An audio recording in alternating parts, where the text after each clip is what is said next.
Since I was born, but now I am getting youth. Hakuna mota, hakuna toga book.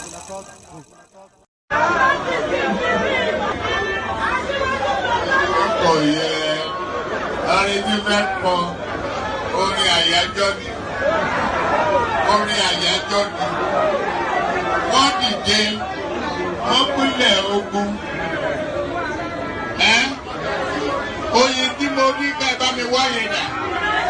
Ká ní kó bá mi wá.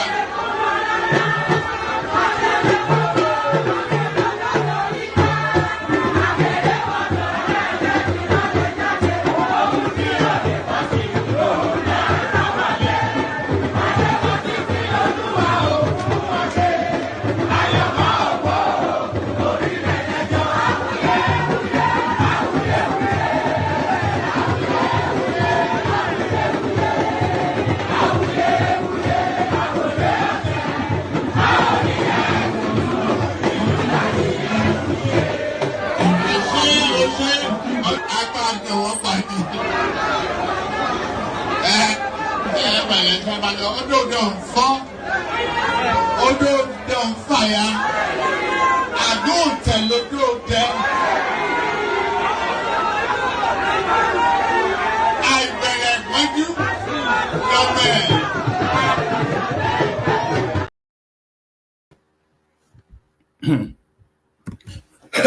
So there it is right there.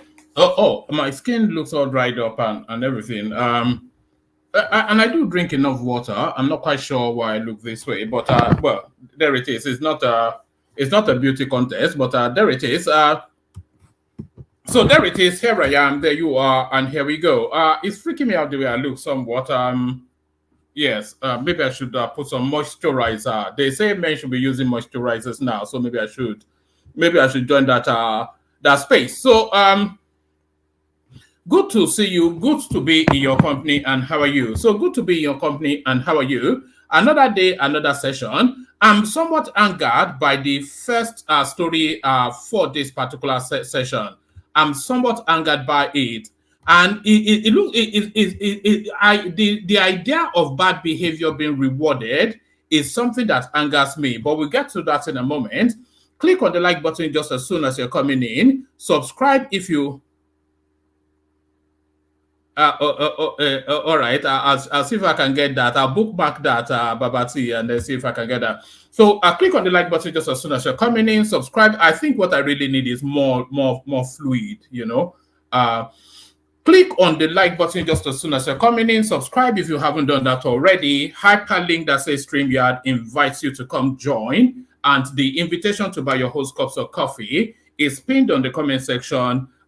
Don't ignore it this time. I say continue to ignore it, and you do. So maybe don't continue to ignore that. So there it is right there. So plenty to go through.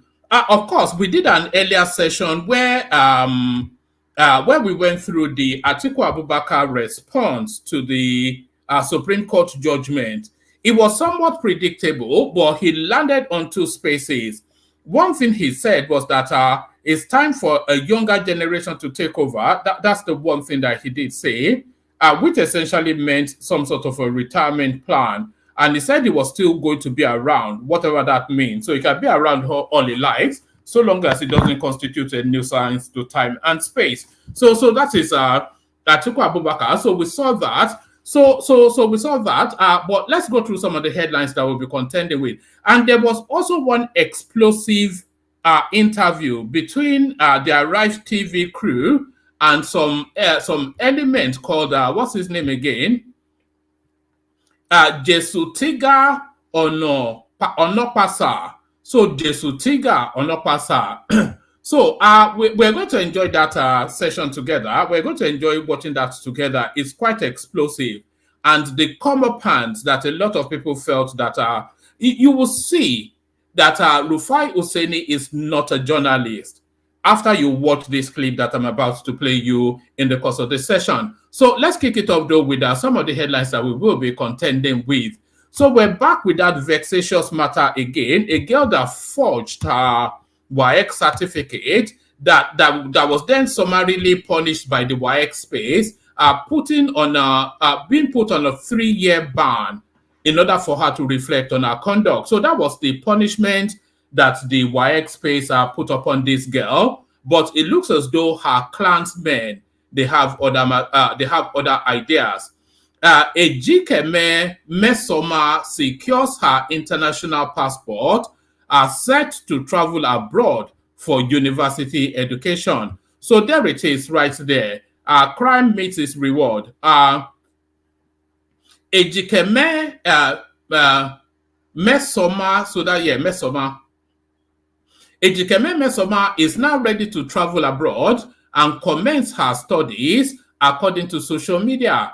In a post, Osuchukwu said on Twitter that Mmesoma has secured her international passport and was ready to leave Nigeria. According to the Twitter, the girl got her passport thanks to Chibueze, who had earlier promised to sponsor her foreign education. So let me take that again. Actually, I don't like the flow of that. Ejikeme Mmesoma is now ready to travel abroad and commence her studies, according to social media reports. In a post posted by Osuchukwu, he said on Twitter that Mmesoma had secured her international passport and was ready to leave Nigeria. According to the poster, the girl got her passport thanks to Chibueze, who had earlier promised to sponsor her foreign education. Mmesoma had earlier been suspended from taking part in JAMB after she forged her results and inflated it. She changed her UTME scores from 249 to 362, claiming she was the highest scorer for 2023. But this was found to be false. At the time, she would later apologize to JAMB, asking for forgiveness since it was her first time of committing such an act. At the time, Chibueze said he would take charge of Mmesoma's education abroad. He had said then, "I will still sponsor Mmesoma whether she agreed or not. That's not my problem." And this is the tweet, I suspect. Mmesoma has gotten her international passport, ready to leave Nigeria to where she will be getting her university education. And then it goes on to say something in Igbo. So Nigerians react as Mmesoma gets international passport. Good move, but she must shun forgery. So that's what some King CEO said. Another person, even if she's guilty, she's still young and needs love, support, and rehabilitation. Wow, a big congratulations to her. She's a bright young girl. Well, she's an average girl. She's not, because the score that she actually got in JAMB was just around the average of everybody. So there's nothing exceptional to her, except a certain sort of deviousness that leans towards criminality. Wow, a big congratulations to her. She's a bright young girl. She actually scored very high on her JAMB, but she was misled to alter her results because she wanted a scholarship. She will do well. I am happy for her.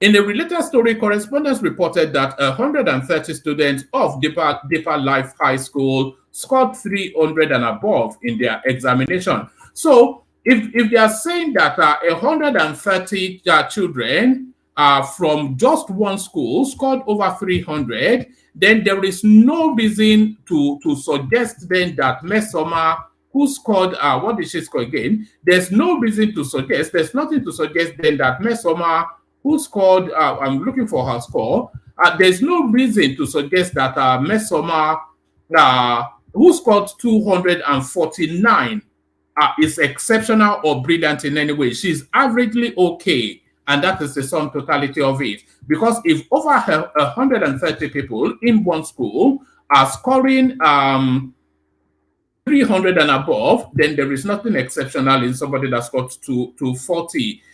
In fact, one something or the other, Ume, was declared the best JAMB candidate for 2023. Many Nigerians joined to congratulate the school and the bright students. So there it is, right? That really angers me, actually.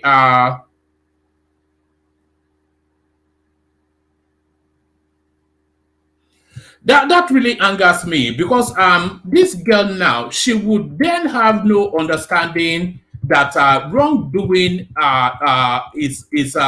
deserves punishment, because her wrongdoing gets reward, not punishment. That is somewhat, I'm not sure, but I think you get where I am. Good luck to the girl and all that. I have no qualms with her, no beef with her, but the idea that as a consequence of a girl forging a result, she then lands the plum opportunity of a westernized education, then what is the correction for her wrongdoing? So that's what angers me there. But then, of course, the clan gathers around her. The clan gathers around her, and the clan continues to gather. I have absolute confidence in my chief of staff. Tinubu speaks amidst report he plans to sack Gbadabiamila. So, if you use a footballing analogy, then Gbajabiamila should be sacked within the month. Because when the chairman of a football club starts to say that they have confidence in the manager, that is to tell you that that manager is about to get the sack soon.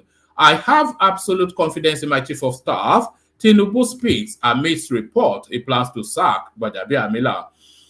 President Bola Tinubu has expressed his unreserved faith in his chief of staff, Femi Gbajabiamila, following rumors that the president is unhappy with Gbajabiamila and may terminate his appointment. President Tinubu, who spoke just before the commencement of this week's Federal Executive Council meeting inside the council chambers at State House, also set the ground rules for the attendance of the meeting. The president spoke on issues he had observed and had not been comfortable with, including unauthorized persons gaining access into the council chambers of the State House. First of all, and by the way, that in itself a criticism of Gbajabiamila, who should be administering that space. It says, first of all, let me reiterate to all of you the fact that a lot of stories are going around about what is happening. I have told everyone in this country that I can make mistakes. They are bound to hear them out and correct them. Our perfection is that of God Almighty. I have absolute confidence in the integrity of my chief of staff. All campaigns of calumny and insinuations must stop. The buck stops here. If I make a mistake, I am ready to own up to it, and we are all joining hands to fight corruption, and we want to enforce the law along with you, he said. So that vote of confidence is usually a damning thing, but for Tinubu himself to be speaking on that matter is something that is astonishing. Let me take you on to this one. Policewoman goes viral over inability to correctly recite national anthem. So if that is not a sackable offense, then I want to know what is. Let's listen to her.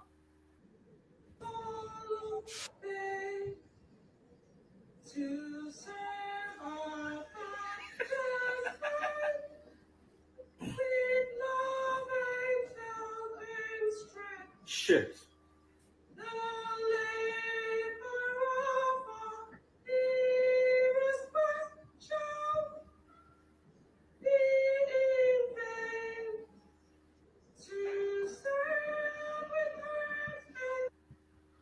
So there it is. It's unbelievable. I'll download that and we'll play it again. So unbelievable. A policewoman that cannot recite the national anthem should be summarily sacked. That's just my view. Call me an extremist. Tinubu's government targets 750 Naira to the dollar by year end. And this is where all of the international markets have speculated that the Naira will ultimately land. So I have been buying up a lot of Naira recently. I hope you have as well. Nigeria, because of course, you will double your money within 6 months if you are buying a lot of Naira now. It's just as simple as that.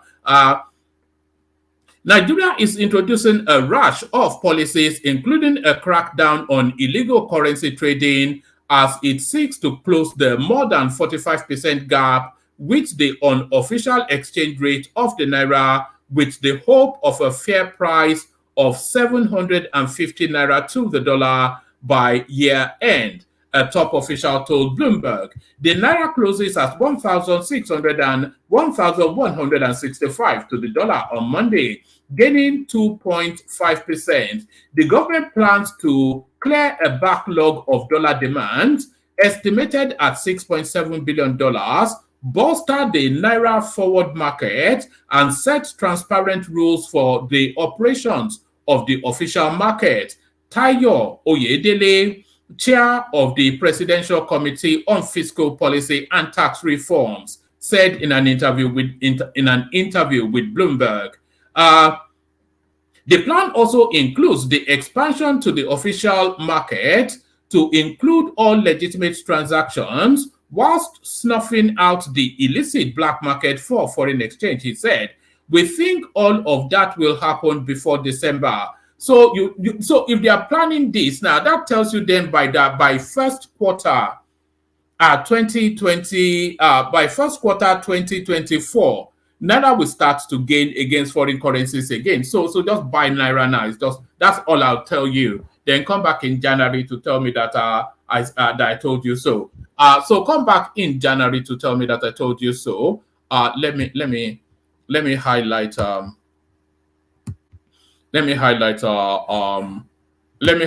your super chat. You're always super chats to the platform, as you know. We think all of that will happen before December, and maybe in a matter of a couple of weeks, we will begin to see the results, such that before the end of the calendar year, the Naira should find its true value, not the one that is being done currently in the parallel market, Oyedele said. The government sees a fair price for the dollar at 650 to 750 to the Naira, he said. That compares with the official exchange rate of 802 as of Monday. In the parallel market, where the exchange rate is fairly determined between buyers and sellers, it traded at 1,165 on Monday. According to Abubakar Mohammed, Chief Executive Officer of Forward Marketing Bureau de Change, which compiles the data, West Africa's biggest economy allowed its currency to trade more freely against the dollar in mid-June, resulting in a devaluation of about 40%. It was hoping to attract more dollar inflow and improve liquidity that had dried up after years of pegging the Naira against the dollar. Meanwhile, the parallel market thrives on the back of an inflexible official exchange.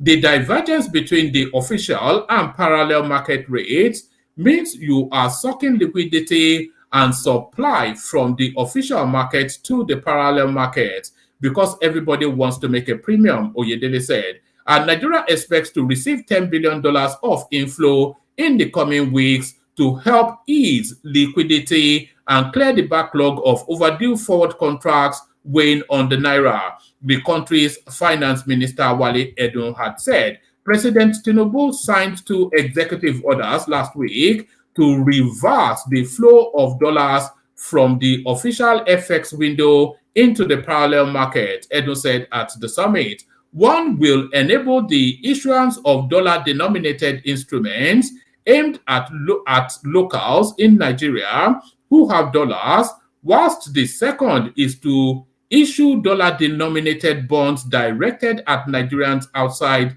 the country, as well as foreign investors. So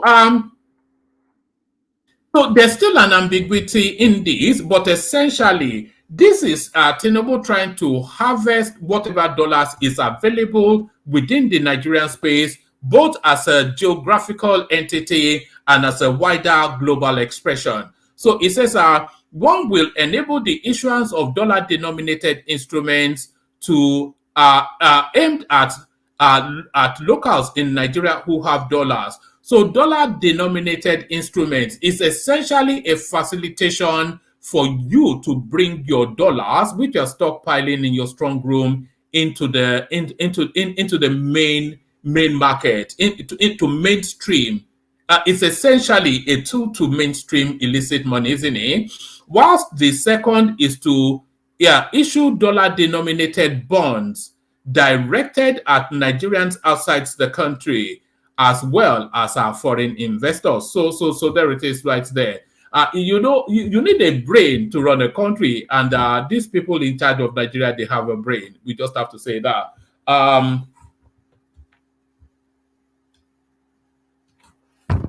Okay, both executive orders are in the process of being gazetted, according to Edun, whilst the central bank had informed lenders in June that the Naira's exchange rate against the dollar would be determined through supply and demand.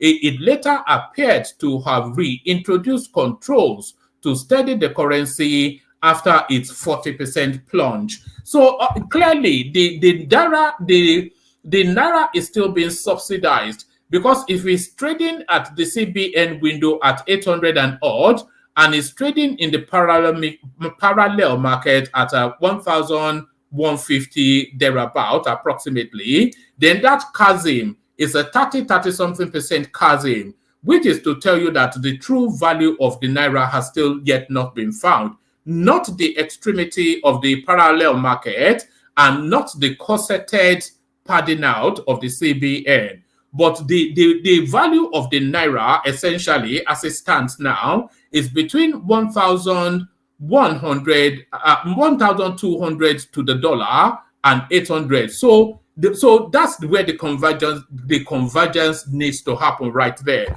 So if it finds that value within that chasm 800 to 1,000 to 1,2. So if it finds a space within that to establish a true value, then the economy can continue to add on to its value against foreign currencies. So there it is right there.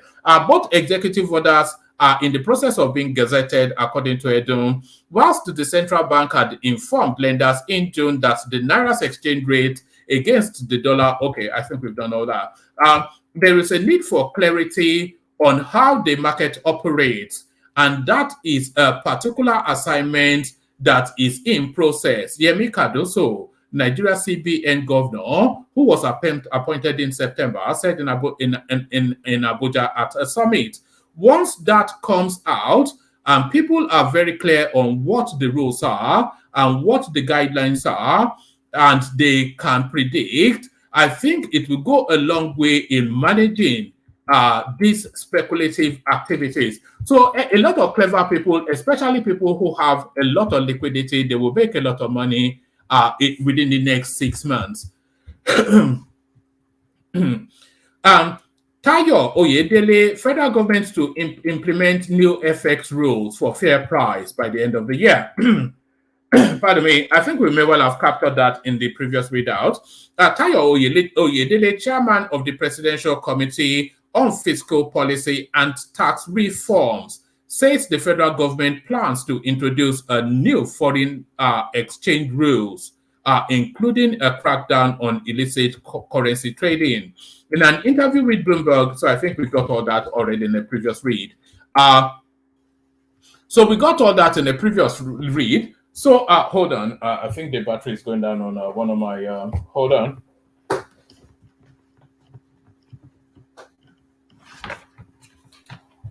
Hold on.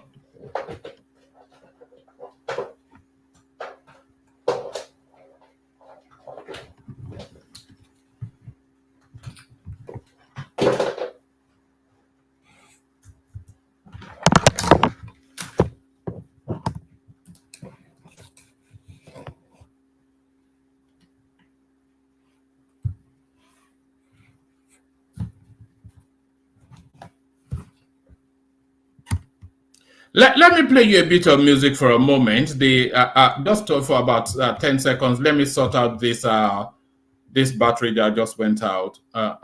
Let me play you. Yeah, let me play you the Malam rapper. I wish I go back to the old days when I used to be the kid in the 3rd grade, playing in the street with my homies all day. Cause we live so fast, now we can't relate. We come a long way, money can't wait. And no worry about a thing, happy all days. This is how we live, we cannot complain. And nobody leave, keep the old plans.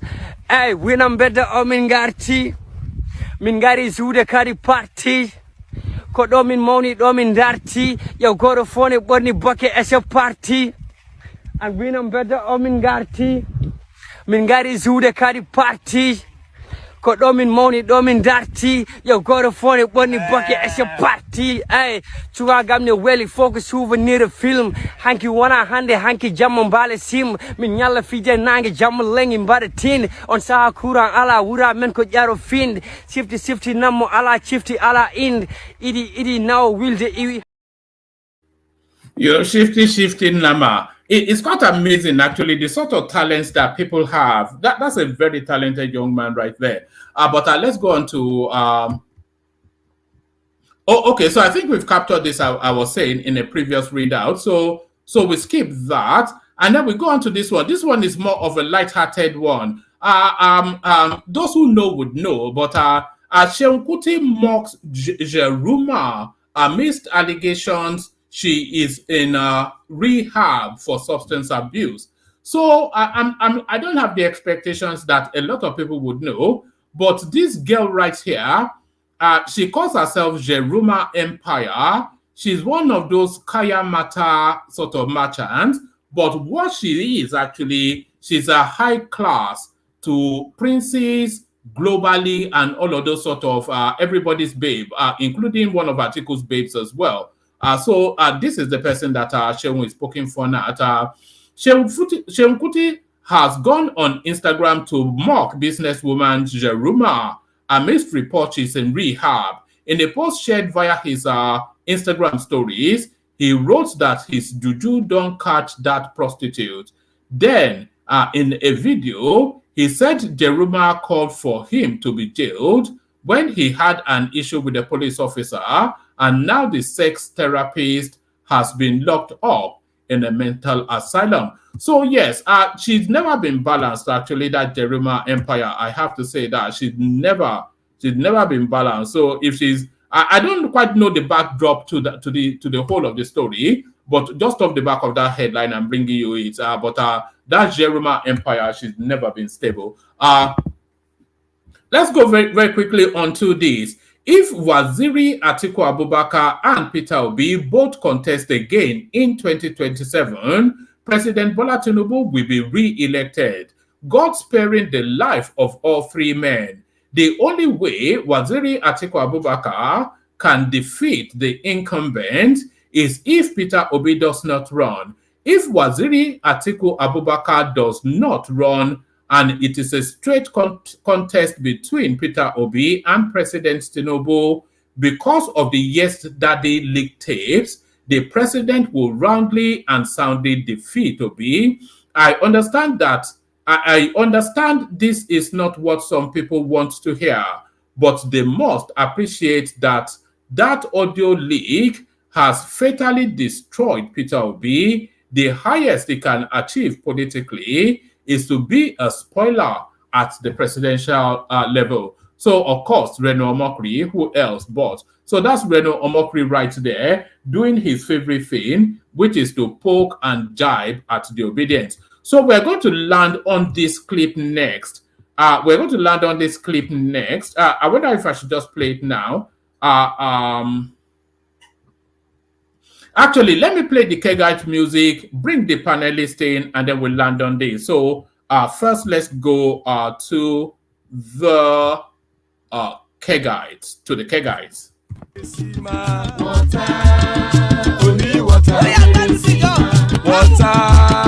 Only water, where is Sima?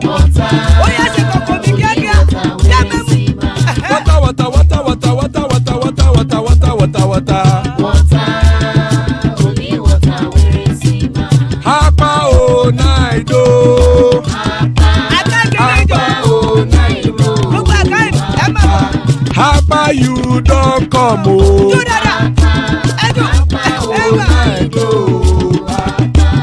Hapa oh night oh.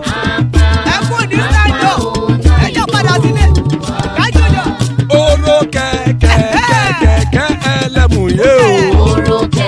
Ide shodi ya keke elemu re o. Bobby master keke elemu re o. Chief Latif keke elemu re o.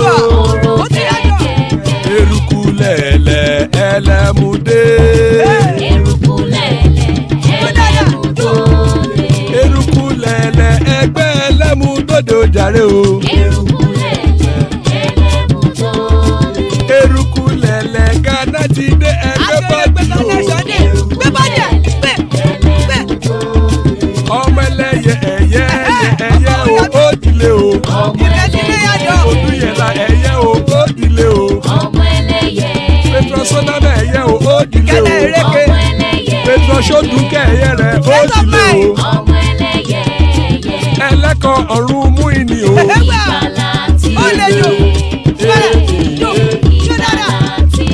Àkùkọ ọ̀run mẹ́kọ̀.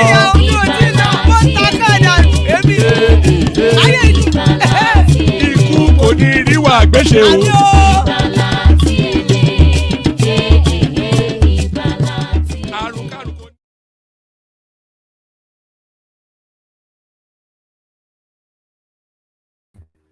Oh, so there I am. So there it is right there. Ikuko Neru Agbeche. Sorry, before we go to this, there's one story that I just want to quickly bring you. It looks as though Yemsen Wike is making. Remember, we hinted at it yesterday, but it looks as though Yemsen Wike is making aggressive moves to remove the governor of Rivers State. Already, a narrative of impeachment, barely 3 months in situation. Show justification for impeachment. Fubara queries 24 lawmakers.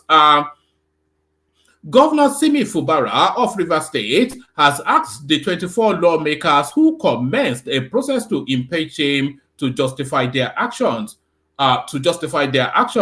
This was as the governor alleged an assassination attempt on him by some compromised police officers who he said shot 5 live bullets at him with the intention to kill. Fubara said this happened when he visited to assess the extent of damages done in the aftermath of the bombing of the State House of Assembly complex by some hoodlums. Fubara, who addressed thousands of youths at the government house gate, are described as null and void the attempts to impeach him by the lawmakers. He said it was an illegal legislative action. The governor commended them for standing up to protect the interest of Rivers State and said he is not scared about impeachment, but such action had to be properly explained and justified.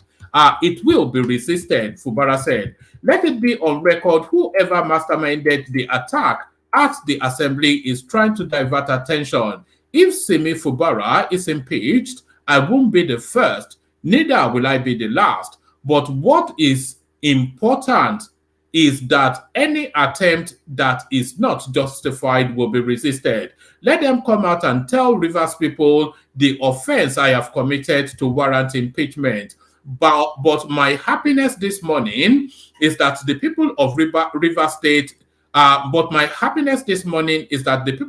State, represented by every one of you here, are with us.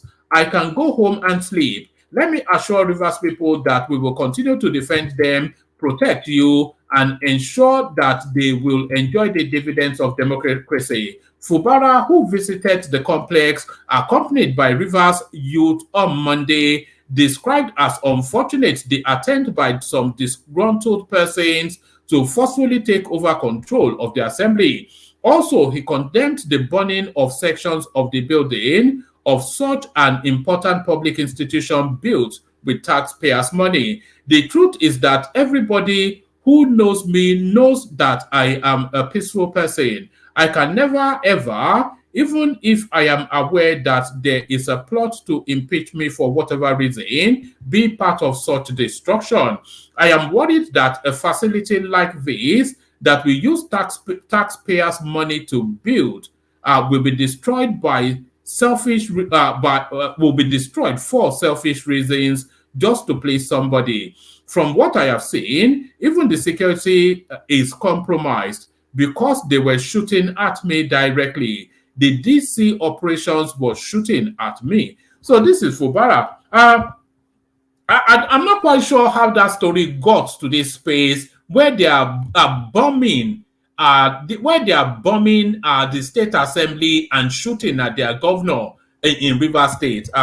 So Fubara called Wike to order, Clark tells Tinubu. Other statesman and the leader of the Pan-Niger Delta Forum, PANDEF, Chief Edwin Clark, has urged President Bola Tinubu to call the Minister of the Federal Capital Territory, FCT, Yemsen Wike, and the security forces in Rivers State to order. Chief Clark made the call at a media briefing in Abuja on Monday. He spoke against the backdrop of the political developments in Rivers State within the last 48 hours. Chief Clark said, I have been greatly disturbed by the reported developments in Rivers State in the last 24 hours. I have been reliably informed that there is a plot to unlawfully remove Governor Simi Fubara of Rivers State, who has spent only about 5 months in office. I understand the sad episode is being orchestrated by the immediate past governor of Rivers State and Minister of the Federal Capital Territory, Mr. Yemsin Wike. And that the intention to remove the governor forced his deputy, Professor Ngozi Odu, to resign and install the Speaker of the House of Assembly, another Ekwere person, as the governor of the state. Let me warn strongly, we won't allow that to happen. President Bola Tinubu must call Yemsin Wike and the security agencies in Rivers State to order to avert any untold crisis in Rivers State. Last night, the hallowed chambers of the Rivers State House of Assembly was burned in what apparently is part of the plot to destabilize the state. The governor was tear-gassed and was even threatened with being shot at when he visited the assembly complex after the incident to assess the level of damage. We are not a barbaric state where people can do whatever they like. We are in a democracy, and the tenets of constitutional democracy must be upheld by all.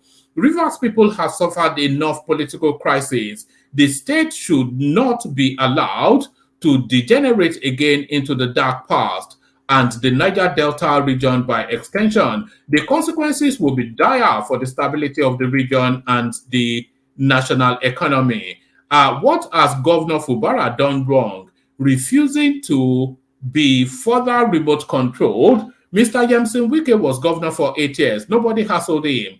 He governed River State like an emperor. He did not show any iota of respect or regard for anyone, not even those who imposed him on River State in 2015. President Tinubu must act fast and avert the unfolding crisis in River State in the interest of his administration, the nation's democracy, and the country at large. A word enough for the wise. A word enough for the wise. So we did touch on that yesterday, and it looks as though that space now fast developing. Fast developing. Bishop joins us. Good to see you, Bishop. Solly in the house. Always a delight, Solly. Emeka is with us. Good to see you, Emeka. Father of the bride, Ajale Koko, present and correct. Kenneth joins us from Lagos, and Thomas from his mansion in Australia. So good to see you, gentlemen. That's Thomas getting drunk in the afternoon. So always a good thing. If you can afford to get drunk in the afternoon, then if you only get drunk in the evenings, then your life is not fully set yet. So let's kick it off. Let's kick it off with Emeka. So Emeka, kick it off for us. Yeah. Good morning, good afternoon, good evening, wherever you are. Please like, share, subscribe, and invite your friends, family, and enemies to come watch the show. I think my take is on Wike and his godson, embattled godson now in Rivers. Have you been following that space? That space only came to my attention just yesterday, and it's cascaded now to the point that they are shooting at the governor. Yeah, I've been following it. I actually, when he installed that, I will call him a former civil servant, into becoming the governor of Rivers State, right? I never believed, at some point you begin to speculate, but I never believed the man would actually want to turn around and bite the hand that fed him or made him. Let's be honest, the guy didn't know how he won his election. So he has opened his ears to dissenting voices, which typically will happen. I know Wike himself probably may be an overbearing individual, right? I don't know what the circumstances that have resulted to their fight. I don't know what that circumstances may have be, but actually, in politics, you must respect those who come around to build your career for you or put you in the position that you are currently. If you don't, it's going to turn around and bite you. Example, Osibanjo, Ambode, who else again? There are a couple of others who I will try to remember. So I think Fubara must. I don't know. I don't know the details. It will creep up soon, but he must try to understand that and realize that Wike has a long-term plan, and Wike being a man who fights very dirty, either in silence or in the open, would not want his plan to be uh, curtailed.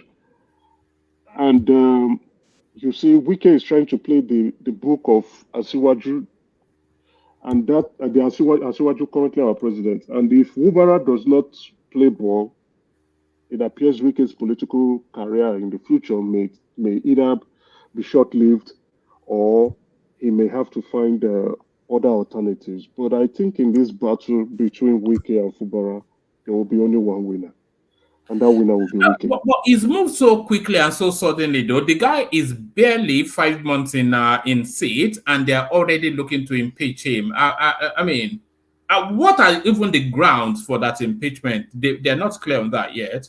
Yeah, it's a disagreement. I was hearing if he has to sign anything above 5 million, he has to let Wike know.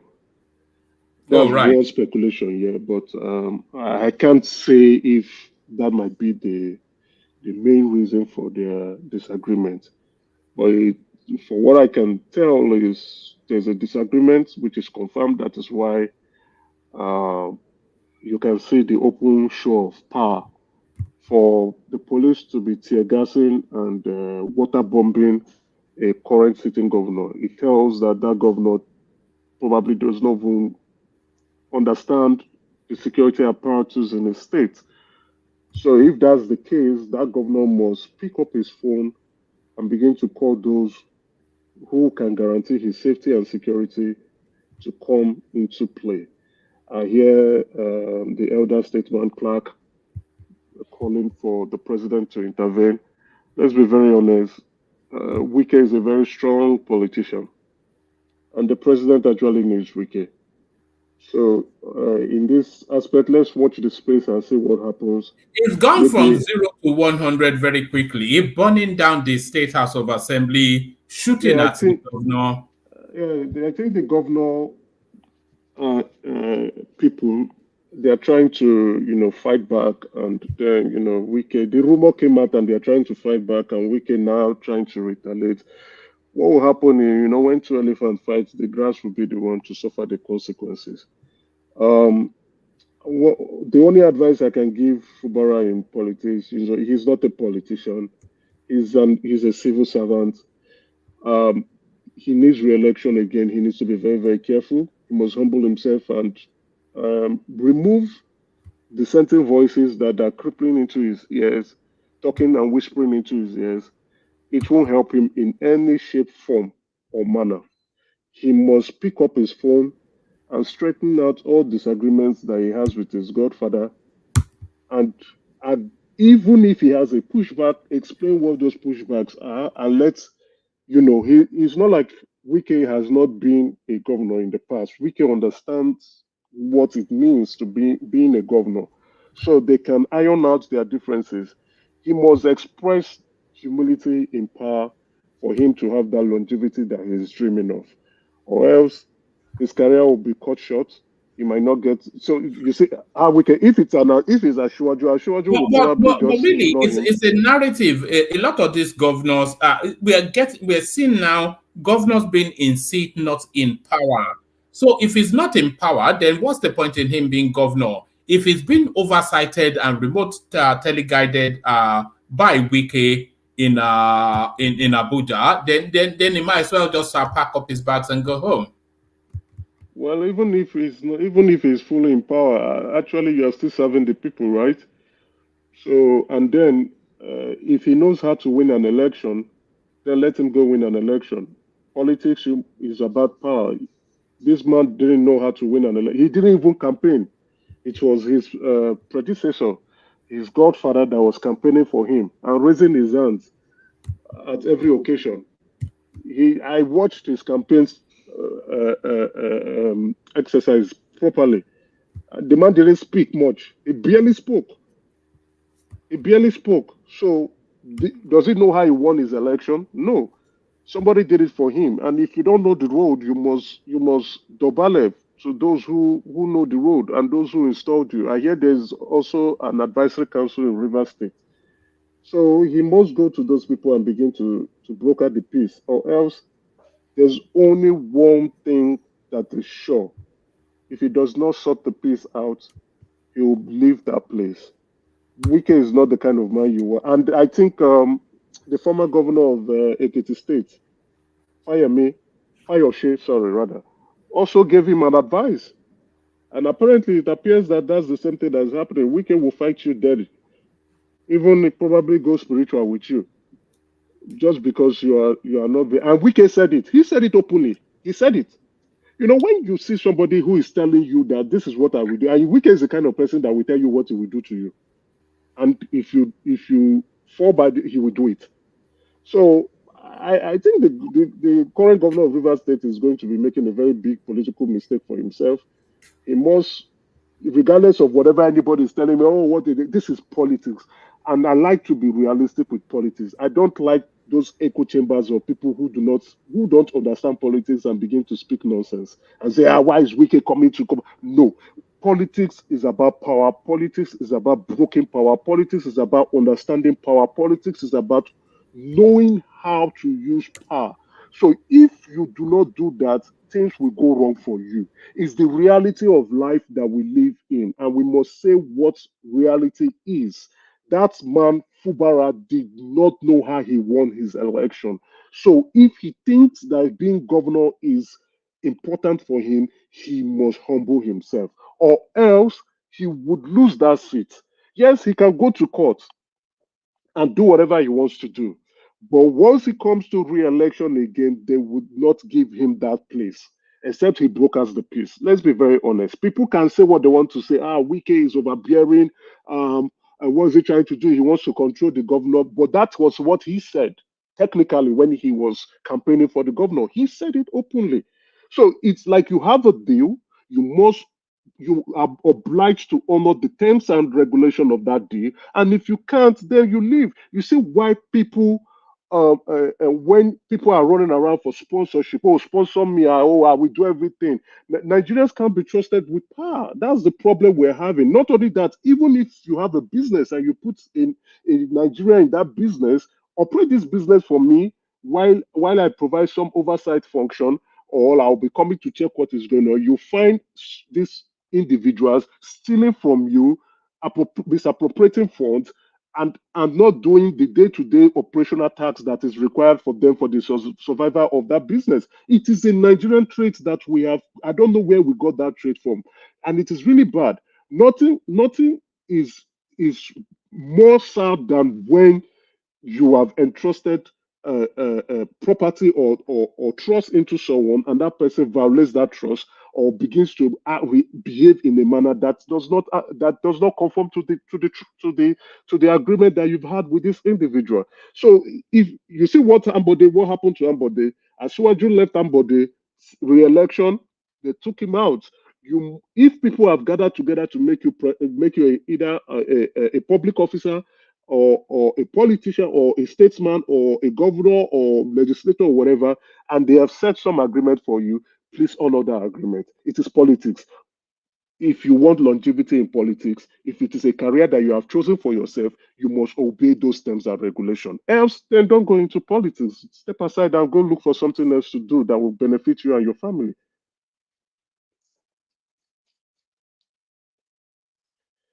Thank you. So sorry, I was speaking. I didn't know I'd muted myself. Let me take you to the space. I have absolute confidence in my chief of staff. Tinubu speaks amidst reports he plans to sack Gbajabiamila. So usually that vote of confidence is usually then followed by a sacking, especially in football. But what are you making of the travails of Gbajabiamila, who has strong-armed his boss to make a public show of support? Do you think this guy's time is numbered in that space? What will I say? I hear the president was really unhappy with his behavior and reached out to him to confirm, oh, that the rumors he's hearing are true, that he signs off on certain appointments and they get to change them later on. You understand? It's more like a verbal query. But again, you see, it's a good thing that I understand what the president was trying to do. Him sacking the chief of staff this early shows that things are not going well with his administration. It's going to give the opposition and his haters and enemies something to talk about.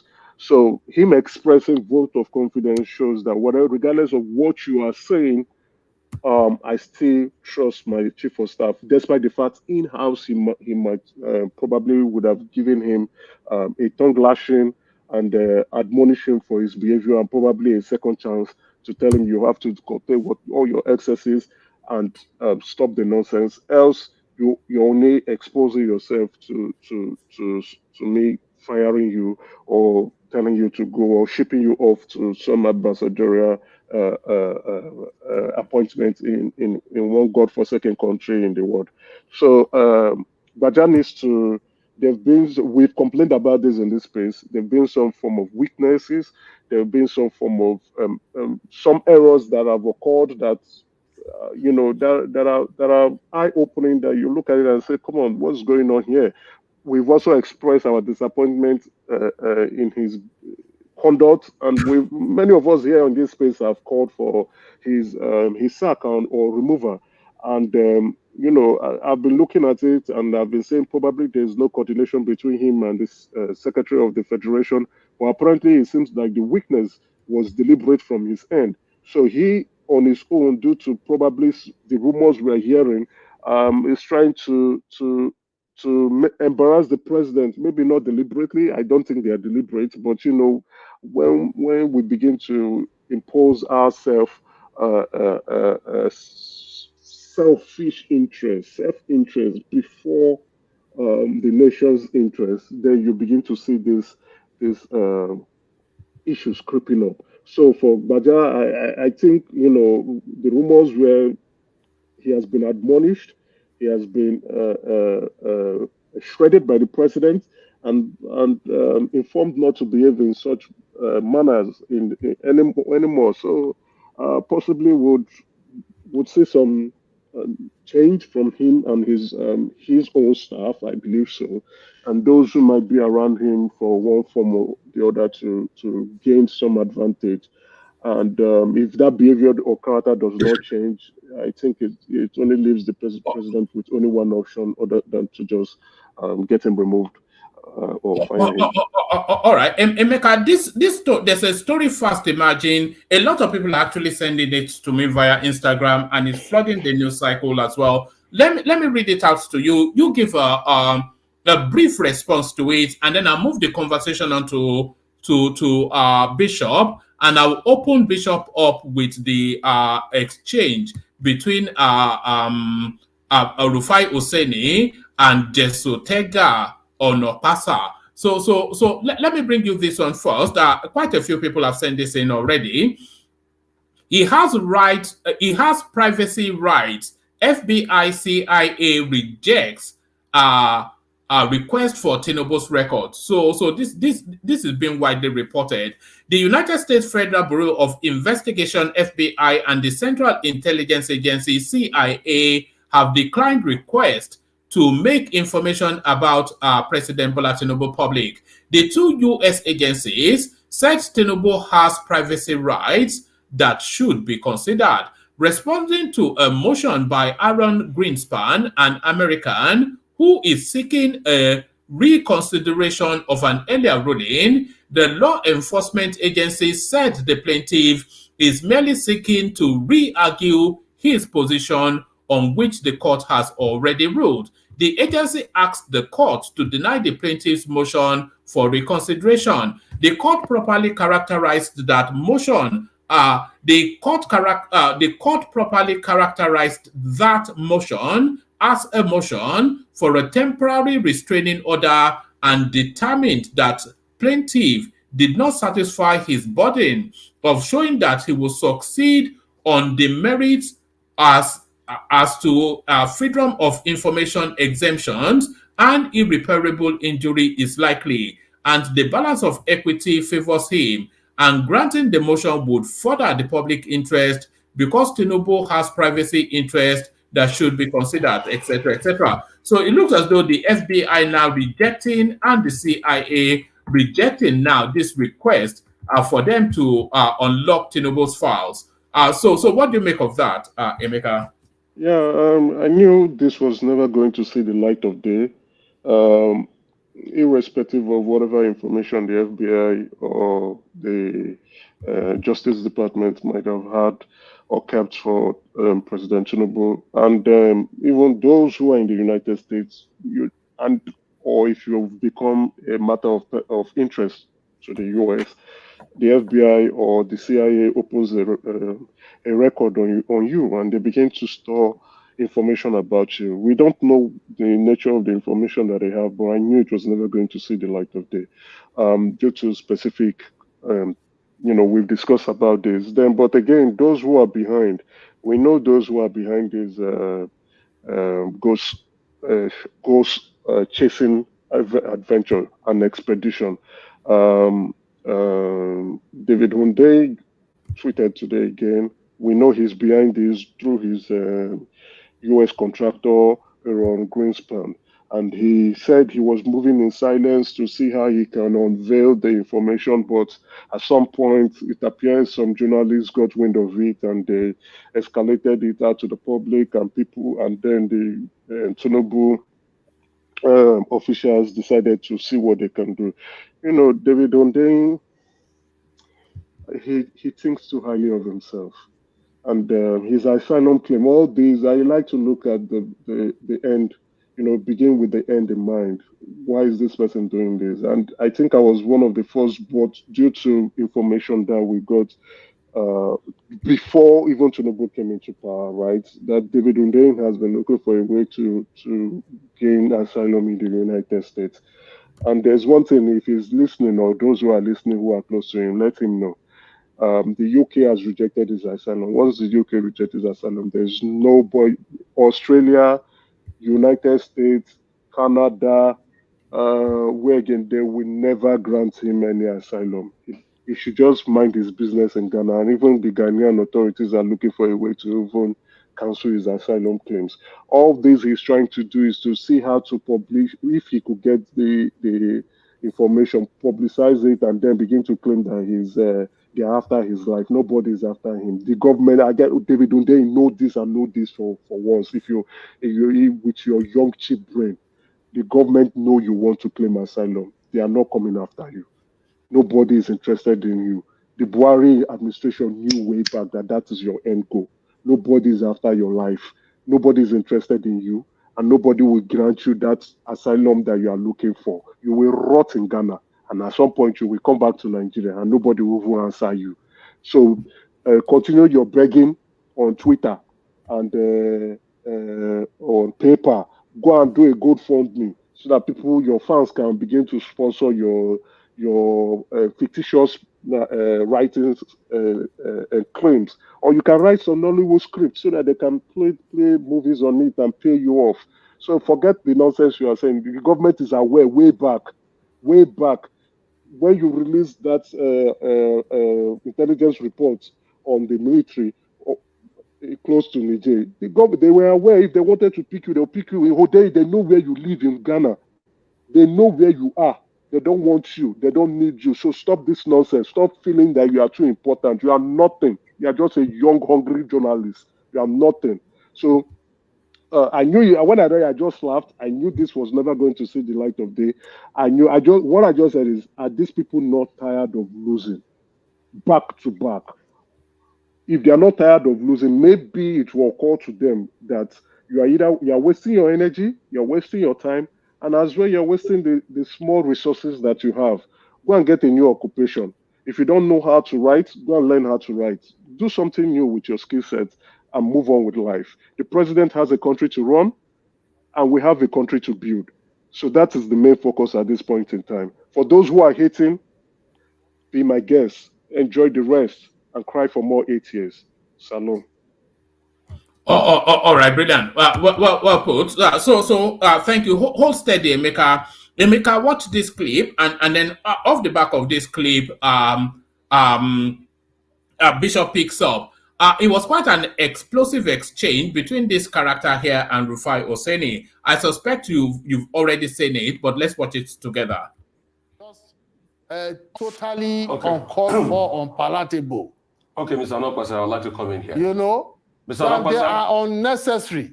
Totally unnecessary. Mr. ONOKPASA, I would like to come in here. RUFAI. Mr. ONOKPASA, my name is how are you? My name is RUFAI OSENI, and at first, patriotism means. How are you? How are very you? well, thank you. How are you two? You sir? How are you two? How are you doing? I'm okay. I'm good. Okay. Patriotism means supporting your country at all times, but also supporting the government when they deserve it. Mr. ONOKPASA, I put it to you that you came here to misrepresent the facts today as regards subsidy removal. President Tinubu announced subsidy gone on Inauguration Day. And that was effectively pulling out subsidy. So you say he didn't remove subsidy, quoting the PIA law that had been there for a while, is misrepresentation of the facts. That's number one. Number two, since President Tinubu got in, let me finish, Mr. ONOKPASA. Let me finish, please. Secondly, since he got in.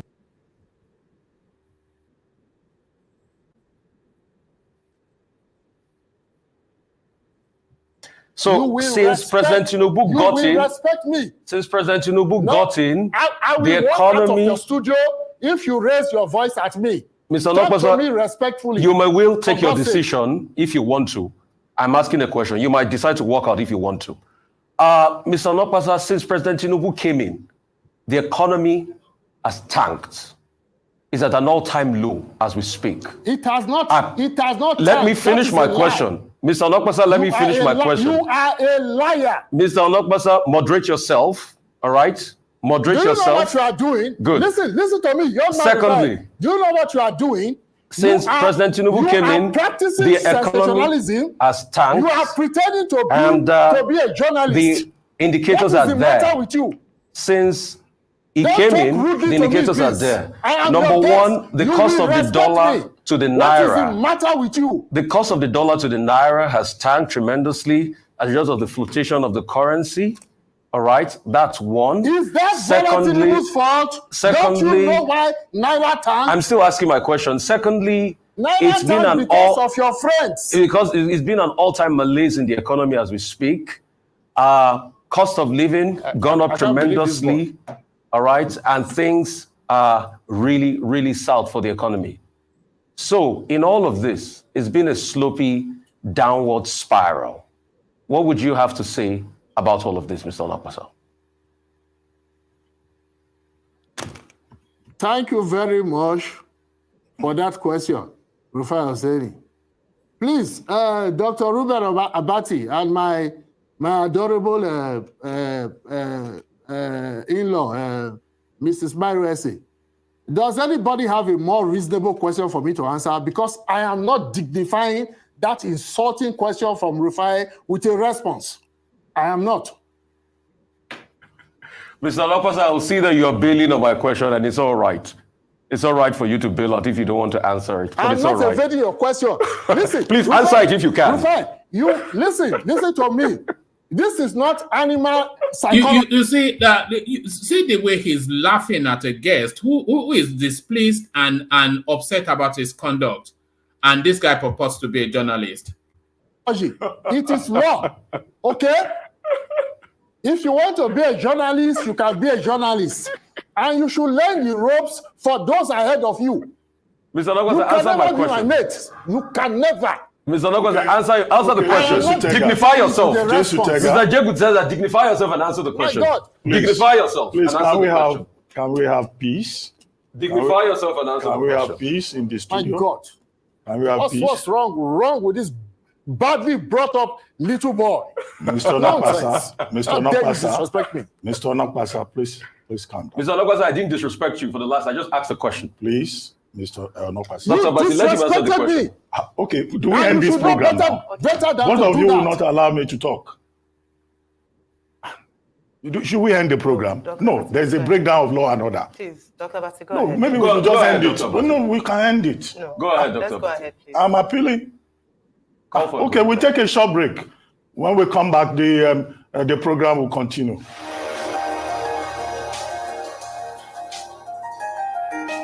Welcome back to the morning show here on the Arise News channel. Our guest is still JESUTEGA ONOKPASA, a lawyer and a member of the dissolved All Progressives Congress APC Residential Campaign Council. Well, JESUTEGA, can we talk about something else that is in the news this morning, which is the crisis in Rivers State? I don't know whether you've been following the story. Yesterday, some persons threw explosives into the House of Assembly, and this morning, there is almost apparent chaos in Rivers. How do we safeguard our democracy? This conflict between godfathers and their anointed persons, this, resort to impunity among politicians generally. Well, what I can say about that is let everybody just learn to play the game according to the rules, Frankly, I would recommend what the law says. Let's all just behave according to the law. And let's not pretend that the law is not what it is. It is little things that end up causing trouble. All right. Let's pause that there. I was letting that play on only because I wanted to show you another clip.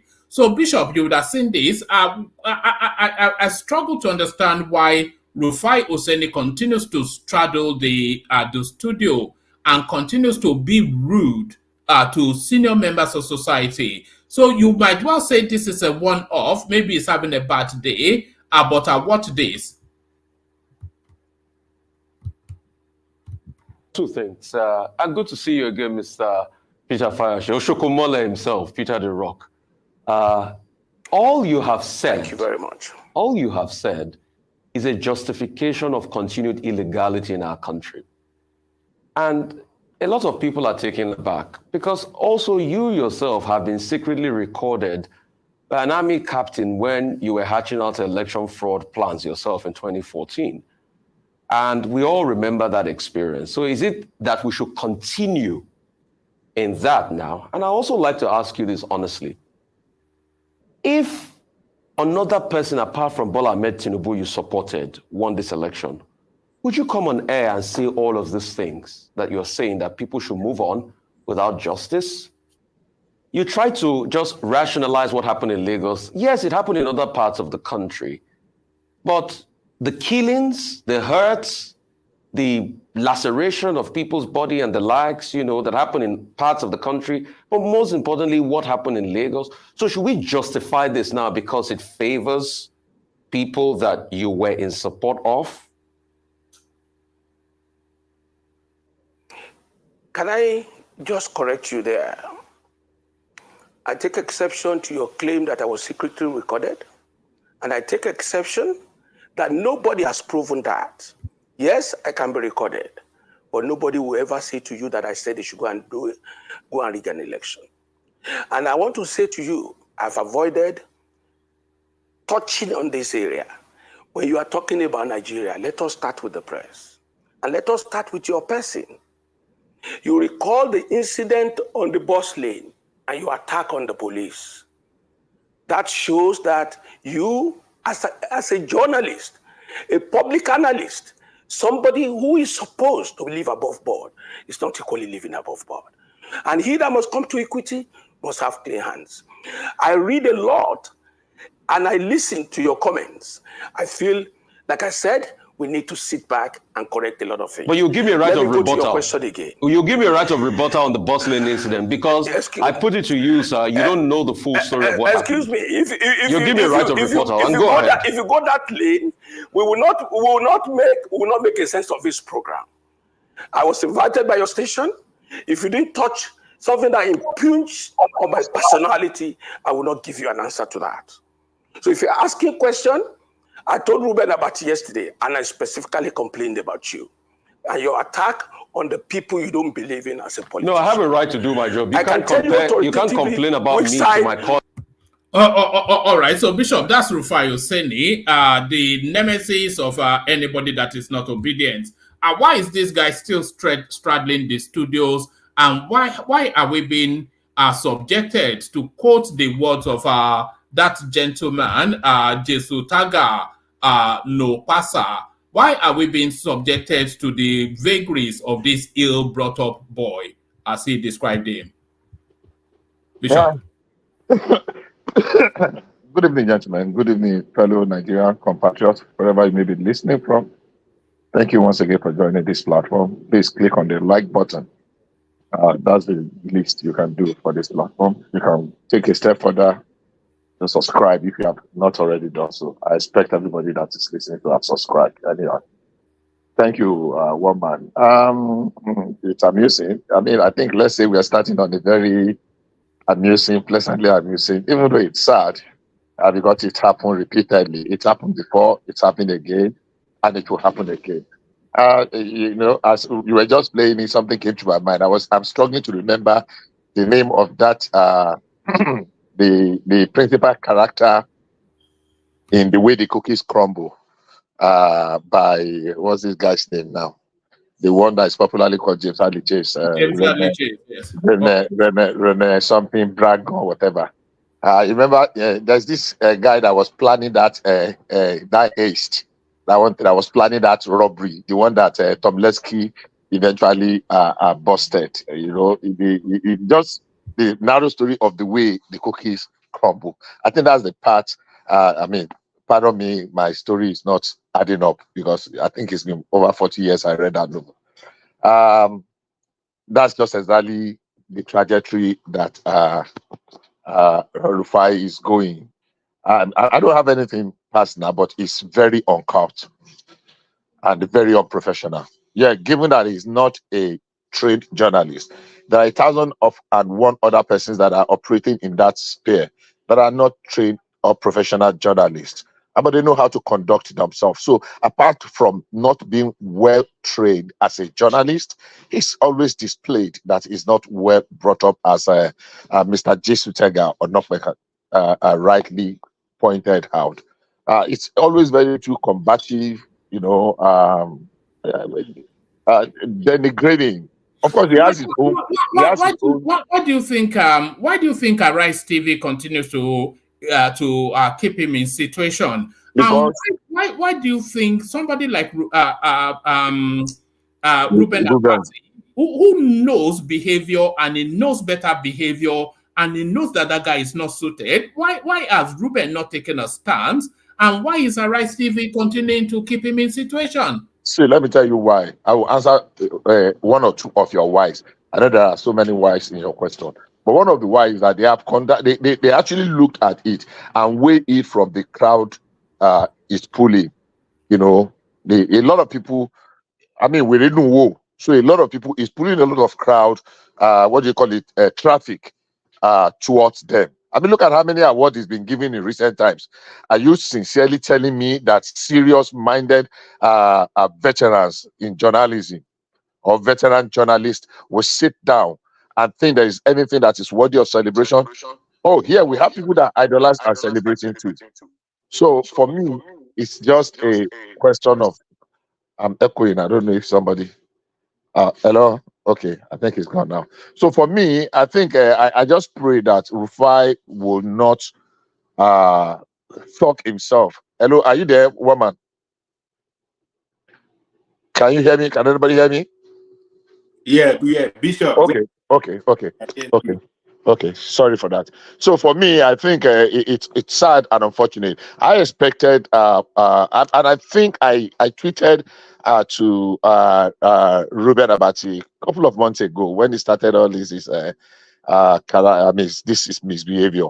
Now look, I mean, you are a senior journalist, a veteran. I mean, in your own right, and you should be able to call this young man to order once in a while, not necessarily rebuke him on set, but after. I mean, it's not showing that you are it's under your tutelage for any reason. It's not showing that you are mentoring him at all. I said that to him in a tweet. I hope I can dig out that tweet. I mean, sometime when he started, and he's always, this very combative.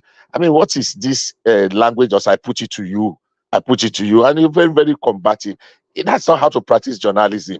You don't make mockery of your guests, even if they, sorry for allowing me even if they wear their pants while they are on your desk. I mean, on your set, they're your guests. Even if they good.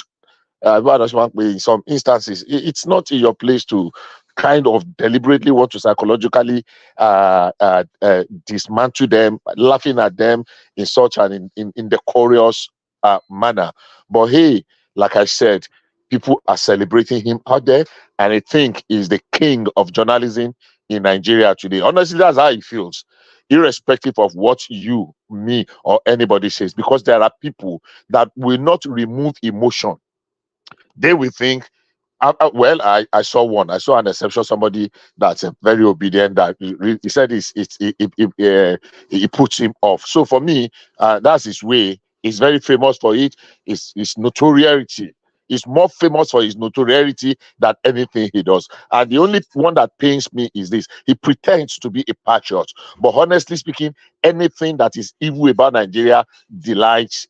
Look, the kind of rain that fell in the past 24 or 48 hours in UAE that flooded everywhere and people are being sympathetic. If it happens in Lagos, RUFAI will be celebrating it. That is the mega city. They are saying they are boasting. Or that, there's this way of, I mean, Yorubaniwa.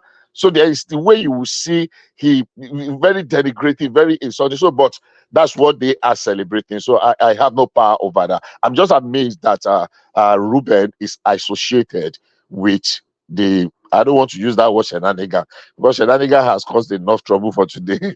So with the kind of conduct that he's putting out there. So it is there. Let him play it. But I know, like the cookies, crumbling is just around the corner.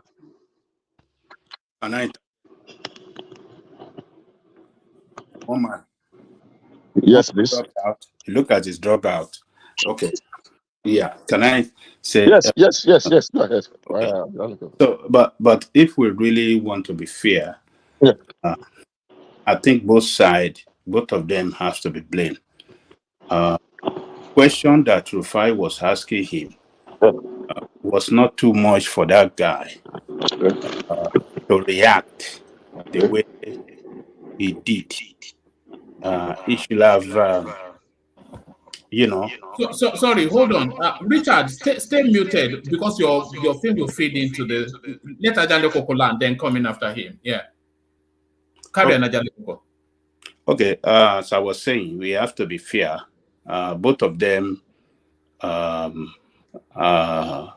should be blamed. RUFAI question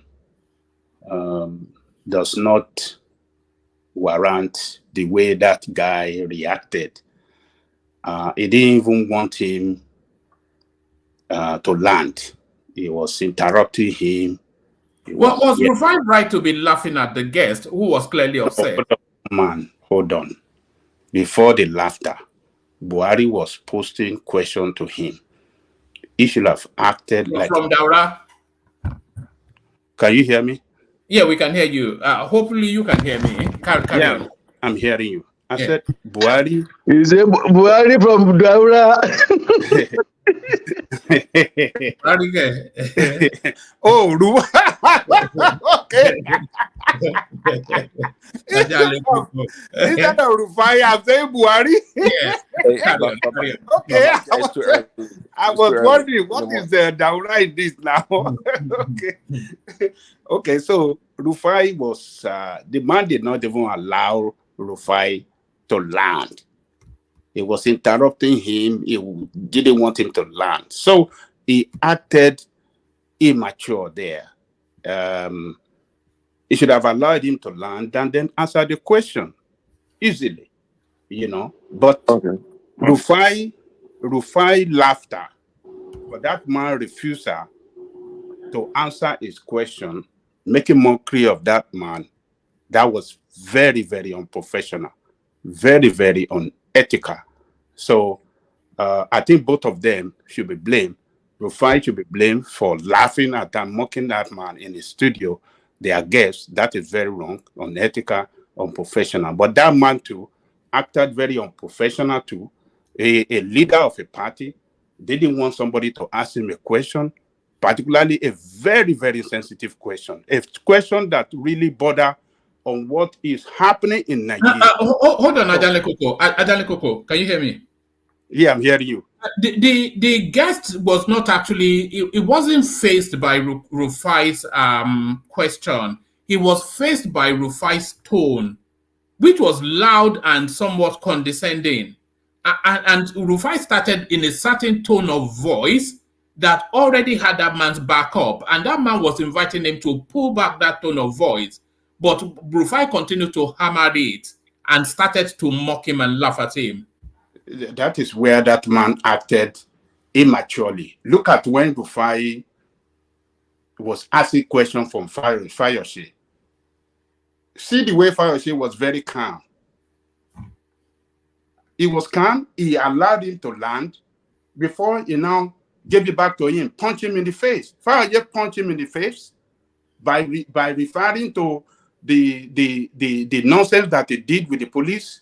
So that man should have acted like that too, as a mature, a father, a leader in the party. Calm down. Let the journalists do their job, and then you can respond in the best way you know you can respond. So the man should be blamed as well. He didn't act well. He was trying to dodge the question. He didn't know how to answer the question. And that question are very, very important. They are critical questions concerning what is happening in Nigeria, particularly on how this government has inflicted pains and hardship on Nigerian people. So we should blame both sides. That's my woman. Hold on, Bishop. Let Richard come in and then you round it up. Richard, you wanted to come in. Good evening, woman, and good evening, everybody. We need more volume. Oh, okay. What about now? A bit more. Okay. I say good evening to each and every one of you on the panel. I have to greet you for what you're doing. We all want a better Nigeria. And I actually joined you when you started the issue with this RUFAI OSENI. I want to say something that this guy doesn't know how the corporate world works. Obiagbeni, something like that, the owner of the Arise TV and this day's news, is using RUFAI to sell market. Why did I say that? Their show attracts most people, especially when we do, as soon as we started this election period, they came out to be anti-Tinubu and pro-obedience. So that's why most obedience, and don't forget, most of them live abroad. So they have 24/7 network. So they are the one tuning in to the show. So the show, most of the time, attracts like 8,000 viewers globally. So that is what the owner of Arise TV is selling. And that is why they cannot remove RUFAI. But this is the deal. 2023 election will come and go. By the time the obedient doesn't pay attention to this day again, RUFAI must have lost its credibility in Lagos. And anything can happen to him. He can be stopped. He can be attacked by anybody in Lagos. He doesn't know how the corporate world works. They are using you to sell markets, and you are putting your own security on the line. You're putting your life on the line. I mean, Mr. Janle Koko spoke before me, but I disagree with him. The blame, 100% of the blame goes on RUFAI. Why did I say that? Number one, it happens to me and to many people too here in America. When you greet somebody, good morning, sir, or good morning, ma. How are you doing? And when that person looks at you, that who is this one asking me how you doing? He or she will not answer how you. I'm doing fine. He will just say how you doing. You understand? I'm greeting you, bawoni, wadoni, bawoni. That shows that you don't respect me. You don't see me as somebody who can ask of your welfare. And that's what happened between RUFAI and that guy. The guy was, RUFAI, how are you doing? The next thing Rufai will say, my name is Rufai OSENI. How you doing? He did not answer the guy's question. And he corrected the guy that my name is Rufai OSENI. How you doing? Oh, and that guy humbly responded. He said, I'm doing fine. All right. So after that, he asked the first question about his gun. And that guy was trying to answer that. So the next is that, let me finish. And that guy said, hey, don't raise your voice. It was his tone of voice, wasn't it, Richard? The guy is on truth and ill brought up. Yeah. That man is older than Rufai. Even it's a man of my age. When I'm talking to you and you raise your voice, I can tell you I can walk away from you. Because that is disrespectful. And Rufai is lucky that Fayose was not in the studio on that day. Fayose would have blown his face. Trust me, it's because they were doing video conversation. If Fayose was sitting right beside him, Rufai would leave that place with a bloody nose and a black eye. I can assure you, I know who Fayose is. He's a street man. He will not allow Rufai to insult him and get away with it. And trust me, Rufai is not safe in Lagos. He lives in Lagos. They need to give him exactly what he's calling for. Water, Abi. Water. Oh, yes. And then let me go back to the one before this, the David Ondain. You see, if you say you want to be blackmailing people based on the fact that you call yourself investigative journalist, please be ready to take what it takes. I will give you instances. David Ondain is lucky that he's doing it. Sorry, Richard, can you condense it? You are interjecting. Bishop has the floor, but we get the conversation to you quickly, but land that point, and then Bishop rounds up. Yeah. Okay, the David Ondain, right? Yes. Okay, he's lucky that he's doing it to Buhari or Tinubu. He cannot do this with Paul Kigami. Kigami will send assassin to him, and they will make him to disappear. He's done it with so many people. You don't have to live in Rwanda.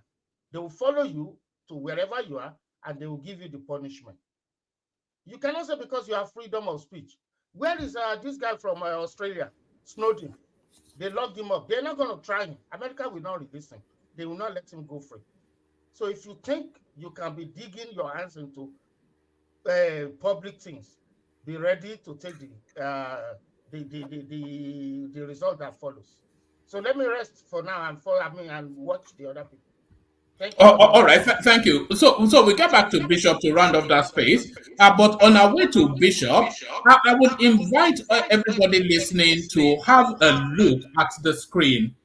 You will notice that there are about 160 thereabout people watching, and there are only 30 people clicking on the like button. That cannot be right. Usually about 75% is the usual tradition. So whether you are obedient or disobedient, you should really, especially you come here every night, so it must present some sort of value to you. So what skin is it off your nose just to click on the like button? But our Bishop round of that space, and we're going to Prince Daddy. It's only one topic you want me to talk about. I'm going to take you to other topics, but okay. Let me just respond to what Ajale Koko said. I mean, Richard actually has summarized it for me, but I was just going to add that let's take it just in 1 minute. How did the conversation start? You start by saying somebody, I put it to you that you have come here to misrepresent, to come and lie. That's how you started it. And the man wanted to interject on that. I said, let me finish. That was the exactly way he did it. So I am not talking about the question. Ajale Koko completely got it wrong. We are talking about the way he conducted himself in a very rude and disrespectful manner. He's your guest. Even if you are age mate, you just kind of tone down for him a little bit. You invited him there. Now, you started by saying, I put it to you that you have come here to lie this morning. The topic is not even about, the topic is about, the other things. Now, after telling him, I put it to you that you have come here to lie this morning, the next thing you are telling him is that the man wanted to interject, maybe to correct your tone, and you shouted him that, let me finish. Who the hell are you? So, Ajale Koko, it's not about the topic. It's not about whether Nigeria is upside down. It's opinion. It's perception. It depends on the way you are seeing it from. You might be seeing it as completely empty. Others are seeing it as full. But I'm not looking at that. I'm looking at his conduct. And thank you, woman, for buttressing that. Yeah, we can disagree on even the content itself. But I'm not talking about the content of their conversation. I'm talking about the way he conducted himself. And if you think that was anyhow, you went out and said that was not the right way. So I'm not looking at what JESUTEGA said. No, I'm looking at the way Ruben conducted. He succeeded in provoking the man and making the man to almost lose his cool. That's unfortunate. But we are not putting them, we are not gauging who is right or who is wrong. We are saying for a professional journalist that sits there, that had the benefit of being seen and heard all over the world, that is not the way to conduct. Thank you on that.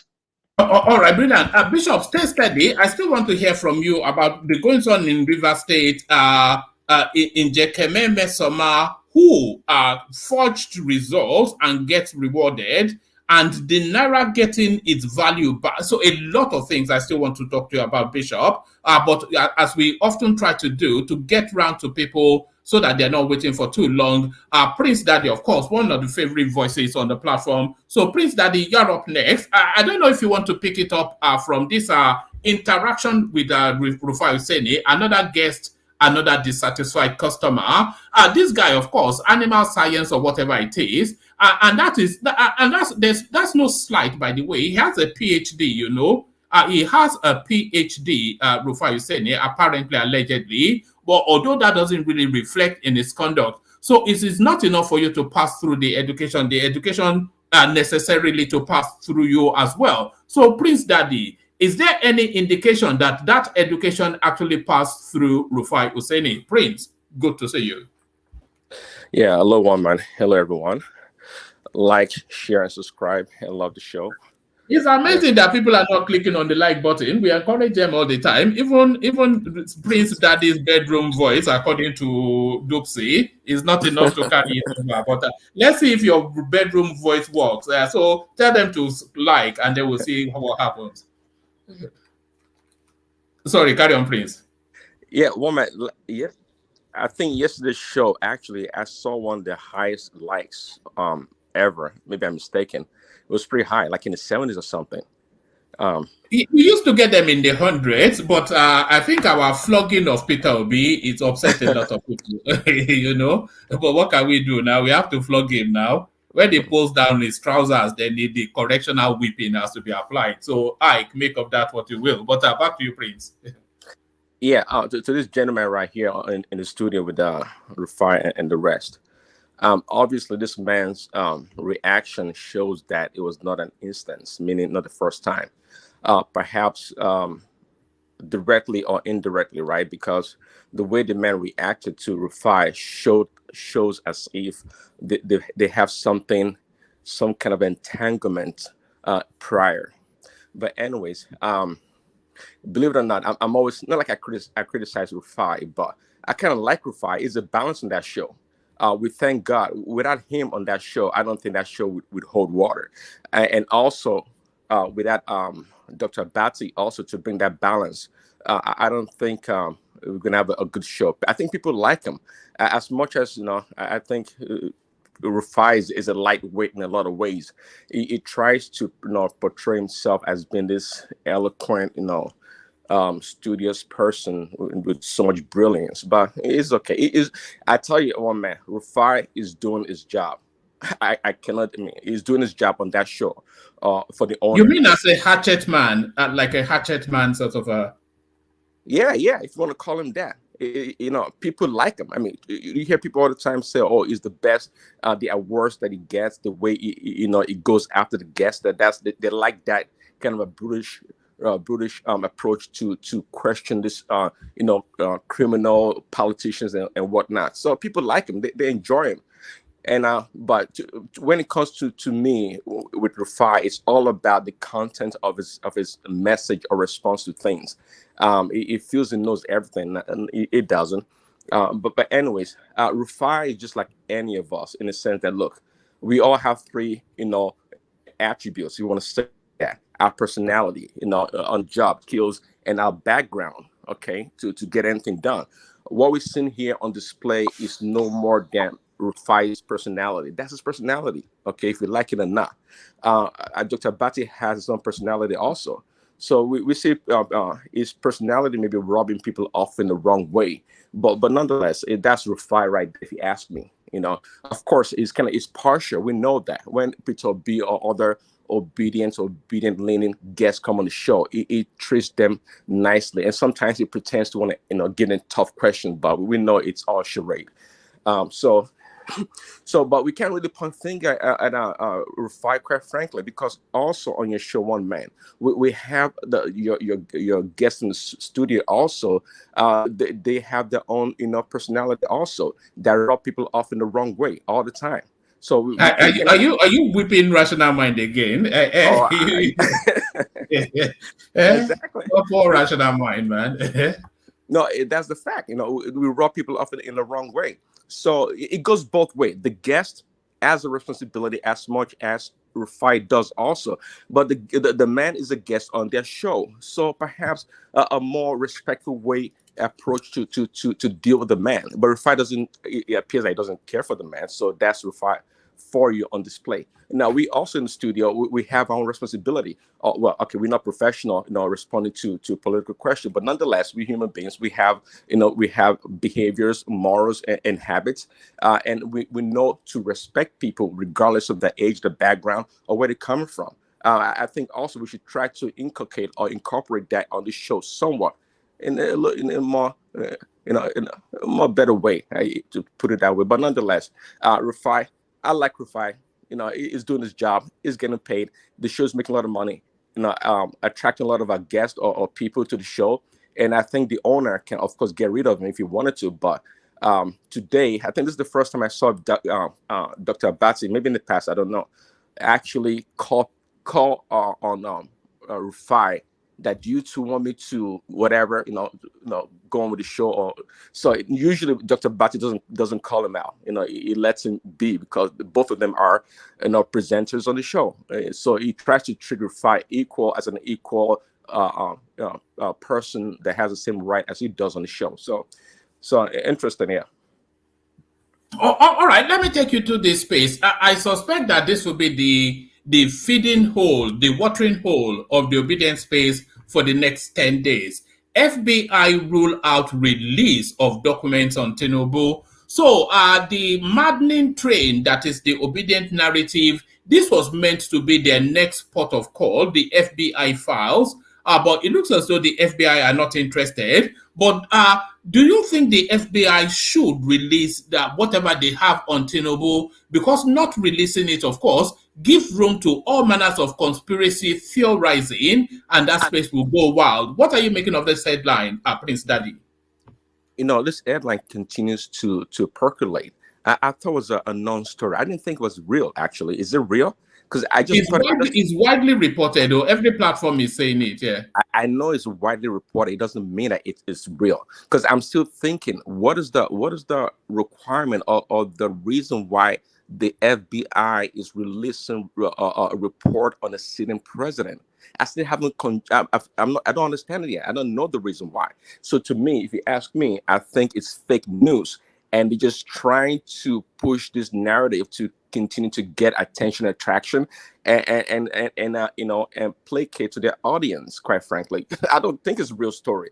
I don't think it's even ever happened before. Of course, we've seen a lot of reports by the FBI on the South American dictators and these crass leaders there. But they don't usually come out with like, let's expose this sitting president. I don't know why. I don't up to now. I think the story is fake. It's just being pushed out there by some people that have the interest, and simply because it's reported everywhere and people are talking about it doesn't mean that it's real or it's true. I don't think it's true. I don't think there's a base for this story. I heard someone. Now, we'll find out how true or not it is as soon as we'll find out how true or not it is, if they release the files or not. I would like them to release the files. One, because it is good for our platform. It'll give us something to talk about. And two, it will put... So all of the dirty linens of the Tinubu space would then be out there. And then they can then deal with it and we see how that plays out in 2027. So it's good for the space. But why, if they release his files, so they have to release everybody's files. They have to release Peter Obi's files because, of course, the FBI will have files on Peter Obi, Atiku, and everybody. They have files on everybody. So if they release Tinubu's files, everybody's files should be released. Exactly. So, and I don't think that's the case. I mean, yeah.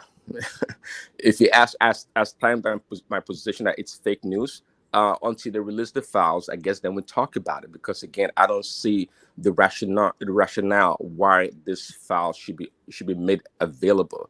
And Tinubu is not a hostile person, or Nigeria a hostile nation to America, not even to the Ayatollahs of Iran and the former president Ahmadinejad of Iran that they released their report to the world. They didn't even do that.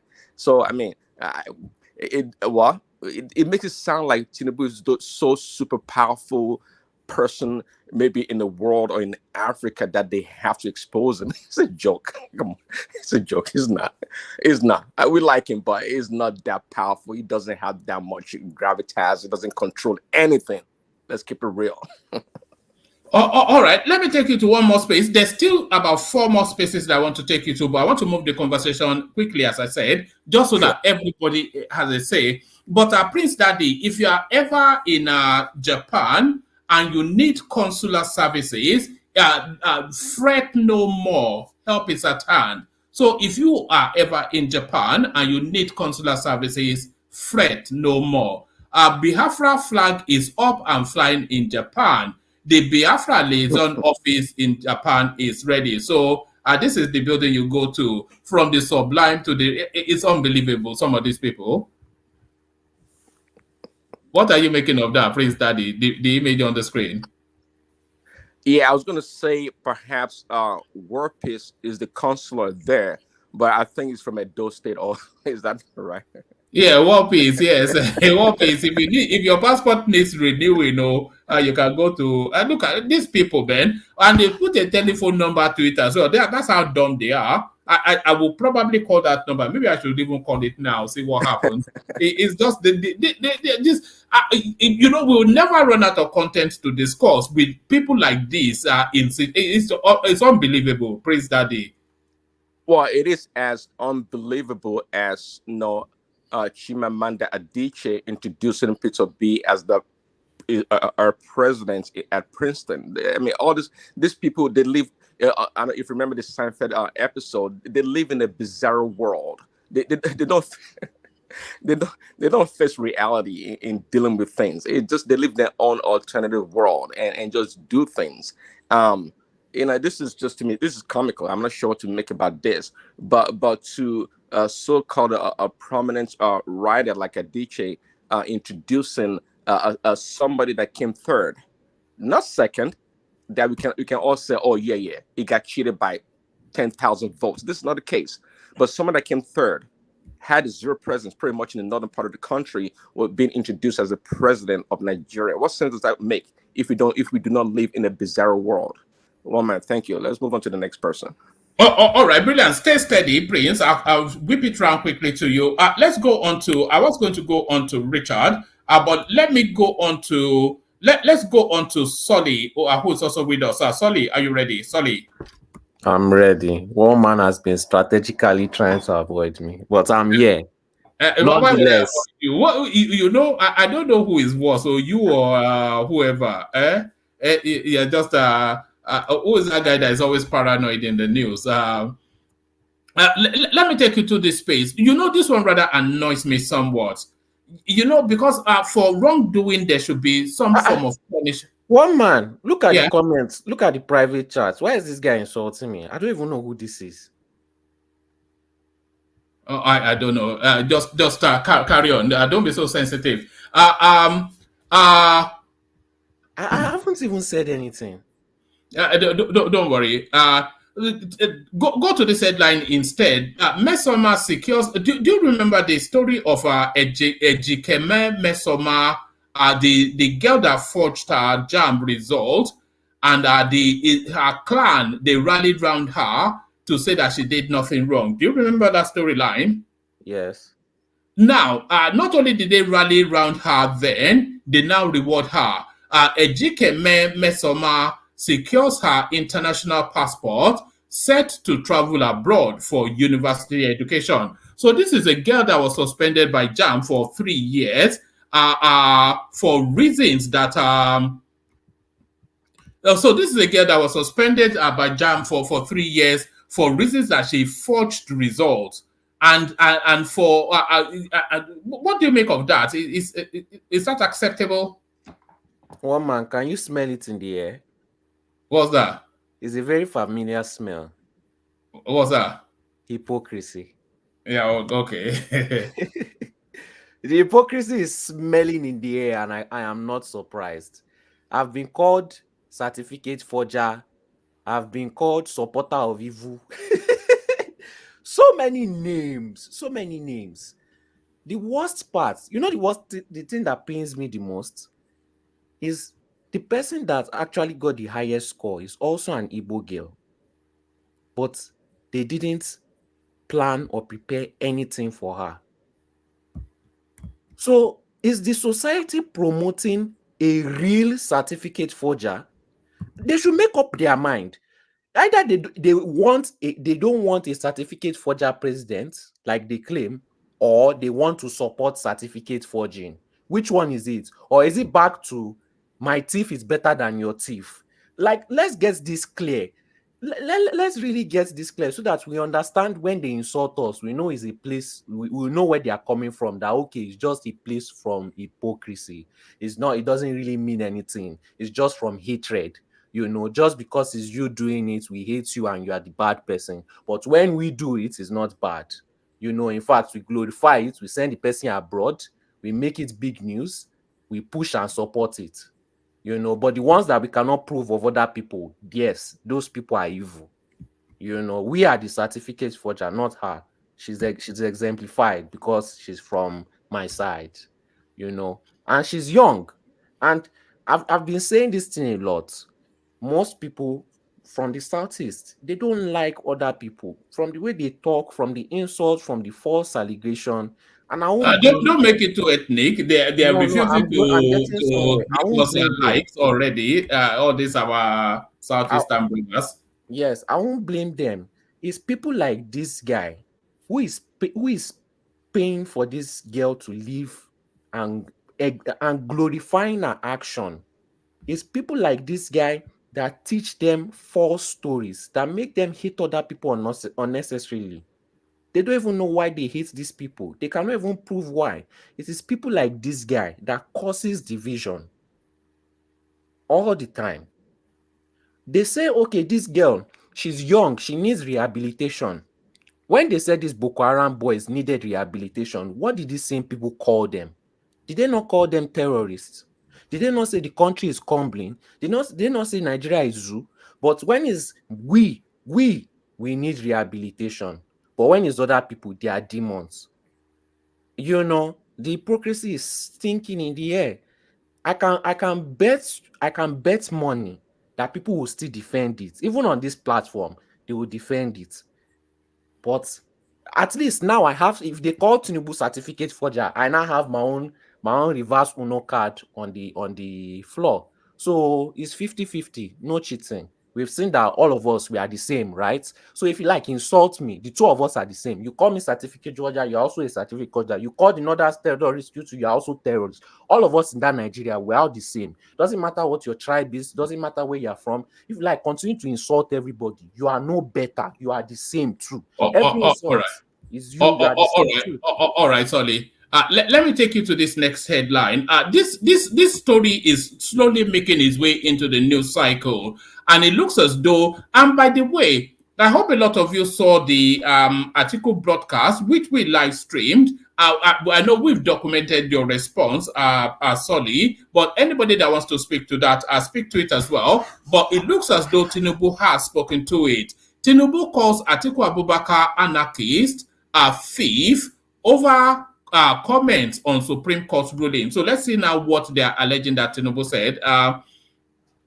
On Monday, President Bola Tinubu criticized Atiku Abubakar, labeling him as a demagogue, an anarchist, and a kleptocrat in response to the former vice president outburst over the Supreme Court's rejection of a new certificate forgery evidence that would have nullified Mr. Tinubu's electoral victory. Mr. Tinubu, in a statement through Bayo Ononuga, one of his aides, was reacting to a press conference on Monday where Mr. Abubakar berated the Independent National Electoral Commission, INEC, for failing to disqualify Mr. Tinubu and the Supreme Court's failure to admit evidence of his certificate forgery.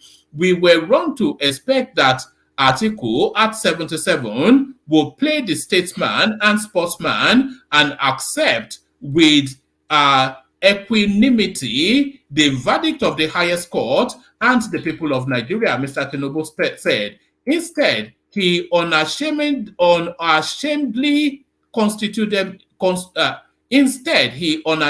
constituted himself into a demagogue and an anarchist in a way and manner he sought to pull down and delegitimize all the institutions of state, all in a futile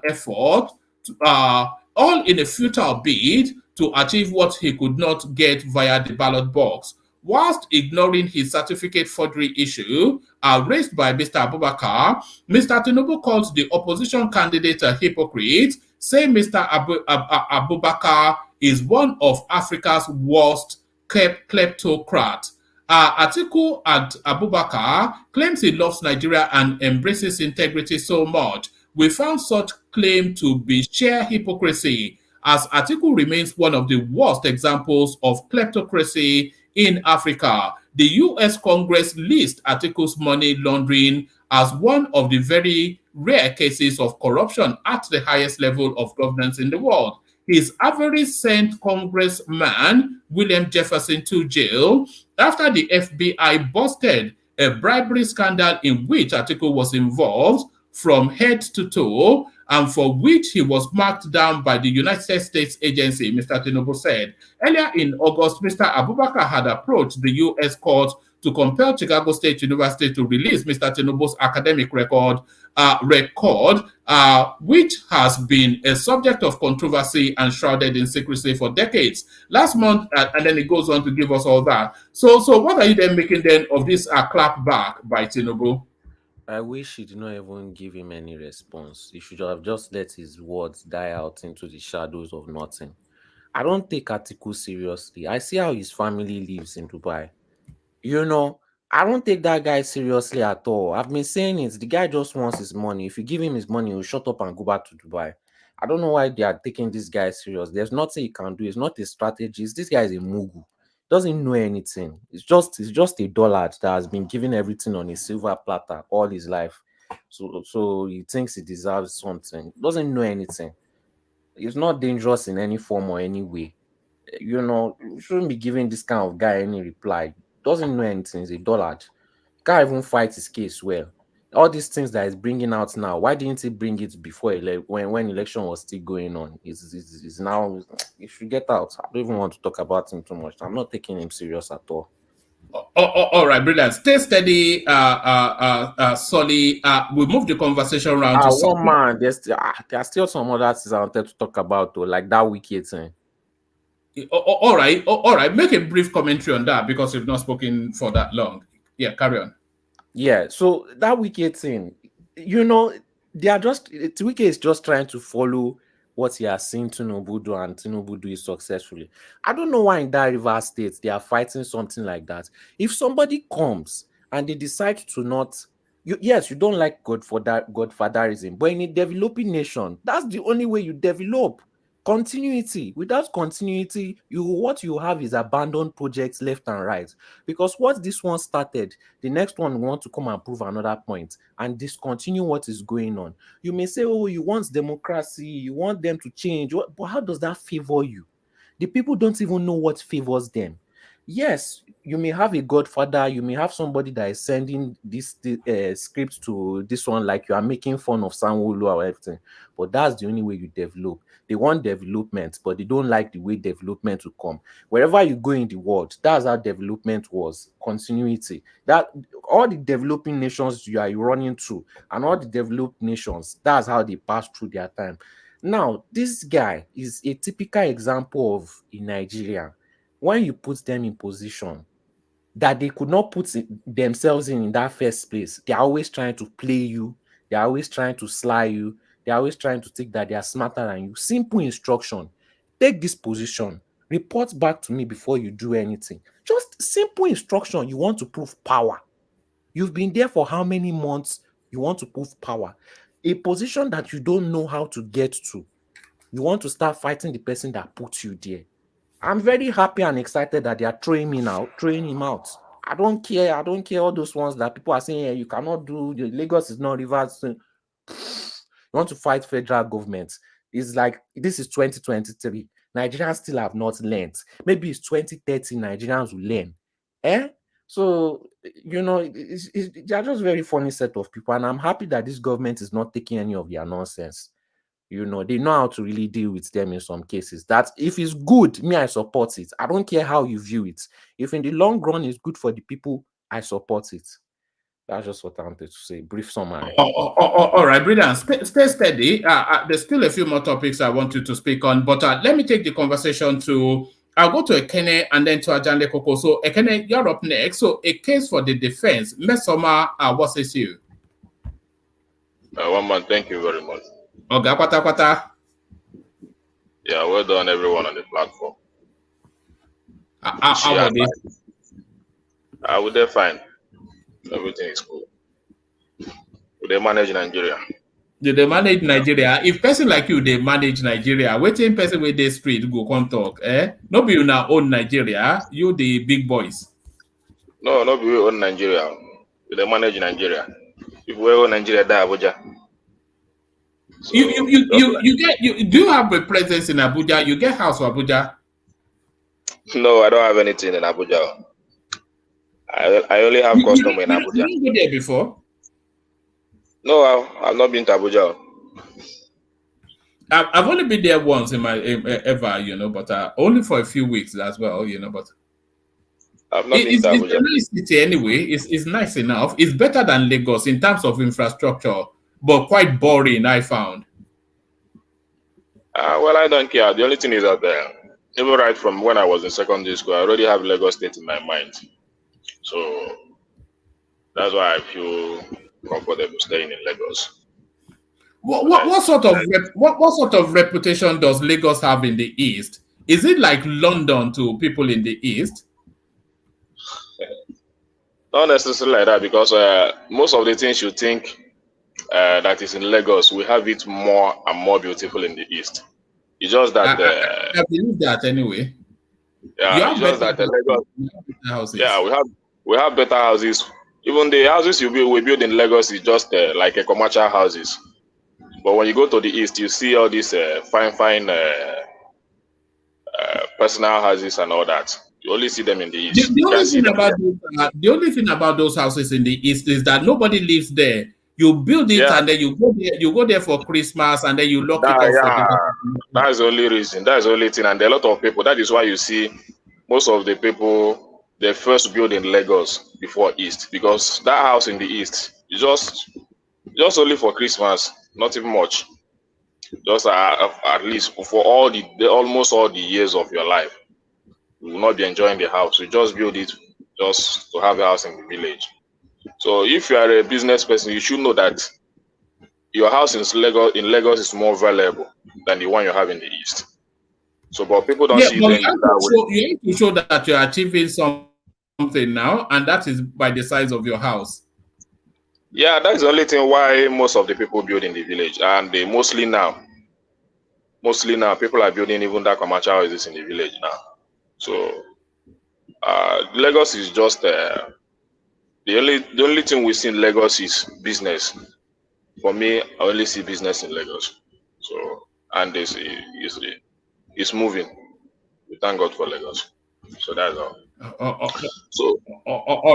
All right, bring that to the politics. So Mmesoma, I don't have much to say, but I think. Do you think it's right for them to sponsor her education abroad after what she did? Yeah, I think it's right, because after the whole issue, she came to the studio to apologize.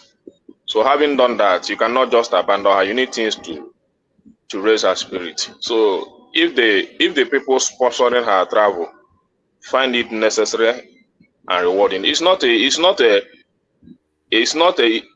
first person to sin. So sin goes with forgiveness. And having been sin and confess of his sin. It goes with reward in this instance now. Sin goes with reward. No, not necessarily. Just like when people talk about comparing him with the current president and all that, I don't see it that way. The only thing I see is that the only issue I have is that even the president himself haven't spoke about his own record. So that's the only issue. So if the president would have owned it enough to speak about his own record, I don't think we'll be having all this back and forth about him. So, but Mmesoma has come out to say, yes, I did it. Forgive me this and all that and all that. Why should you kill her when she has confessed? After multiple lies.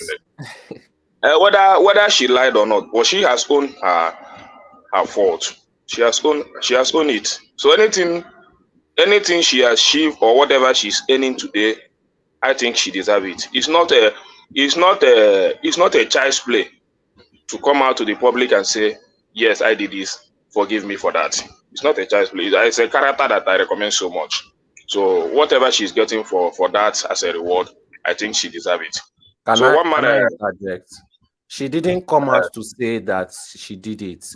They had to do investigation. They had to bring it and force it out. After all, whether you no way out. Whether you do investigation or not, the only thing, whether you do investigation or you don't do the investigation, or at the end of the day, she still come to the studio to apologize. So even so many people, most of our politicians and everything you see, whether after the investigation, they still feel the humanism and they keep their bad record inside and try to cover it. What you see is that we try to cover issue in Nigeria, bring it to the open, let's tackle it. So the problem we have today in our country is that we have a lot of problem and we tend to cover it. That's the problem.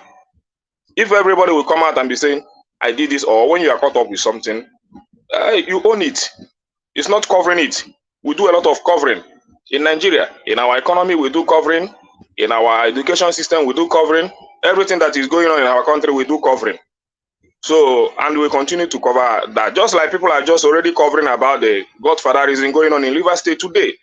Just because of politics. Yeah, you might like Wike because he helped your president to attain the position he is today. So you wouldn't want to speak against him. That is why you are so much comfortable to say, yes, it's good. Godfatherism. The agreement must be signed. Share the money of River State. Don't use it to work for them. Before you sign any contract, make sure that the former governor is aware. I don't even understand how we behave in this country. And that is why one man, if I begin to react about people that call themselves educated in this country, people think it's because I hate education.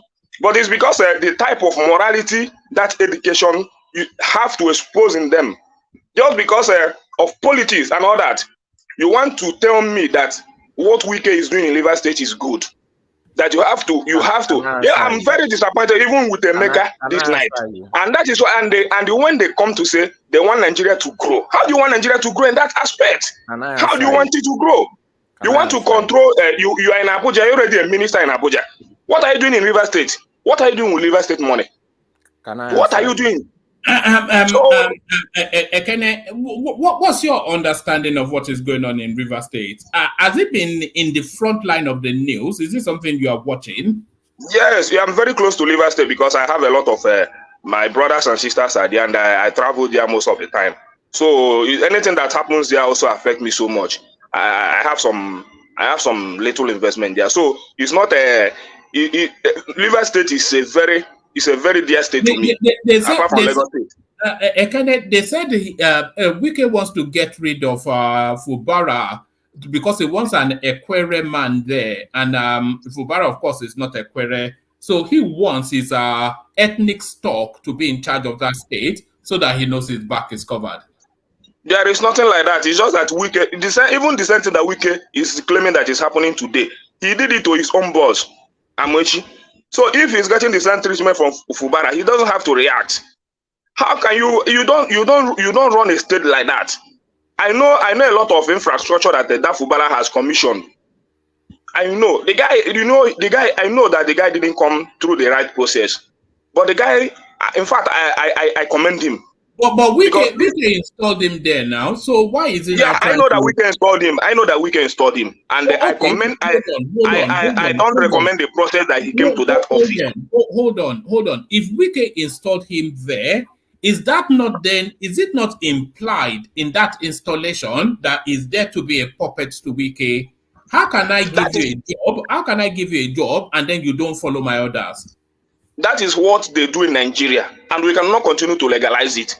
Even Wike, somebody installed him, and he didn't follow the process that he was being installed. The agreement that he had with Amechi, he didn't follow it.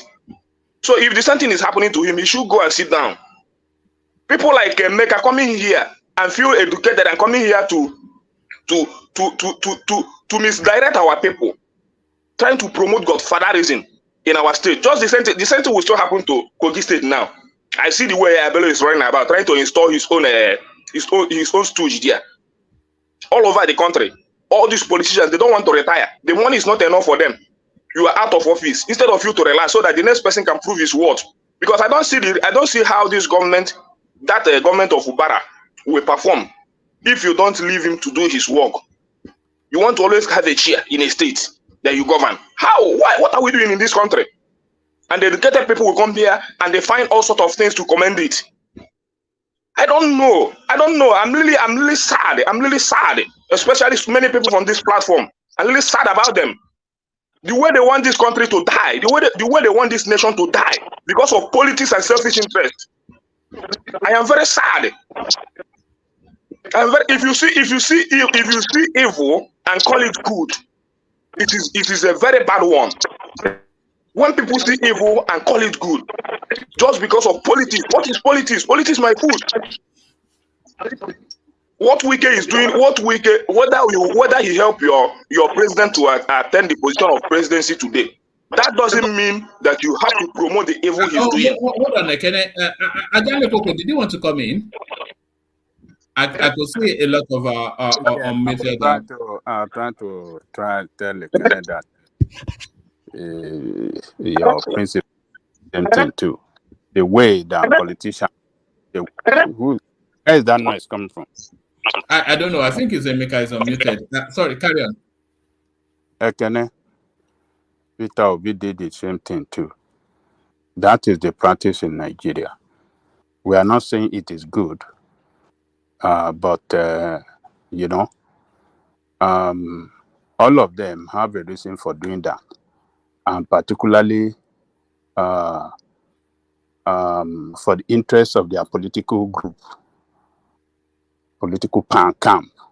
In every party, they have different. Obi did not install a successor, did he? No, the guy that turned out the successor was his own candidate now. Obiano? Yes. Obiano was his own candidate. He went to bring him from the bank now. Let the facts very well now. Let the facts very well and know how he controlled him. Did he control his government? Wait. That one turned against him. The way this that is a party affair. And the situation of zoning in Anambra State is the only state following zoning in Nigeria today. No. So it is the turn of that. It is the turn of that region, that Ayamelum area, to produce the governor of that state. That is the problem. And that is the problem that Peter Obi had with Soludo up to today, because that time Soludo wanted to contest. So and they are from the same village. They are from the same village, Gogo. Obi told him that it is not necessary. I just finished my government. Somebody from my own village cannot continue. Let's go to another region. And that is how Obiano came in. So Obi is the principle of zoning. Obi was a godfather too, Abi. Obi was never a godfather. He didn't call it, he said it publicly that he never signed any agreement with Obiano, and the Obiano never paid him any time, which Obiano confirmed. So what is Godfatherism? If you and they're from the same party, there is nothing bad. There is nothing bad that the wicked help Fubara to win an election, campaign for him as a party man. But Let me not tell allowing you, the guy to work is the problem. Let me tell you this. There are more reasons why you see governor influence the person that will succeed them. And one, and the most important, is their group interest. You know, in every party, they have different group, different interests. So, for the interest of his own camp within that party, he have to ensure that whoever that going to succeed him must be from his own camp to continue the to protect the interests of his own camp within that party. So that is number one, this thing. Yes, he can influence whoever that is going to succeed him and want that person to listen and do this. But can I interject for a minute if you don't mind? Yes, I will do that. So but the most important point is, who can I trust in this camp, and let that one continue from where I stop. Yeah, so that's it. Yeah, please let me just quickly say something to Ekene. We were all aware, we are still alive, that Obiano came out openly, I think in 2016 or 2017, around 2016, that what caused fight between himself and Peter Obi was the demand of 7.5 billion from him by Peter Obi for the amount he used in bankrolling his election. Peter Obi never responded to that until today, but that allegation was there, and Willie Obiano said openly that that was what caused their fight. I just want to set that record there. Sorry, was that Nobody has responded. Nobody responded to that. Me have not responded though. And Nobody has responded to that, unless if you do not, if you don't follow the news very well. P2B said that if anybody have given me 1 naira saying that I installed him, let that person prove it. That he has never collected any 1 naira, either from Obiano or anybody, because of the support he gave them. Obiano did not say he paid him. Obiano said what caused fight. I think you did not hear me right. That what caused fight among them was that Peter Obi demanded. He never said he gave him. They never fight. He said he demanded. They never fight. It's just that the P2B left them. They never fought anything. So you were putting it as if they came out to fight. You just want to. You just need to watch. You just need to watch what happened in the boxes now. Let me finish. You just said your mind. Let me. It's my space. No, but you just misinterpreted what I said. You twisted it. I did not misinterpret it. An accusation was laid. He came out to debunk it, that he never collected anything from him, and he didn't want anything from him. That the only thing he wants is the progress of the state. And I tell you here that the reason why Obiano came was principle of zoning in Anambra State. And if we check all the states in the southeast, the only state that is following principle of zoning is only Anambra State. Okay, thank God you have corrected yourself. A while ago you said so in the whole of Nigeria. It's not because of Godfatherism. Even if you want to talk about Godfatherism, check your WhatsApp. Let me finish. If you talk about Godfatherism in Anambra State, the only person that killed it is P2B. When you talk about Godfatherism, you talk about Oba brothers. You talk about the Makeoff. You talk about the. Let me finish. Let me finish now.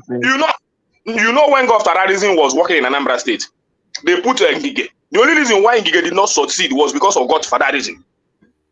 I am not talking Godfatherism with you. If you will let me talk, I am not discussing. Hold on for one moment. Let me bring you this. This is pointed to you. Can I mute yourself for a moment? Let me quickly bring it. Obiano finally opens up, alleges Obi demanded 7.5 billion for sponsoring his election. So this was at that time of that when he was in situation. Anambra State Governor Chief Willie Obiano has finally broken his silence on the and this is going back 6 years or so. This is nothing to do with Obi's incarnation as a presidential candidate. This was in this was 6 years ago. This was 6 years ago.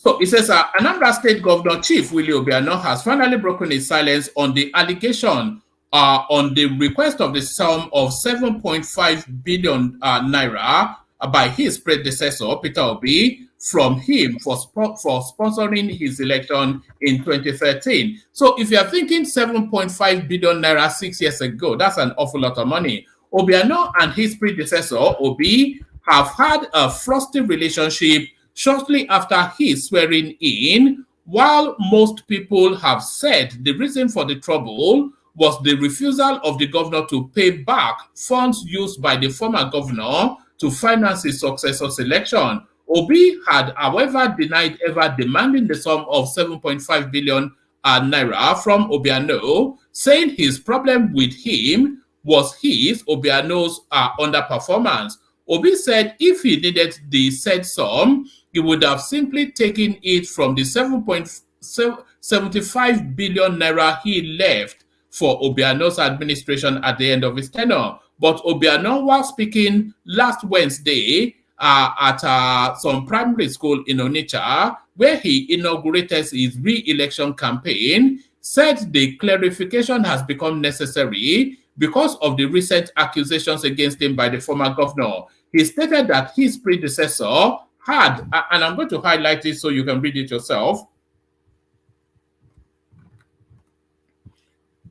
One man. So, hold on, just hold on. He stated that his predecessor had demanded the sum of 7.5 billion naira from him as funds spent in prosecuting the election on his behalf, but he refused to pay the money because it was not true. Obiano said he refused to pay because he strongly believes that public funds should be used for public good and not to settle godfathers. So he considers Obi a godfather. This, he said, was the reason they fell apart. The governor said another reason he refused to pay the money was because he was aware that enough funds were raised for his campaign by his friends and associates, all of which were not accounted for by the former governor. So he's even accusing Peter Obi now of stealing from the campaign funds. This is it right there. The governor said another reason he refused to pay the money was because he was aware that enough funds were raised for his campaign by his friends and associates, all of which were not accounted for by the former governor.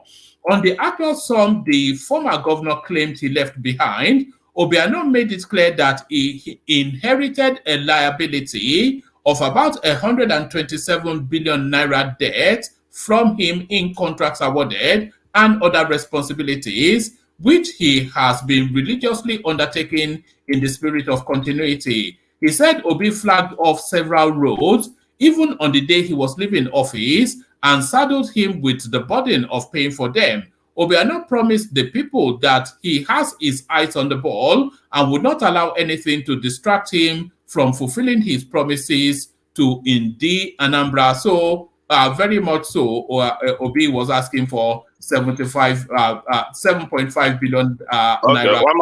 One man, have you finished? Yeah. I wish you allow me to talk. Yeah, carry on. Yes, I didn't say that this. Obiano didn't say this.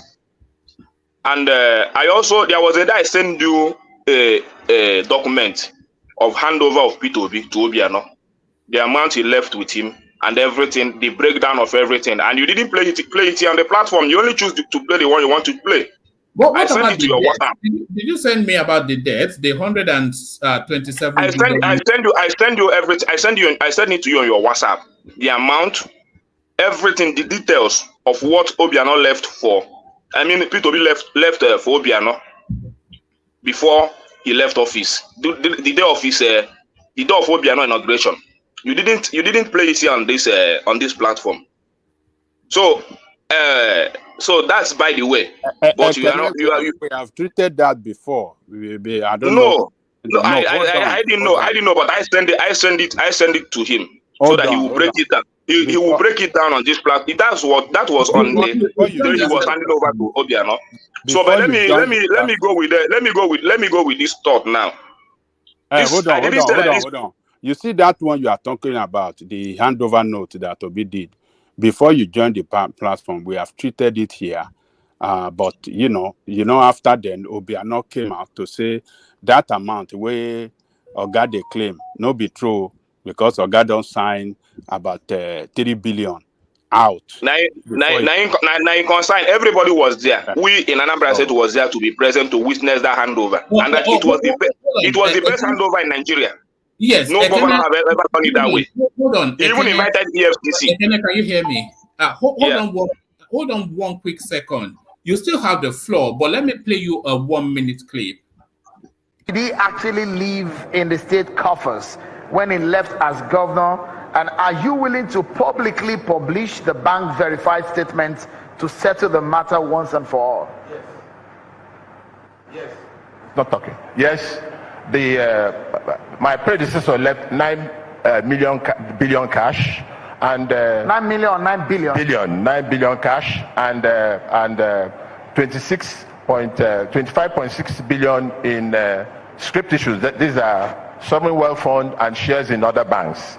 If you put 9 million to that, you get 35.5 billion, technically. But he issued checks worth over 15 billion before he left, waiting for me to cross over before those checks started appearing. So you can see it's teaming and leading in accounting. That's what happened. So this is fact. We have published it already. It's already in the social media. It's everywhere. That what he left was 35 billion. Let me even tell you, if I were not only publishing the figures, publishing the bank statement, would you look? Our accounts are properly audited. I have the largest funding from the donor agencies. They will not touch you with a long spoon if they don't see your transparency. Okay. So there it is, right there. Okay, one man, this video is not new to me, so there is no need of play, even if you want to play it 100 times. You see the way he's stammering. See the way he's stammering. P2B had a problem with him because he was underperforming, which everybody in Anambra State confirmed it.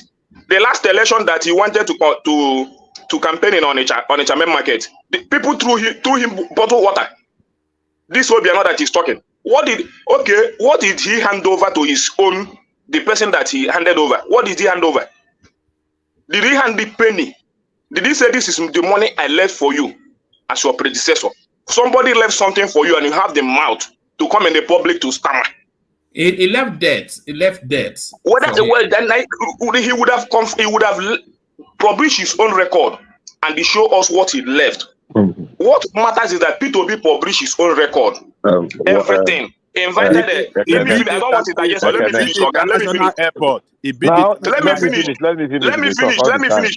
finish. Let me finish. I don't want to. If you don't want me to speak in this platform, you just allow me to speak. Yeah, you have your time to speak. Carry on, Ekene. So, he left. He presented everything to him. We are witness.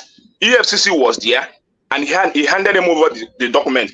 If what he's saying is wrong, I think those EFCC that was present on the day of his inauguration would have go after P2B. He did. This governor was the only governor that was arrested on the day of his inauguration in Anambra State. This Obiano. He was the only governor. You build an airport at the end of your tenure. With which money? The money you said that they didn't left for you.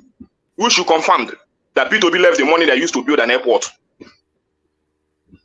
So let's stop playing with all this hypocrisy. If you cannot do it, you cannot do it. How many governors in Nigeria today has come out to present EFCC standby? This is my document. Everything I'm presenting it. This is my handover note. Go and check it. If you have any discrepancy, come and arrest me. Did they arrest him? Did they arrest P2B? It is all these politicians. The day that he wanted to call after his tenure, he went on a main market to campaign. People threw him pure water. All the road, everything that he didn't do anything. He do airport with which money, which he confirmed. So if we want to continue to be, I'm not saying that Obi is a saint and all that, but if you know what you didn't do, don't say it. Obiano just left office. What did he left for his own predecessor, which is his fellow brother Soludo? What did he left? He couldn't even publish any single record. No transparency in everything that he did. He couldn't publish any. So I'm not here for this propaganda. Obi accused him of not performing, underperforming in Anambra State, which is very correct. He came out to, just in his second term of we went to campaign and said, I want to open up, that he demanded 77.5 billion from me. Which will be responded to him. That all this is saying. Take an interjection from Bishop and then round off that space, and then I'll move the conversation on to Ajane Koko. Let Bishop come in, and then you have the final word, and then we move the conversation on. Bishop. It is me that want to talk. Bishop. Okay. Well, let Bishop ask, and then you come in after Bishop, rational mind, and then Ekene rounds it off, and then we move on. Bishop first. This over-laboring to make Obi look like a saint. Now, the argument started when Obi was claiming after he left office. Obi was the one that started boasting about how much he left, and that was what made Obi not to come and respond to him. None of them is a saint, but the way you are carrying this Obi matter as if he said, you are saying somebody did not go to Onitsha because of the kind of mob that Obi has raised. So the argument started when Obi went about talking about the so much humongous amount of money he left for his predecessor, and people were questioning him. And the guy has to come and defend himself that what he left in cash, he left twice in debt. And he used that language there that is something in, something out, like, So this one that you are struggling that hold on, let me finish too. Just keep quiet. Let me finish too.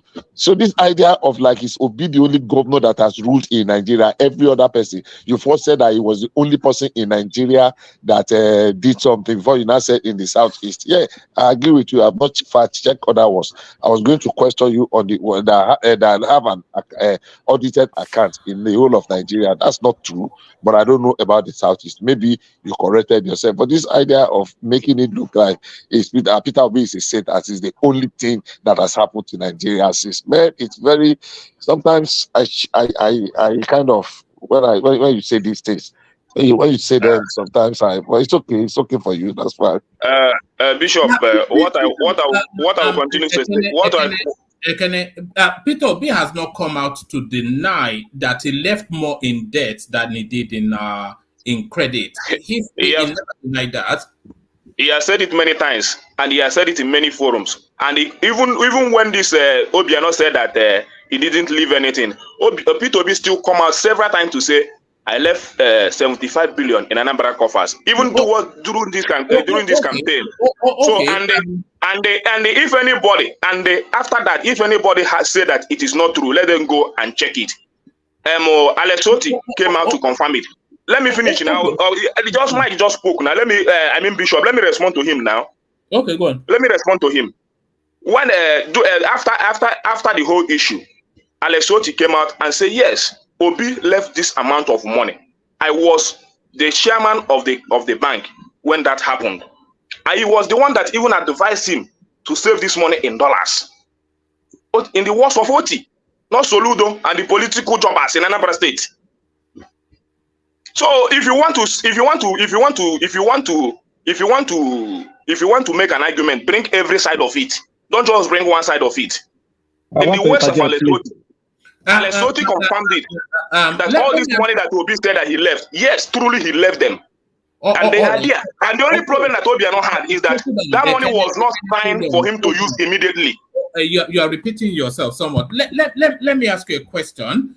If I give you 100 naira and then I give you 200 naira worth of invoice, are you in credit?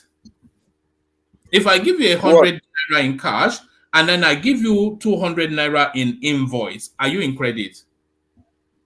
You give me 200 naira in cash. I give you 100 naira in cash, but then I give you a bill for 200 naira. Are you in credit? Am I in credit if you give me 200 naira in cash? And no, hold on. If I give you 100 naira in cash, but then I give you a bill that you have to pay for 200 naira, are you in credit?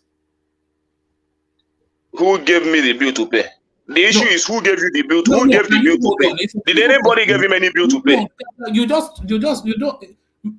I understand where you're going to. You're trying to say that P2B left more debt. than the money he left. That is what you are trying to say. Yes. So that is. But I'm trying to tell you. I'm trying to tell you that that's what Obiano said. Yeah, that is what Obiano said. Everybody knows that, even towards his campaign and when he finished. And I know that he said it. But it is not true. That is what I'm trying to tell you. Oh, we know that it's not true. You have access to the account. Yes. Because what would be, because the only thing is that brick wall. There's no use. No matter how much proof or evidence you bring, it's not going to change. This is defense. It has come to do defense no matter what. So there is nothing. I can hold on. You see, we keep flogging this, flogging it. I don't know what you people have discussed or have brought this guy up again. But my thing is this. Somebody said during a debate when Chief Lawyer was asking him the question, he said it's all over social media. And here we are. We are all talking about what he said, but we cannot find evidence of it on all over the social media that he talked about. Yeah. Can I find it? And then they cannot find it. Hold on. This same guy we're calling Obiano said he built that airport with the money that this guy left. If there was a deficit of 50 billion, which is more than what he left for him, so now where did he find the money that he used to build the airport? That's the question. To build the airport. So you see, when people talk, let me tell you where you found the money. You asked the question. Let me give you the answer. Okay, yes, when Ngige was the governor of Anambra State, the IGR in Anambra State was in the mid single digits. When Peter Obi, this is from the Nigerian Bureau of Statistics, by the way. This is not the issue. We are talking on the word of Obiano. It's what Obiano said. That not your own analysis. Don't bring your own analysis. Let him talk. Let him talk. Let one man talk. I'm listening. Go on. You're asking where he got the money to. Yeah. When Ngige was the governor of Anambra State, his IGR was up when he took over from Umbazunujo, who destroyed that state. Ngige has actually been the best governor that Anambra has had up to Soludo. We'll see how Soludo does. So his IGR was up in the single digits, even though it was in the double-digit negative under Umbazunujo or whatever his name is. So he brought it up. When Peter Obi took over Anambra State, and this is the Nigerian Bureau of Statistics, not me, the IGR in Anambra plummeted to one of the worst in the country. When Obiano took over the governorship, the IGR within Anambra State, it took a sharp upward curve. So it is those IGRs that they use as templates to get international borrowing. Hold on. You're just making hold on. Let me say something real quick before somebody said. He said, this is how Obiano saying. Not as somebody said that. He said that that airport that he built, it was the money, but you are saying that it's the IGR. I don't know what you're talking about. Somebody said one man is laughable. This guy left was what he used in building the airport. Now you're telling me IGR. What are you talking about? Somebody saying that he said, I built that airport with the money that this guy Obi left. And he said. Do you know why he said that? He said that. I'm not sure that he did say that, but do you know why he may have said that? Do you know why? Mama, don't tell me. No. If you can tell me that he did not say that, I can understand that. But he said that. That's what I heard. No. I'm not. Hold on. Hold on. I'm not disputing that he did or did not say that. I cannot say if he did or did not say that, but I can suggest why he may have said that. He would have said that as a campaign rhetoric. So why? Because he needed a peace crowd. That would have been in the course of a campaign. You see, I don't just know why people keep bringing Obi up. Tinubu is the president. He has gotten the validation. You people talk. And we are talking about the issue of Godfatherism. This hypocrisy is just so. I don't just know. Let me interject, please. I want to interject, please. One man, I want to interject, please. Rational man, please. Just hang up a minute, please. Hold on. A few weeks ago, you people were saying we are going everywhere, all world capital. The marketing in Nigeria. now is the time for this guy. He has gotten the validation. Let us talk about the issue that you people say you want us to talk about. Formerly, you said we are demarcating the country. We are telling out the whole world that they should not do anything with Nigeria. We have a criminal president. Now we're not talking about that anymore. Now he has gotten the validation. Talk about the shenanigans that they are doing. The crap that this guy has brought to APC people on board into INEC. The same template that what's his name? Pupu did that messed up the whole INEC. You people are not talking about that. Now you're talking about Obi. I mean, this is what I mean, guys. I mean, this hypocrisy is just for me, it's just getting me so irritated. Let us talk about the issue. Obi is not on board. One man. Last time I checked, Supreme Court did not declare me as a president. One man. All right. Hold on. Let Bato come in before you. You come in after Bato, and then a kind of round of that space, and then we move on. Well, everybody, Kele, please, I want to ask about how your Alaba is going because I'm concerned about that. And again, I want us to start talking about the referendum. How we're gonna do because Nigeria are not gonna work. I want to leave Nigeria. Let us start discussing about the referendum. How we're gonna separate. Are Everybody you goes his already own way. making your way back to Biafra? You still have 2 weeks now. I said you would do it in 2 weeks, but you are already on that journey. Was it not yesterday that I said within 2 weeks they'll be back to Biafra? Who is this? Say the one referendum. Who is this? No, I'm Bato. Oh, okay. Yeah. So let us start discussing, putting all this in that to the truth. Let them understand that Nigeria are not gonna work. We are just wasting another 8 years for nothing. Let us start looking for a way to go our own personal way because we are just wasting our time for nothing. Ekele, please tell me, update us how Alaba is going. Thanks. But Bato, you are already on your way there now. You already have an embassy in Japan, so you are already on your way to Biafra. You have an embassy in Japan. Yeah, I understand that, but we have to do more. Everybody, we don't want to excuse. We don't want to excuse. Our Sama is not there anymore. It's a Yoruba man now. Is our president, so it's easier for us to him for these people, these certain East people, that are disturbing this government. Let them go. It's easy. We want, but this thing not gonna work. This marriage can never work, never. So we're just wasting another 8 years. This kind of people and seeing the government. It's just wasting of time anyway. Kele, just updated how Alaba is going about the cleanup of stuff. Thanks. All right. It didn't take long for you to head back to Biafra. You disappointed me. I gave you 2 weeks, but you've gone already. But there it is. One man. Yes, I did it. One man. Okay. The most baffling thing on this platform is seeing the way rational mind reacts anytime Obi is mentioned now. And I say this with all sense of respect. I don't mean to disrespect him, but the truth of the matter is this. You are being paid by in your own coin now. And it's making you uncomfortable. This is what you do every time you come here. If at a point I was even sick of coming to this platform. Because whenever you're here, you hardly say anything. If you are discussing Tom, you will mention Tinubu.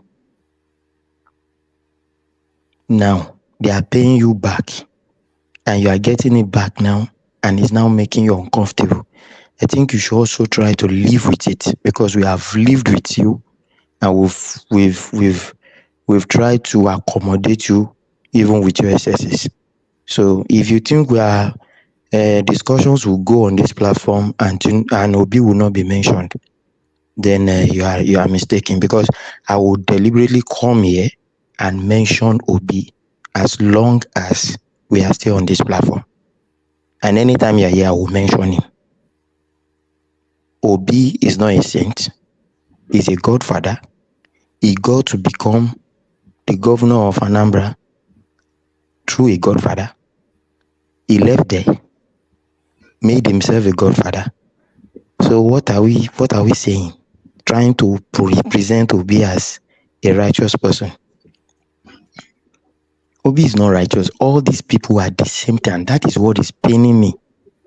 All these people are the same thing. They all, and That's what you want to do. Obi wants to become president already. Obasanjo was his godfather. He has so many people that signed him on their mentorship. So the truth of the matter is, rational mind, try to live with it. This is what will happen on this platform. We will mention Obi. And it will not be comfortable.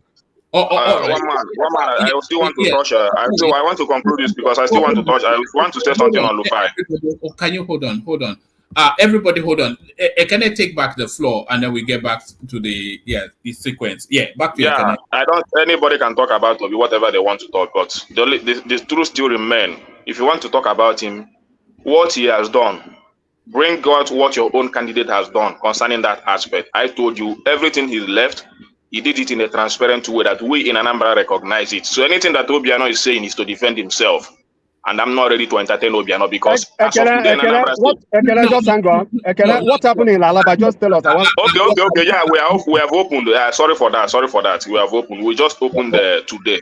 So everything is fine now. We are okay. So one man, anybody that is happy with us, what is happening in River State, let that person continue to be happy. And they continue to promote evil in our country just because of politics. Just because of politics, you are supporting him. But I'm happy on what is happening on ground in River State. The people of River State have stood up to say, Wike, leave us alone. Face you, Abuja, don't come to River State again. We don't want to see you. They're already making that protest. This video you just watched is a small thing in what happened in River State. I saw many videos. A lot of youth came out warning Wike all over the places that if they see him and if act anyhow, they will do with him. And the governor has made a lot of changes. He has changed the chief of staff, removed the speaker of the house, all the local government chairman. He has removed all of them, and he's making new appointments. How can you be appointing people for a governor? You appoint chief of staff for him. You appoint speaker for him. You appoint speaker. Everything you appoint it for the governor. Why is he there as a governor? Why wouldn't allow the man to breathe? Have a breathing space, at least to showcase his own talent. Even if you sponsor him, at least give him a little space to work.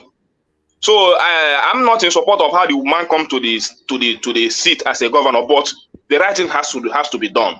And I'm happy that the guy took the right step. He removed all those ones appointed by Wike in the state. He has removed them as of today. All the either 23 or 24 local government chairman, he has removed all of them. So making new appointment, the chief of staff, even the chief judge of the state, he has removed him. So all these things that is happening just because of money. Doesn't have the power to remove the chief judge. But he did it. Let's see, because the battle just began. Okay. The battle just began. He did it. So you don't say anything wrong in illegality, as long as it satisfies your own sentiment. Or thank you. Just look. Removing this, removing that, removing this, removing that. People that work for you to be governor, because of one reason, you want to throw all of them out. You think it was like that in politics? He's just creating more enemy for himself. You think he's gonna get away? He's not political. He's naive politically. That's why he's taking this kind of rouse. Let's see how it goes, Ajani Koko. Hold on. At this very early hour, when he has not even sat down, he has not even established himself, he has not even strengthened his political power. You think it's done like that? What he's doing is trying to fight the federal might. Because whether you like it or not, that state, with Wike delivering that state, committing that state to the federal government, what he's doing is to fight federal government, and they will go after him. It's a matter of time. You will see. Well, I don't know. The only thing I know is that assemblymen are not on his side. 24 out of 32, they are not on his side. The only thing I know is Ajali Koko. Yeah. If you see police, he was crying today that police were shooting at him and stuff like that, that means he had lost control. When the security that's supposed to be on your side are not on your side anymore. It's a matter of days. You will see. I know. I see all those things. It's a matter of days. Let's see how it pans out. But the only thing I know is that the battle just began, and we will just see that.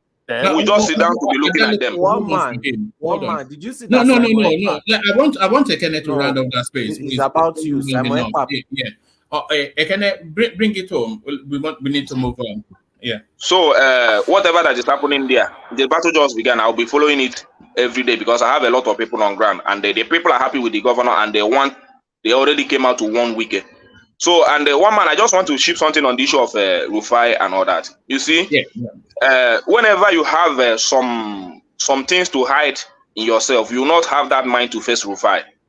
As of today, RUFAI have the best award as the best journalist in Nigeria. You can go and they argue that people say you support Obi, all this, I don't want to care. You support Obi. But I think that the most toughest question that have been asked to Obi in Nigeria today was asked by RUFAI. No journalist have ever asked Obi the most tough question that you need to know anything about Obi. The issue we discussed about Obi last time was that argument was brought up by RUFAI. That is why we have that argument to discuss here on our last platform, on our last meeting here about Obi.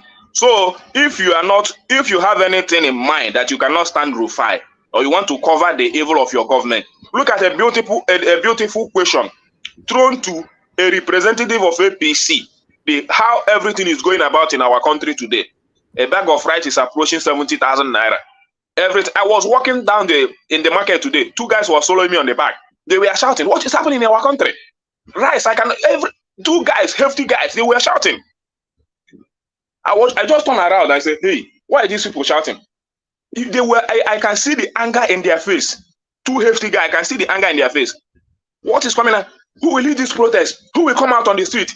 We just need somebody to lead this protest. We just need somebody to lead this protest inside the market. And they're not Igbo guys. I just look at their face. I tell them, let's lead the protest. Any day you people are ready, we are ready. And I see the anger in their face. Not that we're talking politics. I don't know them. I was just walking. People were just shouting at my back. Can we survive in this country? All that and all that. In fact, as I'm talking to you now, I know at least 2 rich men in this country that have almost spent more than 20 million naira to take their family out of this country in the last few months. 2 people. Not that they are not doing well. No, they don't have house. No, they don't have anything to rely here in Nigeria. But they decide this country is finished. I'm not going to stay here and be watching all this nonsense. The other one have to sell his house or his family. Take them away. They said that even if it's a cleaning job that I get abroad, let me be managing it. I cannot be here and be wasting my time. All right. These are the real issue. So if you are not ready, and that issue was thrown up to an APC representative, the only thing he has to do is to attack RUFAI. That he couldn't give a simple answer to the issue of the economy that your government has taken over. You are just there defending nonsense. Thank you, one man. All right, Brilliant. Excellently put by Ekene. I was trying to tell you that, do you know that Simon Ekpa posted you on his Twitter? Me? Yes. Send me the link. Okay, I'll send it. All right. I hope that's not a fatwa. You know, I don't want. There's plenty of Igbo people in London. Get woman. Don't worry. I have a guess.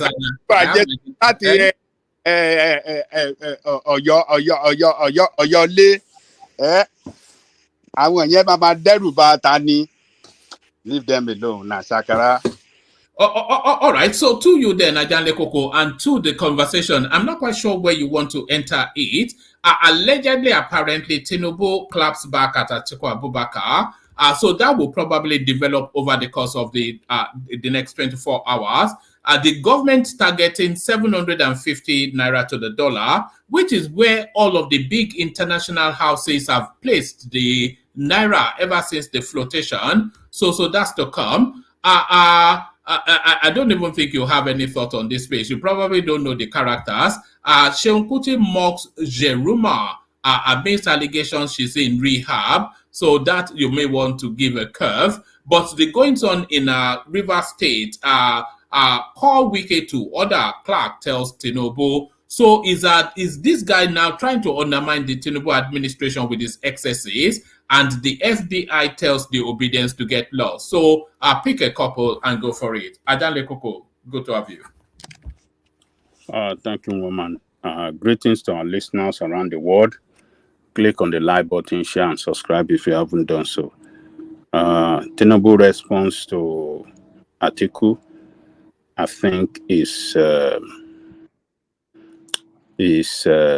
accurate and very timely, because it's never responded to him all this while.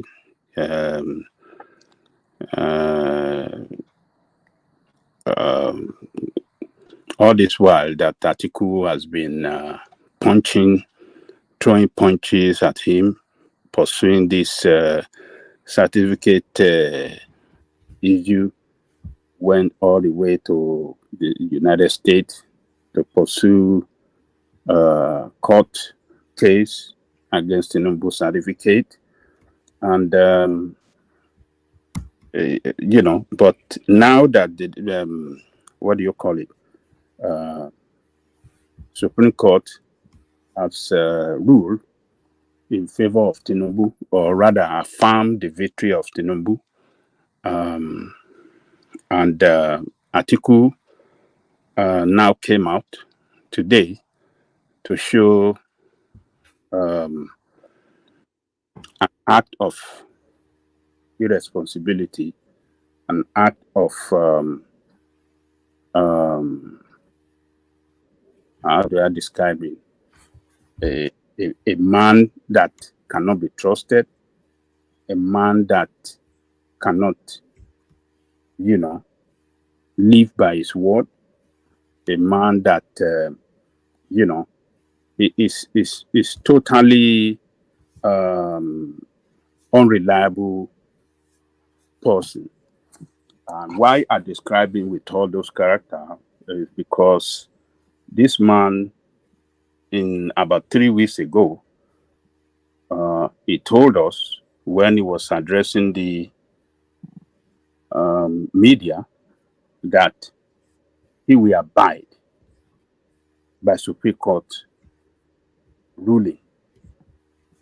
But what did he do today in the speech after the Supreme Court ruled against him? He came after Supreme Court. He came after the judges. He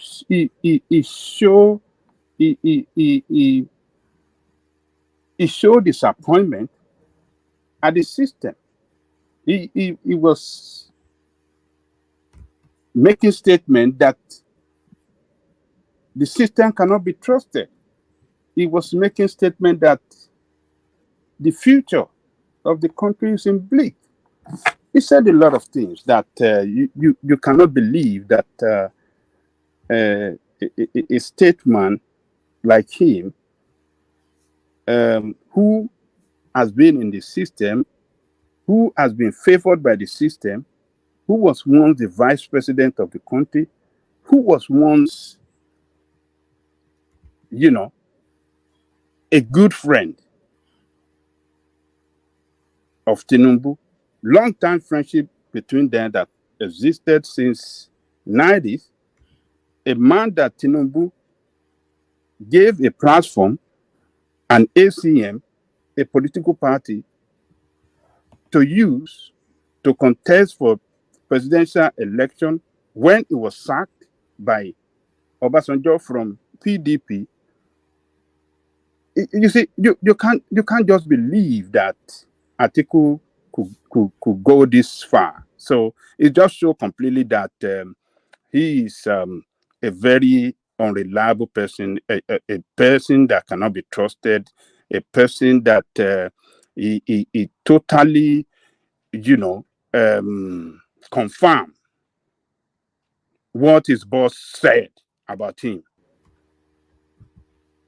that is unreliable, is incompetent, he cannot stand by his word. This is what he did today. So I'm not surprised, I mean, for what Tinubu did to respond to him and call him thief. They did not even call him thief. He called him an anarchist and a thief. A thief. Over comment on Supreme. Yes, he called him a thief. And absolutely is a thief. We had everything that he did with this House member Jeffrey Jefferson that was sent to jail in the United States. Since then, he cannot step his foot in the United States. So Tinubu responded well with his team. I think Atiku deserve it. So I think from now on, I think it shows that they will be responding to his shenanigan and that of his younger brother, Peter Sadiq Obi. They'll be going after them because the man that know how to throw the punch, or the punches rather, has assumed that office as the what do you call it? What's the position of Bayo Nonuga? They've given him that. He's a special advisor on communications. I suspect he will be replacing. I suspect he'll be replacing Ajuri fairly quickly because Ajuri not up to the task, as we all know. No, I wouldn't like him to replace Ajuri. Ajuri is calm. He delivers his messages. Is it not to Ajebota for the role? We need a bruiser. You need a bruiser. No, we don't need a bruiser. We don't need a bruiser to be in the front of the press talking on behalf of the president. No, we don't need it. Bayo Onuga, who is at the back row, that can do his shenanigans, should be where he is. He can't be the face of the president, throwing that kind of saying all this kind of nonsense. No, Bayo Onuga is too. No, they shouldn't take that position. I will not support that. So, but the president responded, positively in such a way that to let Atiku know that he is not a reliable person. So I support that. Then let me go to what's this? Ajalekoko. I don't know. I was talking in the background. I thought maybe I was in the environment. So anyway, I'm sorry. You said he rescinded. I mean, he reneged on his word. What did he say? What did he say? That, I mean, we heard what he said. He said he will abide by the decision of the court, right? Did he say he was going to congratulate Tinubu? Because that's what you're going. Because you're going off tangent. You're saying that he said that was going to call Tinubu and congratulate him. So what has he done at this all this your skating this beating him down with all this thing you've been saying all this while? Okay, he showed his satisfaction against the ruling of the Supreme Court. He called them as people that are aiding, what do you call it? Certificate forgery? High school. He said all sort of things against them, and he described them as, an organ of government that have failed the country, and that if the judiciary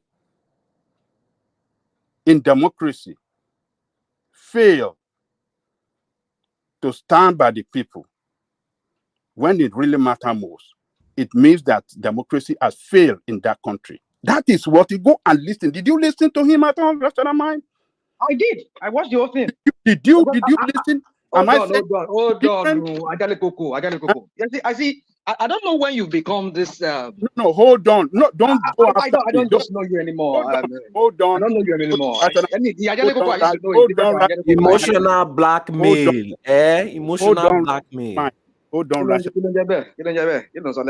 I mean, you are talking to solid on It's the woke language now. You don't understand woke language. It's emotional blackmail now. What do you mean by you are not the one I used to know? Yeah, because I don't know that I used to know. This is what guys used to use for their girlfriend. On the 45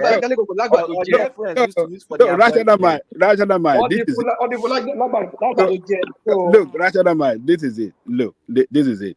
No, let's talk about. I'm just doing that's on the side. I just want to say, let's talk about what he said. Let us point by point. Yes. Are you saying that this guy does not have the right to his own opinion? Is that what you're saying? His opinion today does not conform with what he promised that is going to do. What was the promise? What he promised is that I will abide by the Supreme Court judgment. But he is showing dissatisfaction against the judgment, and is describing the judiciary. Is describing them as a failure. Okay, it described them. Yes, go and listen to that thing because I watch it. Maybe not live, but I watch it on. Let me not mention the platform name, but I watch it immediately as it just dropped. I watch it from back to back. I watch it. So my point is this: let us not talk. I mean, if one man will allow us, because I don't know other people are listening wanting to talk. Now, you said previously in his first press conference that he gave after he came back he got those transcript or whatever. He said that he will abide by whatever the Supreme Court says, right? I will accept it. Now, for the fact that he said that, if I go to court and the court rule against me, I have no choice. I have to abide by. I have to accept it, either I like it or not. But I can express that I do not agree with those judges, but I abide by it. So what has he done wrong if he said that? That he is not satisfied with what he got, but he will accept it. He doesn't have any. In fact, he doesn't have any. I mean, there's nothing he can do about it. He has to abide by it. So, are you saying that he does not have the opinion to express how he feels? That's why you're sounding to me, Adelekoko. Look, let me tell you. I'm not saying that he doesn't have his opinion, but his opinion today negates completely what he promised. You see, and in his speech, he did not mention at any time that he accepted the ruling of the Supreme Court. Oh, no, I think he did. No, I think he did. He did. Let us go and listen to it. He did. Hold on. He said he has no choice, but he'll accept it. But he said he disagreed with them. That's what he said. Did you really listen to it? I listened to it. He did not. He did not at any time said I accepted the ruling of the Supreme Court. However, this and this and this should be done in our country. He didn't say that. He started firing them from the beginning of his speech. He went after the Supreme Court and the judiciary. That show a total disrespect to that organ of government. Just because they did not go your way, they did not rule in your favor, so you have to go after the this is sounding ridiculous, that some people cannot have opinion anymore because it's the judiciary. No. You and I, we heard. All right, gentlemen. You should have joined us earlier when we live streamed. All right, go on. Yeah. Let me tell you, Rashama, you should be able to distinguish between going after the entire organ of government, describing them as a failure, describing them that they have failed the country, they have failed democracy in that country. That is what I don't like in what he did. As a leader, as an elderly statesman who has benefited so much, who those courts has favored several times by their ruling. Obasanjo went after this guy. Obasanjo investigated this goddamn Atiku. And Supreme Court ruled in its favor several times. Not one, not twice, not second, not three, not four, not five.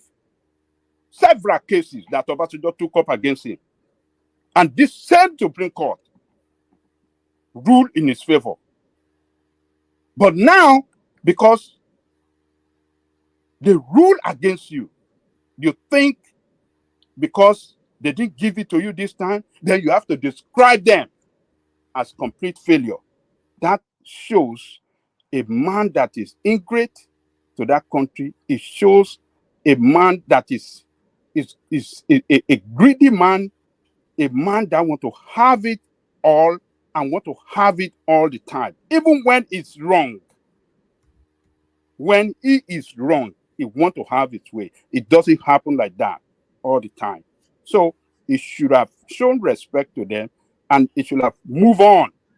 It's the end of the road. So all those one that is describing them is just, it just show how greedy he is, how ingrate he is, how, you know, it just show a total disrespect of that organ of government. That is what I don't like. You show a total disrespect to that organ of government. And you have served in the system. They have favored you before several times, but now because they couldn't go your way, you have to go after them. It's a total nonsense. And Tinubu punch him back hard. And he called him thief. He called him unreliable. He called him an anarchist. They called him an anarchist. Yes. And he was stylishly calling on the youth to come out and fight for the cause. He didn't say that directly, but he was directing a statement to them that where the future is for you, is left for you, the young generation to fight for your country. That is total nonsense. It's an anarchist. It shows it's an anarchist. And all right. We should thank God that man is not the president of that country. All right, Ajale Koko, let me move you on to one more topic, but a brief commentary on this. If you make it brief so that we can move it around so that other people, and then we bring it round again. Ejikeme Mmesoma secures her international passport, set to travel abroad for university education. So when this story first landed, of course, we treated it on here, and I think we all universally agreed that that girl needed to serve a period of penance so that she can have time to reflect on her behavior. But it looks as though some people, they have other ideas. The tribe rallies round and they send this girl abroad. Is this the sort of conduct? Is this the sort of thing that will make her have an appreciation of what she has done wrong, Ajale Koko? Woman, you see,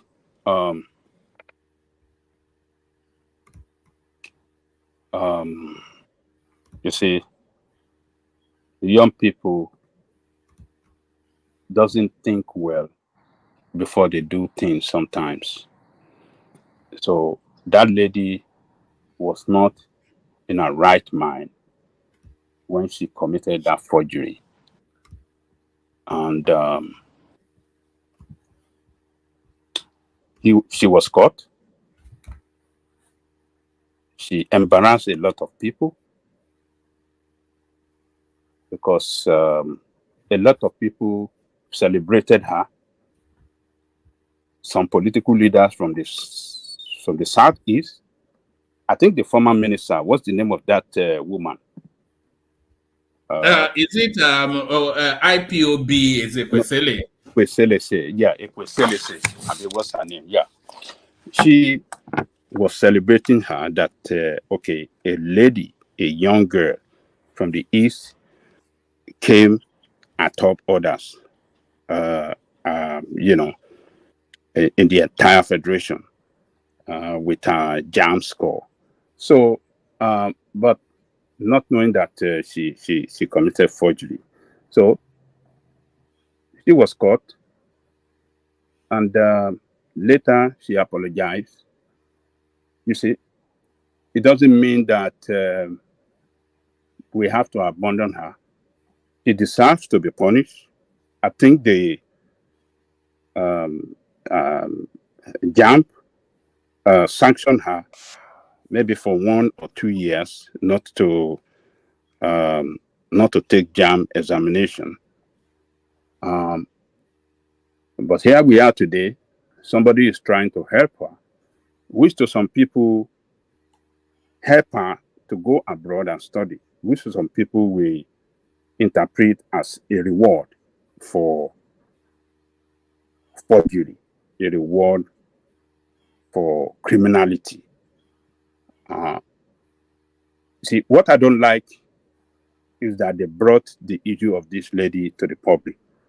I'm not against whoever is helping her to go to abroad, but it should have been done quietly, without the knowledge or without bringing it to the public.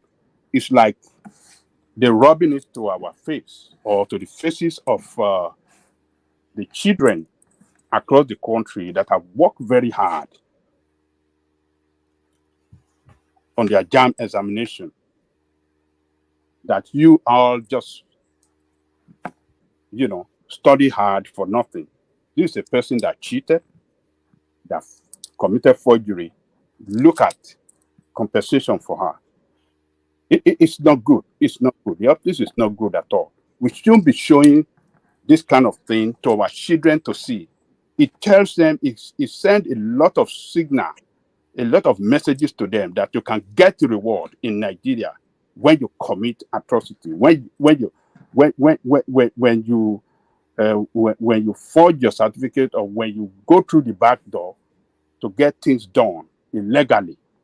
It's not good. They shouldn't have brought it openly to the press. We shouldn't have known about it. It should be kept quiet. The family and who is ever helping her should have been kept. They should have kept it quiet and not bring it. They are rubbing it to our face, and we are showing. It shows that we are a nation, we are a country that we always reward, criminality. That is what I detest. For bringing it to the public is what I detest. But there's nothing wrong to help her. And she, she's a young lady, and I believe she has a better future ahead of her.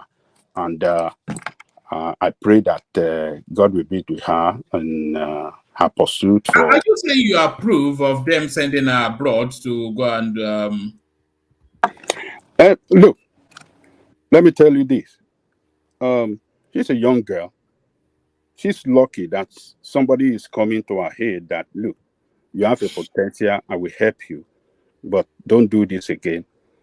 And she's apologized. But why bringing this to the media?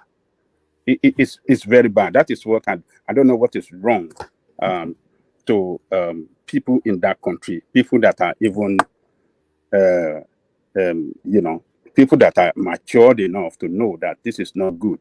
You can't be showing, you can't be bragging about this in the public. That is what they are doing. They are bragging about it. Look, okay, she's a criminal, but yes, nothing wrong in being a criminal in Nigeria.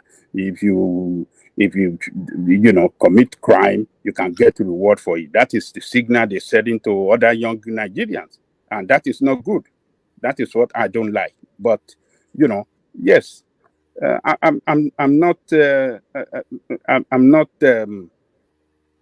don't have anything against, someone helping her or sending her abroad to get education. She's a young lady, and who knows? Maybe she's going to be one of our best in the future that we all be proud of. So I pray for her to succeed and to achieve success in educational endeavor. So I don't have anything wrong with her, but I don't like the way they brought her to the public. This, help or maybe assistance. Well, how do we call it? To go abroad to study. I don't have anything against that. So on the issue of Wike, look, that governor. Let me bring it round to you, and then you do Wike. It's just really, unless you're going to be brief. Yes, I'm be brief. So that governor shoot himself in the foot. Wike committed so much interest into this. So much money was spent. So much resources was committed into making that guy the governor. So now you are the governor.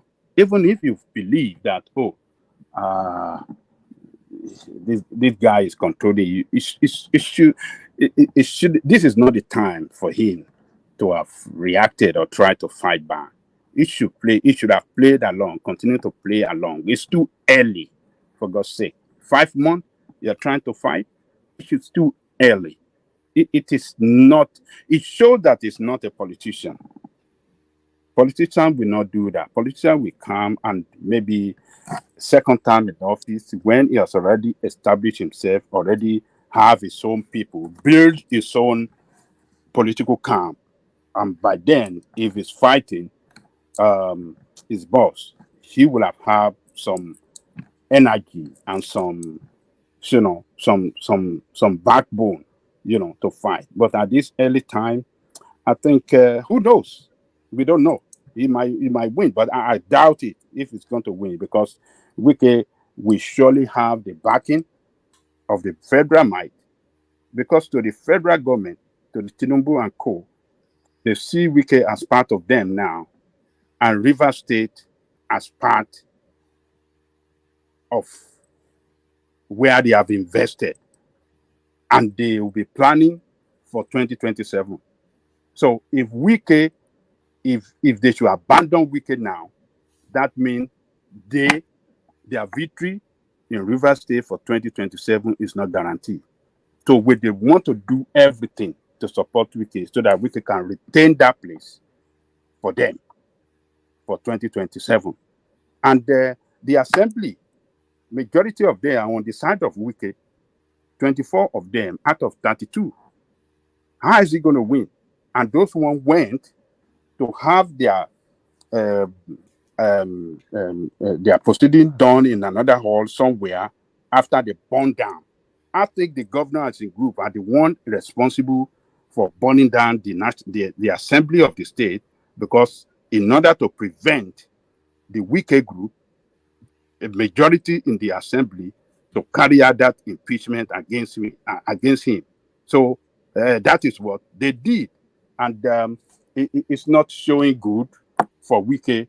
It showed that Wike as a leader, he doesn't have his house under control as people seems he have it.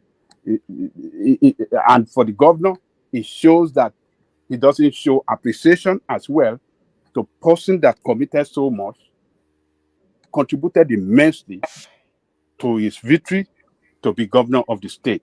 So both of them have some blame somehow, but I would blame the governor the most, that he didn't show patient, he wasn't patient enough before fighting his boss. He should have become, play along. I mean, for the first time, just make sure you satisfy him, satisfy others, get people, make friends with people, negotiate with people, dialogue, let people get people on your side very well, make people comfortable around you. And by the time you want to fight, but maybe at the second time, maybe, yes, people that you have satisfied, you have make friends with, they will stand by you. So that's the mistake he make, one man. So let me leave it there so others can talk. Thank you.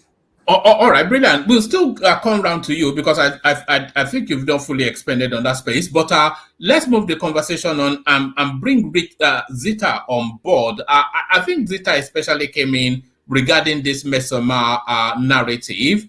When the story first broke, Zita, you were here and you put somewhat of a defense for Mmesoma against what seems to be the popular opinion, that this girl should have been made to serve some form of community service as penance for what she did.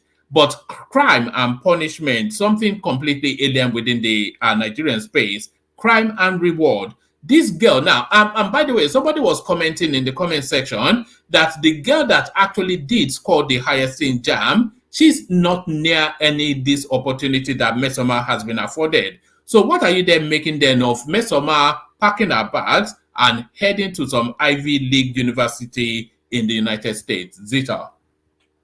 Hey, one man. How on that day? We day, can't we? Yeah, I'm coming down a little bit under the weather. One man. I don't really know what people think I said about Mmesoma. But when I say something, I don't forget. I recall that you backed her up a little bit back during that debate. Yeah. What I said about Mmesoma from the one is that she was the one that did that crime, that nobody helped her. That was the first thing I said. The second thing I said is that JAMB is intact, that nobody should drop down our institution. And that thing came to pass, even as much as I was abused that day. When she eventually confessed, I said, she's young, they should subpedal a little. Maybe a little punishment here, but I think they gave her 3 years.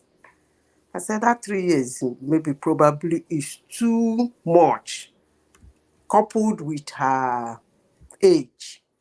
3 years to write JAMB again and then start going to school. Now, she had an opportunity given to her by people who love her to go overseas. I wish her luck. That's all I can say. I wish her the best of luck. Because what can I say? When people say a lot of things because of their emotion, they talk from their instinct, it becomes very ridiculous. But sometimes we should put reasoning. These girls, anyway, they know how they take it out in Google anyway. In the next 15, 20, or 30 years, these things you are talking about, maybe, probably, you won't see it again online.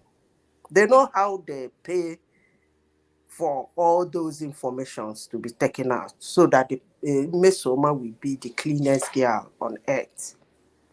For people who are young then, maybe then she will be running for governor or something, or president. And then people like Zita, if I'm still alive, God willing, then if I say this thing she's done, some people will throw stones at me and say, where did I get it? And then we have fact checkers. I don't have any business with such a girl in the first place. Shouldn't be discussing her in the first place. If I want to send her to the best universities, I wish her luck. And let me remind her that in that place, there is torchlight. If she tried that shit, she tried in Nigeria, that place, she'll go to jail. It's as simple as ABC. Forging something, coming online, screaming at everybody, querying everybody, making trouble, hugging her tank of supporters. If she tries that place she's going to, she will go to jail. That's my advice to her. Back to Wike. Actually, why I came is Wike. Somebody called me this evening. I was saying something. I don't know what is going on in River State. If anybody can put me through, I've been very busy. Yes, the short summary of it is that very quickly they are trying to get rid of Fubara, who is the newly elected governor of that space. The puppet master hands of Wike, of course, are all too visible in that play out. They've gone as far as to burn down the River State House of Assembly, which Ajale Koko was suggesting that it was actually orchestrated by Fubara, because Wike is orchestrating the impeachment of both Fubara and the resignation of his deputy in order then to install the Speaker of the House of Assembly in River State, who, by the way, is an Equere man, just like Wike. So all of that has come to a crescendo, and it looks as though now Fubara has now hired a team of young people within that River State to form a cordon round him in order to project the image that he has youth backing. You have Edwin Clark speaking to Tinubu to call Wike to order, and the whole place is agog, about to blow up. And just the cherry on the cake, Fubara's governorship is not really standing on its 2 feet yet, because there's still a case at the Supreme Court challenging from the APC. So it looks as though Fubara is going to go the same way as Emeka Ehidioha. One man, you see, I knew this will happen because,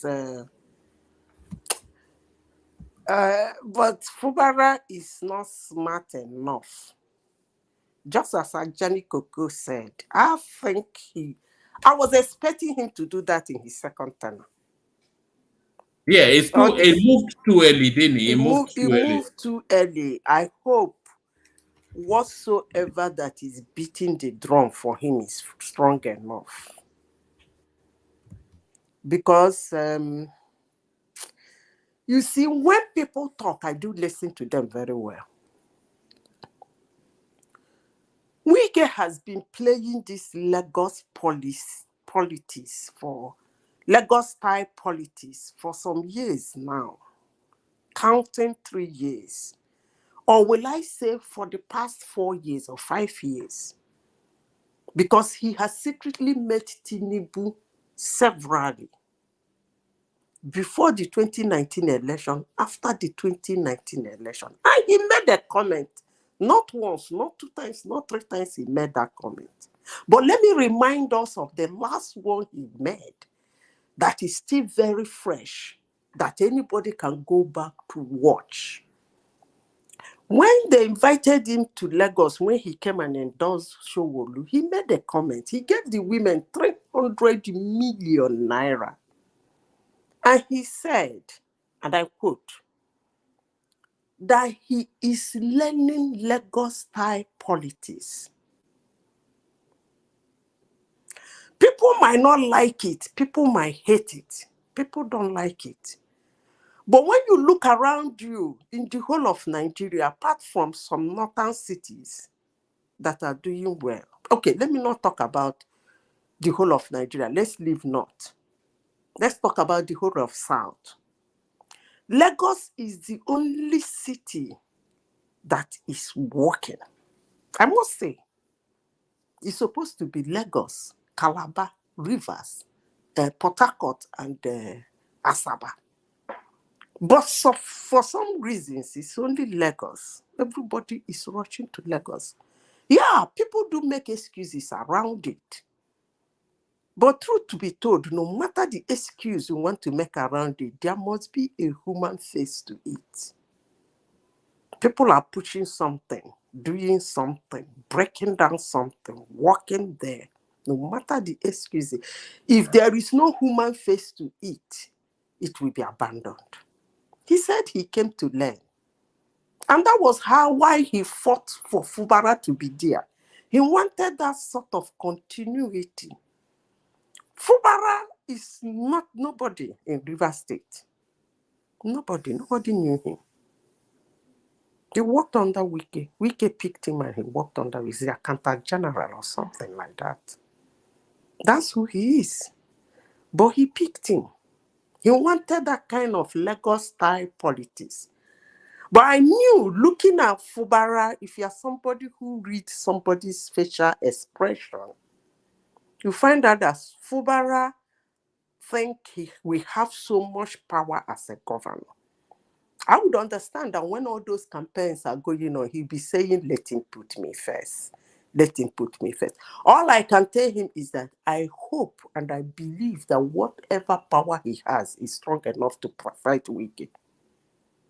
I am not saying that Godfatherism is good.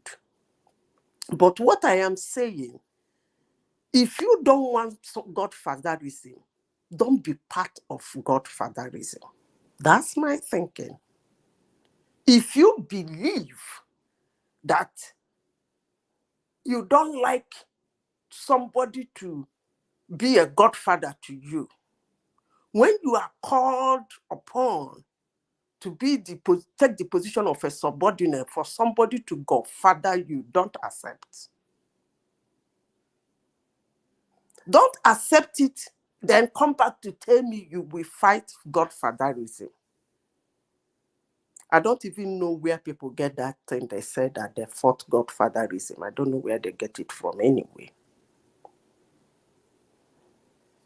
But the important thing is that If the godfathers want you out, you'll be out. If they don't want you out, they won't be out. For those who claim the godfatherism, we know their business. Do you think that Wike is also moving a bit too quickly? And do you think he has the potential? What with this fight that he's fighting? Do you think he has the potential of embarrassing the Tinubu administration? He being a senior member of that administration. By the way, what is the fight, if I may ask? What started the fight? It's a fight for control. Is what I am. Is what seems to be the case. A fight for control. Control of what now? Well, Fubara doesn't want to be a lapdog. Now, Wike wants a lapdog in River State. So what did Wike want that Fubara was disagreeing with? You remember when, what's his name? Ambode's own happened. There were all manner of street stories. We usually call it beer parlor story. They said, who knows whether it's true or not, but sometimes the street stories might be true. They said Tinubu wanted $50 billion, right, from him, and he refused. That's the street story. And some people still hold on to that today. And he refused. That was why he was knocked out. I can assure you that so many people live with that story today. So how many billions is Wike asking for Fubara? What is actually the problem, woman? Because I don't know what started the fight. That's why I even came in. I thought you guys know what Wike was demanding from him. Hello? We don't know, but what the Fubara said when he was addressing people today is that when the time comes, he will speak. That is what he said. He said when the time comes, he said he will speak. He said people should remain calm. And he was saying that the police shot at him as he was coming to to come to the assembly building that was burned down and stuff like that. So okay, but did he say it's Wike that is behind his problem, or we are just imagining? He didn't say anything about Wike. He didn't mention Wike. He didn't say anything. But you know, people are speculating now that since they want to impeach him, there's no way the assemblymen want to go that far without the Wike behind them. You know, so I don't really like what is going on, because you see all these governor will go, the new governor will come, and for the rest of his tenure, he'll be screaming, this is not done, this is not done, this is not done, fight here, fight there. That's why I say Lagos type politics. They never do that in Lagos. When somebody is handing over, when Ambode left, the other person came. When Falsholak left, Ambode came. There was no story like he. I mean, it's too early. It's too early to even betray your boss. 5 months, so 5 months, baby. It's too early. 5 months. Was he demanding Fubara's head? What is it? 5 months. Yeah, I'm just wondering why they should fall out so soon. Is it demanding Fubara's head? Because I think if he has to do with Fubara's life, he can fight. But if it's outside of his life, I don't know why it's too early to fall out. Maybe I will have to ask my friend. Madam Zita, I just believe he does not want to be his boy. He does not want to be like Sanwo-Olu. He still has that arrogance. He still has, you know. No. He does not want them to be sending him to do work like a boy. No, let me get this. I said something earlier. I said that if you don't want Godfather, I don't want trouble doesn't mean I'm afraid of any.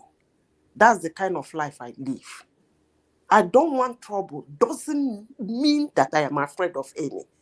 What am I saying in essence? In my life, I try as much as possible to stay away from problems and trouble. But man, if they come, I face them head on. But that being said, if you know you don't want to be boy, don't enter the wahala now. Why did you take the job of boy when What you I didn't am want? saying, He but thought he was why did smarter you than take the the person job? that put him there. The No. reason for the whole issue had to do with financial approvals. From the news, Fubara was complaining that Wike only allowed him to approve contracts worth 5 million naira. Is it 5 to 50 million? And that anything above 50 million, that Wike had to approve it. That was one. Then the other one was that Hold on. Hold on. Everybody, hold on. Let Charles give us, because we don't know fully the backdrop. Let him finish. Let him finish. Yeah, So, Charles. So that was one. It had to do with financial approvals. The second one was about the private jets that since Wike left, that Wike took the River State private jet and has been using it. And Fubara has not even been able to use it to commute for events and things like that. But in a nutshell, from the news I got, it just had to do with he was fed up with being seen as a puppet. You understand? 5 months. Sorry. So yes, 5 months. But I think the real problem is that I think in the eyes of his supporters, as the governor, it was as if he was not getting that respect. Like, you know what gives you respect as the governor is your ability to release funds and things like that. So for him, he just felt as if he was not getting that respect and Wike was still in control, because it's money that makes people respect you in that River State government house and everything. So that is basically his grasp with Wike, that Wike is controlling him, is not giving him leeway to at least show that, okay, I'm the governor, I'm in charge, stuff like that. So that's really the main problem. Okay, let me address what you have said. Madam Zita, Let me address what you have said. Madam Zita, can I please address what you have said, please, before I lose my thought? The last speaker was Charles, right? Yeah, that was Charles. Charles Annex. Charles Annex. You look at Wike, you look at Fubara.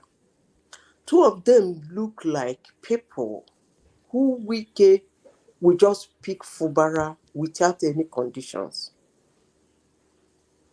He will just say, come, I will help you be governor. That's it. Do you think that was what happened? Obviously, the answer is no. There was a detailed agreement. Oath sworn. For that guy. That guy was not the only one. You can go back to the history of River State. He was not the only one that Wike promised to give that position after him. But somehow, it fell on him. Because he agreed to everything. He agreed to work with Wike hand in hand. So that's why the thing fell on him. So within nobody in River State, within 5 months, he's feeling too really big man, like big boy. In just 5 months, do you know who Fubara was before? That he's looking out for a private jet in 5 months. Really? Anyway, as I said before, I hope whatever he's ready for the war. I hope he's ready for He can't win against Wike now. Wike is too powerful. Wike cannot afford to let River State go, because if he doesn't own River State, he loses his potency. I don't know. One man. But what I'm saying is that I don't know. But what I am saying is that I hope he is ready. Because fight is Wike's second name. I keep saying it here, and people think I'm supporting him. They don't even know what that man did to my friend's family. If they know, if anybody open his mouth to say that I'm supporting Wike, I'm ready to swear on that person's generation. Place a curse. But they say it anyway in this platform. I hope Fubara is ready because we can sabi fight. No be today, woman. No be today. Right from way back when we were in the university. We went to the same university. Way back when we were in the same university, we can sabi fight. We can a troublemaker. The thing that drown for body, he has done it so much so that if you keep him, make everywhere peaceful, he can die. That's how bad it is. So whatever is his problem with Wike, he should get ready. Because look, for me, let me say one thing. I think what he's doing is too early. He would have come down now, win second tenor, and then start fighting the guy. That shows the level of naivety, Zita, because even you and I know that you can't. You have to play boy for your first term, and then when you get to your second term, you know you have no other terms. Then you can show your true colors. You are not even going to contest any election. If you like, you put a replacement. If you don't like what is his name? What's this man? Obiano. You will walk to the US and be walking your dogs. Did you see him walking a poodle? Unbelievable. Unbelievable. And he put it out there by himself. Oh, look at me walking a poodle. So I think another problem that he identified was that every apart from him, every other person that is in the executive arm of that River State governor was handpicked by Wike. So it was more like he surrounded himself with Wike loyalists, and he was the odd one out. Like he couldn't even do anything. How did he become odd? Well, no, I'm just asking. You said, but he was handpicked by Wike too. Yeah, he was. So how did he become all of a sudden become odd man out? He too was handpicked. He was Wike's loyalist. Madam Zita, please let me put a perspective to this whole thing. You know, the rumor here in Nigeria from some sources is that quick comment, this guy has that this guy has all these concerns internally, but you know there is a struggle for the PDP, the heart of PDP of Rivers, from the Atiku faction and the Wike side. So it's like Fubara is already leaning and getting is trying to seek for his backing from the Atiku end of the PDP, and that is what actually infuriated Wike. So need all this private jet and all those things are not really the. No, I'm it coming. will be the dumbest thing for Fubara to do. I know Fubara is dumb anyway, but I think if this thing you just said is one of the reasons, then he's the dumbest person. How can you get leaning from Atiku that Wike defeated? I mean, I don't get it. No, He was in a meeting with the PDP elders earlier on today, Fubara. What I'm trying, Madam Zita, what I'm saying is what Jide said. I had it too. That all what Fubara is fighting for now is something that with Wike's enemy, and exactly that infuriated Wike and the group. Exactly. So all what Fubara is fighting for now, that he's saying Wike is doing to him, are things that he signed for before he was handpicked. So now complaining about it does not make any sense. But the major thing that made sense is that he's already in alliance with the enemy of Wike, and they are thinking they can use him to break Wike's monopoly of the state then structure. if that is true, okay, let me make a quick comment, please. Maybe Atiku wants to come 2027, so they want to use River State money. You know, they lacked fund and they last. No, I think he just wants to wrestle the control. But let Prince chip in a quick word, Zita. and then you carry on. Prince. Yeah, thanks, Woman. So we know Wike's MO, right? Everyone is handpicked or chosen to succeed him or occupy a position. He always comes back and fight with such persons. From EHRU and the one before I heard, and now this one, perhaps the other ones. So from that character traits, we can say that Wike likes to lord over people, or he demands full or complete loyalty, which is fine in politics, But even in life, you like people that are loyal to you. But this Fubara guy you guys are talking about, without him, or rather without Wike, can he by himself attain the governorship of Cross River, right? Would he have been able to do that if he had political power? I don't think he did. And now there's attained power.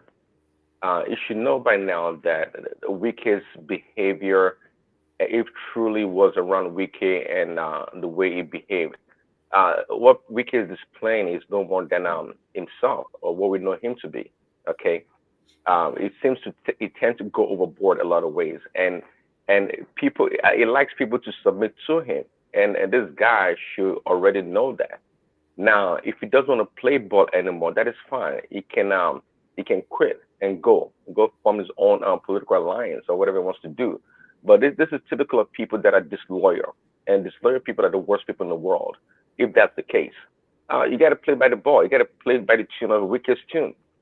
We know what happened in Port Harcourt, or rather in that state, River State. It wasn't easy for for Tinubu to APC to come there and win. And now that Wike is quote unquote part of the guys, Cross River State is an important state for the next election, given the shift in the political game in the country. So to me, from what we know so far, we say this guy is just you should know better. I'm not going to say he's disloyal, but you should know better how he came into power. And that's when when people refuse to abide by the rules, spoken or unspoken rules.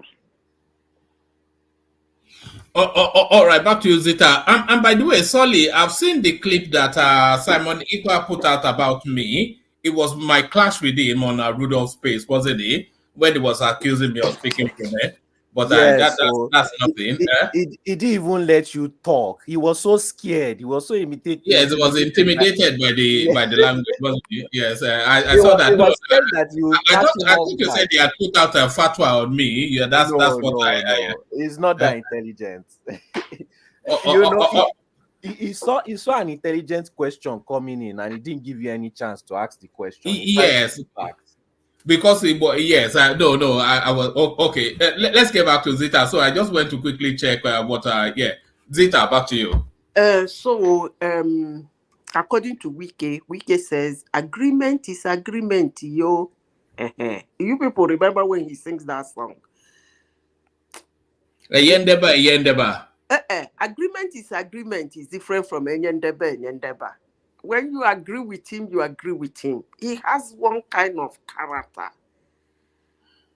Honestly, sincerely speaking, it's too early. It's too early. This is just 5 months now. It's too early. The guy would have waited. You want private jet tech. You want this tech. Because the state has money.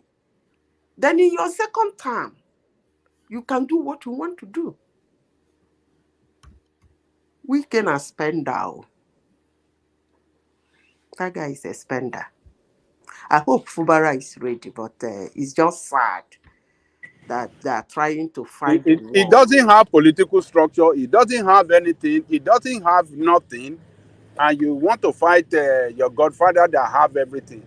Me, I don't even understand this. If you think somebody is going to control you if he gives you something, I have seen people make this kind of sentences. Like, phrases. They say, so that we owe him for life. I have seen people make that kind of silly statements in their lifetime. Oh, why didn't you take that help from those people? So that we owe them for life. I have never seen that kind of stupid statement. I never knew, that people look for people to take help from until I started growing up, moving around. I begin to see that actually people will need help and they want to choose who helps them.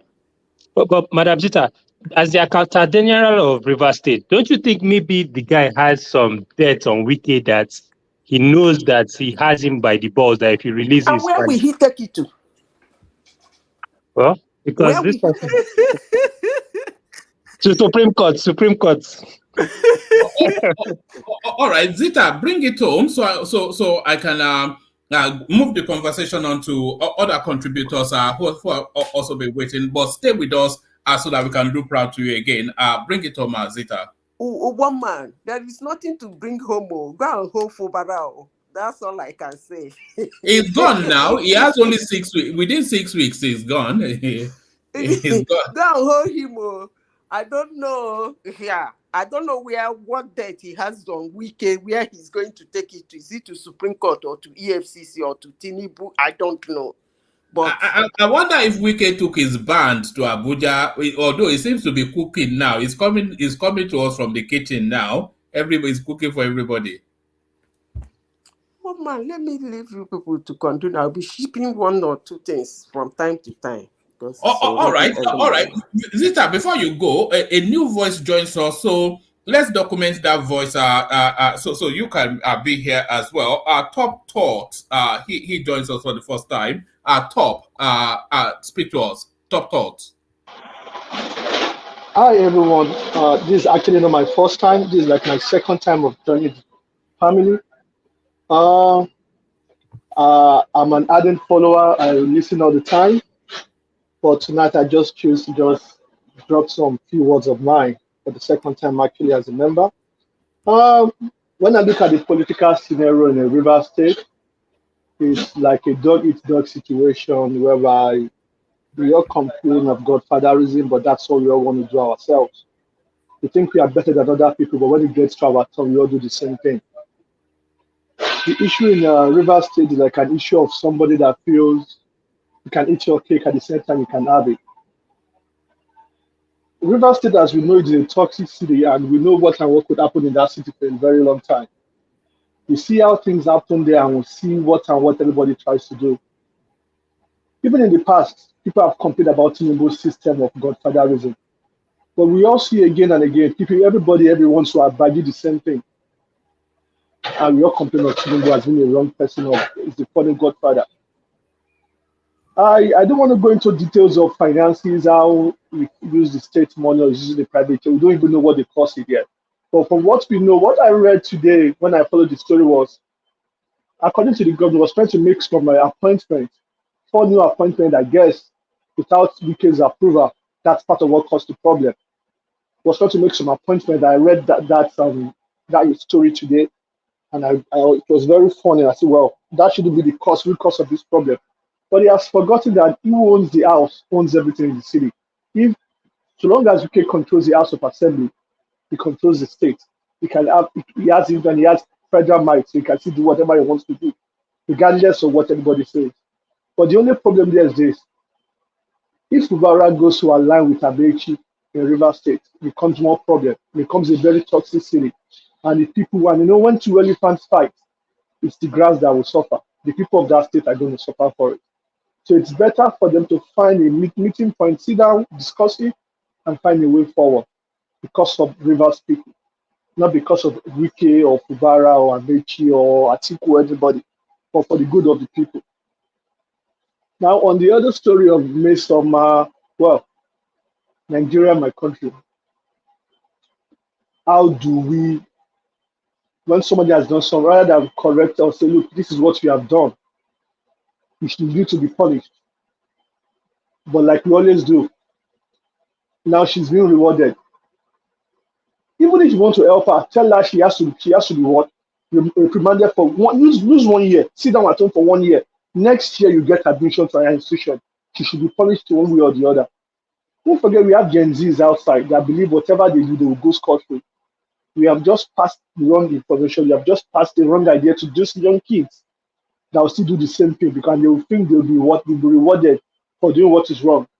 It's like calling out your parents and thinking that somebody will come out and reward you because you spoke out. For me, that's just my contribution for now. I yield the floor. Right, brilliant. Stay with us. Rational Mind, you're up next. So, Rational Mind, are you there? Rational Mind. All right, we don't appear to have one man. Yeah. You know how to bring Rational Mind back. Just mention Tinubu, you spawn back up. Look at that. I wonder. Yeah, I'm here, one man. I told you. So, Rational Mind. So you just come into the conversation as you will, and if you can hold the space for about 5 minutes or so. So, Rational Mind to you. Mine is 5 minutes, right? No. I want to go and do something for about 5 minutes. So you have the floor, but hold the space as well. Yeah, I mean, you have to give me one of the topics before I start that. So there's Mmesoma who has been rewarded with international travel for forging her JAMB results. There's Tinubu who seems to be clapping back at the Atiku speech, and then there is the River State governor who is in a mortal fight with James and Wike. Whichever other topic you. Let me quickly go to that of Mmesoma. You see, that of Mmesoma, I think I align with it. I align with Ajale Koko. I align with you. I align with Ajale Koko on what he said. That I think some of our people, they lack, how do I say, sense. Some people just don't have sense. It's the optics. That's what we're looking at here. Are we rewarding? Are we saying people who cheat, who forge, should be rewarded? I mean, they could have done it more like in a more secretive way and just let the girl go. But I know some of these people are just these people who just want to show, tell the whole world that we're helping her. See, can you see? We're the one help. I mean, I don't know whatever they're trying to achieve with that. But I tend to align with Ajale Koko on that they could have done it in a more secret way, privately, just do it and just let it go. But you see, we've over the years, we've cultivated this culture of not wanting to take responsibilities for our actions, wanting to always trivialize things. Like we saw with this last election, the one that we have in Nassau Rock there. That's the only angle I don't agree with Ajale Koko.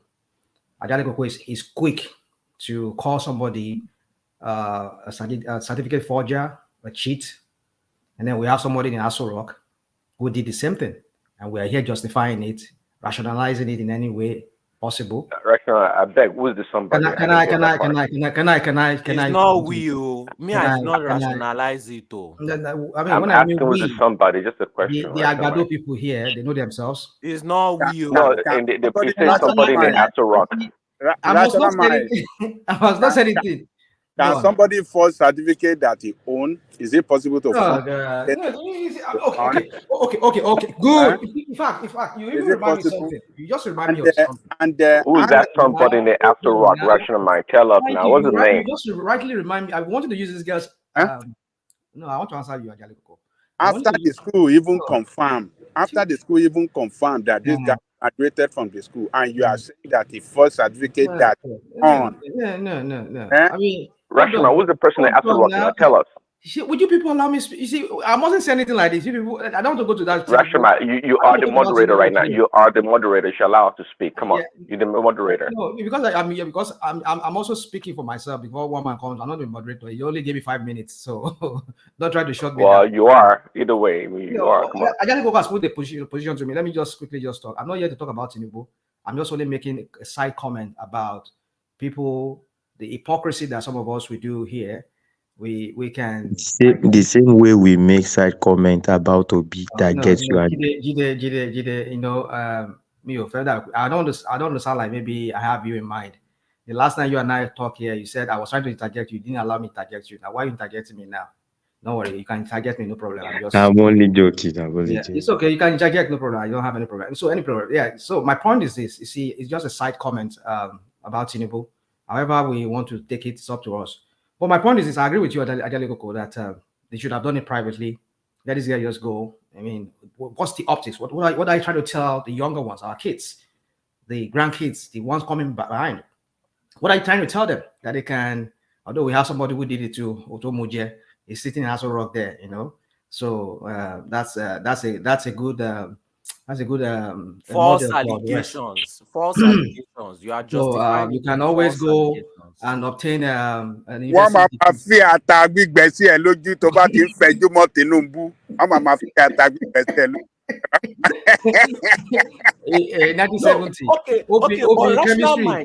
mind. Let me talk, Joe. If you physics, if you chemistry, if you maths, I begin if you were Daly's College and in Chicago. And then 1970, I went to government college in Lagos that never existed. You see, you people are just all here talking. I mean, I don't know. If we're to probe that guy used Olori or you use a fake result to enter, and then you're here, I mean, chastising the girl. Oh, no. She sat for jam. She had a cutoff. I'm answering your question now, Ajali Koko. She sat for. I didn't mean she didn't sit for jam. Then you can say it was forged. Yes, it was forged. I get it. She forged that score. That was not a score that was assigned to her. She had a different score. She did not forge the score. She did not forge it. She didn't forge it. She had a result. She had it. Oh God! What am I saying? What are you saying? I said he has a result. She has a result. She sat for jam. You said she forged it. She didn't forge the result. She's got an official result. Official result? That's not what you mean. No. She forged the result. Please, Daddy, what are you? I don't know why we're confusing ourselves like this. She forged a document. Okay, a counterfeit to go swindle the government and individuals. A result is legitimate. I've argued this point before. She didn't forge the result. It's not legitimate. She scored 300 plus, but she manipulated. She went into the. I don't know how she did it. She printed a result out through that system that he scored 300 plus. And the highest scored in the whole of Federation. That is my point. And she did not present that result to any school for admission. She didn't do that. No. She claimed that she scored the highest result in the whole of Federation. I understand that, but she did not present that result to get admission. She was using a forged certificate, a forged JAMB result. So she forged the result. Yeah, I mean, why are we overflogging this? She forged that score. That was not the score that was assigned to her by JAM. She inflated it. She inflated the score. So that's the forgery. But I agree with you. He didn't present it to any school. Yeah, as long as we know, but he wanted to like show to Nigerians that he had the highest score so that they could give him some kind of scholarship, because usually people with higher score, they get scholarship from NGOs and from people, individuals. And do you blame her for people not doing due diligence? Hold on. The parallel I'm drawing between here is that she only result from JAM. Fine, Tinubu went to Chicago University, but the result that he is presenting did not emanate from them. It was from a third party or whatever. That's what you people were, the Agbado people were saying everywhere. Yes, they confirm it, a third party. They are free to print for anybody. I mean, you see. No, don't distribute the audience. It's a lie. Correct yourself. This is not true. What you just said. Let me just rant. Allow me rant my rant and go.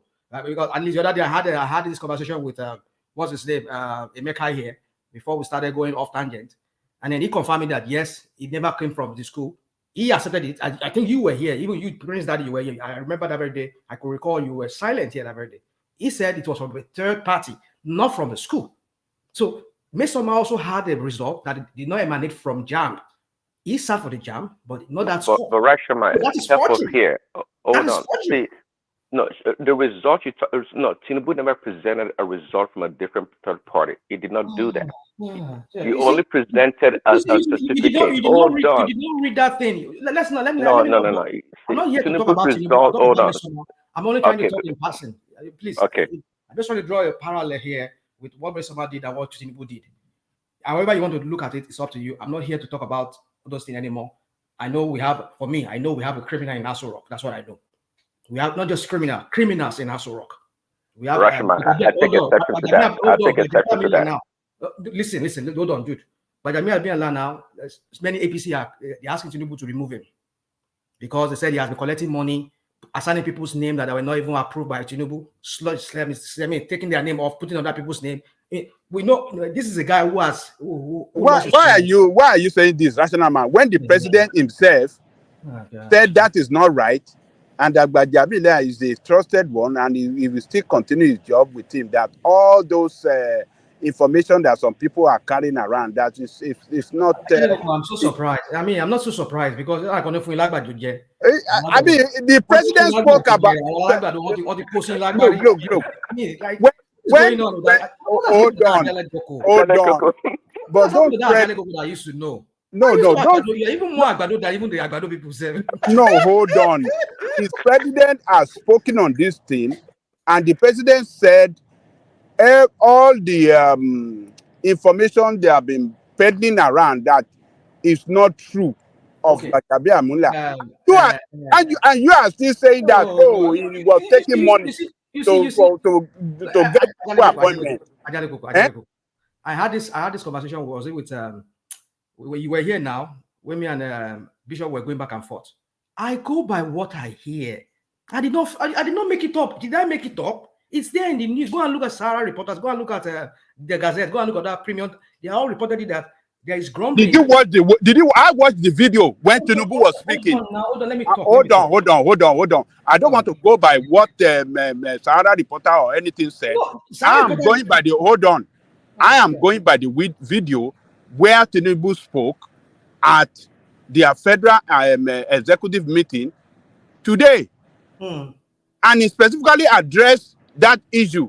And he said it's fake, that there's no iota of truth in it, that Gbajabiamila is doing a good job and is having his backing 100%.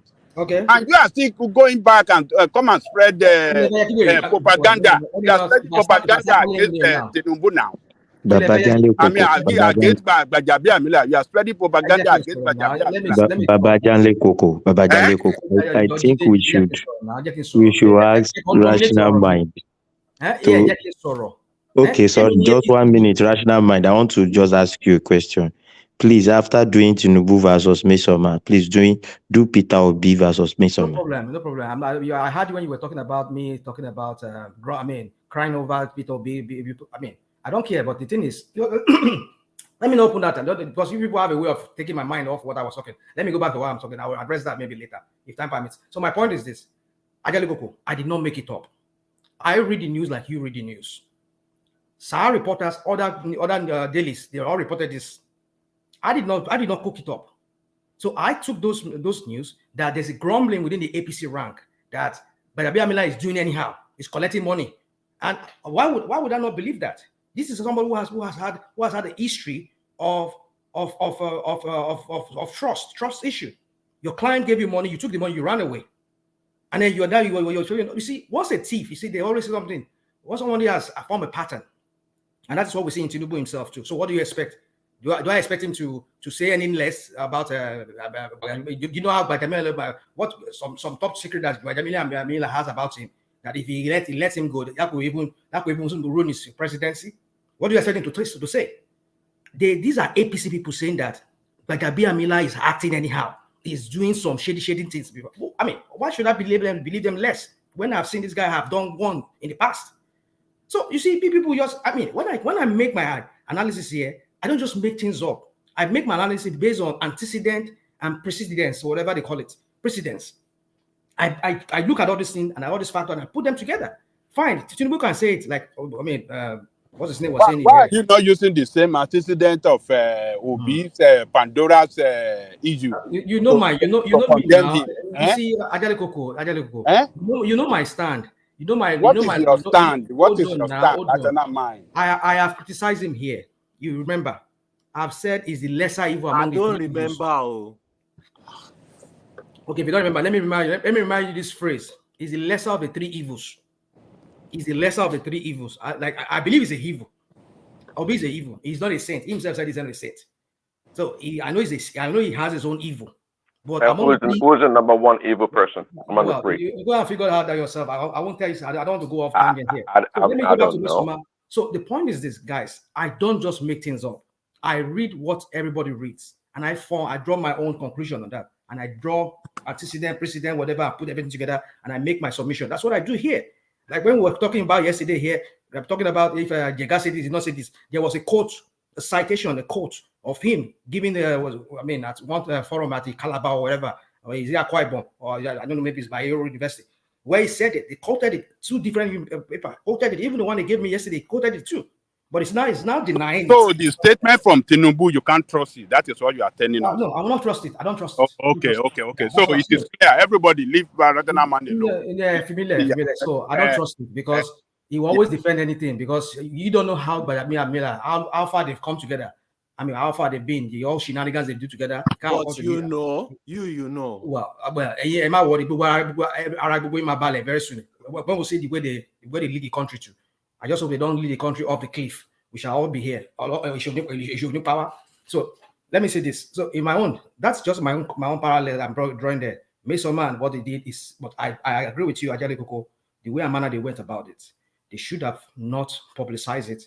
Just do it secretly. And like some people said here, maybe they should have allowed maybe 1 year ago, just so she understands the gravity of what she does. I don't support criminality. Yeah, I believe people should pay, they should reap the consequence of their actions. However, that is reality. That is life. You know, you're talking in abstract terms. In this world, many times people like her or people that come second in things, they are highly rewarded. They get more fame than the people that actually came first. So talk in reality terms, man. Stop talking about, you know, this all the things you just said now. What have you just said now? I don't even understand what you just said now. I praise that. What you just say? You always have a hard time understanding when I talk. Okay, let me help you. Okay. In life, this is the way it goes in life. Okay, many times people that come second or people that quote unquote did wrong are always rewarded, and that is life. So you're saying that they should not have brought it out to the open, so they should have done it in secret and not to talk about it. No, this is life. She was rewarded, or she's being rewarded publicly. And there's nothing wrong with it, if you ask me. What is such a big deal? Well, there's something they have wrong to go with hide that. about it. Yeah, there's something. What is wrong with that? Like Ajale Koko said here in his submission is that what are we telling the people coming back? I mean, other kids who are also saying it. Oh, actually, you go and forge a jam result and tell the whole world I want the highest so that the people can come rally against me and come and give me. No, because she's being punished. No, she's being punished, right? Unjustly, they asked me because again she did not forge a jam result. She had an official result. Guys, I mean, am I the only one? I mean, I think Ajale Koko has already spoken. Any other person here? Can you please tell this guy who is from the United States, who is out of touch with what is going on in Nigeria, who doesn't even know what they call forgery? Can you please tell him what this guy did? I don't know how far we're going to tell you again. that guy is talking. That was forgery. And you're telling him going back. You hold on. That was a forgery. She produced a counterfeit. You have to see. I'm trying to help you here, make a distinction, but you're not getting it. No, you have to make a distinction between the two. How do you define counterfeit? How do you define forgery? What's the synonym? What's the synonymous there? What word is synonymous? It depending on the context. It can be. You invent something. You invent. If you counterfeit something, you must invent it, right? If you force something, you must invent it. That's the word. No. And a counterfeit, it means it's a fake. It's fakery. Right? There's any word like fakery. And also, forgery is fakery. So what are you? Counterfeit. It's. I can see you speak English with some kind of American diction here. I mean, American accent here. But I hope you need to understand. You don't understand how synonymous both of those words are. Counterfeit. Well, it can be synonymous depending on the context. Depending on the context. I'm telling you that if somebody did not forge a result, hold on. She did not forge a result because I don't have all She this did time. not forge a result because JAM has her official result. Okay. We know that. Okay. She didn't forge it. It wasn't capable. She couldn't have done it because she had to have hacked or break into the system to change her results in the system to produce a different result. But what she did was produce a counterfeit document to go around. So what is counterfeit? What is forgery? What's synonymous about these two words? You and this our guy from Amsterdam. What's his name? What Lofa Amsterdam? Way. You people just be talking like just trying to stand logic on his head. I mean, I don't get it. No, it's just that you don't want to accept it. Break it down before you accept. Prince Daddy. You're always trying to dribble us. Prince Daddy.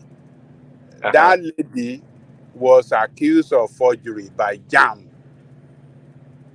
And they sanctioned her on the basis of that she forged their JAM result, claiming she got higher mark than what she actually got. So I know they accused her, and she was not. Obviously, she didn't have an attorney, a lawyer to represent her. No, let me move on. You people just want to make me talk down this. Prince Daddy, you can't defend this one. Let me just. No, I'm not defending her. I'm just saying. I'm just trying to make a distinction. Forgery. They accuse her of forgery, and they punish her on the basis of that. The reason why I'm making a distinction is because if she had taken that result that was forged and went to UNN or whatever lag to get an admission based on that result, and they process her and give her admission, to me that was forgery. Yeah, you go again. That's forgery. But no, for the fact that she go on the public, she's claiming that higher grade other than the correct date that she got, in the name of JAM. She was only making a misrepresentation. That's what she did. Sorry. Hold on. Let me say what's wrong. An attempt to defraud. Yes. Hold on, Bishop. Is that an attempt? Can I interject? Hold on. An attempt. Let me land, guys, please. It was an attempt to defraud the public, and she did that. She did that. That's my point. That's the distinction I'm making. I know and I said she should be punished.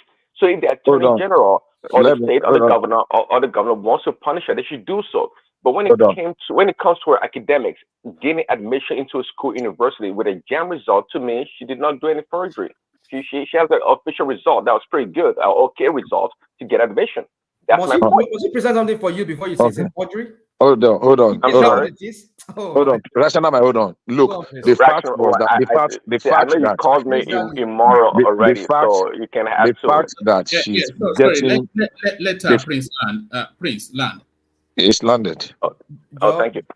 Yeah. So rational mind. You're talking now. Let Bishop talk now. I mean, okay, go on. Sorry.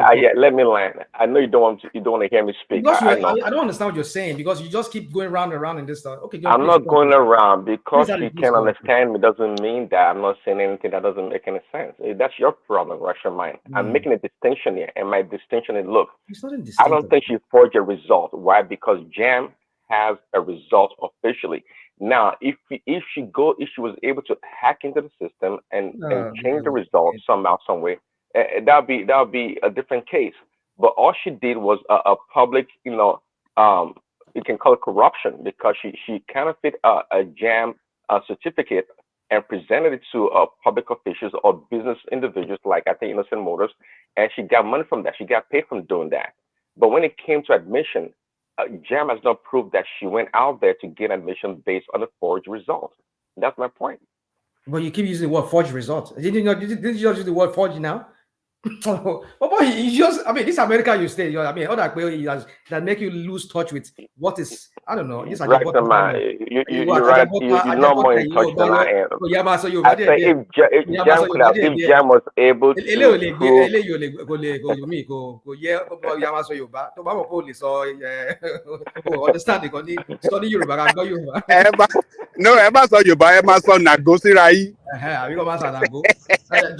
Bishop, go on, please. Okay. I know. I just wanted to say I don't understand what the argument about forgery. She did not use it to get admission. She doesn't need to use it to gain admission before it's a forgery. What was given to her was 249, and she altered it wrongfully, illegally to 300 and what. Whether she gained admission or she's collecting money, it's like somebody going to a hospital and doctors say, "Oh, you have appendicitis," and I go out there and put it in whatever and change it that I have cancer. I will not have cancer in Jesus' name. And I'm going about defrauding people that, based on this medical report, they say I have cancer. I'm not saying I want to gain admission or I want them to admit me to hospital. The purpose is to defraud the innocent public. And she did that successfully. Exactly, She got I agree with sympathy you. and she was And I getting agree with money. you. She was getting pecuniary benefit from it. So that alone is enough. So I just wanted to say I don't think we need to keep going forth and back on this. Yeah, it's just. Hold on, Bishop, real quick. Based on that analogy, so would that person take that same medical report and go give it to the doctor? Yeah, I have appendicitis, but now do operation on me for cancer. But that was not the motive. The motive for Ejikeme Mmesoma, what's her name, was not to gain admission, was to get Exactly, sympathy. it's to defraud the public. I agree with you 100%. So she forged it to get to No, she defraud the produced public. she produced a counterfeit document. That's what she did. A counterfeit So document. the problem now is the nomenclature between counterfeiting and forging. Exactly. Is that what You have to make that in the context of what we're talking about. You have to make that distinction clearly. I know it's hard for a rational mind to get what I'm saying, but that's what I'm saying. Okay, it depended on the context. So reasons of him being a little bit slow, are we? No. It's the one accusing me that I'm not making any sense, and I keep repeating myself. The only problem is that rational mind refuses to see what I'm saying. Okay, and make sense because it's just discounting what I'm saying about it, that I am making a distinction. I'm not an attorney, but I'm making a distinction between forgery and counterfeit. And I'm saying that. This again. Hold on, rational mind. Let a man of prestige come into that space. I think he was pushing to come in. A man of prestige. Good to see you. Prestige. Yeah, thank you very much. Let me speak on this Mmesoma issue. I mean, everybody has been speaking. Prince Daddy, Ajali Koko, and the rational mind. I mean, the bottom line is, it can be counterfeit, it can be forgery. I mean, they're all synonymous. There's nothing different. She forged it. I mean, like properly stated, she got 240 something. Then she decided to, upgrade it to 3 something in order to be the best. I mean, that is complete forgery. Either way you look at it, she did wrong.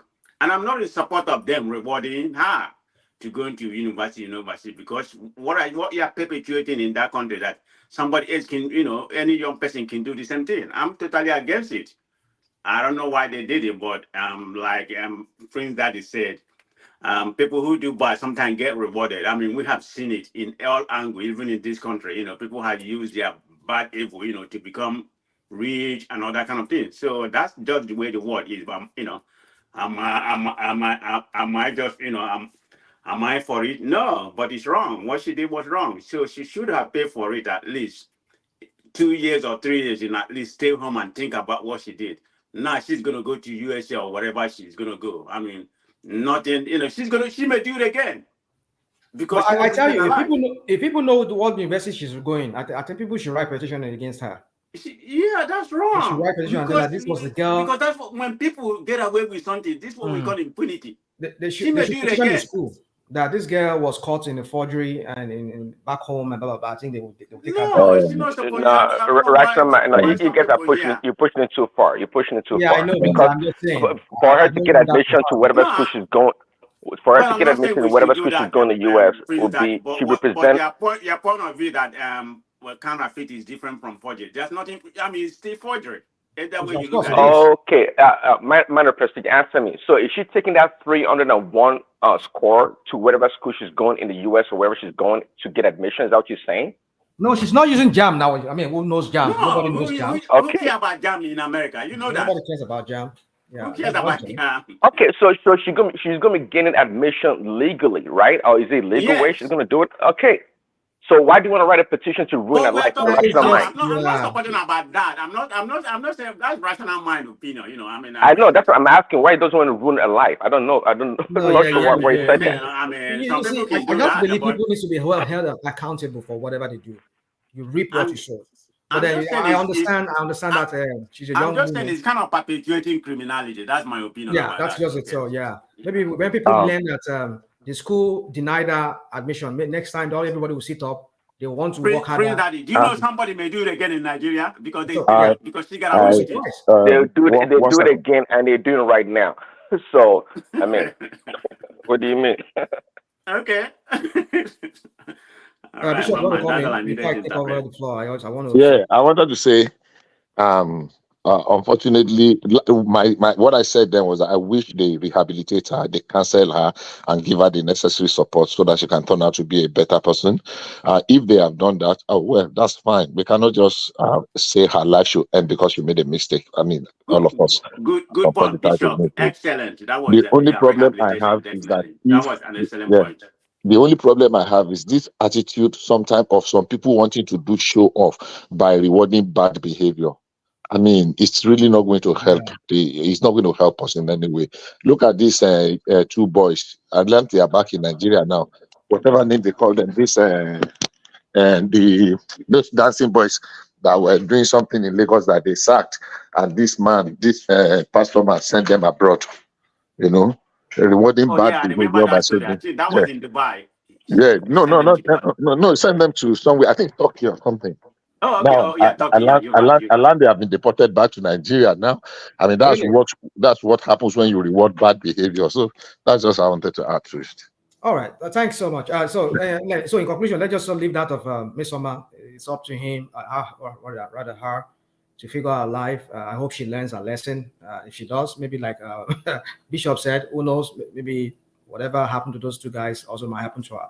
Well, so on Tinubu, real quick, I know everybody's waiting because with this interjection, just take my time along. So Tinubu, for me, I don't think it's like care to call him pot black. That's how I see them. Atiku is Oga only. Tinubu is Bologbo Baba only. And then maybe you can say Obitu is only himself in some ways, but not on the level of the two people I just mentioned before him.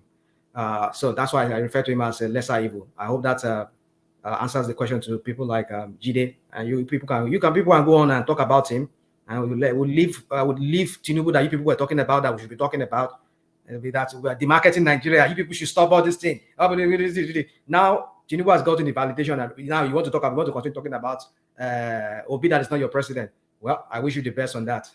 That's not my problem. Right now, I'm here. I'm only here to talk about Tinubu. Tinubu is the one that was declared to have been president by the. Well done. You came in today, So, and let him just have a flow. I think there's too many interjections. And then you come in after him, Jide. So for me, I don't know what he's even talking about. He calling somebody thief, and what is he calling me now? He's like a thief and an anarchist. I don't know what the crap he's talking about.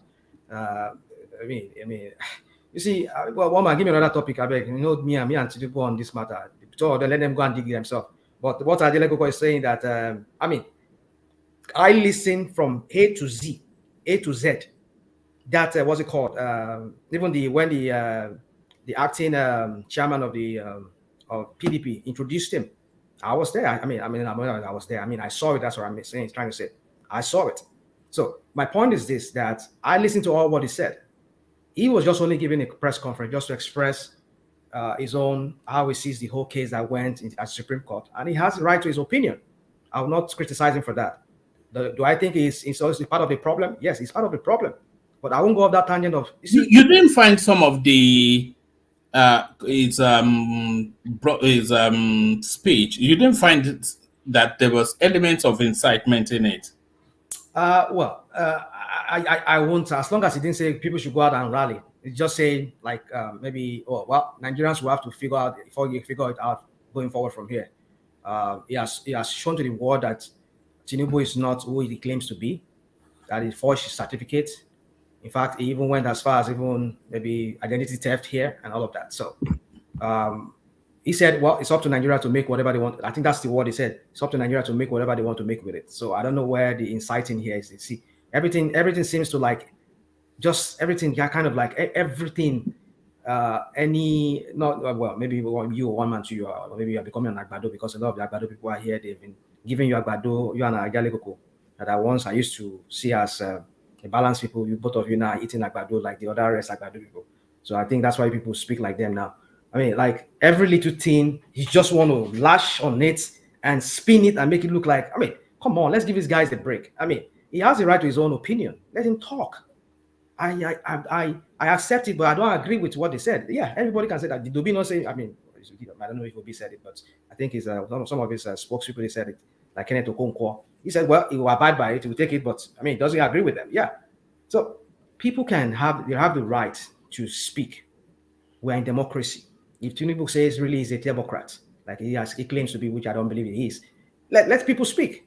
Do your job, do your own job. Prove to Nigerians that whatever opinion they have, it's a wrong opinion. Use your attitude, use your actions to prove that, yes, you're not none of us, those things they talk about, you're a changed person or whatever. People like me change my mind about you. I mean, I'm not saying you should please me, please Nigerians, make Nigerians okay, but I doubt it's ever because it's just a criminal government has already formed. All of them, they're all criminals there. I mean, I was listening to somebody on one of this platform talking about how Tinubu has just enabled criminality in this dispensation that he is the head over. Virtually everybody is compromised, and he did that deliberately so that he could have kind of like a noose. I mean, kind of have some people like control, like like use the word puppet master here. You know, like a ventriloquist will always do. Like, I mean, use the puppet control so that he could pull the string of Akpabio, pull the string of whoever that he has compromised. Even the EFCC chairman himself has a case. He has a question mark on his records, and then you let him serve as the AFCC chairman. Power that you remove, you don't even have any dirt in it, nothing. Because it came to light recently that Bauer was investigating Tinubu. He wrote, I don't know how true that story is. I saw it too. I know some people who are here will want to come and fact check me on that. I didn't make it up. I didn't invent the story, but I saw it out there. Which means if we're to continue fact checking everything, then we have to start doubting everything we hear on the media these days. So now it was said that Bauer was actually investigating Tinubu. I think he wrote FBI, asked them, this guy, did he really attended Chicago? And his FBI said, no, he never did. From their findings, nothing like that. So that's what I had. But Chicago said they attended. So what are you? What I mean? That's the problem. That's what I'm saying, woman.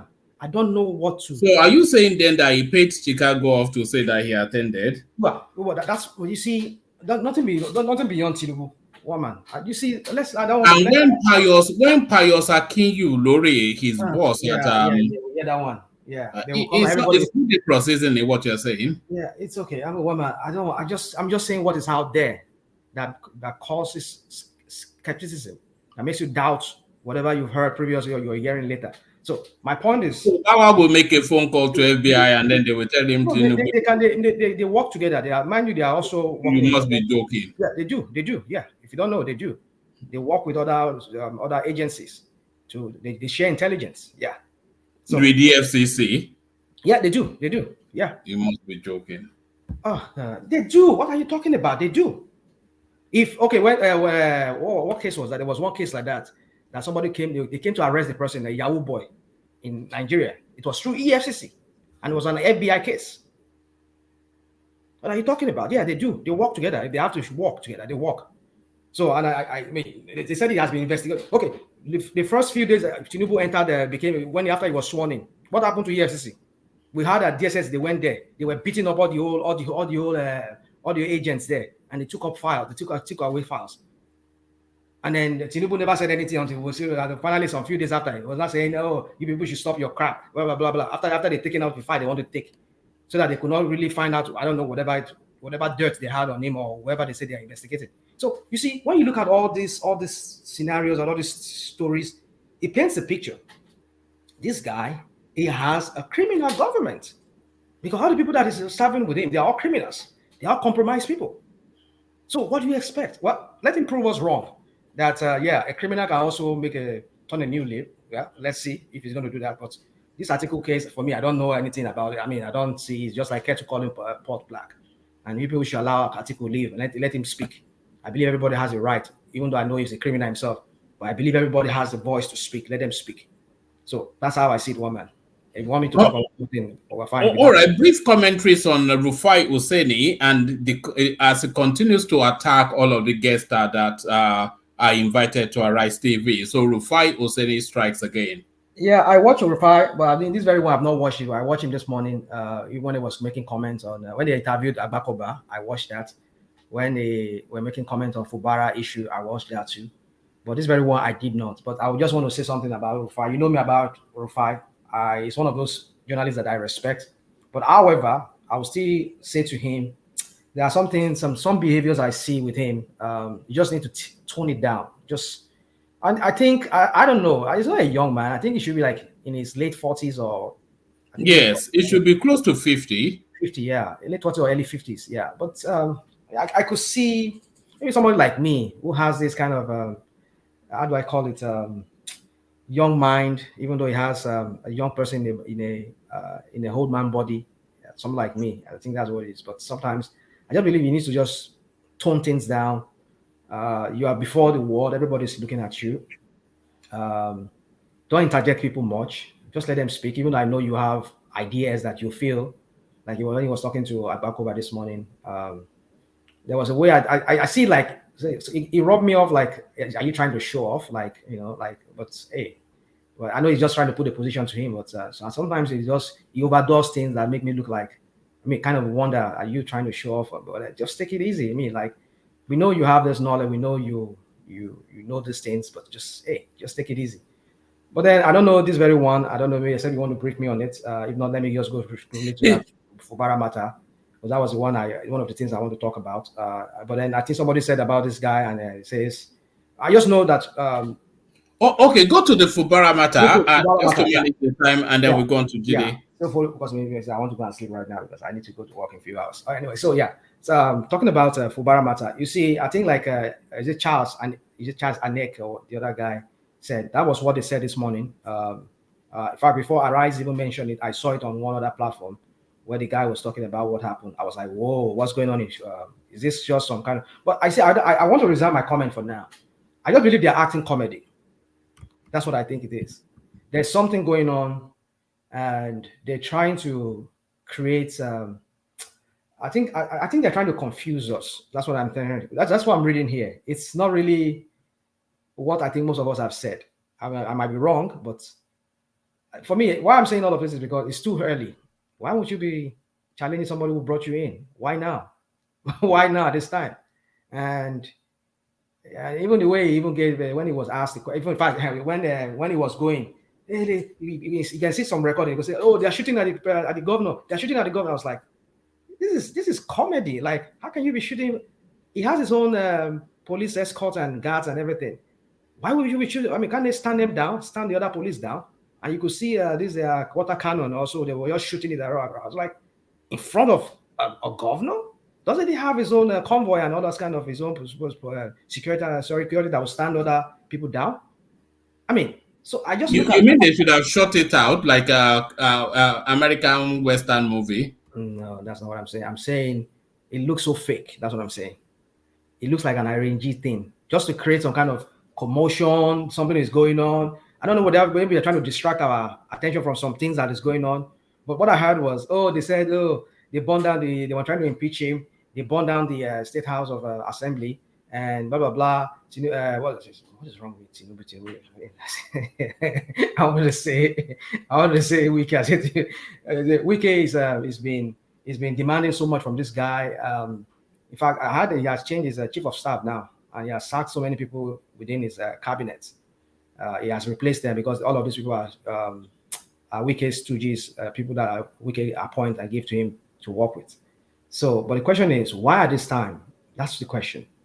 And I was trying to link the event of a few days ago of this guy, Rotimi Amechi, when he made comments, and now we're seeing all of this. So, like, why at this time? Could it be there's something going on we don't know? Could it be it's just some kind of, trying to distract us? And then they said something about one group of one NGO or whatever says Wike has been overdoing himself in River State.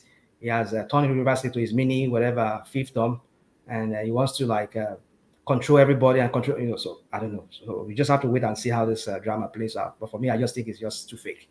not even that shooting in front of a governor, makes me doubt the authenticity of the whole thing. I just believe it's orchestrated. One, I end it there. All right, brilliant. Brilliant. So, Rational Mind, 4-time, let's take it on to Jide, who has been here all day. So, Jide, you're up next. Jide, speak to us. Oh, man. Okay, Good morning, everyone. Good morning, everyone. First thing first, I want to say that this is where I want to start. Comparing Tinubu, Atiku, and Obi is like comparing Anini Oyenusi and maybe Shino Rambo. So there's no saint, there's no one that is better than the other, for the record, and there's no one that is lesser evil.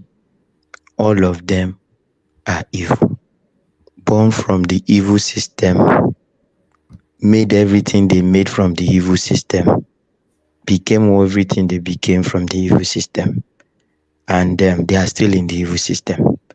So painting Obi as a lesser evil is injustice to the rest. And as the Supreme Court Justice on this platform tonight, I am going to say that anybody that brings that to the table before me has no case. So, Obi is a thief. He worked under the most corrupt regimes we've had in Nigeria. And he was not sacked for his integrity. He was not he was not removed from office because he failed to comply. And he himself did not resign because the system was corrupt. So, meaning that they way back Belarushe or no Mandoshen. So there's no paint, there's nothing anybody can paint to me about Obi. Obi is also a criminal. So, for the record. On the issue of Mmesoma, one man, well, for me, we in Nigeria, we hear some things and the arguments. Those people doing it, they're actually doing it because of the whole Tinubu stuff, because they've been using this girl to sort of place a comparison. This is the same thing that this girl did now, and you are castigating her. So now they are trying to reward her.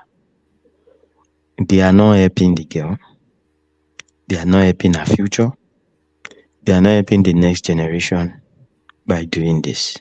I'm not saying they shouldn't help her, but there's a point where you let somebody that has heard to first realize the gravity, and then you can now draw them back in with your hand of friendship, hands of correction, and then fatherly love comes into it.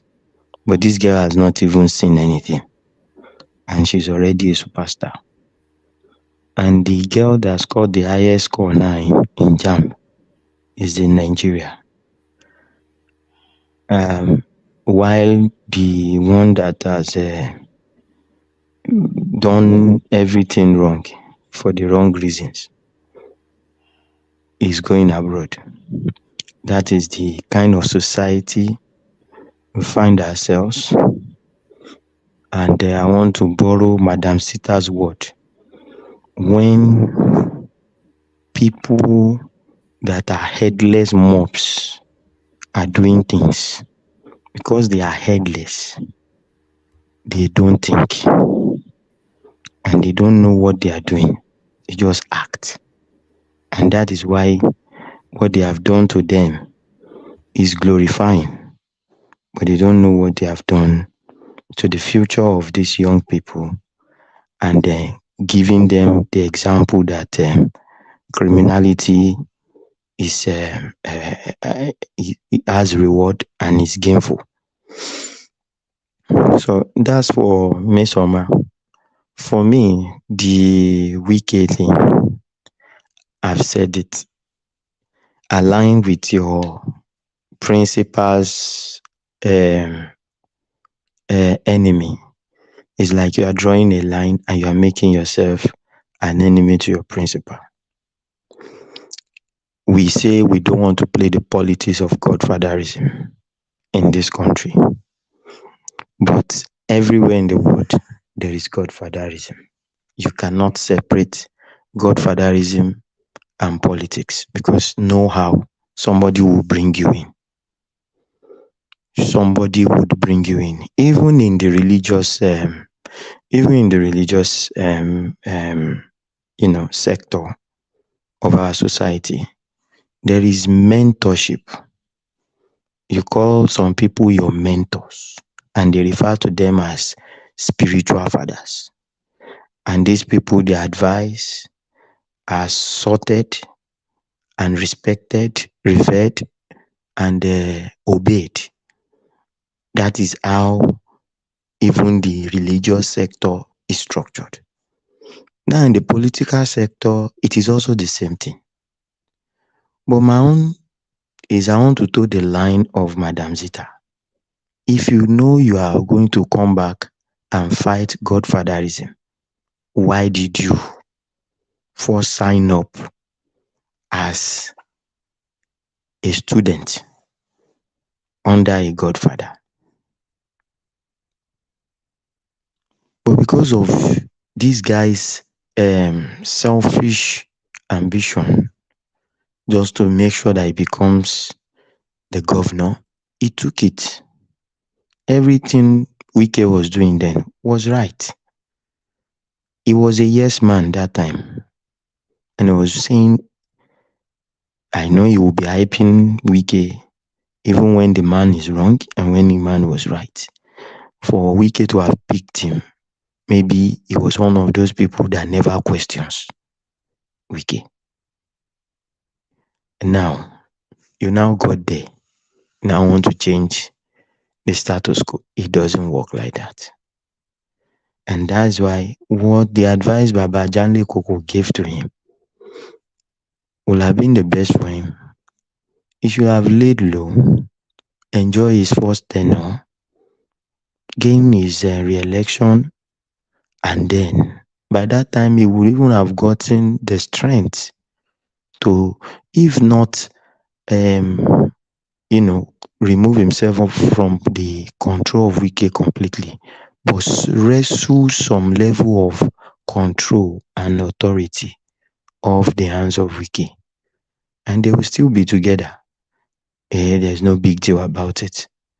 But the man feels he's smart and he has forgotten that he does not own the house. So for me, what Baba John Lekuko said is correct. I'm sure that he was the one that orchestrated that, my own opinion, the burning down of the house, all in the name of not wanting them to sit for the impeachment, process, because he knows that Wike owns the house. But anyways, what I just know is that whatever the game is, or whatever what is doing, you cannot outsmart your master all the time. And in this case, he does not even have the armory, he does not have the finance, he does not have the authority to fight the person he's fighting. So I think he's fighting a lost battle. Except they just decide to leave him. But if they don't, that man is a gunner. And the major thing I'll be looking out for is the Supreme Court case that he still has, which means he can still lose that seat. That is number on that. On Atiku's statement, I've always said it. Of all those people that contested for presidential race. Atiku, for me, is the worst of all in terms of pedigree, in terms of his achievement, in terms of his contribution to the national growth or health. That man is something else. So I don't expect to see or hear anything good from him. Trying to, pass some subtle, insightful message to the youth. Trying to subliminally, condition the youth. When he says something like it is not a loss for him, but it's a loss for Nigeria, I laugh. Because he's the one that is losing. This guy is a serial loser. Olodo, Arupo. And he does not want to understand that he needs to change his tactics. Or in fact, he cannot even change. He's old. That man is the worst thing that can happen to Nigeria as a president. But at least it will be better than Tinubu now, isn't it? Tinubu side by side. Tinubu side by side. I'm not saying this with sentiment now. Side by side with Atiku. Opportunity Tinubu, I beg you. Opportunity. It doesn't matter. All opportunity. I have said why it. that is said. Tinubu were to become president for that country. I have said it. And he got it. I have said it. To rig the election for him. I have said it that the three of them are like he was the three of them. Very good. Okay, I understand. But let me tell you something.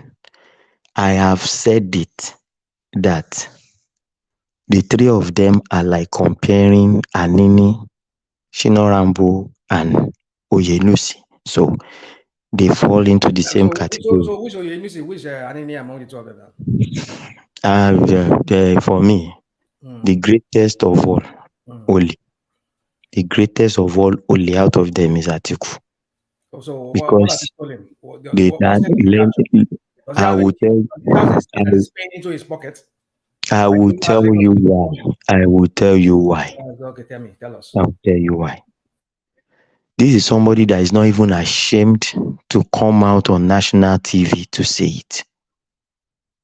It's the same Atiku that was interviewed when he was in the pre-election debates that they had before the election of Buhari's second term.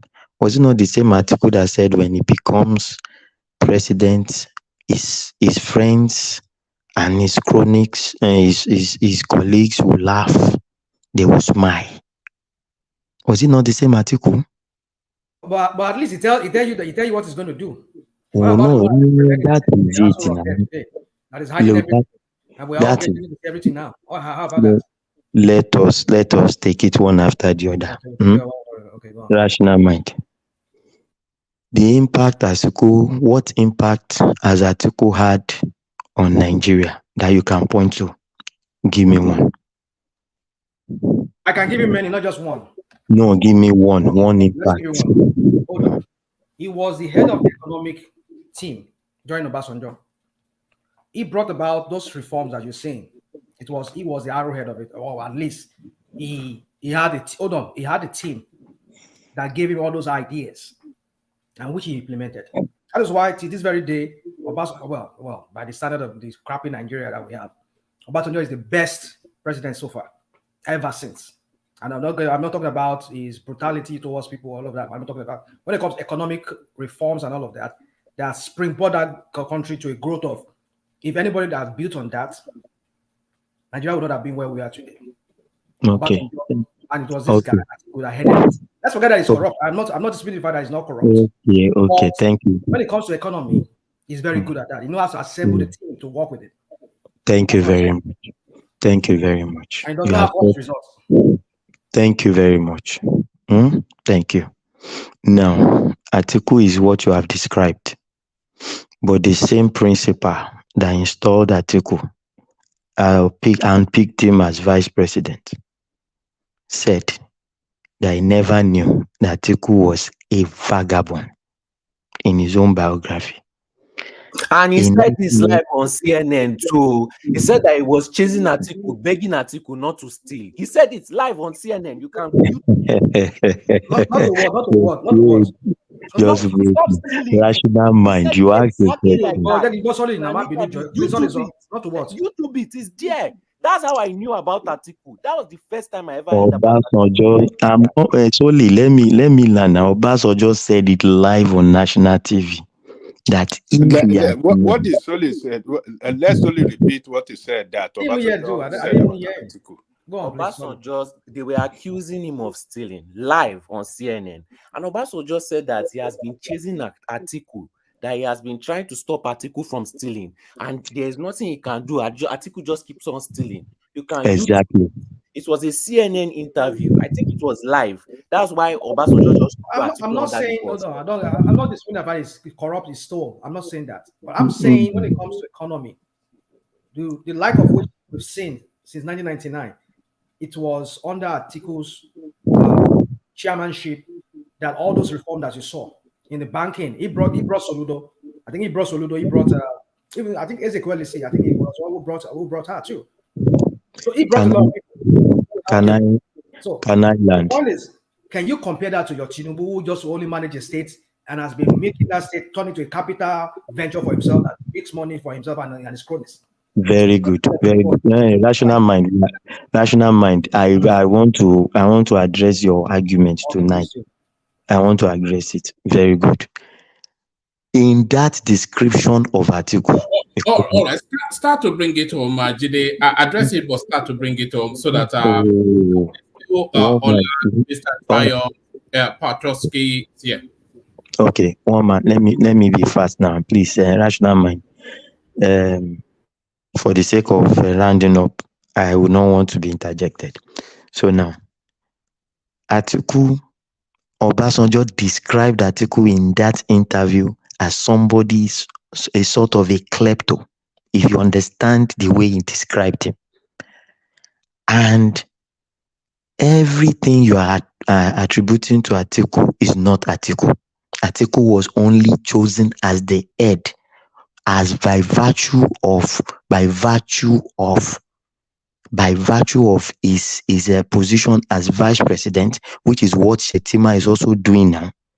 You understand? Atiku did not unpick those people. Okay? It was Obasanjo that chose them. And he was only to head the economic this thing. And the simple tax that he was given, that man failed, privatized everything to his favor, embezzled, doing everything to his own favor. That is for Atiku. And that is the only thing you can point out that Atiku did for the nation. Now, going back to Lagos, Tinubu is a thief. We know how Tinubu met Lagos. Lagos was a big city, yes, even before Tinubu. But we know the revenue of Lagos before Tinubu was there. We know what the revenue of Lagos is after Tinubu. Tinubu has successfully installed people after him. And we know where they have taken that economy to. And I want to tell you that the impact of Tinubu can only be, I can just give you in one word. Remove the economy of Lagos from the economy of Nigeria. The GDP of Lagos from the GDP of Nigeria. And you will know the impact of Tinubu. That is one. He has successfully chosen all the people that he chose, and he has been spot on talent hunt. We are even seeing it in this new government. Let us wait and see how it unfolds. So you can never compare Tinubu and Atiku. Tinubu is the reason why you still have democracy in this country, because Obasanjo will have turned Nigeria to a one-party state. It was only Tinubu that fought. And that is why you still have the option of all these other parties. So if you want to discredit Tinubu, you can discredit him. I have said it, they are all thieves. But when it comes to what they can offer, none of them, Atiku cannot tie Tinubu's shoelace in terms of achievement to this country. The same thing in fact, when Atiku cannot tie a shoe, Obi cannot go and help him pack that shoe in terms of achievement. And I can say it anyway. And if only you can tell me that removing the GDP of Lagos will not affect Nigeria as a nation, then you can continue to argue Tinubu. One man, I drop it there. All right, brilliant. Excellently put by Jide. Always brilliantly put by Jide. So let's go on to Patoski, who's also with us, or maybe not. Patoski, are you there? Patrick? All right, we don't appear to have Patrick. So let me shuffle Patrick for Mr. Triumph, who's waiting on the sub bench. So good to see you, Mr. Triumph. I'm not sure how much of the conversation you have been following, but I'll come into it at whichever entry point interests you. Mr. Triumph. I can hear myself back from your system. All I need to hear now is you. All right. Can everybody else hear me? Yeah, one man. Yeah, hearing you. All right. Okay, I'm not sure what's going on with Mr. Triumph. I want to mute him. You may want to mute Triumph. I don't know. Yes, I've muted him because are you speaking, Triumph? Triumph. I can hear myself back from your system, but I cannot hear you. All right, let's go. Are you there? All right, no, we can't wait around for too long. Let's go on to Ola, who is also with us. Ola, are you there? All right. Okay. Yeah. All right. You pick it up then. Yeah, pick it up then, Solly, and come in at whichever point you want to come in. Okay. Yes. That RUFAI's OSENI interview. That guy, that guy is just a very mischievous guy. He was trying to lay his questions, and he was laying down false questions. And the way he was laying down those questions, he's giving it for the audience. It's not about the person he's interviewing. It's giving it, it's something I noticed they do on these other platforms. It's giving the audience a shock value, up to the point that if he answers the question later or corrects it, by then nobody will care anymore. It's like he's making a statement, not really asking a question. He's blaming this one for that one, making it as a believable statement, but putting it at a point for this person to answer the question. But he's not allowing him to answer the question. He's then bringing another point. By that time, you will not be able to configure your mind very well, and it will all just seem like you are trying to defend what is true, like you are trying to lie. So it's a strategy that he uses, which is a cheap strategy. It's a lazy man strategy.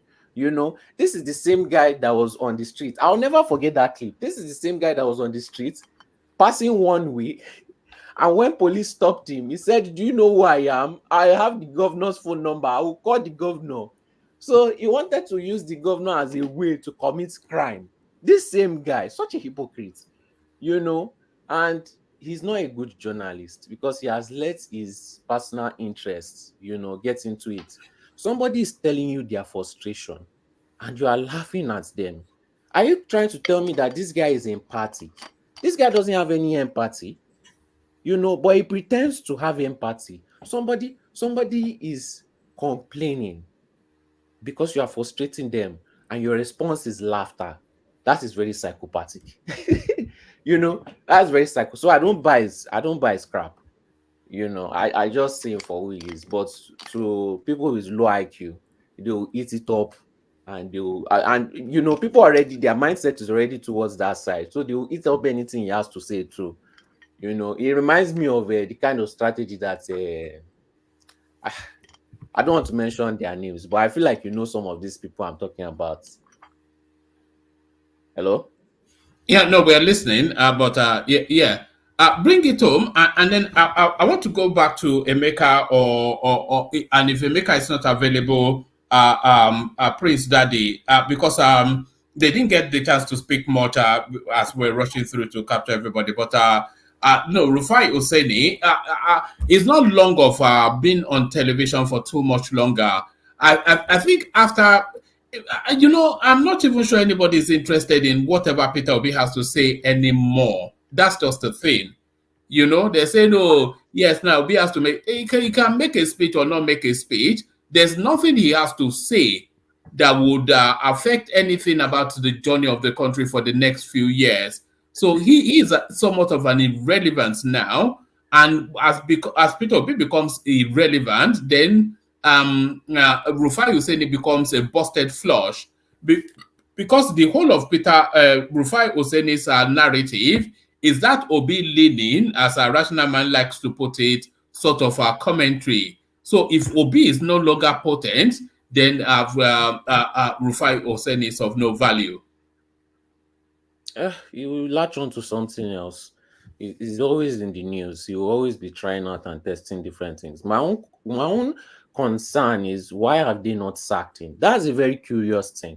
Or maybe they are just putting it for. No, somebody was saying that it brings eyeballs to the illiterate eyeballs.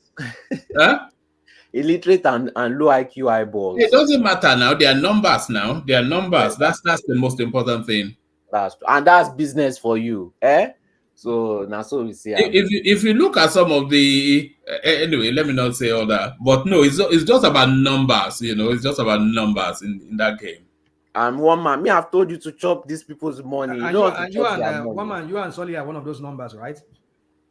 No, I'm not one of those numbers. If you look at, let me tell you how this thing works. Rational mind and Solly. If you go to the populism and low bar sort of commentaries, you will get a lot of numbers. And if if we had been doing OBOB, then we would have been crowded. But if you want to be higher falutin, how many people will watch a debate by the Oxford Society? Very few people.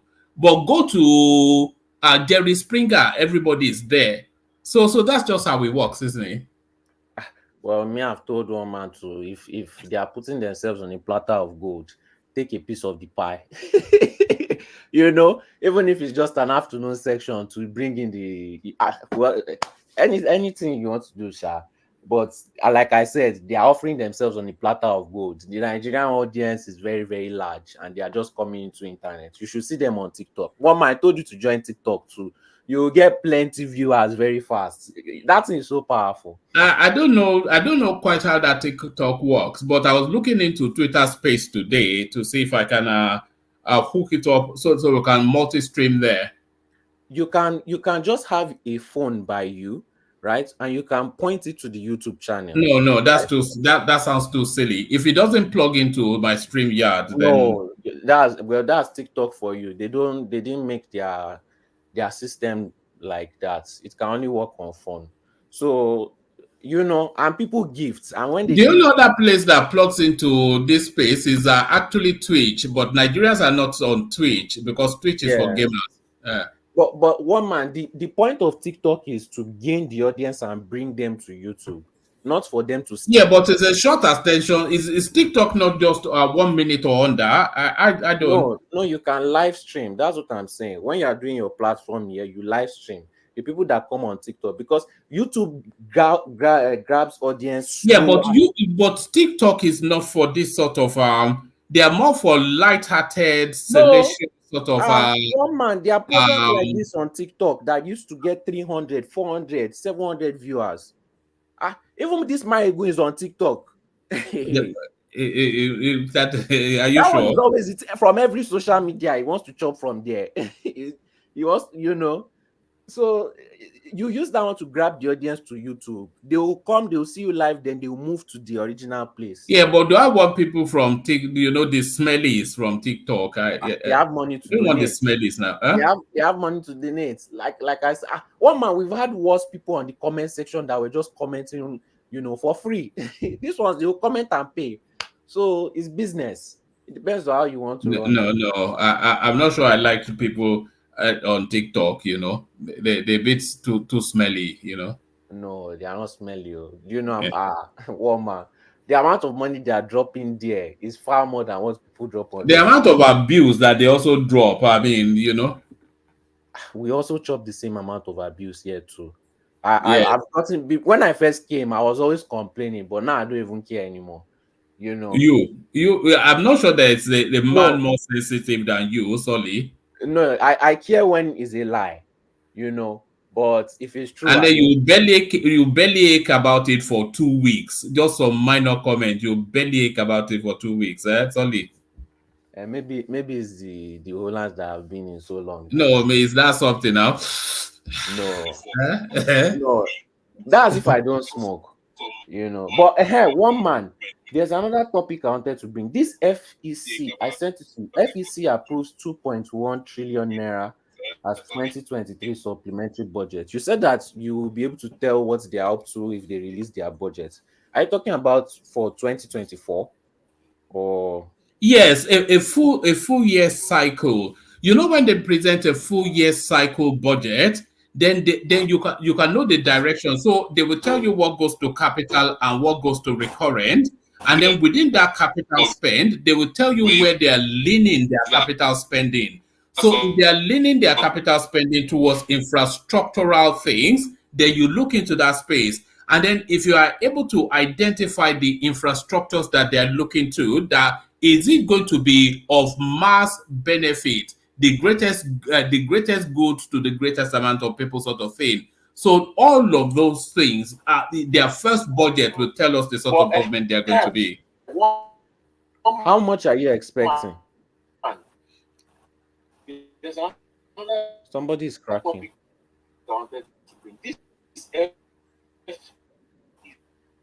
Oh, somebody. No, that's not me.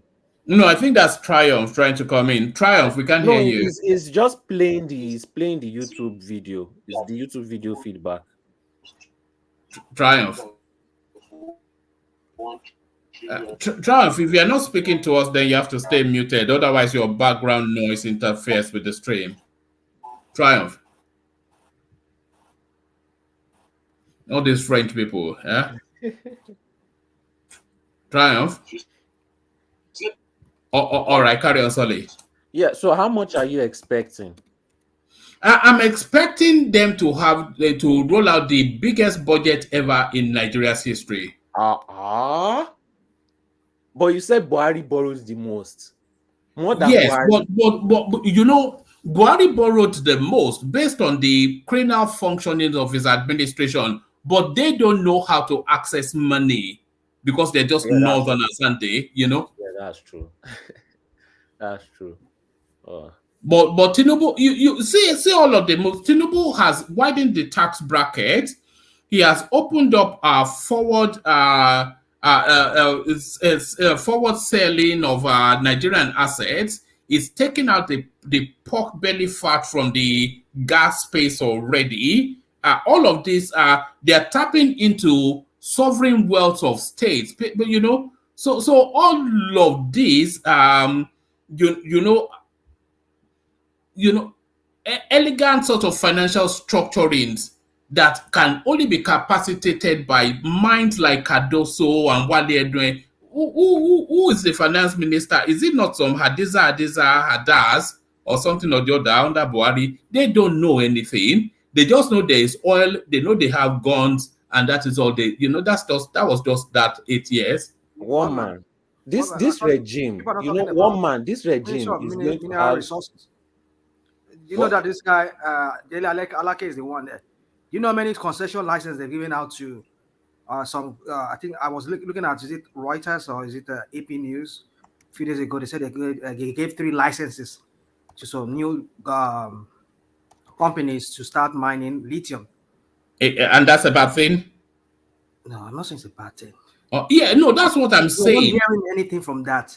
They are but you will see it in the budgets that they will produce. This is what I'm saying. We're going to have the biggest, it probably 3-4 times anything that Buhari ever came up with, the budget, but it will be well costed. What we shall see, but my point is this: that mineral resources, Tinubu know why they sent Dollar-denominated there, because that's another way, that's another avenue where they are looting the country dry. Because there are many, because if you listen to what he said in one of the seminars they did in Abuja some few days ago, he said they injected some, almost like, is it about $100 and something million for exploration. They want to identify the different mineral resources Nigeria have. Why would Tinubu send that guy there? If not because they have some things up their sleeves, and nobody's talking much. We're not seeing anything much in any news from that ministry. Why they are lucky for all person that is very close to Tinubu to go to? Yeah, because he's a trusted man to go into that industry space. Okay, we shall find out then. We'll find out. And what are you hoping to hear from them within 3 months? They are secretly looting. That's what I'm saying. Sorry, mute yourself. You don't have to ha everything all the time. As rational mind, you need to steady it down a little bit. You know, it's not everything. Then, you know, these people are 3 months into. I don't know if you've been reading. I've been reading from that space lately. I've been following what Dollar-denominated has been doing in that ministry. Right. And what has he done that tells you he's looting? Woman, we will find out very soon. Don't worry. That's all I can say. We'll find out very soon. I don't have any much news to tell you without that I'm saying, but I just suspect. Yeah, if you don't have any news, then why would you lead to the conclusion that they are looting? It's just I'm not sure if you are doing it just to troll or something. No, but I mean, I'm not trolling. I just believe there's nothing good that could come from Tinubu's government. Yeah, but that is then you've placed a limitation on yourself, have you not? I'm not placing any limitation. If you believe that there's nothing good to come out of his government, then even when there is good coming out of his government, all you will see is bad because you're not giving yourself the scope. I praise this guy now, the Minister of Interior. The guy is doing a very good job. Yeah, that's about the only person I've seen so far that is working. Minister of Interior. Yeah, I praise him. So yeah, you know, I am excited about Dollar-denominated going there because I feel that they have identified. You know, Tinubu told us he was going to turn Nigeria into a over $1 trillion economy, and Nigeria is a 450 thereabout billion dollar economy now. So it's going to double plus the size of the. We not hear this from the previous. Let me say. We heard this from previous. Even Buhari said it now. Yeah, Buhari is a dunce now. What are you talking about? Buhari is. I was listening now. Rational mind. What about that was there? Do you know what we used to say about the year 2000? I mean, we had that on NTA many years back. Does Buhari have a brain? Buhari doesn't have a brain. What are you talking about? I've not heard now. Can you please let me? Oshibaya does not have a head, Abi. Who was Osiba? Did you see how they treated him when he tried to bring brain into their government? Did you see how they treated him? Okay, we shall see, woman. 1 trillion my foot, we shall see. One man, can you finish? Yeah, quick comment. I was listening.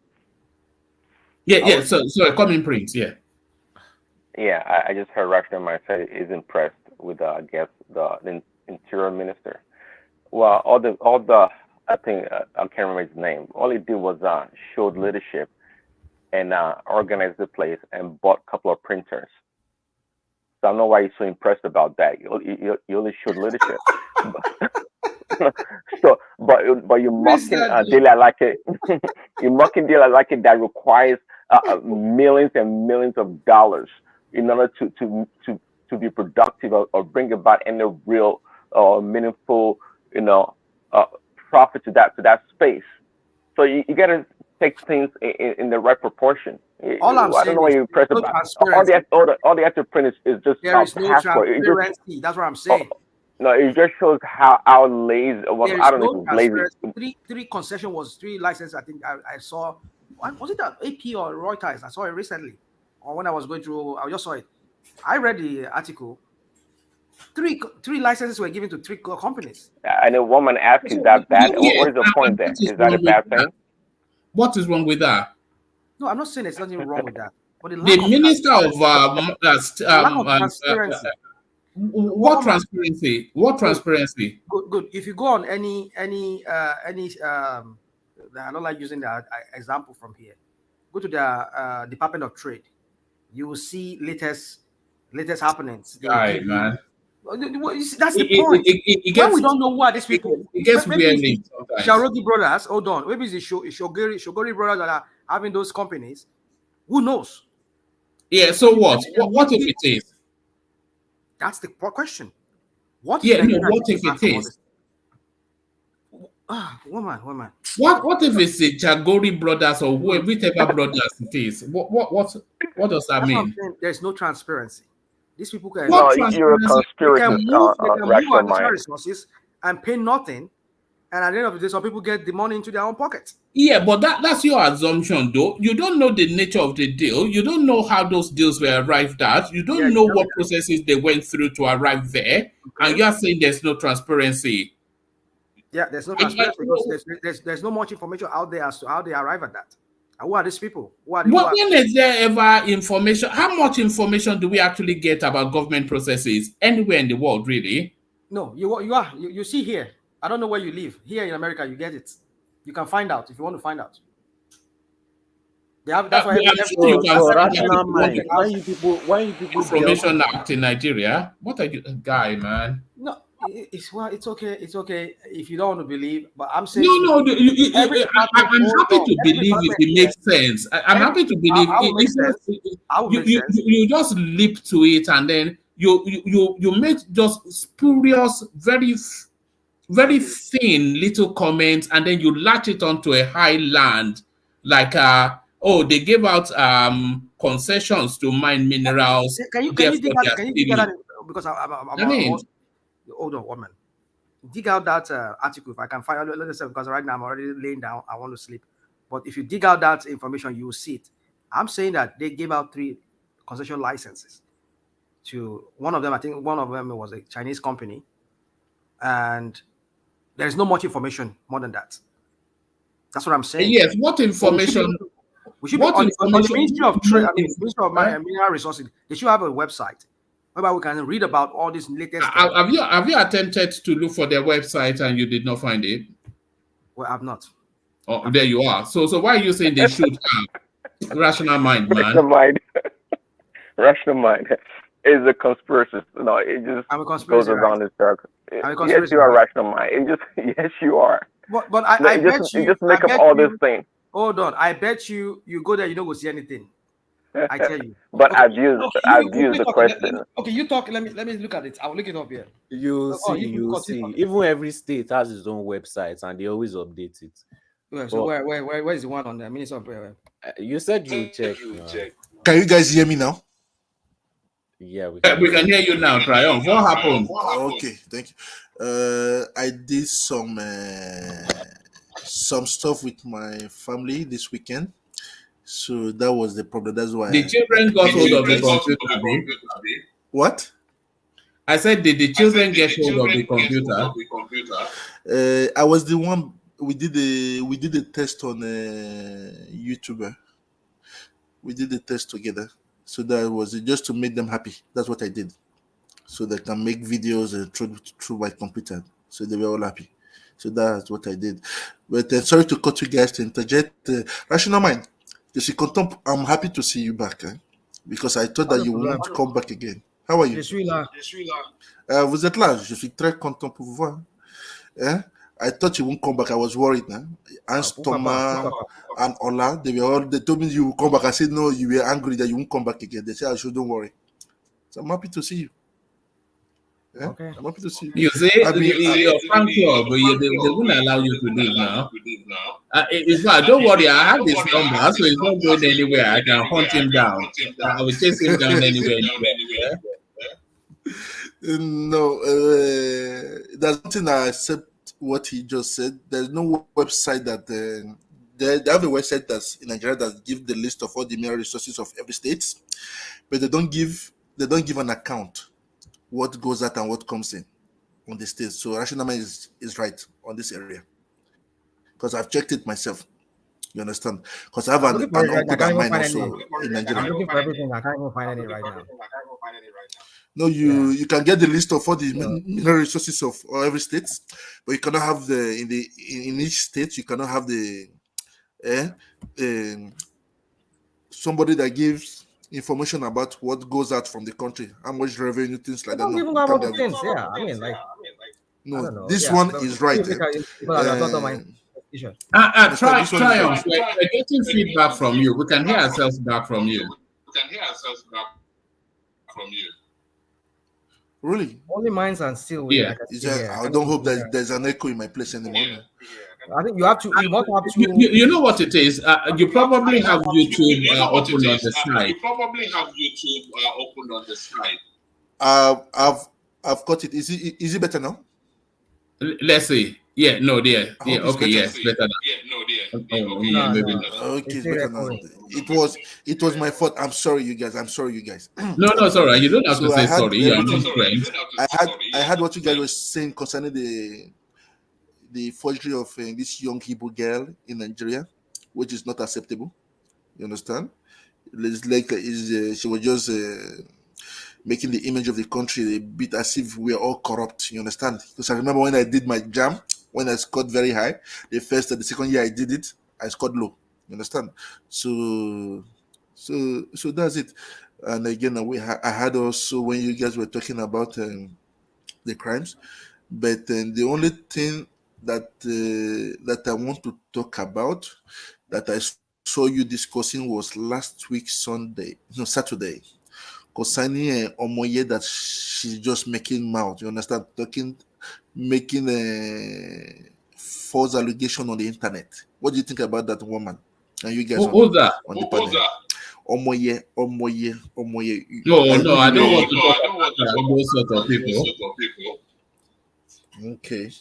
Because I was a bit disturbed when I had it. I was a bit disturbed, so I went back to watch it. You understand? One thing is that some people they are looking away just to make money from YouTube. They don't know how to be a good salesperson. So that's it. They don't have a good content. Now it is finished. The elections are over. Now I don't know what people are going to talk now. No more Atiku. No more. We are waiting for Obi to come out and now do his press conference to accept his defeat. But I hope he's going to come. Triumph. There are certain platforms that are single narrative platforms, and their narrative was essentially about that Peter Obi storyline. So it'll be interesting to see how they're able to still maintain conversation going forward. Yeah, so I'm looking to see that all these single narrative platforms that is just give us our mandate back and what happens to them now is what I'd like to say.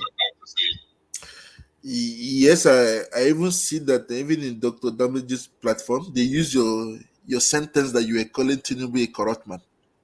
That's good publicity for me. I wasn't happy when I saw it. I said, "What is he saying?" So they repeat it in book. You know what they do there? They cut you out of context. I don't care, of course, because of course my voice and some people will want to say, "Oh, who's this guy? Let me go and check him out." So that's I don't like it. It's a very sneaky GV or something. Well, that's just the way it goes. All right, gentlemen. I think we have Thomas in let me say, woman, you live in UK. I do, yes, in Kent. Sorry, before I lose my train of thought. In UK, I was doing back then because you have children there. I know you have 3 kids over there. What are you people doing? How do you know this? Have you been FBIing me? I go to everybody's.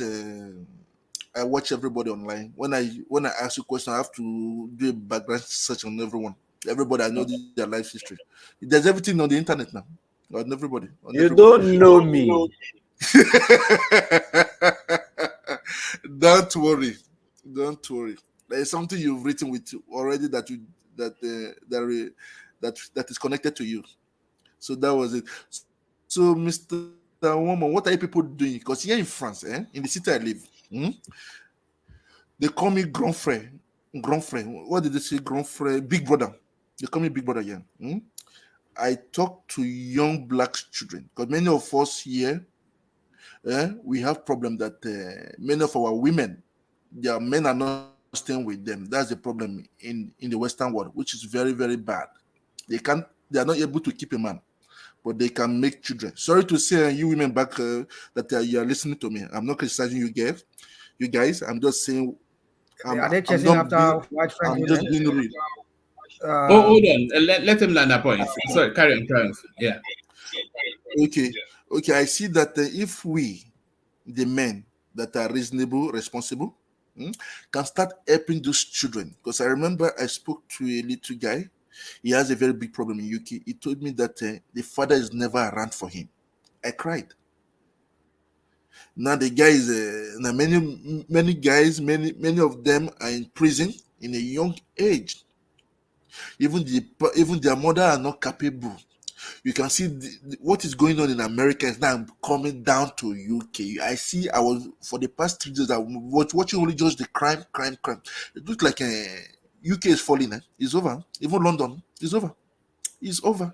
London has been over a long time ago, but in terms of black, the only problem with this is that I don't like black people, so I try to keep away from them. I don't like black people. Man, do you guys also deal with I know, but their children, because it will come near you. You have 3 children. You have 2 girls and a boy. One man, did you say don't like black people? No, generally, I don't generally. I would rather be in the company of a white person than a black person. Okay. I saw your pictures. I'm a lot like that. Woman, I saw your pictures. Only just white around you. I say, is he a racist? He doesn't like blacks. But one man, I like Nigerians. One man, is that not racist? Are you trying to be racist? No, I mean, there are many reasons why you. If we now, woman, I would like you because you live over there. You start playing a role. You call those children, all those mothers. You don't ici on appelle. Comment on dit ça, Mr. Rational Mind? Comment on dit ça en anglais? Il fait quelque chose comme une association. Rational Mind, vous êtes là? Oui, association. Thank you. Association that we group all those parents and you help their children over there. If you start it's better. You start from where they say charity begins at home.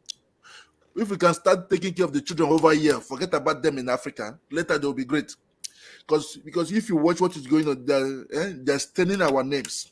I see police, I see lists. I know how many times they called me to come and talk to the police for them, for children here. Sometimes people cry. I see their mothers cry. They cry. But when I listen to I have a question. My father. Yes. Are they doing one of those TV shows where they only show you the blacks that are committing crimes and then they will ignore the poor white children? They don't show the poor white children doing crime. No, it's good, but blacks are more high. But it may be higher. But what I'm saying is, do they do? North Africans are higher in crime in France than black people. The blacks I know. No, here it is slow. In France, it's slow because they have association that occupied the Algerians, the Moroccans. Those are the criminals in France. It depends on the city. It depends on the city. They are also there's one thing let me tell you what I do to make my money here in France. Here. I watch them, and these are Northern Africans. I watch them. When you see them in a business, that means it's lucrative. To be honest with you, they are just the Jews here. When you see them in business, you see the money of them. They put all their people over there. We blacks, we hide it from others. They don't want to talk. When blacks ask me questions, I tell them, I explain this to them. They be looking at me. They say, "Why are you saying it? Keep it and make your money alone." I say, that's why we have problem in Africa. The information, they don't know that everything that is on the internet. What are you hiding it for? I have a question. When they are covering the crimes on TV, Wait. You said that the North Africans, when they have a business that they are seeing money in it or something. But most of the business that they do is crime, though. No, you are wrong. You are wrong. Even they are taking every top positions here. One thing is that they respect me a lot in my city. I'm ahead of them. They respect me a lot, really, honestly speaking. They respect me a lot. And they ask me a lot of questions. Sometimes my fellow Africans don't even come and ask me questions. They only invite me for parties. Rubbish. I don't go. That's true. That's typical of blacks. Well, anyway, let me ask you a question about your original point you're making. But wait, now, he didn't answer my question. I'm asking, what is the top position that they are doing? Like now, if they do any little trade, I see them everywhere. Like now, they're the one in charge of the butchery, they're in charge of the transportation. You're looking at them, they're now even my area of field, they're signing contracts with me to work with me. They don't have the money to open a good big platform like me that's over 150,000 euro. They don't have the money, but they just come in group, they pay, they register money, so they come and collect PS. They take motor parts. I used to sell paints also. Car paints. I said they come, they negotiate with me. You can see the way they think. They think and they bring people along. They help them. They ask questions. So they have a large chunk of financing. Most West Africans don't. They help themselves. Yeah, everything here you can make it. They help themselves because they have a large sum of chunk of finance. No. I mean, you don't have to have finance to help yourself. Hold on 1 microsecond. Let me just quickly bail out, hand over to Thomas. Thomas, acknowledge. Thomas. One before you bail out, I'm sorry. Yes, Daddy. Yes, Daddy. I'm here, Daddy. Thomas, one before you bail out.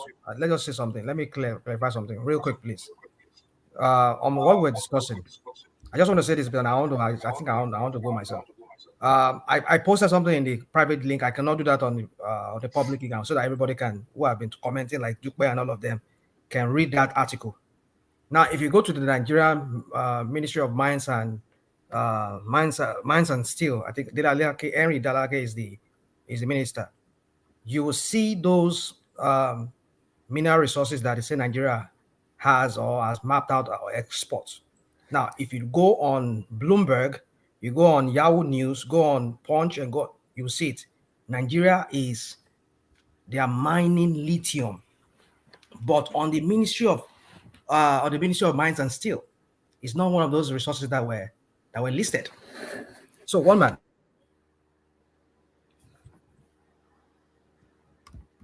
Are you there? Yeah, I'm here. Did I mute myself? Oh, I'm so sorry. Before you go too far, you know that lithium mining, they actually did a big fanfare when they were. In fact, Jide brought the clip here and we all reacted to it. So I'm not quite sure. It's not a hidden secret. But on the Ministry is in Zamfara, the mine. It's in Nasarawa State, right? There's one in Nasarawa, yes. Yeah. Now, but what I'm saying is this: it's not listed on the website. And if you read that Yahoo listed as what? It's not. They listed all the mineral resources that Nigeria is exporting. They are mining and exporting, but that lithium is not mentioned. And if you read that Yahoo News, no, they can't list it now. They can't list it as one of the resources. Why not? When it's being mined? Yeah, because they're going to be mining it in Nigeria. They're not going to be exporting it. No, they are exporting it out of Nigeria. They're exporting it. Yeah. Go and read that article that I posted. No, they're not exporting it as a raw material. They're adding value in Nigeria. Yes. I think that's what's going on. Yeah. They haven't updated the website anyways. It's just an update that the website needs. If that's what you're talking about, Rational Mind. Yeah. What's the big deal? Okay. They showed the commissioning of the plant on Channels TV. Jide brought the clip here to say this is an example of what is going on. So it's not something done in the shadows. All right. And they will soon commence the. You remember when Jide brought it Ajale Koko? Oh yes, they will soon commence the the building of the plant for processing and everything. So, and I think in that report they said they're not going to export that lithium, that raw lithium by itself, but rather they finish once they have processed it and to a real battery that we can export for forex. That is what I think I had them saying in that report. So does that sound like a good plan to you, Rational Mind? You see, now his system doesn't work anymore. Let me bail out. Yeah, I'm still here. I'm so sorry. I mean, I don't know. Maybe I just need to go to bed. Yeah, I heard you. Yeah, already in bed. You just told us. Yeah, I'm already in bed, but I just want to go to bed. I mean, I'm already in bed. I want to sleep. That's what I meant to say. I mean, when I'm like this, I just say anything from my mouth, and that's why I'm not able to like talk much on this. But I know what I'm talking about. But when we get to this someday, again, we'll talk about it. But I said, go and read that news about Yahoo News. You'll see a lot of things that were said about the crap that is going on in that sector, that is so shady that is not so clear. You will see that. So yeah, that's what I'm just trying to say. They should list it. They should be open about it. We know what is going on in Congo with that lithium, and how many here in my own state here, and many other states around us here. In a few years' time, they will phase out this gas. We'll be using fuel. Most of the government cars will be running on EV, so electronic vehicles. So, but the point is, this is the new resources that will be. I mean, many other, apart from even cars, many other things, they run on lithium power battery. So it's a big something. So who are the people behind this? We need to know all of this. They need to be more transparent on it on their website. That's just what I'm saying. But why Tinubu send that guy there? It tells you a lot that you need to know. Over to you. All right, brilliant. So let me bail out and hand over to Thomas. So only Ayo came through today. And AB. So thank you, Ayo. So that's Ayo right there doing as of course Ayo always does, and that's AB right there backing up Ayo there. So thank you to Ayo and AB. So General Thomas takes it on from here. So you've had the easy ride with one man, but as straighten up your act, here comes the military administration of General Thomas.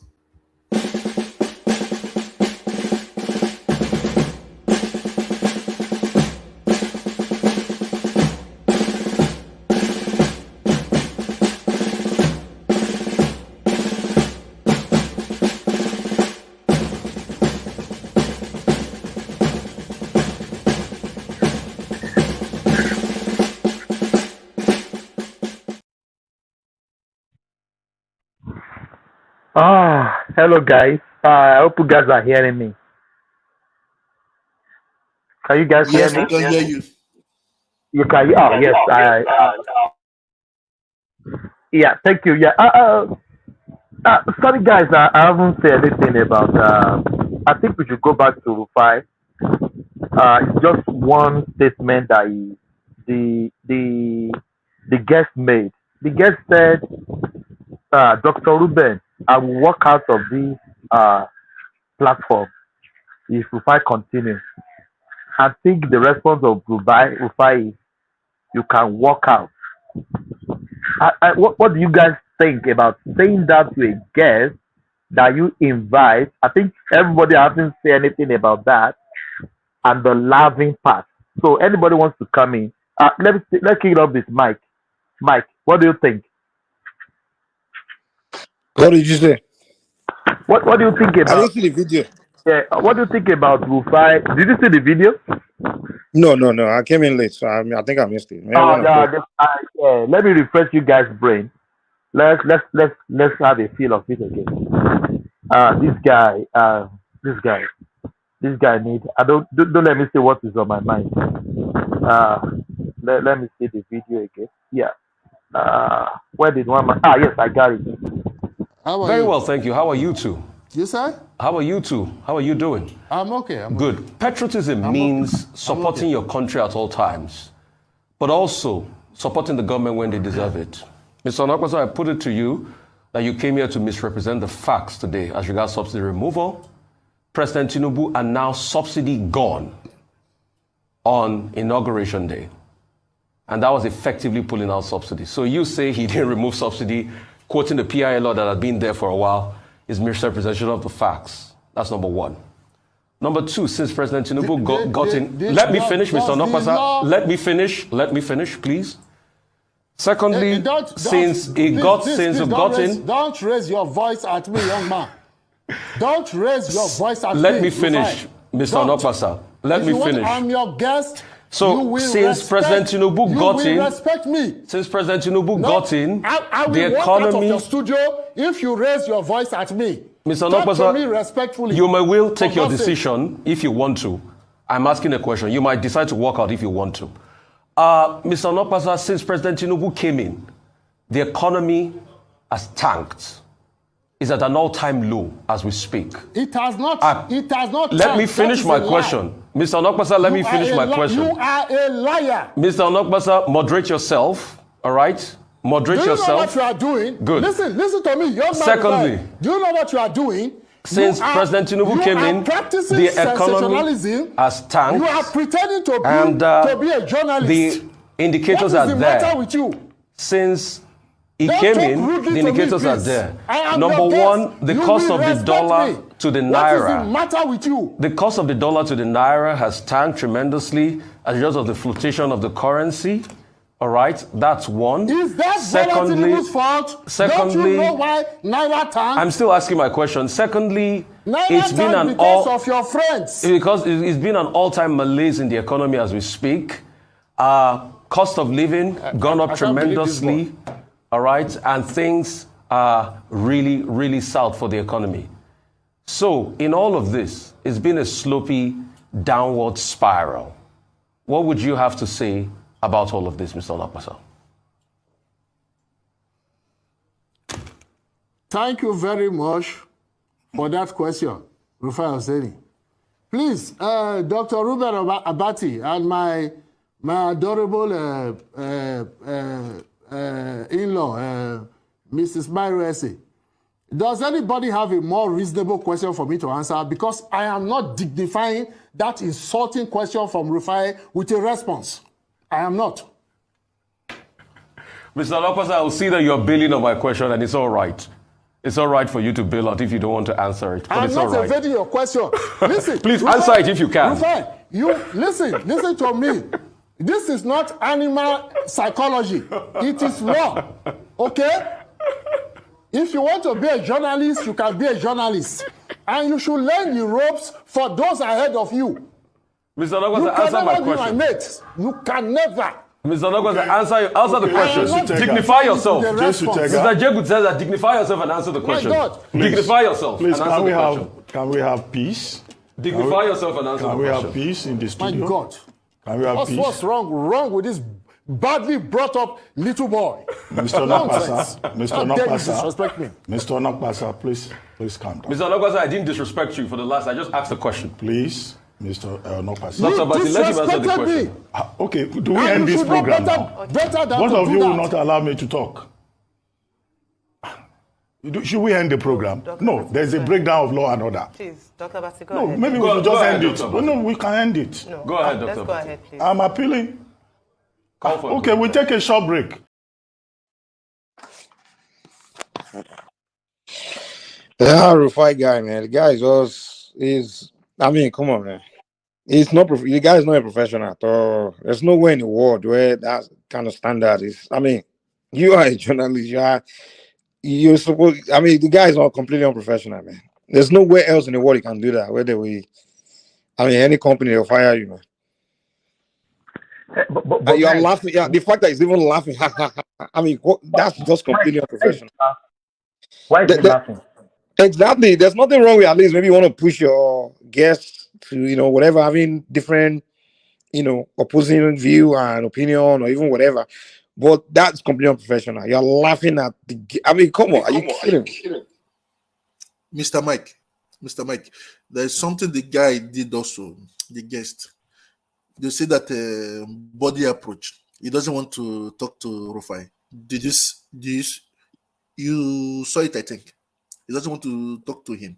from Yeah, the yeah, beginning. yeah. I mean, there's no question. You said so. See, he wants to talk with every other person, but not him. That was just the problem. I wasn't happy with him. Then later he accepted it after 2 minutes. You understand? Is the echo coming? You understand? So for me, if you don't want to go to any platform to talk, better for you not to go. If you don't want to answer question, because that's the only problem I have with him there. You see, you can see his face. He doesn't want to talk. He doesn't want to reply. There's already a problem there already. So that's it. But trial, you knew. Try and mute yourself, man. Echoing, yeah. He knew RUFAI trajectory. Yeah, he knew who RUFAI is. That's why I don't want to entertain him. So RUFAI was so rude to him. That's why the man responded that way. You understand? I mean, your guest came to answer questions, but RUFAI shouted at him, and the man's like, "Why are you shouting at me? Are you serious?" It's because I'm taking on due advantage because I come on your show. I mean, we can have the opposing views, different views, and disagree. But as a host, as a professional journalist, that's not a way. You don't shout. He shouted at the man. Like, I mean, that's just wrong, man. I don't know triumph. That's why the man responded. So, and the fact that the man say, you know what, I can't take question from anything for somebody, question from somebody else. So just that's what I saw. That's what I saw. But you said you didn't want to answer question. If you didn't want to answer question, you shouldn't have came. But he said he want to answer question from someone else. Because I wouldn't want to take question from someone like that in first. Myself, if I was there, you know, like. Mike, hold on. Trial. I will kick you out. Come back in. Your system is bad, man. You can re-log in. I will put the link at the comment section. Yes, Mike, go on. RUFAI, the guy, I mean, among all the journalists on TV, he's the most annoying one, man. Like the guy is just as he's just like watching one of those like a YouTube platform, you know, like we one Nigerian guy, you know, the way they talk, the way they behave. I mean, this is not a professional TV station, to be honest. Like the way you talk, you won't think you're watching a professional TV station. You think you're watching one podcast. You understand? One obedient podcast or something like that. You understand now? I mean, look at Shane, look at everybody else, look at all the journalists. I mean, the way they do their job. That's definitely not on stand. I mean, that's against the standard of journalism, man. We all know that's a fact. I mean, like, come on. I don't know if that guy's even a journalist. Maybe maybe he went to study something else in school. They just give him a job through connection. You know how Nigeria is now. Because the guy's not a trained journalist. In the beginning, before he even asked his question, you already insulted the man. He said, Mr. ONOKPASA, you are here to misrepresent the facts. Can you imagine? Initially, what he said is you are here to lie. Exactly.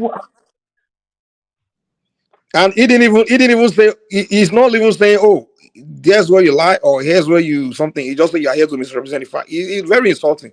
The first time I just saw him do something like that was when he invited this former governor, I think of Ekiti State. Is it Fayoshe? And he accused the guy. He said, you, before he started his question, the first thing he said was, you are known for rigging the election. I'm like, you kidding me? I mean, if I was Fayoshe, I would have sued the guys to call for defamation because that's defamation right there. The man has never been convicted of rigging the election. You accuse him. He's like me accusing you, saying you are known for stealing. I mean, he just destroys his character, his image. That's defamation. The guy should have sued him because I thought Fayoshe was going to sue him for that because that's complete defamation right there. He accused the man of rigging. He said you are known for rigging the election.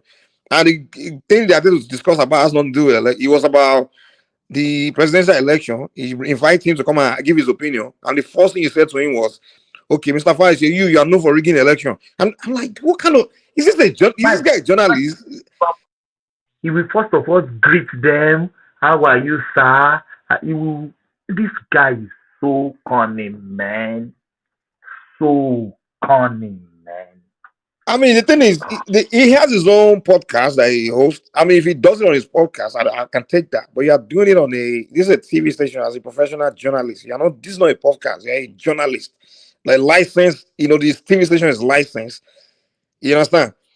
For journalism. So they can't just do what we do here, where we can just come and like what Rasunama would do and just lie and things like that. You can't do if you're licensed by the country to have a radio station and things like that. You can't come on and they are standards, you understand? But that guy consistently violates those standards, man.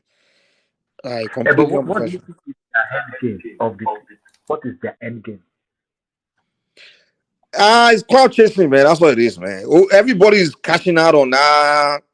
The that obedient victimhood thing. That's where you get your crowd. Those are the people that spend more time on. Everybody just believes that's where you get their crowd from. That area. Everybody's trying to cash in because that thing has become a business now. It's an industry now. Just self victimhood to the obedience, or you said, or the hypobian space. Just go and self victimhood to them. You cash out. They kind of made a lot of money now. The guy was making so much money. People like Mario Guna, they are making money now. So everybody's trying to cash in that area because they see that place has become an area where just go there, self victimhood to them, and they will donate. You understand? They will donate, they will donate money to you. So RUFAI is, I don't think that TV station are paying him enough salary. So my man is trying to go and cash in that area too. I hope he will be getting some gifts on the ground. I think. I'm very sure Dane is getting his donation. Those guys, they will get donation from that area. So that's why everybody's going there. So to cash out. Lord. Hey, Mike, I was so irritated when man played that video earlier on. He was even laughing, making jest of that. Exactly. Of a guest. I don't know. That's definitely breaking rules. By now there's got to be some disciplinary, action by the, I guess the agent, what do you call it, the censoring agency or regulatory agency. They got to step in because if you license as a channel, then there are standards you have to go by, and that's completely just uncalled for. It's very unethical. That's a national TV station. You can't do that. That's completely. If you want to do things like that, go and open a podcast, YouTube channel, and do your rubbish where people don't need to come. But that's a national TV station. But Mr. Mike, I'm not wanting just that. That when you are doing your job, if he's a bit calm, people will not like him for that.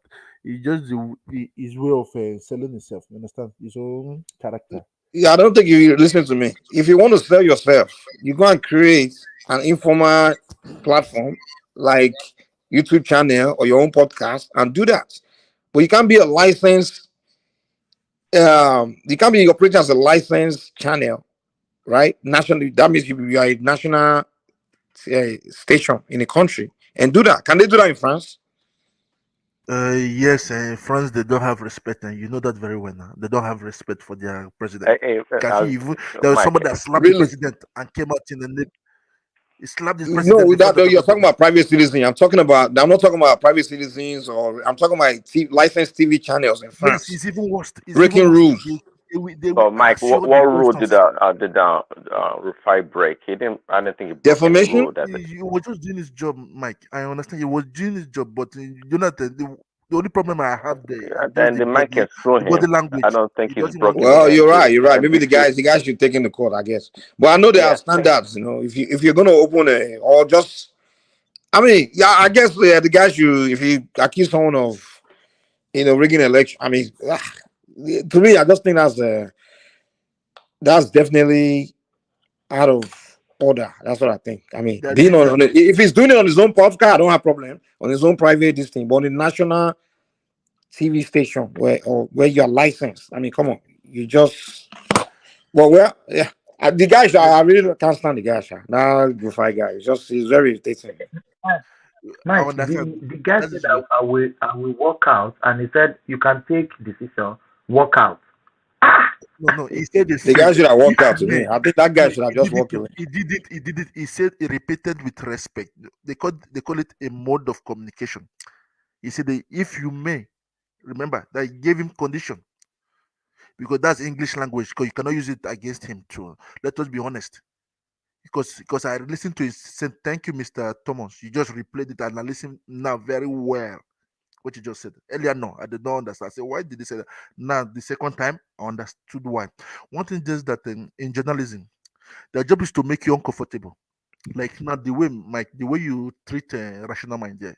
When you start throwing him those bombard questions, he runs away. You say, Otideo, I start laughing. He knows, you understand. So everybody has. I know the way I you know ask. Rational Man is your number one. Yeah, he's number one fan. Nah.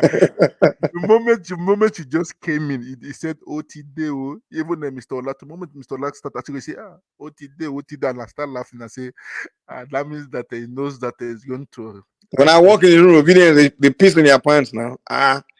Yes, I just like if I can cut that sentence out of him and put it in my anytime I have his number to anytime he calls me, I will hear Otideo. I will know that it's him talking. But it's fun. It's fun. I just like the way you just ask him questions, and that's why this place, I like this platform that you can ask and you can repeat, and you all are not. No, this platform, everyone is welcome. Now, if you want to bring a eat, just be willing to take it back. Don't come. The thing about obedience, right? He's an obedience, you know. What they want to do is they want to have the monopoly of arrogance, right? They want to be the only one on the internet being arrogant and being rude to everyone. And when you give them that same energy, they can't take it. They will get hurt. Even in their own platform, where there's no single platform where it's owned by an obedient person, where they will allow anybody that's not obedient to even come and express themselves. Like you can't even come there. Thomas, you see on Saturday when that one APC man came on our show on Dr. Damages for them to just asking question. See the way they were shouting at the man, insulting the man. The man just came to answer a question. It's not even that it's there to challenge or anywhere you see obedient where they are gathering, you are not welcome. You are not even welcome to express yourself. Talk less of you, like talking to them arrogantly or even insulting them, or you are not allowed, you are not welcome. They will kick you out, they will gang on you, they will block you, they will kick you out, or they don't allow you. But here is fine. Everybody can, listen, Mr. Brian. In this platform, you are welcome. There's no discrimination. If you're an obedient, if you want to bring fire here, bring it. Come on. No, the OC is not kicking you out. This is like a fair ground to do whatever you want to do. But now what they want to do is come here, right? And they forget they are not in their platform. And they want to control the narrative. You want to come here and call people Badorians, talk anyhow, and then you think, we can't respond. And they will respond, you say you get hurt. Bros, if you can't take the heat, don't bring the heat to the kitchen. You get out of the kitchen now. You can't come here. We listen to Obedient Channel all day. They attack everybody, and then you come in my presence where we have the right to attack you back. Because in Obedient platform, if Obedient attack, if you attack them, but they'll kick you out. You can't even respond. You just have to put your hand behind your back and take the slap. That's where they do it in their platform, you know. But here is the fair ground. If he wants to come here and be blah blah blah, I'll give it back to you now. It's a fair ground. If you don't want to fight, don't start fighting. That they bound Timajek and OGA Oga and what's it called, and Kulata, then they reinstated again. But one thing is just that they've never bound me, because I used to say my mind, I say it, and I have to show them proofs. But they've invited me to their platform to come and talk in their panel. On, I'd say that it's not the right time for me to talk. You understand? Because of I'm doing some jobs back home. I don't want them to see my real. You understand? This is not my real name. You understand? It's not my real name. It's just that's it. Because I'm doing some things back home, so I don't want people to so I can be neutral when I talk to people. That's it. Because of you know that sometimes your client might be obedient. He will not want to favor you again because you are against the train of thought and the way the origin of thought. So one thing is just that I like to be neutral. That's what I learned here. Just be neutral. I'm good. Anybody that wins, I will support. So that's just it. But I just would like them, let them be peace. That's what I told the man of practice when he was asking me a question. Have you been to Obedient platform? I used to visit them. I listen. So you went there. You try to be neutral. They will attack you, man. You can't be neutral there. You have to be on their side. They were calling me Agbado. They were calling me aggressive.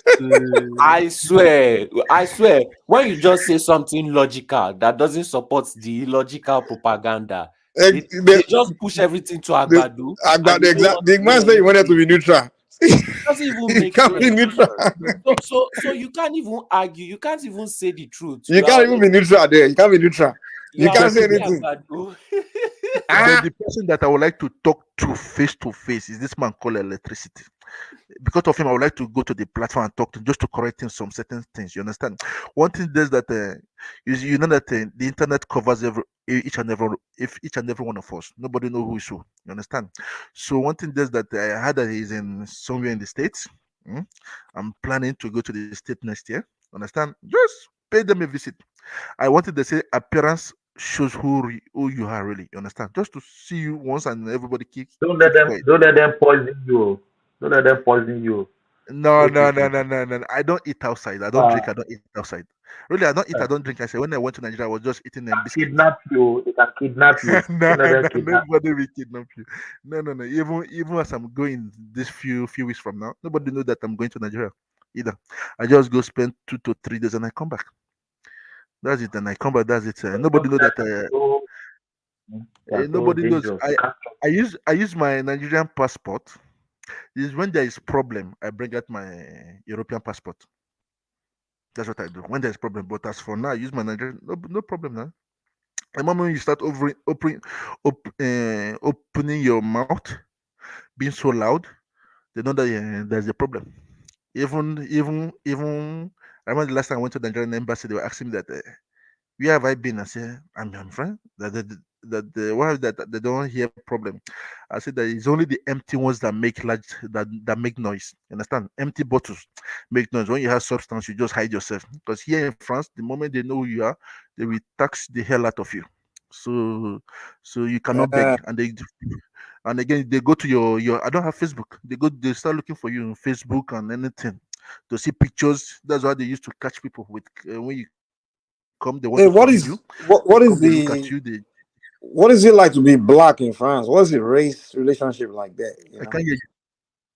What is it like being black? No, here is better than UK. You Yes, have rest of mind. The respect blacks. You France. have rest of mind. Not like UK. No, UK they don't have rest of mind. They don't have rest of mind.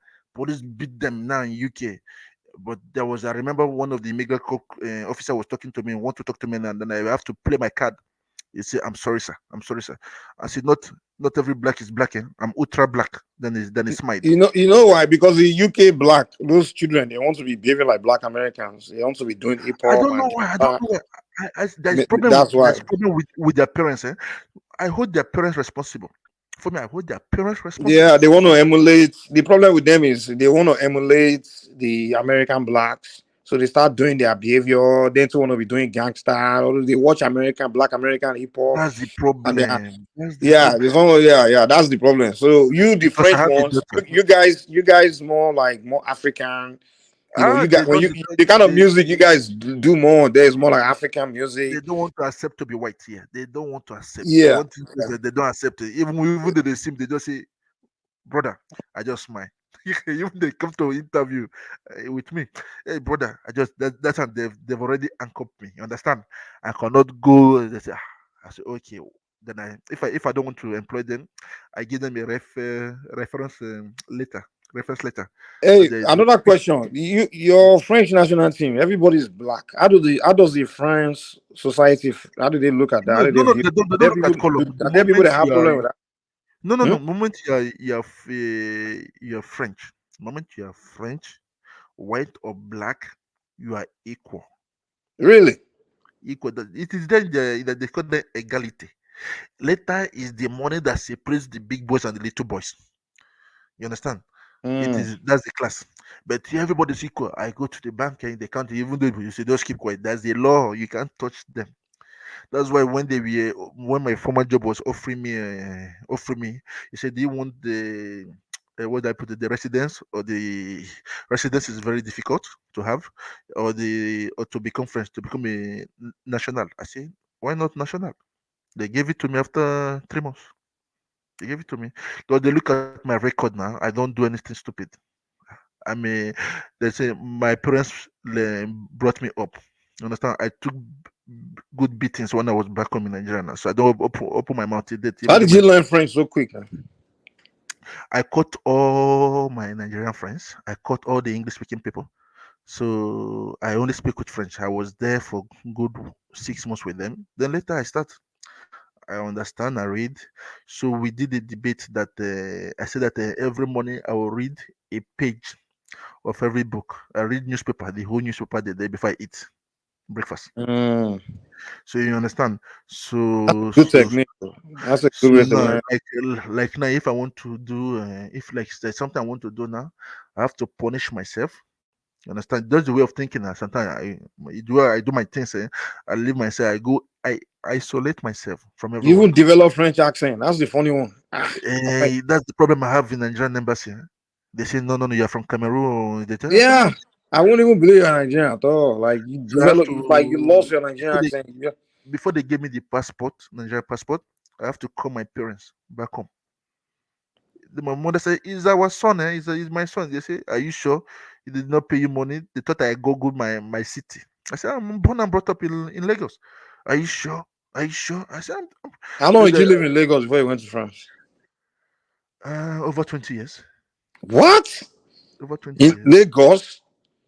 I got A1 in my Yoruba, but I lost many. I'm trying to get. Thank God for you guys. I'm Mr. Ola, Mr. Thomas that speaks Yoruba a lot. I'm now going back to it. You understand? Which part of Lagos do you live? Yeah, I live in Ojuelegba, Sulere. Sule. Almost Sulere ni mo jẹ́. I You went live to in Mushi, you know all the Mushi area. I know Mushi. My school was between the front of my school is in Sulere, the back is in Mushi. Which school did you go? Eko Boys? No, Eko Boys is close to Beskrema High School now. I'm from Beskrema High School. Oh, you know Ransom Kuti. I know all of them. I know all of them now. I know everybody there now. It's when I talk to people look at me. I say I did not Google it. So that's why later. How can you go in street living and you not develop French accent? Even my grandmother tells me that Otilo. That's what I don't know how you. She when she starts talking Yoruba to me in UK, I say, I mean, I wanted to base in UK earlier, but I saw their lifestyle, decided to stay. Yeah, I've always liked France. I always prefer France. It's just the language barrier, man. Because a lot of times I drive But through if you France. can I go pass through this France. language barrier, you enjoy everything here. They cannot cheat you. You understand? Because I France? remember when I went to Madagascar, I was paying my 5-star hotel for 40 euro a day. 5-star hotel with swimming pool and feeding and everything. 40. I said they are living in poverty. Do you know the salary there a month is how much? 50 euro. You people are 50 complaining euro. Nigeria. 50 euro. Very, In where? very in Madagascar. I was 50 there. euro. 50 euro. That's the top people that takes a big money on 50 euro. And then they thought that I was a footballer star there. I was looking at them. No, I went for a mission for the government to represent France. That's why when I tell people think that I'm a threat. I say no, I'm not a threat. Just that I signed a contract with them. Even they sent me already in Nigeria. The last time they sent me is concerning this problem with Boko Haram. Then I told my boss that I was honest with them. I said there's no need for me going. They said why? I said that they politicized it already. He said really? I said you people cannot do it there. It is we that can solve our problems. So they understand. So they did not go again. See, they did not go again. If there is problem today in Nigeria, they'll send me again. They'll call me. I have to go. I have to report to them. You understand? I report to them. They don't talk to me on phone. I keep quiet. That's why they gave me my nationals. That's what I told them, the Nigerian embassy, that you get not know me before. Is because of the way they treated me. Then you people started respecting me. You people did not know my value in Nigeria. So that's it. Because in the Western world, they gave us opportunity. You understand, Mike? They gave us opportunity, and went to their school, understand their language, and negotiate with them. So the only problem I have here is blacks. Really, to be saying, who is blacks? The moment they see you moving up, they want to pull you down. So what I do, I just use my cutlass. That's mentally, I cut them off. I don't go to So their the parties. blacks have the same behavior there in France. No, sometimes the ones that I don't blame them. They are hungry. They are hungry. Yeah. They understand. I understand the one that crying. I just looked at them. I said, I cannot do anything. Everybody has his own problem. But I give them sometimes when I look at them, I call them later in the evening. I just give them a number to call. Because of I work with some with the how will I put it? The Yoruba name for it. I work sometimes. My friends are politicians here. Really, to be honestly speaking. Which part of France do you live? I live in the north of France. I was in Paris before. I would live in the south of France. I live in the middle of France. Now I live in the north of France. Yeah, I'm trying to visit France maybe sometime next year, sir. I probably need your contact. France is good. It's good. I've always wanted to come there, but it's the language barrier there. I'm like, if I land they don't want to speak English to you now. Even there was a time I did a stopover there in Paris. They have a voice like this. Do you want me to speak the English? They speak the English with very buzz. They don't like to speak it. They frown. They speak even the rest of Europe. The rest of Europe, you go there, they will try to speak English to you and everything. But France, I'm like, I can't speak French now. They will still be speaking rubbish to you. I think as you're a black man, they think you because of as a black man, they think that you're from Francophone nations in Africa. Yeah, when I tell you I can't speak French, they be talking it to me, and then I'm like, dude, I will. I say, man, get out of my. They just annoy me. They have an application now with your phone. You can traduce it when time you talk to them. So life is easy now. You can go anywhere in the world. No, what I hate about the French people, you know what I don't like? They know English. They understand me, but they don't want to speak English. They will just ignore me and just walk away. I'm like, you should understand where the French are coming from. That's their culture. Is their culture and yes, hello. Is their culture and is their pride. Is their pride. That is their culture. Their culture is their language. Nothing else. And moreover, French and English, they have a long-time rivalry. So yes, even though they are playing football, language very important to them. They don't want to lose their identity. Even here in Finland, when I see because my Finnish is not so good, when I see I want to ask some questions from Finnish. If he will speak Finnish to me directly, no matter what. And some of them, they might not even speak English to you, not because they cannot speak, but they thought that English is not as good or it's not good enough. They will not speak it to you.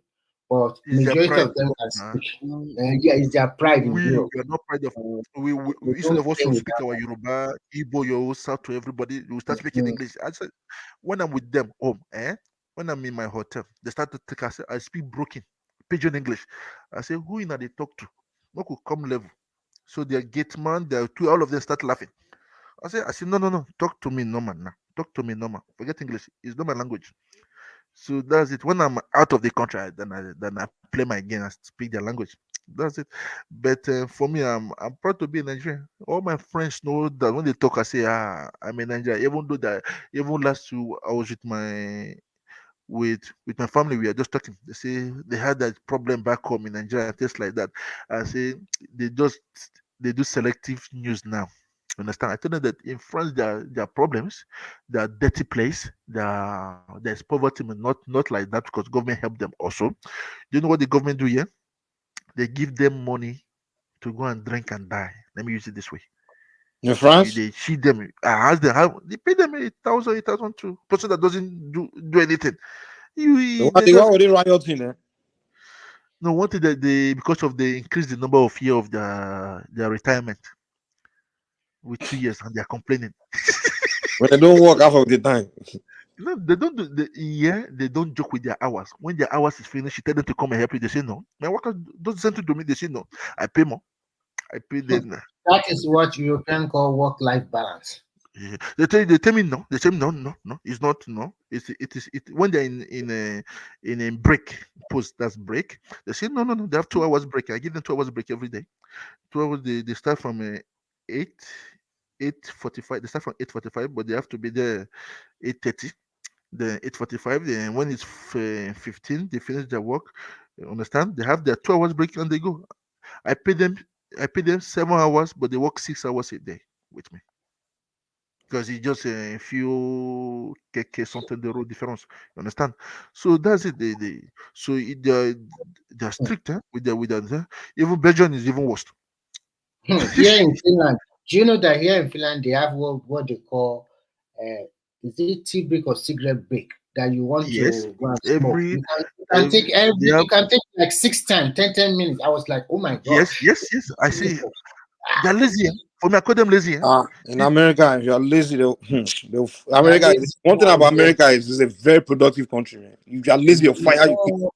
They don't play that shit, man. America is just work. Here, the people here are funny.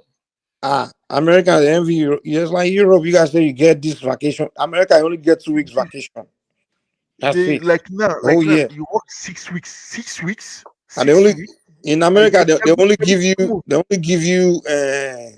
some amount of sick days. That means they dictate how many times you can be sick. If you're sick more than that, you are fired. They won't give you. They might give you 2 sick days. Can you imagine? America is strict though.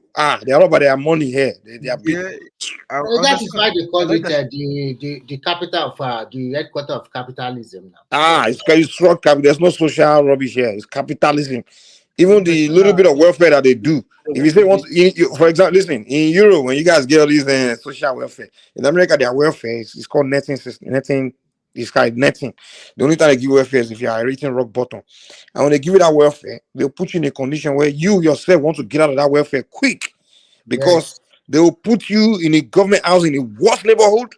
Yes. And then you get your by the time you start hearing gunshot, you yourself you're gonna find a job to get out of welfare quick. Mike, you are suffering. They pay them up to 3,000 euros. Yes. No, they don't give you that amount. They don't.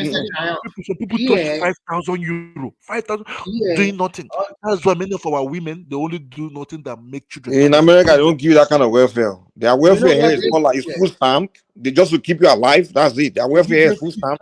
And the only people that will get something money, maybe women with children, and they get that money from the baby father. They will collect it from it's called child support, and they'll give you housing in a bad neighborhood. That's why the single mother children become bad now because they grow up in bad neighborhood. That's why they give them, they make money. Like I know many of Africans. It's not like I know many Africans. They do not declare that they are living together. Here, what they do is very simple. When they come in like that as an asylum seeker, most time they will give them an accommodation. And those accommodations, if they come with a family, it might probably be like a 2-bedroom apartment. Already, welcome. And what did you say? No, I'm okay with and after that, they quickly let them have a 6-month finished training, and they give them stipend every month, maybe like 500, 600, 700 euro every month. And after their training, some of them that are good, they can continue to study if they want to go to school, and that is free. And then if you are here with your wife and your children, they give each child 100 euro. They said before it used to be 250 euro, but now it's 100 euro for each child. But if you now have another kid here, there's a welcome benefit for the kid. That means they give you all the pampers, 50 different kinds of clothing. They also give money. Yes, they are nice in that Europe. They give them. In America, here, government is not involved in your so-called life. If you come here, if you are coming here from somewhere, you better go and squat with somebody. And education for their children from 0 to university is free. Even if you want to go to PhD here, from 0, if you are any kid. America is not free. Even America, you know how ridiculous it is. Even the free education they have here, there are different standards. Yeah, of course I know now. We can see from if you are poor, you go to one of the world school where even the village school in Nigeria, you get better education there than you get in the education you get from the poor neighborhood in America. So here in the Northern Europe here, what they do is that most of these asylum seekers they are from East Africa. It is Yes, later yes. that most Nigerians started to come here, and Nigerian people, they don't seek asylum, and most of them is through education. And they now That's see the difference in standard and quality. This kind of black people are different from this Eastern European. So, but no matter what, here, if you don't want any wahala, it's a good place to raise your kid. Although you have to be careful, but it's a good place. You cannot see most of these children doing rubbish. Your child as little as 9 or 10 years old can go to school by himself and come back. And here, yes, here, yeah. If you are driving on the road, you have to stop at zebra crossing for anybody to cross. And then here I see some of their children sometimes playing outside, riding bicycle at 1 a.m., 2 a.m. in the midnight. Nobody's going to touch them. How do they Well, view that's you? a safer environment. But The rate of crime here, I can bet you, Sorry is to cut you, Remy. 100% We know them not very, very Scandinavia, definitely. They don't have other. If you don't want any wahala, the only problem here is because they have longer period for cold, which is about 6 or 7 months in a year. That is the only issue. But apart from that, I can't live in that one. No. Okay, One thing that in chased me away regards from the to East Coast is that cold. So, but if you want to live a better life and you want to raise your kid, even here, the parents even encourage their children to learn finish very quick. You learn finish, and there's a ready-made job for them. They will find job for them when they graduate from high school or vocational college or university. Yeah, so if you don't want wahala at all, but if you want the vibe country that are life, then you can go to Western Europe or go to America. You can go UK. You can go to UK. Yes. So, but yeah, life is, to me, it's just like a triangle. Like you go to work, you go shopping, and probably if you're a student, you go to your class. But if you want to go to, even if you want to go to, even an average Finnish people will not even talk to you on the street. But if you go to bar when they're a little bit tipsy or drunk, then they can talk to you. So they are not very open, totally open. They are open-minded, but they are shy people. So, and they encourage their individualism. And when they talk about doing their work, they are extremely slow. This is here in a bank that if you want to put your money in a bank, you have to book an appointment. They didn't even care. You must follow the standard. I was like, I want to put my money in this bank, and you are telling me to come 2 weeks, 3 weeks, that the apartment. And when you go to the bank, they can talk to you for 1 hour. They don't care who is on the queue or still waiting. That's true. Yeah, in Europe, that's true. Man, here, people here, they live what we call, they are lazy. Easy life. Lazy life. Easy life. Very easy. Anything they are doing, if it's their break time, they won't do nothing. Yeah, you can't stay. It's not good for you. You can't stay. If you're old, very old, as from 75 upward, you can stay. Yeah, it's good for but you. if you are less than that, no. That's but it's a very good pathway that if you can go to get their passport now, it's not easy because you have to pass the language. But if you can pass the language with their passport, passport is number 2 or number 3 in the world if you have the money to travel around the world. So no need of going off of visa or whatever. Most of these, but at the end of the day, it depends on. I think it's a good country for you to raise your kid. That you will not even worry yourself like you guys worry yourself in America or in the UK. Education is also top notch. Their education is about giving you opportunity to express yourself, and also about they call it sharing. Everything is shared here. They emphasize on teamwork and sharing. Okay. What they do that most companies, they normally delegate that financial aspect to an accounting firm. Most of the companies, they do like that here. Not that in Nigeria that they have everything in a company. So they delegate authority a lot. So it's a simple country, and as the more you grow, the more you live in this country, the more you have more benefit also. Mike, do you still want to come to Europe? Think about it, huh? Just think about it. The life is good. Mike cannot live in Europe. I can't live in Europe. I can only visit. I can see I only visit. Fire. So you will be so bored that you want to even. Yeah, I know. I'll be bored definitely. Even I myself, sometimes I'm not happy. because I just it's the same thing every time. Europe is kind of like some part of America that I can't live in. It's only some part of America I live. If it's just anywhere, it's only white people. Only kind of like I like living around white, but I like to be in a city where you enjoy. Like for example, in US here, there's always white area and black area. I will live in white area, then I go to the black area to go do my interaction to hang out. Mike, you enjoy your life when you take your bike, you go camping in the woods on weekends, you go boat riding. That's what I'll be doing every day by myself. You go to cottage in summer. They have cottage, beautiful cottage. You can spend as little as let's say like $100 for like 1 week or $200 for like 1 week. That's when life is cheap here. Life is cheap here. Like you just take, and that cottage have everything. You just pack. They have a good bed, a good gas for cooking, a sofa, a TV, an internet. Everything is there. In Nigeria, they just want to have acquire. That's what the problem. They want to steal, hoard, take more. That's when you copy American system, just like Mike said before, it's all about money. And when it's all about money, people will be greedy.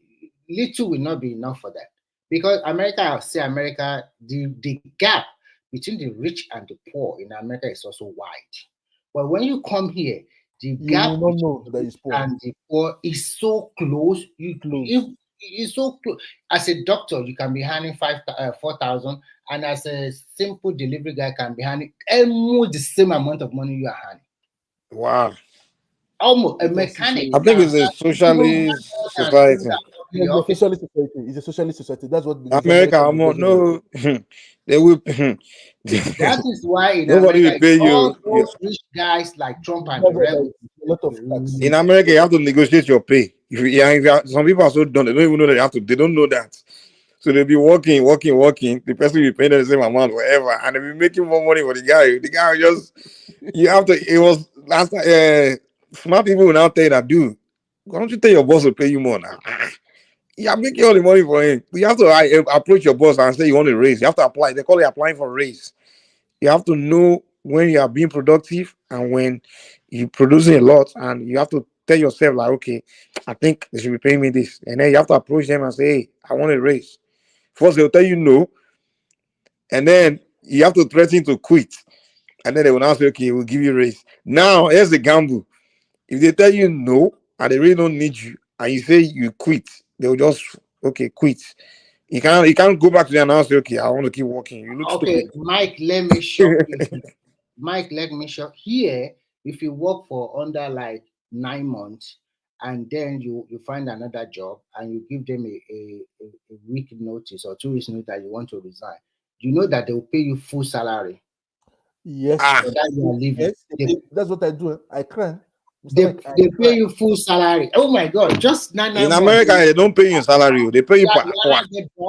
What do you? They don't pay you salary. You clock in. They pay you by your time.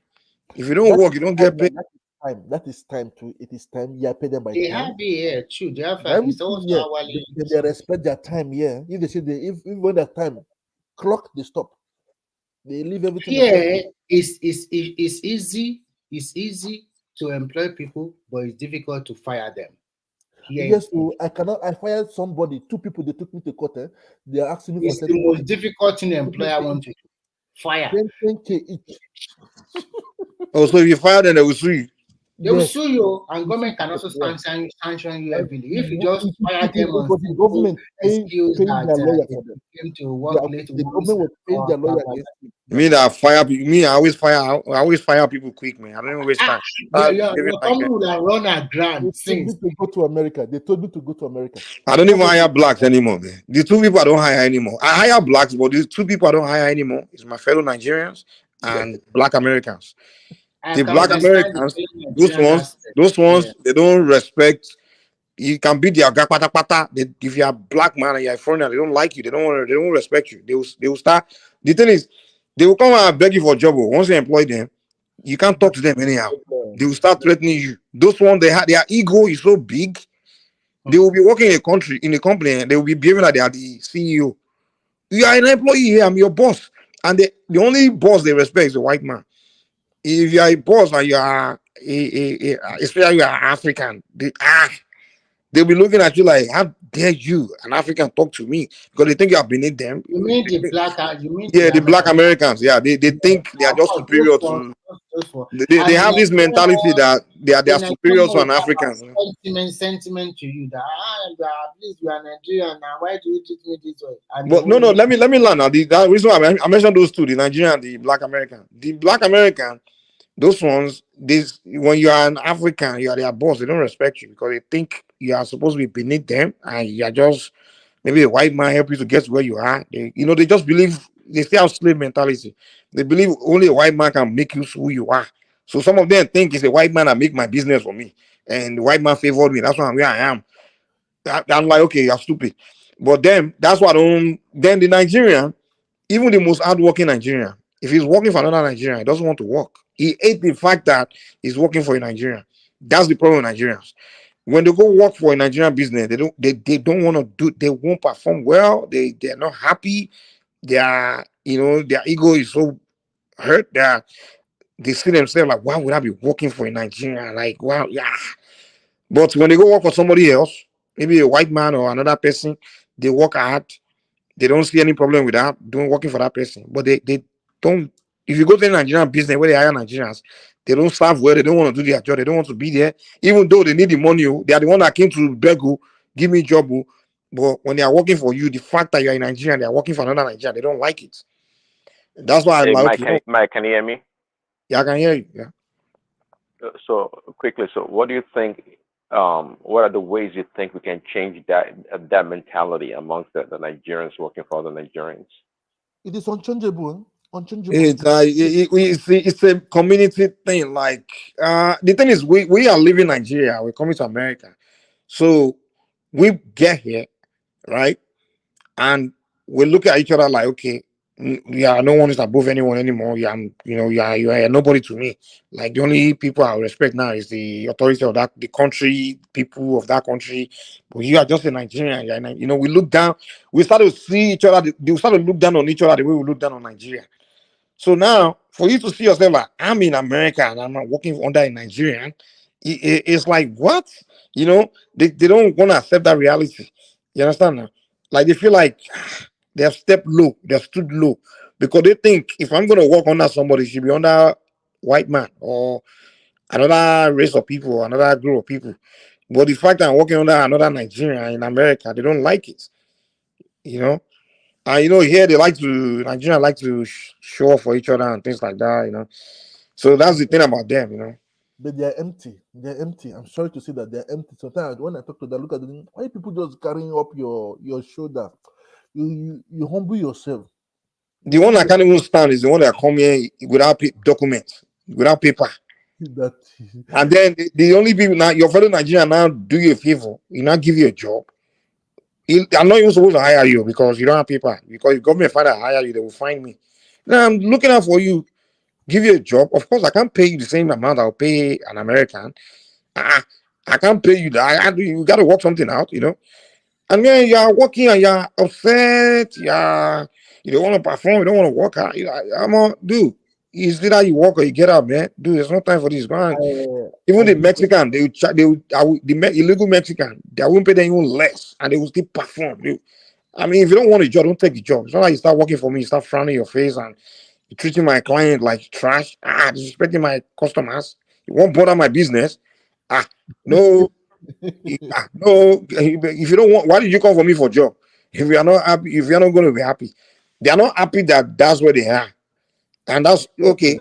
It's life. You have to accept your position. That's where you are. Nobody said you come to America illegally. You don't get paper, and you are looking for work, and your fellow Nigerian look out for you. That's what I can. That's the most I can do for you now. Mr. Mike, I give them papers. Last year I gave 13 people papers. After they got the papers, they ran away. I cried. You give people paper. Are you the government? How can you give someone a paper? Yes, because of the nature of job I do. I just you can help them find. Okay. You can help. I don't know how to do it. And I even give them apartment and a free car. I give them company car. Each of them have. If you hire undocumented person in America, your company will find you, man, $11,000. I negotiate with the government. No, Europe and, is I different. That is every Europe, country has their own rules. Continue, the Mr. Trent. rules and law, because of when I was when they controlled one of the people, they called me on my phone. I told them that the French doesn't want to do the job. They said okay, he can continue. Then they gave them house and everything. The moment they have all these statues, they resign. So I don't do that anymore. Now after you have a house, yes. You have a car, yes. I ask you everything. I don't help anymore. I help, but not like that. But at least I've no, even two of them stole my car and run away to another country in Europe. What are you saying? White, eh? This is not black and white. This guy was white. I just keep quiet saying, "Elebi, hungry go kill him." Leave talk. I went to the police. No, another one I can't stand. Like, I had this one Nigerian guy. And then he doesn't know that I like to test people. I like to test you. I want to know your character. I want to know even if you are a thief or you're a liar. I want to know. So I will not tell him, okay, document your hours when you are clocking in, document it. So now I will know that the guy has worked maybe 75 hours. Because I do 40 hours a week, paying every 2 weeks. That's 80 hours. During some time, the guy won't, most of the time, maybe he didn't do the 80 hours. I've been keeping the time, but I act like I'm not keeping the time. So I will know that he work maybe 75 hours. I'll not ask him, how many hours did you work, sir? Is it 80 or 82? I even had to wait. It's supposed to be 80, but he only did 75 or maybe 70. He say, 82. I'm like, okay, so you're a liar. Because I mentioned, I say, is it 80 or 82 or what? Or is it what I can't. He was like, oh, yes, 82. He didn't even say 80. I'm like, Niger, liar. When I import the Mexicans, those ones, they'll say, no, sir, no, I did 75. Those will be more honest because they want you, I'm like, you guys, man, this is your lying culture. Nigeria have one problem with this lying thing. It's like, it's become, if you notice, it has become normal in Nigeria.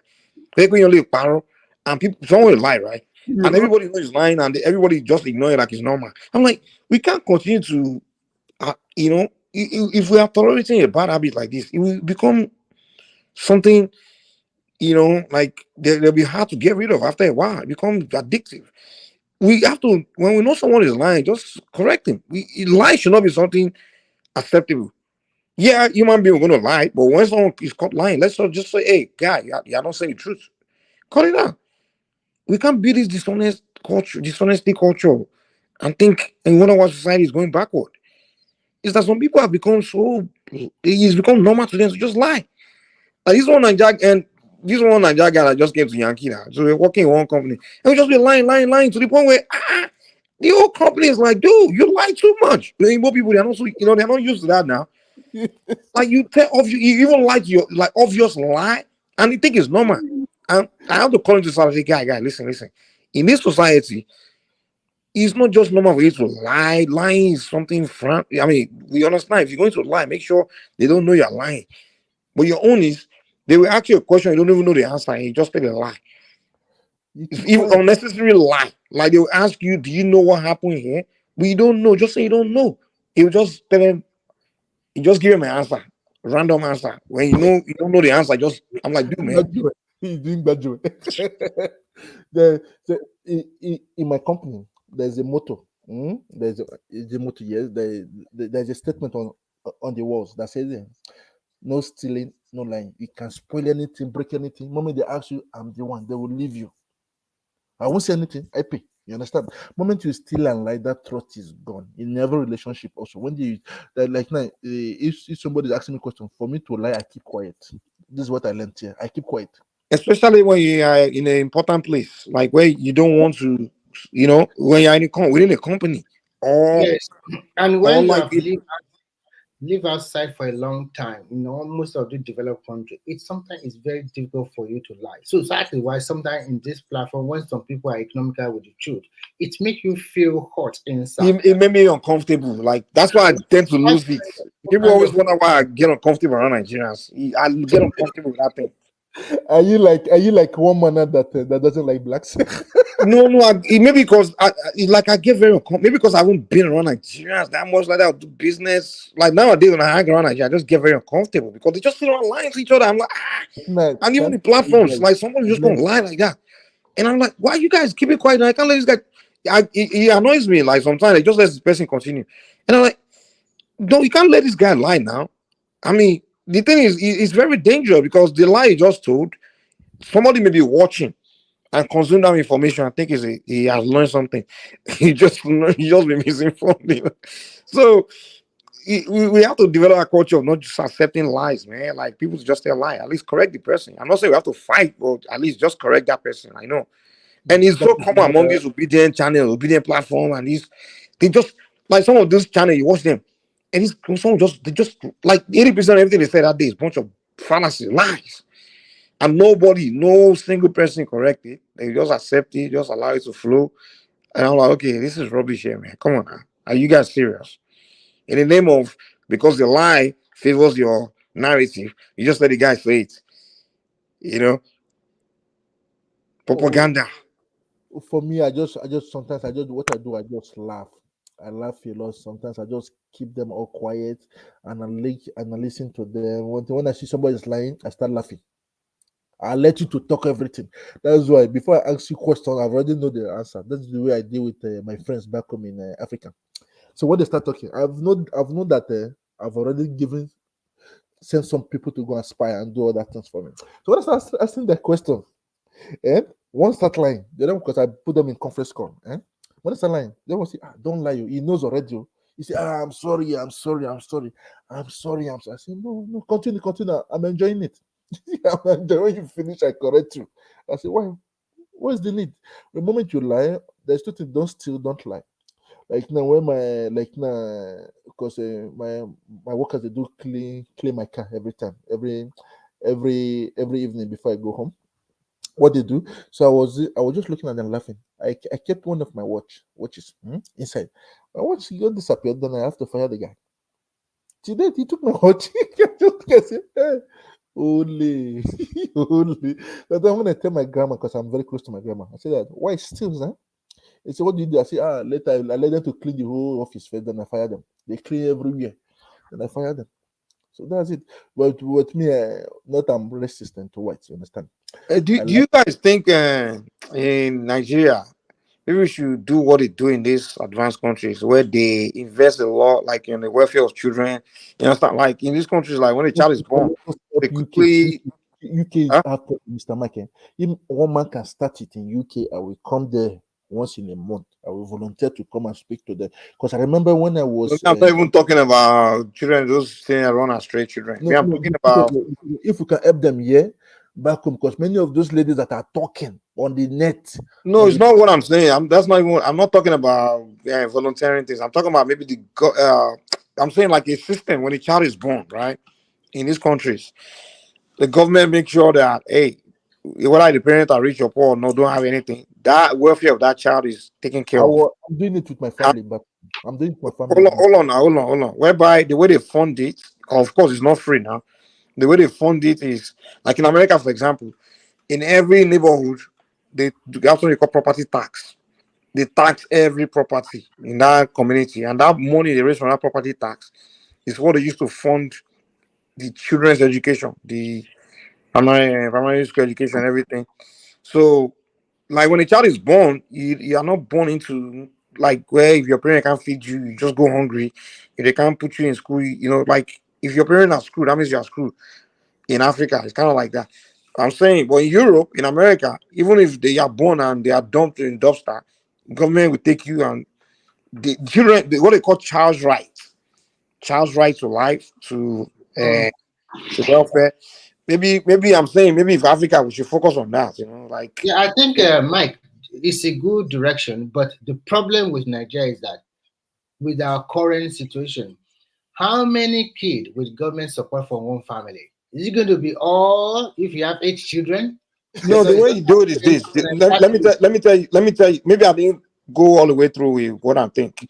Okay, in Europe and America and all these countries, once you give birth to a child, You can't. It's not just your child.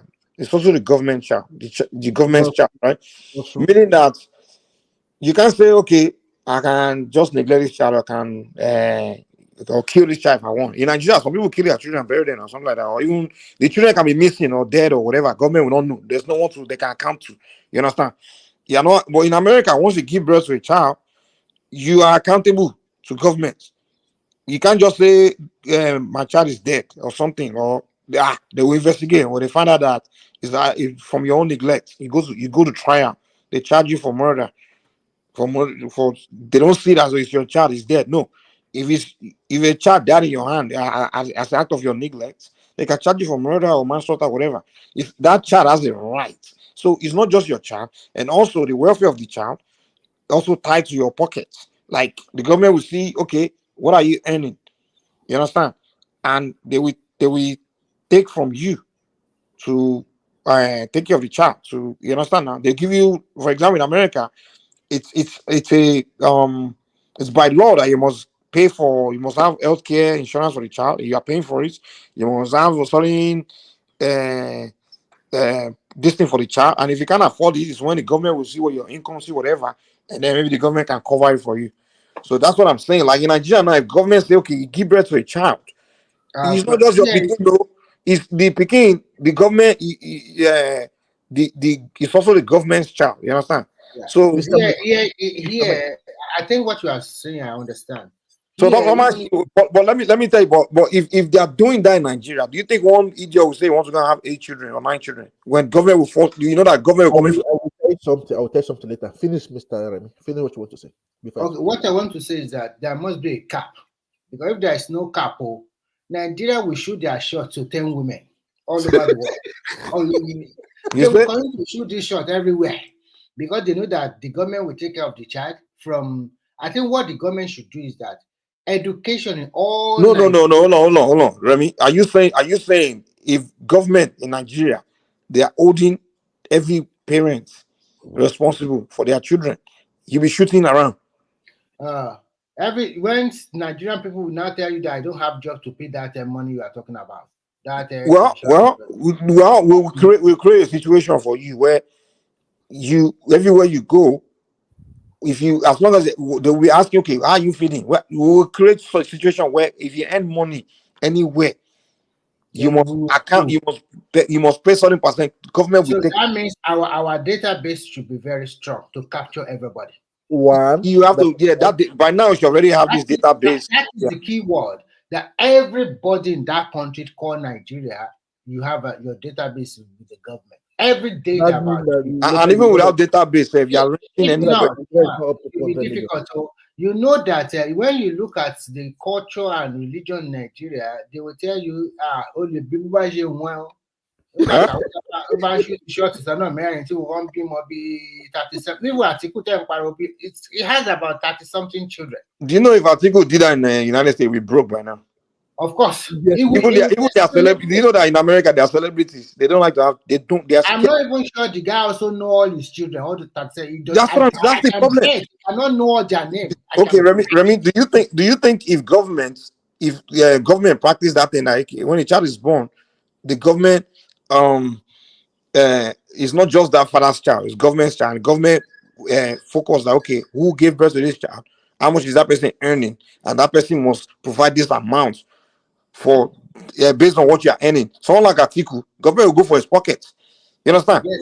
American, you see of American celebrity where they will tell them to be paying $20,000 a month to their baby mama. I'm telling you. Yes, that's what they don't. Even more than that. They were told it was 50 cent one. They say you're paying 10,000. Even the song come to talk about it. Everybody was like, "What?" Because they told his baby mother to be paying $10,000 a month, and the son was crying about it. Like he was only paying $10,000 a month. I'm like, what? So they will make you. They will see how much you are earning, and they will make you pay. And if you are lying about what you are earning, they will see where you are living, and they will tell you, okay, if you are earning this amount. I think what I want to propose is similar to you, but a little bit different. What I would propose is that, first and foremost, government, any child born in Nigeria, although they have a parent, but that child belongs to a Nigerian government, just like what you said. That's what I'm saying. I'm going to put a cap. I'm going to put a cap into it. Government will provide all amenities, including education, all health, everything free for that child until the age 18. Yeah. But you must not have more than 4 kids. That is a promise. Whether you divorce, you shoot your shot anywhere, so far your name is in the database, one father, one mama, one mother. People will still break. Different men. We've spoken of this thing. Only 4 children. Last weekend. We spoke about it last weekend. Can I say something? One thing is that I say first of all, start from the family. From family, community, then you get the nation. You understand? The problem we have to do is from the family. You understand? And I remember somebody in my family. One has about 9 children. He cannot take care of it. And the other one, the new one, that because the old ones, I cannot touch them. But there's one I was just looking from a distance. They have 2 children. One died. Then I called the man on the phone. What were you doing? You cannot even take care of your children. You cannot. I negotiated with the wife. I say, don't stay with your husband anymore. I will take care of you. They say, it is not done. I say, drive him. So everybody were calling my phone. Yeah, they tell me that I'm an antichrist, something like that. I say, come on, you people, stop it. That's abuse. One thing I remember when I went the other time I went to also in 2017, the village chased me away. They chased me. They said I should get away with my Western beliefs. I told them things that they have to do, but later they still come back and start asking me advice. I say, hey, you do what I tell you, then I will talk. If not, there's no need. Wasting my time. You don't have solution. One thing that I even told them, I remember I told Dollar last week also. I said that I tell the younger ones, moment you are gotten married, after 2 children, you put something you understand, you put something in you to avoid you having baby. What if they made this awareness? Everything will be great now. Nobody go boom. And again, you can see in Nigeria, it is in Nigeria that they'll be asking a woman that they will asking her, why do you space your children? Why have you stopped having kids? It's like they are encouraging you to continue to encourage it, man. Yeah. They are not the one that's going to give you money to spend on this kid. Remy, you know the problem with our society, right? It's like we have certain belief system, right? Like, oh, in this culture we do this. In this culture we do this. We do things like this. In this culture we talk like this. Culture we do this like this, right? Now they don't question why we do it. They don't question this. They just tell you, oh, that's the way we do it. It's almost like you are programmed to do things a certain way, and you just do it. But there's no, and even though sometimes those things you are doing is detrimental to you or to your society, but because it's your culture, you just do it. Now the question is, when man create culture to help himself, to help maybe for the to suit the time of your existence, it's like a form of survivor's skill. Like, okay, the time we are living in, we have to adopt this kind of thing in order to help our survivor, right? To suit our survivor. But now, what happens is when time changes, do you still have to be practicing that particular, way? So we don't question a lot of things that we do. That okay, maybe time has changed. Like now, for example, when people encourage having plenty children. In the olden days, it was more of an agricultural society, right? The economic system is more of agriculture, farm, we grow food, we trade agricultural goods, you understand? So it made a lot of sense to have more children or more hands in the farm, more productive, production, right? More wealth, you produce more because more children, especially male child, and even more wife, more the richer the family become, because now everybody can do more in the farm and produce more. It's a teamwork. But in the present day, where it's not the case, and back then they encourage, okay, have children because of that reason. But now it's not the case. But because that have children is a way of life, now the time has changed. Why are you still doing it? Why are you not questioning it? When they are saying, you're supposed to have children, it's our culture. But why don't you question the culture? That why? But today, there's no question. We just see them just keep having it. Say it's the only 3 you born. Born more now. I'm like, why? Why don't you ask that question? Oh, it's our culture. What did this culture? When was it created? The time was created. It made sense when they created it because they need you to have more children so they can have more people in farm to grow more food, produce more. Here So now, ah, now things that you can see so many reasons. Some people will tell you how many children do that when they say it's 9. They say why? Because he's looking for a male child. That is one of the problems. Some people will tell you some people will tell you I love children and they continue to pop it out without corresponding having the income to take care of them. So some of the reasons there are some people say it is my mother-in-law or my father-in-law, they want us to have they money. told me exactly. And they told me, all my friends told me that if you don't have more children, the husband will just take the money and be using against the girlfriend all outside.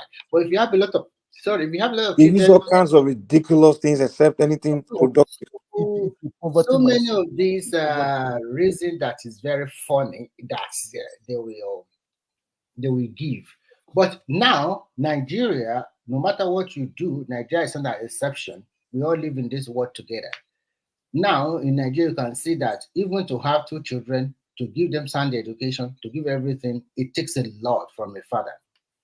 If you want to give them everything, only 2 children, you will suffer. Talk less of having 4, 5, or 6 or 7 children. China did it because they have problem now, so they remove the. Some of them are adjusting. Some they will never adjust. They will be telling you it is God that give and it's God that will provide. It's true. That's one of my uncle. One of my uncle was saying that because I never knew. My auntie was talking to me. She resided in UK. She was saying that how come you are more educated? They are more exposed. Children should have a good education. Mine, I don't joke with education. I can stay just to make sure that you get that education. The moment you can read, write, and calculate and count for me. I mean, if I tell you how wicked in America they are when it comes to going after men for child support. Boy, there was a time when they called one of my friends like that, man. This guy was in front of the judge, and the judge was telling you how much they wanted to be paying the woman for child support. And this guy was telling the judge, like, okay, this is my rent. This is how much it cost me to feed myself. And by the time I pay this money, I won't have anything left now. You know what the judge told him? That you're going to get second job.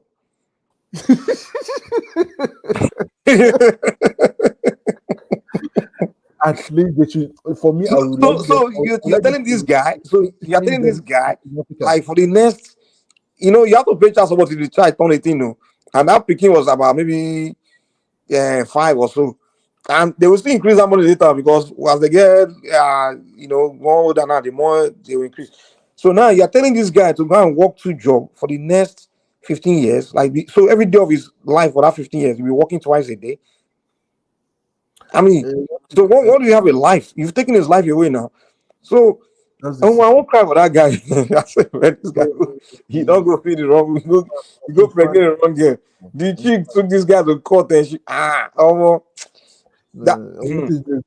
noticed that even our girls are doing it now. So that's one thing in Africa. Government need to get involved in those children. And the thing is, in the Western world, they are doing it for the best interest of the children. No, they don't care about you. And an adult, you want to bring children to the world, you better be responsible. There's a problem also. That's why they have a lot of problem. If you watch it today, many children in the prison today are the ones that they don't have a father like. As an example, you understand? Because every children needs a father. Go anywhere. See, when people use that excuse about because the father is not around, that thing, I don't buy it, to be honest. No. Because of my friend that helped me. That's why I don't joke with his children. I try to help him because sometimes the wife called me and complained to me. I should talk to the guy is just running for money, Mike. Running for money, and this money they don't even have it. He used to ask me, how come you work less, you gain more? I said, I tell him, we call this intelligence. I'm smart. Understand? I buy people's time. That is just what I do. I buy your time and I pay you for your time. I multiply it. You understand, Mike? That's the in the world of business. So that's it. So when they ask me, sometimes the boy told me that, please, I would like to be talking to you. As I cut contact with him, Mike, Otolosi Prisino, you understand? I started crying. I cried in front of the. I even went to see him. You don't understand. Even now, they gave the little boy. He's not even up to 18 years. House arrest. Mr. Mike. So what do you think? The boy is like that. What happened? What turned him to like that? Because of the father. He Because of told the, what do you me. mean? The father is the one that told him to go and be behaving like that. Yeah, the father did not not everything is money. So hold on, let me see if I understand what you're saying. You're saying that the reason the boy turned out like that was because the father was not around? Yes. No I don't advice. think so. I don't think so. So what about hold on. Talking today. What about other kids that their father were not around and they Because didn't? the mother choose somebody to help them with the children. Do you know that sometimes What? I don't understand what you just said. mothers, I will give you an example. There's some single mothers. They ask me questions. Sometimes I talk to their children. I say it's like this. You do it. They say okay. They call me big bros. Understand? Big brother. That's it. When I look at their eyes, even in the train station. No. Let me tell you what it is. Hold on. Let me tell you what it is. Okay, let me hear The parents, whether single mother or double parent, they are working. They don't have time for the kids, right? I know. And then hold on. And then another thing is the society, right? Don't care. Like societies, usually in the Western world, the environment, no one really promotes positive behavior. No one. It's almost like individualistic society.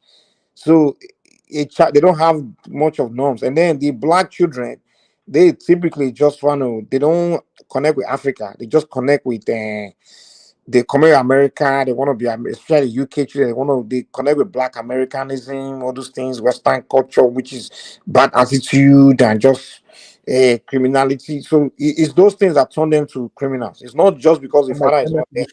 Be honest with me. Sorry to cut you off. Let me understand. You were brought up by your father, yes or no?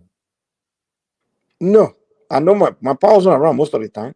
No. You know it works, but you still have that authority when it comes around. No. Like literally, my dad left when I was about 6, and I didn't even ride with him again until I was What 6. about your uncles around your mom?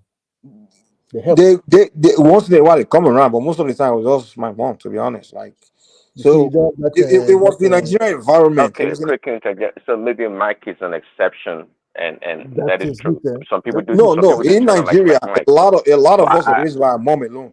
Yes. Well, but there was no difference between us and the children raised by their dad and their mom. There's not much difference. We didn't turn to be anything rubbish because the environment, the culture of the environment already set you straight. Even the school, Nigerian school, they'll set you straight there. You understand? So you already know. But in the Western world, it's more of individualism. There's no environment telling you right from wrong, left from right. So right, but you're not wrong. But I agree a lot with that triumph in the sense that what if the father himself is useless? I've known a lot of American guys now that their father, their dad is the one I even taught them to become gangster. It can't also. Do you know that? I'm serious. I'm telling you. Mike, listen, on that you're right. Also, you're Prince Daddy. I literally know guys they are teaching their son bad things. Like in America, you're right. They teach their son to smoke weed and even gang. They see their dad dad is the bad role model. And I'm like, his mom would have been, the child would have been better off. His mom is a single mom raising him alone. In fact, sometimes I even wish the guy is not around his kids. Some of these guys, even their mom, will be telling I know a guy that his baby mom will tell him to stop cursing around the kids because she has the initiative to know that I'm not supposed to curse in front of these kids. But he comes around, he be using F word, using bad language in front of the kids, and the boys are looking at him. He's the dad, and these kids, boys, becoming badass too. They were raised by their dad, both parents. So that's why I keep telling people that debunk that rubbish. You know? Okay. Quick interjection here. So everything you said is absolutely correct. It is true. Sometimes even the dads are worse being around the kids, quite frankly. And you're right about that. You know the guy that killed Tupac, Orlando Anderson. You know his uncle that just got arrested. His uncle was in a car with him now. They even gave him the gun to shoot Tupac. His own uncle. That guy. Exactly. His uncle was the one that gave him the gun to shoot Tupac. And you're telling me if you have useless men around you, you're gonna be useless. So that's not the problem. That is true, but if you agree that if you have a good role model that's a father, exactly, that's the right argument. The right argument. Like you have to have the right people around you. It's not even the right one. Even if you have back in the days, like I don't know, maybe 60s, 70s, even the 80s, in a black American community or the neighborhood, you know, the father. The role of the father was more prominent, and it wasn't as bad as what you just described. And I do agree that over the years, right, the men, they've degraded. Actually, their values, the morale is just gone way down. So they're actually more worse being around the kids. I agree with that. I totally agree with that. But the role of a man, be it a father, especially we prefer a father of the kids. Even a guardian or a close family member, trust me, just like Trent said, it's really the right argument is the responsible father being around the kids. That's the right argument. I agree. Even you see all these black, they were saying, "Oh, they put the fathers in jail." That guy that went to jail is better to be in jail than to even be around his kids, you know. Because yeah, so that's a stupid argument, man. And I see a lot. My auntie raised all my cousins, but herself. Their dad were in Nigeria, and she raised them here, and they all turn responsible. Because she was a single mom and she taught them right values, you know. So forget all these things. But Mr. Mike, please, I'm telling you the experience I've got now. You can see that's why sometimes when I look at Maya, I ask questions. Do you know that when they were trying to, in France also they started bringing this LGBT now in schools. So I remember they asked my daughter this question in the school. My daughter said, "No, this is for men and this is for women." They said, "Who told you that?" My dad. You know that they invited me to the school. The principal shook my hand and told me that we need people like you here in Europe. Shook my hand. You need people like you. You understand? Told me that there's a book. I'm a Christian. Said that the way you brought up your child matters a lot. Matters a lot. But I know one thing that when I see some people should I just cry inside. I cry inside because of they think this government. I don't take help from government now. I know how much I pay for my children's school fees every month now. You understand? One thing is that the father like is needed everywhere. And Mr. Mike, I will tell you, this guy now is house because of him. I'm going to UK next month to go and talk with them. We negotiated with the lawyer to just say some things. I called now. Then they have to put him house arrest instead of him to be in the prison second time. Look at you. One thing that I even told the mother. The mother was crying. You see, you never said that. I said that you don't ask the right question. The right questions. When I see sometimes the way black women are suffering here, I ask questions. I say, why do you people open your legs for this man in the first place? He said that in the beginning they were not like that. They don't want to make children run away. You can see that's why sometimes I think a lot. Understand? I reason a lot. So when I ask questions, I want to find out why it happened. Mr. Mike, you are just lucky. Sorry, Triumph, real quickly. So those women that you deal with, that you're familiar with, them too growing up, did they have fathers? Did they have fathers or role models when they were growing up? Yes, that was it. That was one thing that they told me. Yet, but there are men here in Europe. When this Europe, I call it Sin City. They have men are free and we are free. You know that. You understand? I don't want to say it in you understand, Mr. Mike? You understand? I don't know French, man. I don't know I keep speaking French, man. Not how will I put it? Is Yoruba I said now? Okondobiri everywhere. Everything is Okay, they're just living with them everywhere. Yeah, I can say it in English. Man. Easy now. They say government will help government. Sometimes this thing is good. Like now. Please, do they do child support in Europe? Do they hold the men? No. Yeah. Government gives everything. That's why Okay, I they have a just question for you. So if you get a girl pregnant in Europe, do the government come after you for child support or anything? no, you give government 150. No, you pay more than nothing less than 150 or 300. Either the two. Listen, the fact of the matter is this: those girls. Wait, hold on. Let me say this. These chicks, when they come and complain to you that you guys know they just want a man. That they don't. These girls in Europe, they are more focused on having a man than raising the kids. You understand? Whether the man is there or not, listen. Whether the man is there, whether you're a single mom or not. In fact, they even have more reason to even do a better job on the kids because the government is already assisting you with the kid. So all you need to do is just instill good value in your kids. So what you want to tell me is these girls don't know how to raise kids. That's what the problem is. No. It's not really because man is not around. No, they don't. If they know how to raise kids, if they have good value in them themselves. It was environment, Mike. You're right. It was the problem is the girls don't know how to raise kids. So the solution is we need to start teaching them how to raise kids. Mother too don't do the same thing now. You understand? Just a family line. Their mother too did the same thing. Because sometimes when you're exactly. So why are you saying because man is not around? I mean, if the guy is there can't raise kids, it won't matter. Because many men we ask this question in the Western world. Many men. Do you know? How will I put it? Even they were calling me pastor. I said I'm not a pastor. You understand? Because of I just said that one thing that they call me sometimes they call me old school. I'm not a new school. Old school. You understand that they call me pastor? I just looked at them and laugh. I say no. That's why I respect my dad. He's no more here. Oh no me, go. I don't listen. Triumph. This is what I think. Yeah, the black person. It's not designed to be raised by white society. The same that's soft. That's one of it. Those kids. Let me tell you what it is. Those kids, those black children growing up in Europe and America, they are just spoiled. That's what it is. And you can be spoiled and still have sense if someone instill that logic in you. You understand? They want to instill that sense in you. But let me tell you what I mean because I know some single ladies that I know, very smart, right? And they were raising these kids in those kind of bad neighborhood. But this is what they do. Let me tell you what they do. They teach the kids the importance of reading books. They develop at a very young age. They develop this habit of reading books, right? Reading. Because those kids reading books make you smart and smarter. So these kids from reading and becoming very sharp, eloquent. By the time they were teenagers, they were sharp enough to know how to think well and make good decisions. You understand? So those are simple things.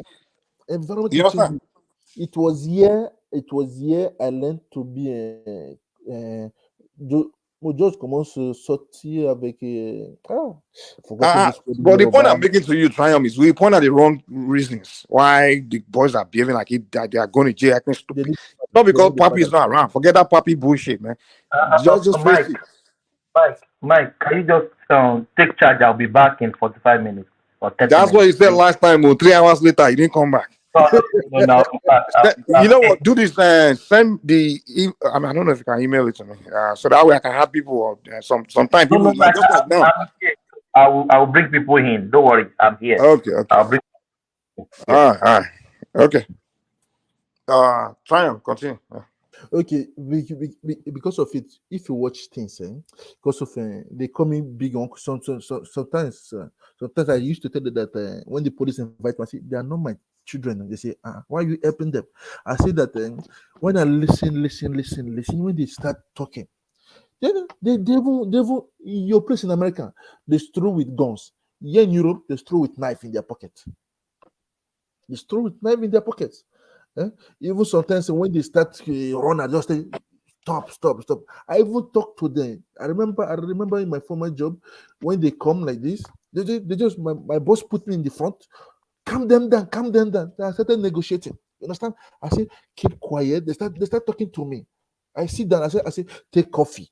They take off. I say take what you want. Eat. Let us talk. You understand? Then they start release. I say bring out what that hunger in you. When you have to finish talking, I say okay. Then they start putting things. Then later, within 6 months, they change. Even they wanted to give me a social work job, I refused. I say, So do you think these kids in Europe and America, they are suffering from one kind of psychological problem, meaning that yes, it's the lack they are of being raised in a white society, and the way they present their image to them, it's affect their self-esteem. Because to be honest with you, like the way these kids, they are not as confident about themselves, about who they are, about their race. It's like they have this identity crisis issue, and those things build up in them that it makes them become antisocial. Like literally in the schools, they only teach them that you're black, you're nothing, you're just a second class human being, a subhuman. So those children consume those things, and it kind of affect them psychologically. I think that, to me, if you ask me, that's the root of the problem of these African children growing up in the Western world.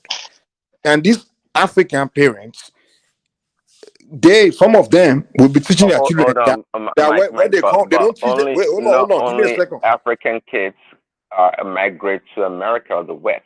But there's a particular way African is described. Blacks, our people, our race is targeted in terms of being degraded in a lot of ways, whether through the media, through movies, and even in classrooms in schools. I'm telling you. Mike. And these children grow up consuming, being told that they are nobody. They are, so you affect them. You affect them psychologically. It's a fact. Mike, let me say this. What you see in those in American and Europe is not different from what we are experiencing in Nigeria now. No. I think that no, it's not different, Mike. Maybe it's been longer. Okay, tell me how they are the same. Tell me the same thing. Sinbad, great point. Yeah.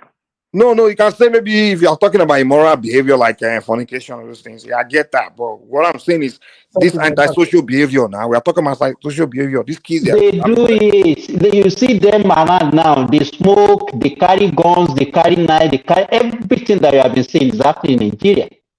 It's happening not only in Nigeria. There was a let me ask one question. Hold on. Let me ask one question. So those kids in Nigeria, if they provide food for them, welfare and all those things, they don't have to deal with abject poverty. Would they still be doing that? It's not poverty that is causing it. It's actually the degradation in the moral values. I mean, yeah, one second. Let me. Okay. Yeah, go ahead. Why do you want to provide different costs for the one in Europe and different one for the one in Africa? The one in Europe is bad parenting. Meanwhile, the one in Africa is poverty. Is that what you want to say? No. First of all, the one in Nigeria is more like, okay, what I noticed, I grew up in Lagos, and I noticed like when no food, we get on the street trying to go also and all those things, also. So we get each other's way. Kind of like crab in the barrel situation. We're fighting for resources, and then we start, it's more of a hustling called thing that leads to people clashing. You understand? So it's more explainable thing. And then you have these area boys where there's nothing. There's absolutely nothing. You understand? Yeah, okay. But the moment someone offers, they get a job or they get out of where they are not in the desperate mood where they are, they start behaving normal. You understand? Hold on. But we are talking about these European kids where there's welfare for them. That's not their problem, but they're just choosing to want to be these gangsters and shit.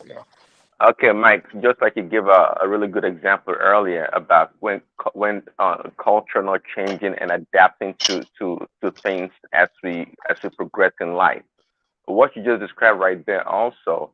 You talk about crab in the bucket and trying to hustle to make this and that. Well, that is fine. That institution or that culture too is changing.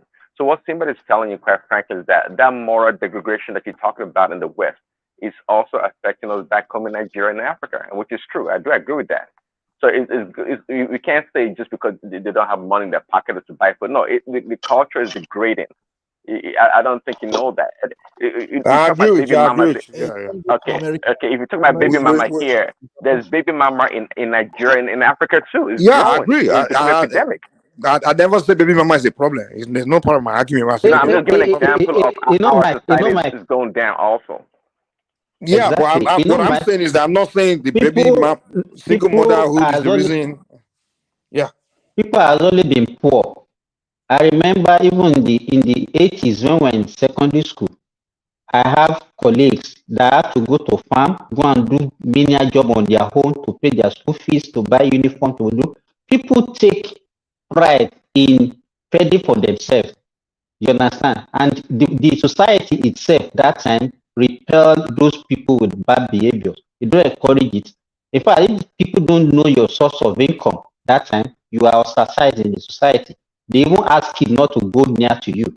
You understand? But So what do we Sima, have you these agree days? with me that it's more of an urban, like more westernized environment. The people that are still more in African setting. The world is a global village now, Mike. So you cannot isolate Nigerians You or can't even isolate people anymore. Africans. But what I'm trying to, Exactly. but I'm trying to say, what you can agree with me is that environment where people still practice more of their African culture. It's less of that. It's more of the environment where people are more. I agree. Yes. Yeah. In Nigeria, before internet came and everything, the only area where people were very exposed to Western culture and being westernized and promoting this Western thing was more like Lagos and maybe Abuja or Port Harcourt and stuff like that. But now it's almost like everywhere in Nigeria, you understand? Because everyone is like now interlinked. So what I'm saying is, back then we used to see and even till now we see becoming Western as becoming civilized, and when you are more African, they see you as more of a backward, right? And now it's becoming clear that it's actually the backward way of saying things, because becoming westernized seems like that's a real backward way, to be honest. That's actually they don't have that masculinity. Well, Mike, great point. But I tell you this: is because also the Western culture is degrading. Okay, when it comes to all this sexual perversion, you know what is going on here. So back then, let me tell you, the Western culture they have strict, the parents in the white homes also were strict, and they have values. But today's Western culture, a 12-year-old kid can tell their parents they want to have a sex change. hold So things are on. changing. Western culture is the individualism, and individualism is what gives birth to all these things now. Like individualism meaning, you are your own individual, you promote, you do whatever, you do your thing. They've always preached America. But the African culture is more of a collectivism. Hold on.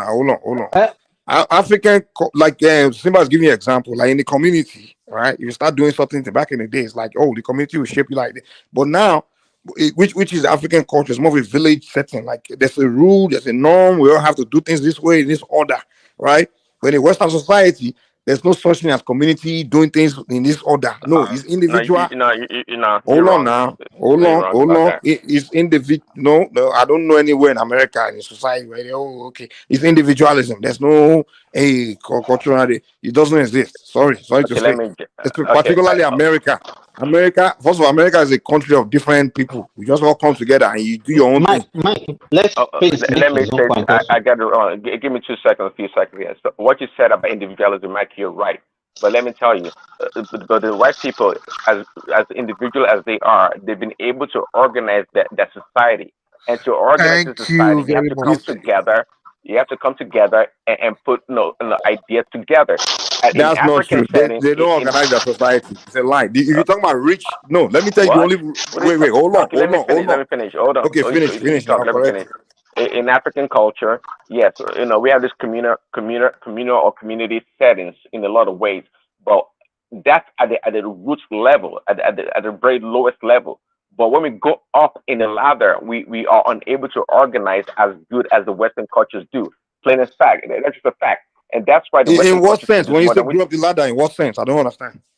Well, okay, a good question. So at the community level, the family level, your immediate community, you get the more in the community sense. But if you move from there to the local government, you move to the state, you move to the federal, I think the ability to organize and lead, it goes down. It's not as strong as the Western culture. Would you That's agree with not that? true. That's not true. Okay, all Let right. me tell you, the African structural communal and governmental system was more of a monarch system, and chiefs and battles, they have different titles, all those things. Before this colonial system was brought, that was the African way, and trust me, it was very well organized and structured. Mike, you're No, right no, on no, no. that, Hold and on, that's hold on, hold on, hold on. What you're You're right telling me, on that. we were You're right on organized. that. But that's still at the So lower you agree that level. we That were is well still at the lower organized? level. Hmm? That is still at a lower level. It's what do you mean? It's the lower level? Who's the But supreme? now, Is it okay, not the but now you have to combine the Yoruba culture, the Igbo culture, the Hausa no, culture, and all the different cultures to come all the way to the top. To come all the way to the top. Hold on. No. What we have now is not the African way. It's not the African setting. It's not the African organization. This is a foreign system. This is more of a what should I call this structure you have now in Nigeria? It's something British created, right? And take people of different tribe and just this government. It's not Nigerians. We didn't put it together. It's something we're still trying to figure out. And that's one of the reasons why we're stagnant. I But agree if you with you, but no, the we're just argument saying you're that. making is wait now, hold on. The argument you're making is the Africans are not capable of, or were not able to come to get organize themselves on a higher level apart from the communal level. And I'm telling you that's not the case. In every ethnic society going in Nigeria, they got there well structured. Apart from the Yoruba culture, can you say It's that not for all the all other, African? even the Igbos, even everyone, every Okay, tribe in so Nigeria. all cultures in Africa are excellent at I'm organizing speaking of leadership. Nigeria. I haven't been to African countries. In Nigeria, there's no ethnic group. Is it the Shekiris? Is it the Calabas? Is it the Efik? Is it the Bini? Is it the Edo? Is it the Igbos? We all organized. Within the ethnic nations, we're very well structured and organized. Mike, let me Very well It was structured and organized. structured and organized at the same time submissive also. And at the same time, what? Before I forget, please, Mike. Well, I didn't get. Hold on, Mr. Trump. Let me hear what he said. What did you say? It was structured and organized at the same time submissive, meaning that the people in power, the people in charge, they tend to have a greater leverage, a degree of operating and leading the people. But in the Western society, you can say power or the right of the people is freer. People are more engaging. They were engaging too in the African setting. What do you mean they were not? So we never had any problems. So we have the best. Is that what you're saying? We had a better. We were in fact, Simba can attest to you, and that's what we are losing.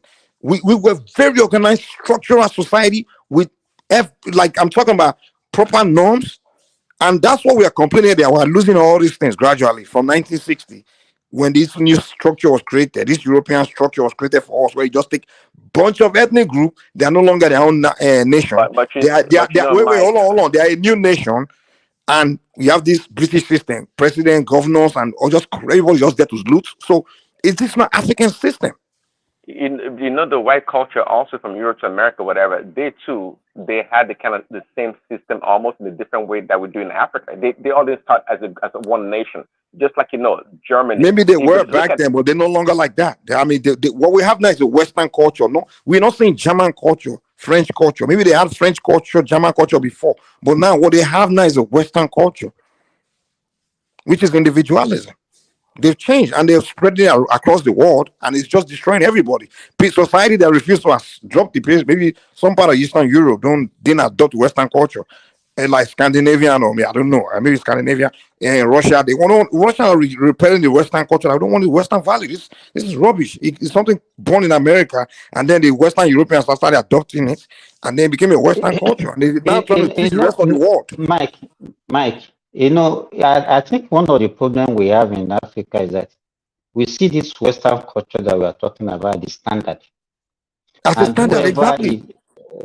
So whoever is using our own culture will be looking at the person as if uncivilized, backward. And that's why I argue with Prince Daddy the other one time like that. You see, look at those Africans, they just say, I like, dude, just because you are now Westernized, it doesn't mean you're better. I mean, those people are better organized.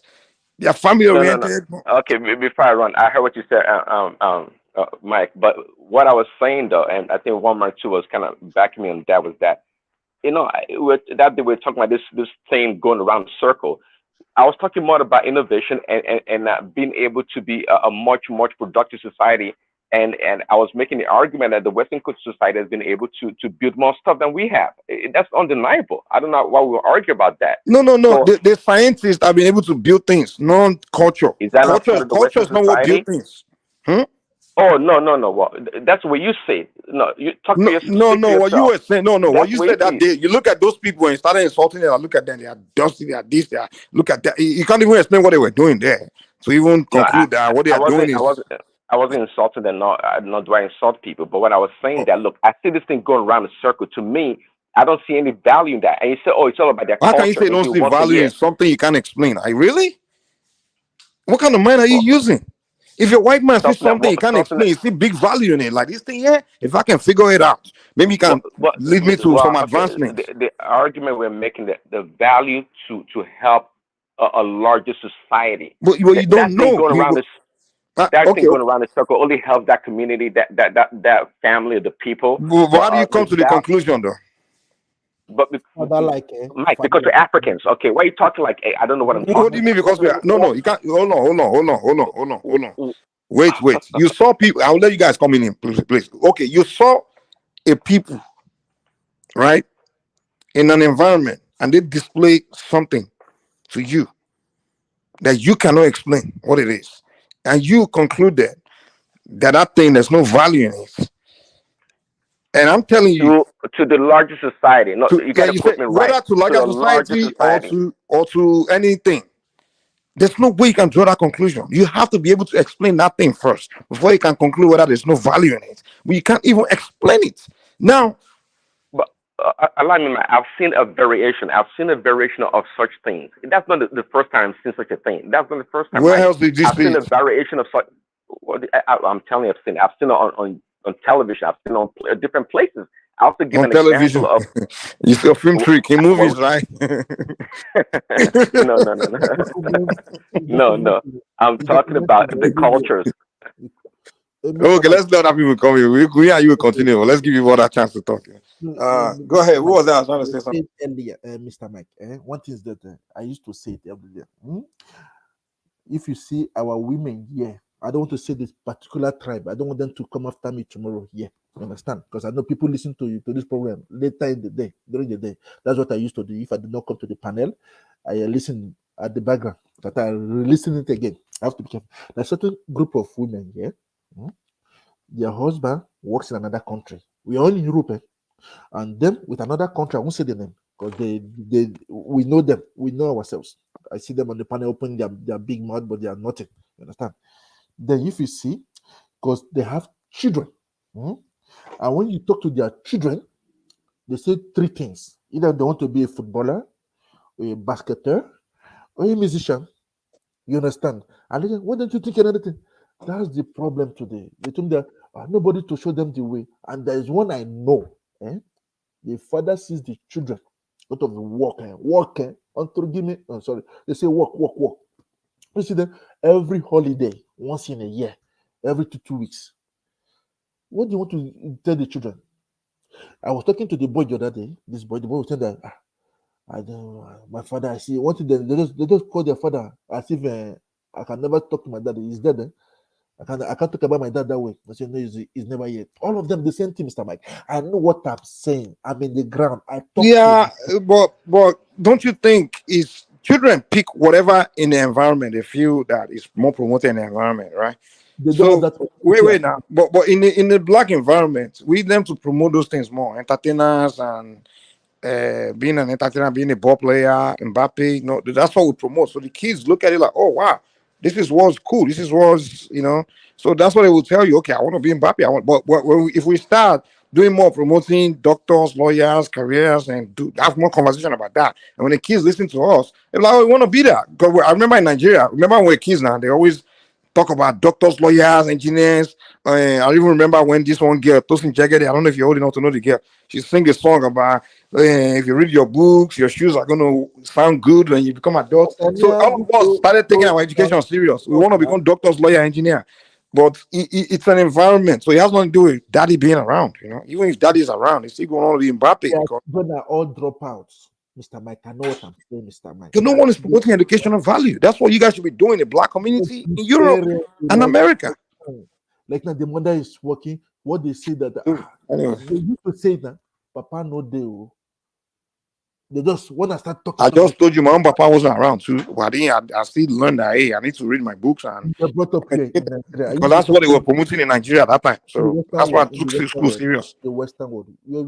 Is it in Africa or in the Western world? You, Mr. Mike, I want to ask you this question, please. That's what I'm saying. I'm saying the problem there. It's not because Papa is not around. That is not around. It's just you guys, when you organize yourself in the Western world, all you guys are doing is partying and you don't no the black community in the Western world, right? We don't want to bring our African culture there and bring it to our community.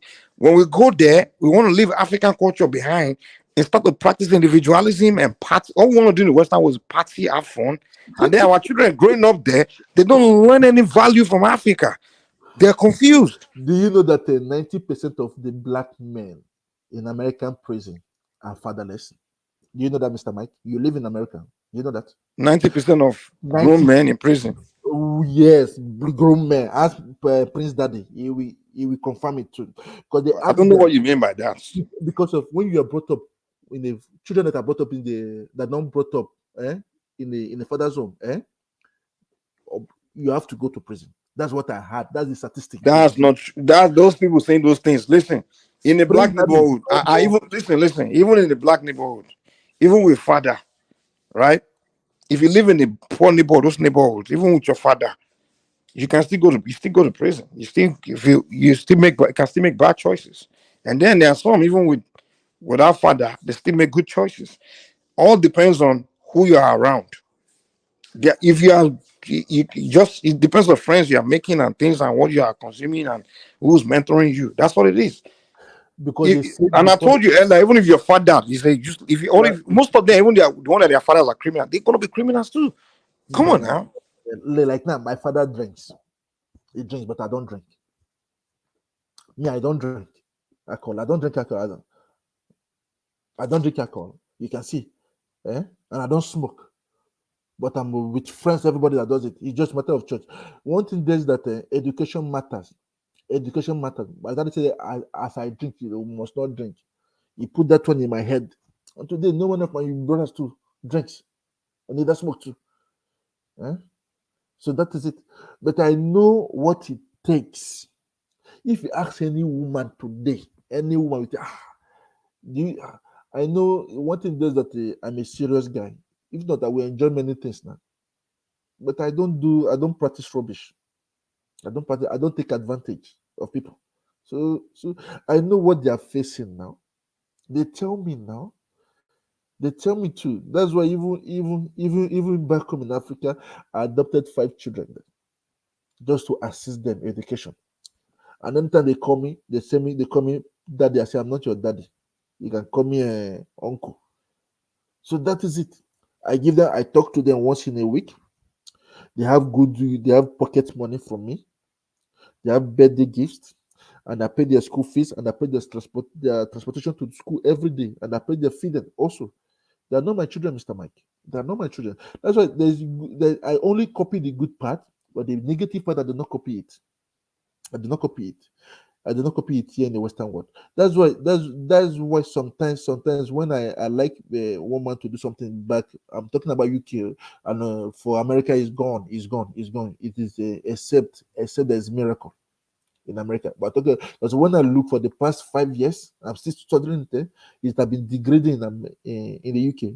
You see our people beating other people, collecting their phones in the in the metro. I was crying, looking at it, and I said, "What is it going on?" And you see, let me tell you the reason for all these things, right? In Europe, let me tell you. You see, the European society, the primary reason why they create those black class in their countries. Let me tell you the truth. The whites, they are getting to a point where it's going to get to a point where there won't be a single white person they'll be willing to do shitty job. Like there's certain jobs that has to be done in society, like cleaning gutters and doing certain dirty jobs. They know that they become so wealthy that most of their children and they want to get to a point where their children will not have to be doing that again. And they need the next either they have to create machines to be doing it, or they have to find another class of people to be doing it. That's why they created this class of black population, right?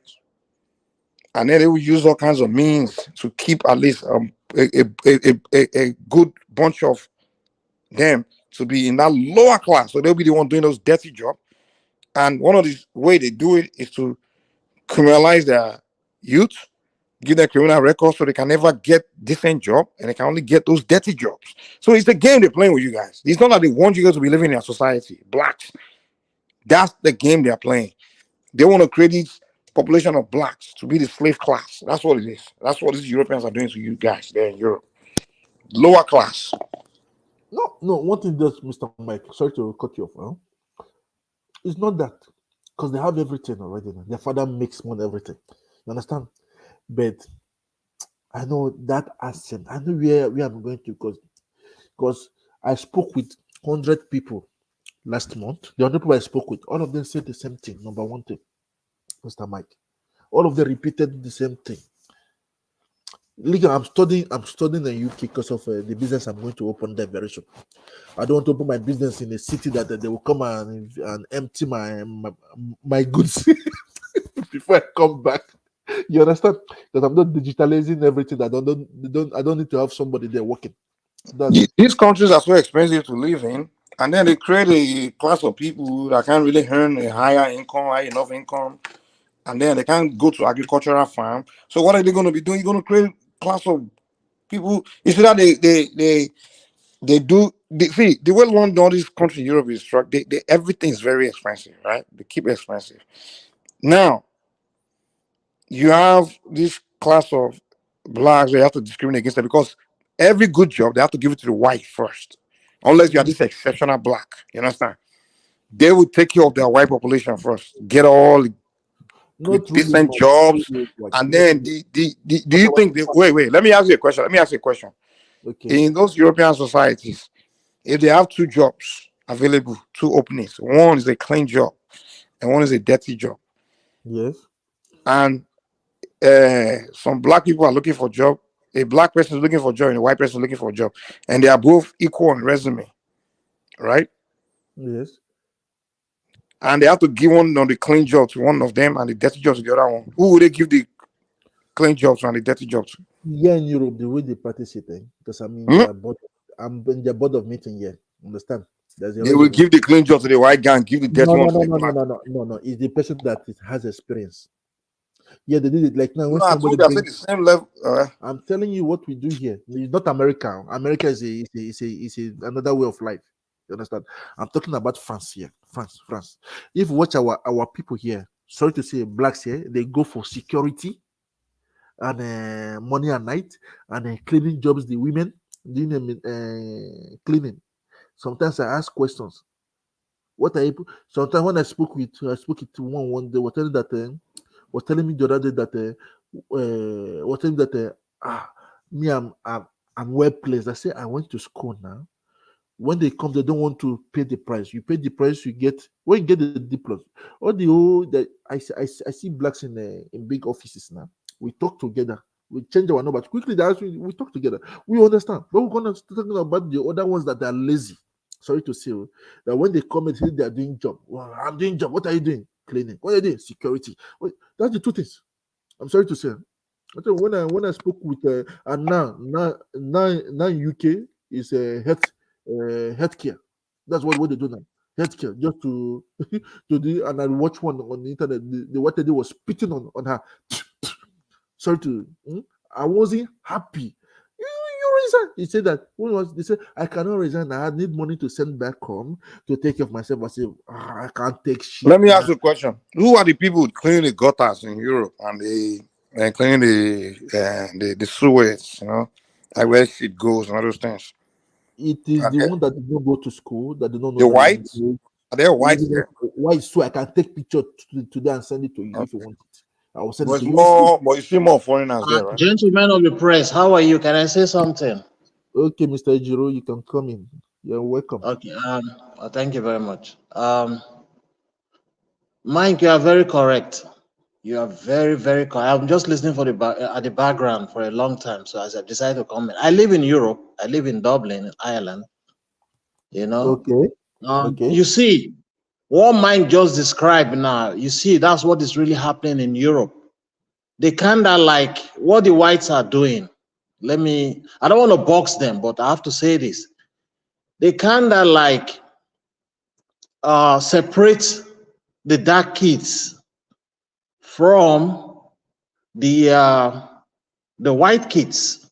Something happened recently here in Ireland. It's even on paper. If you Google it, you will see it. This gymnastic, these people that do all this gymnastic stuff. Little girls, you know, they like did a mini kind of event here. It's a national event here. Do you know only one black kid that was in that team had performed very, very well. Beautiful performance she displayed in that tournament. Do you know when they were presenting medals to them, this white lady purposely skipped this black kid and went to the other ones? Why? Because she felt that girl don't deserve to be in that group of persons. You know, so there's that discrimination among the white kids and the black kids. Like what Mike said, they are boxing the black children at their early age, so that because what they are doing now, they know that with time they will be short of manpower. Somebody has to do those jobs that Mike was, those dirty jobs that Mike was just talking about, clean the gutter, community service, doing all different kind of things. Do they want to box? Sorry to cut you. Do you went to school? Yeah. Me? Yes, that's the question. Of course I did. Yeah. Okay. I went to school in Nigeria, but when I came, I have my diploma in Nigeria. But when I came, I have to do my degree program. Sorry? Yeah, in the West. I'm coming to that. I was just like giving you a preamble, like, you know. Okay, let me be fast. Talking about going to school. I can only speak in where I am, where with this place that I'm living here. Do you know if you go for interview, right? What they expect you as an immigrant that having a black skin color, they expect you to put up a very, very, very great performance for the same job that the white person is coming to take. The way they will stress you, they will not stress. Sometimes you can even go up to round 3. Meanwhile, the white person might just stop maybe in round 2 or even 1 safe if they are satisfied. So they kind of like give preference. It's happening in the UK, but it does happen here. So you have to do like triple times to prove yourself. They want you to prove yourself as a dark skin color person to compare to the white one. Because which is wrong. the intention is to create the blacks as the lower class of the society. Exactly. They really want to do the dirtiest job in the society. Don't make you inferior, which is very wrong. That's their main goal. They don't have any intention to making equal to them in their own society. They give preference, whether you like it or they give preference to their own color race compared they have to you. Anyway, and I can't blame them for it because I mean it makes sense. But what Mr. Triumph, the problem with Mr. Triumph is some blacks, they may be the exceptional few black, they may make it out of that level, but they start thinking, I have that black friends that in the top society now. There's an election coming up next year too now. So the guy just said that he needs 15,000 euros. The moment you pass 5%, they give you back. So what I did, one thing is that Mr. Ejiro, sorry to say, you're in Dublin. I'm happy for you. Understand? You have something doing. Understand? One thing is that you have to. I will give you an advice. It was my boss that told me the secret. You have to integrate very well in their system. I did every formation they asked me to do, and there's one thing they need: the white that we the blacks don't give them: integrity. Integrity. I do business with them. Integrity. Even when the police touch me, they say integrity. Without integrity, you are zero in the front of them. Remember what you said earlier, Mr. Mike, that why is that we Africa will lie? We lie a lot. You catch them red-handed, they will still be lying. Yeah? So that is just it. No, not all whites are like that. Even because I know many blacks that are in big positions. We talk together. Sometimes they say that do you know any blacks that need a post? That's what I said earlier. The northern part of Africa, they employ themselves, they give themselves the jobs around. They want somebody's in a position, it brings everybody into it. While we blacks, we don't bring. Even though you bring, they want to put they'll become. I remember there was one going against me. Then I have to show that I have power with the big boss. Then they started begging later. So you did not understand. So that is it, Mr. Mike. I know what I'm saying, because I'm talking of my own experience. That's why I remember when I resigned, I signed a paper that I shouldn't talk what is going on in the society. They have to sign. If not, they will they will label me, Mr. Mike. Why did you think they make you sign? I signed. I know what is there. There's some things I saw. I'm not permitted to say it out. And what is it? No, Mr. Mike, we're in a public forum. And then we can't take it seriously. One thing, they respect me. They respect me that I keep their secrets a lot. I keep things secret. That's what I can talk, play, do it, but that's when you tell me something, it will not come out. It will rest with me. But I'll be looking at you. That is it. That's what that's it. So they have things that are hiding from us. They have things that are hiding from us, the blacks. I know. Yes, that's true. So Yes. then you are telling me that I'm lying. Yeah. No. They say this thing that they call it discrimination positive. Have you had this word before? They prefer now in France to favor a black people than a white. I'm telling you what is going on now. Come on, man, stop lying. I'm telling you what in France today. So they want to make the blacks the upper class and the whites lower class. Look at all these children, foreigner children, that the ones in the position now. Okay. You understand? Even I told my children, when you are going to school, you are going to Elena, that's the school of elite. They are ready already. I put them there. Then when you finish from that school, automatically you take a post. That's what Macron did also. The parents put him there too. Yeah. So that is it. One thing is that let me ask you: is France lively? Is it a lively country, or is it boring? Yes. So you can see the football team now. You can't talk to a black in here; they will beat you now. No, I'm saying, like, is it a lively place? I mean, what's the most lively part of France? Yes, they do party. I like party. I dance, but I dance in my no, home. Beside party, I'm saying, like, just the environment. Is it very lively? Yes. They pay for it. The government pay for it. They for what? The government pay for people this amusement park to come to their city, to their ville for 1 month. They pay. They pay them to come and do it. So every city is pay. They do these activities, sport activities, everything. You understand? So I'm talking about one thing that I did a deal with. It's more lively than Nigeria. Josipa, I don't know that why. One thing that I don't party in Nigeria when I go. I just do my business. No, Nigeria is not even party. You don't need to party to be. Nigeria is just lively. You don't need to party. No, I don't even party in Nigeria. It's just already lively, automatically lively. No, it is lively. It is lively here. It is lively here. I don't know why people always say party before you talk about it. When I say it's a place lively, I'm not talking about party. Yeah, it is lively because I'm always on vehicle, you understand? I just from my home go to my vehicle to work, and that's it. And I go to my business and I come back. So in this year I only took a train 3 times. That's the public transport 3 times this year. Till now 3 times, because I just feel like sometimes I say let me just stroll and see what is going on. You understand? Because I don't come out. I don't have time. That's why when my Nigerian friends for the past 15 years, they saw me, they start running after me, after my car. I have to stop down. They say, bros, they are older than me. They say, bros, do something, no? Do the Nigerians, they all know how to speak French? Or, I mean, the one that don't speak French, how do they survive? They speak, but they do cleaning job. Now, there was one I went to visit, the Igbo guy. He was giving me advice. He gave me advice. He told me that he's proud of me. That I remember those days I was going to school. They were all laughing at me. That I ignore everybody. I know what I want. You understand? I did not go out with women.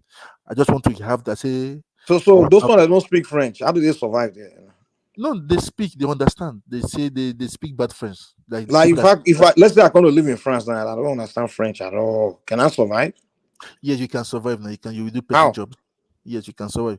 Even You say you do dirty jobs. petty jobs. Yes, petty Yeah, I'm not petty. coming here to do job. Don't care.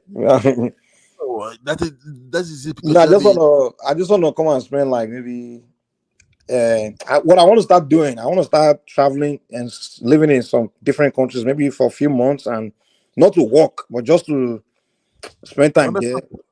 understand. You just like now. I'm on the net every day. I'm learning their system. Like let me tell you, like my company here in America, I don't have to be around to run it. You understand? That's good. That's good. I I literally most of the time I just have to things I have to do. Everything I'm online, I communicate with, I pretty much coordinate everything from online. I can be in Nigeria and be working. I might be running my business in America. And then once in a while, I just have to show up to maybe just contract or 1 or 2 meetings once every 3 months. So I don't have to. So what I'm trying to do is I want to start like living in different countries, right? For a That's few great. months at That's a great. time, just to have experience, That's So great. Like now, if you can have any European passport, you can live anywhere in the world. Just anywhere. with If you American say passport, I know I got American passport. you have an American passport, that's good. That means you can stay here 2 to 3 months. 2 to 3 months. Yeah. So that's why I'm asking all these questions. Mike, Like, hey, yeah, you can do it. You can do it. It is your money that talks. You understand, Mr. Mike? Your money matters. You understand? Your money matters. That's what I used to tell people. You can have everything you want. And life is your money. You hold them. You understand? So even when I went to UK the other day, I pretend that I just pretend I was looking some guys. So they just laughed. Even at times, I just go to my hotel and I come back and I just throw. Sometimes I just feel like matching to look.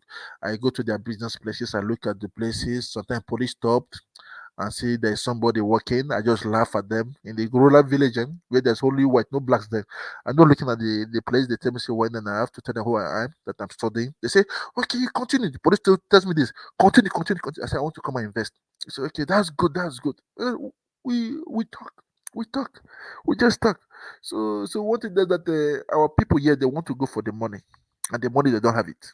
hey, There was somebody I know. I always watch this football. So I don't know too much about Europe. Like people here in the comment section are coming after me. That if I live in Europe, well, I may be wrong. Maybe you guys are the one that can educate me Come and better. ask me. I mean, I share them. I'm. I know everybody's salary here. When you tell me your contract, tell you your salary quickly. But the reason why I'm being kind of like being stereotypical is because when I watch all these football games, I see all this Balotelli and all this He's doing Vinicius it. Junior. They're calling them monkeys and all those things. It's what make me kind of like wonder, like, okay, what is it like? Russia, I can't go to Russia. Me, I can't go to Russia. Ukraine, no. Well, I'm not seeing Russians doing that. I see more in Europe, Western Europe, Italy, Yes, Spain, France. yes, that's the only place that are open. Portugal, Spain. Spain is good. They have almost the same. Is good. But that's what So why were they calling the entire stadium was calling Vinicius Junior monkey? no, no, no, What's no, going no. on there? No. They do it in Russia, Romania. No. We talk about the one. I don't know why you guys always point at Eastern Europe. No, talk about the one in Western Europe that I'm talking about. That we No, no, see. no, no. They don't do that. They don't do that. In France, here, No, they you just didn't see. Do you know who Vinicius Junior is? yes. Okay, That's the old okay? You want to tell me you didn't see when they were calling him monkey in the stadium no. doing monkey chants? Just one thing does that the supporters they just is their way of life now. I see Yeah, okay, even so here. that's what I'm not. That's what I'm saying now. Just So it's I'm fun. saying that. That's what It's I'm fun. asking you. Do you know that in my job, they call me nigger. Then I laugh at them. Okay, Then so later, they do it then. That's what I'm saying. Like, understand? They just call it nigger. Then I laugh at them. I okay, just so give them my okay. Wait. You diverting. Okay, so when the whole stadium was calling Vinicius Junior monkey doing monkey chants, you should have just laughed at them. what he doesn't know how to control himself. That's Oh, the problem. Vinicius Junior. Yes, you have to play the game. There's a guy that they throw banana for Okay. him.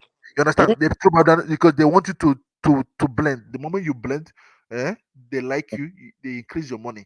When they throw the like now, they do know that So just accept being a monkey, and they will like increase your money. Mbappe, they call him a total ninja. Do you know that? Yeah, that's that one is different now. That one is he looked like a total ninja though. You can see you too, my brother. Well, that one is not racist. There is one they throw banana for him. He took it, he opened it, and he ate. When he ate, then everybody started liking. They increased his money. He said that he's leaving. They gave him more because if people pay to come and watch him. What is it's all about entertainment. What is that? Not everybody is racist now. Even I remember when I was the only black guy in my Erash, in Paris, in a very high. But don't you think you're being kind of hypocritical here? So wait. Hold on. I haven't landed. Hold on. If they throw banana at you in Russia, it's racism. But they throw banana at you in Western Europe. I run away. They beat blacks. They say that we blacks are taking their women. Yeah, because Ukraine they beat blacks. In Russia, we don't have enough. So the wait. So the whites in Western Europe, in Spain, and they don't think you are taking their women. It's not the same mentality. They understand. They understand. They laugh. So they what? They understand. They laugh. You just like defending Western Europe because they give you visa and all that shit. Nothing. There's no difference. They're all the same. I went there. I ran away. My friend, Russia. They beat him in the Ukraine. He was just walking. Boom! In front of his head, he fell on the floor. You look at left and right. Nobody. Again, all of them were laughing. I'm telling you what is going on, man, because of the guy was with a white guy. They beat him in Poland. He ran away from the beach. The guy cannot do anything else. He ran and came back to France. France is good. That's because okay. Wait. Hold on. In France, of course, you have places where there are a lot of blacks and people. But you telling me? Well, now let me ask you. Hold on. Well, when you go to the part of France where there are no blacks, it's only white people, like white populated area in France. Yes. You go and take their women. They won't they beat you up? No. They're even lying now. They want to have. Many of them want to have a half caste. Miskis. Don't you know that? They are white Frenchmen too. Yes. So they're even marrying our female. Many of our girls they're getting married to white now. Because they say that black men cannot take care of them. They start moving around. So what we know the problem here is about the community, and again lack of fatherhood. And what is the meaning of equality that you guys always say? That means equal standard, equal, be equally. That means equal. That's equal now. People are equal together. So that's it now. So what about Germany? Germany, did they? No, Germany. There's a bit. I remember the first time I went there 2 times. The 2 times I went, they controlled me. Then later they stopped controlling me. The moment they say they've known me already, they don't control me anymore. The first time I went, when I was coming to Europe, you understand. Then the second time I went, I was just strolling, so they just stopped me. They took my passport. They were scratching the pictures part of it. Thought it was fake. I was laughing. The other idea, I was speaking English or French. They say, "Can I speak French?" I say, "No." How come you have the passport? Just to make fun of them. So they stopped everybody in the car. In the car, sorry, in the bus. I was in the bus. In the bus. That was when I was just running around. So they just stopped. I was just looking at them. In Germany, they stopped everybody. They started calling everywhere. So how they feeling about this migrant? Because of in my passport, they put Ikeja. There's no Ikeja in France. Place of birth. You understand? Oh, you didn't put Nigeria, I put Ikeja. I did it in place. I like finding trouble. When they control me, I bring out everything. Then later I bring out. I prefer bring out my Nigerian passport. I used to make fun of them. What did they think about this? How are the people reacting to these migrants? People crossing the Mediterranean, trying to flood Europe. They don't. The people, even we, the foreigners, we don't want it because they are coming to spoil the names. Sometimes they shit on the road. They shit on even the bus stop. That's embarrassing yourselves, man. Those white, I would I will kick you guys out there. No, they do it now. One thing, and again, one thing is that they are afraid that they are going to Islami, the Muslim coming. They're afraid that now they have 80 million Muslims now in France, so they're afraid that they're going to colonize them. They're going to make them to become a Muslim nation. You But understand? why they allow you guys to come to their society? All these whites. No. They have an open. They need people like us to help them because of we help them in their economy also. Understand? They help them in their economy, but now they are complaining that even now I joined them. I'm no more a Democrat. I'm a Republican here. Let me see it this way, because of when I see the tax I'm paying. Last year they gave me 125,000 to pay. The other one gave me 40,000 to pay. You understand? So I wasn't happy. They said that you have to feed the poor, the people that are not working. That's why when Remy was talking, I said it is we the boss that are paying all this stuff. Eh? You understand? That's why in the society when I talk to the mayor receives me in his office anytime I come. He says, sit down, because I'm contributing to the society. It's when you don't contribute to the society, like when I want to put Mr. Jaruma, I know he's listening. If you're not well to do, they'll put you aside. If I say I want to contest in the politician today, I will win.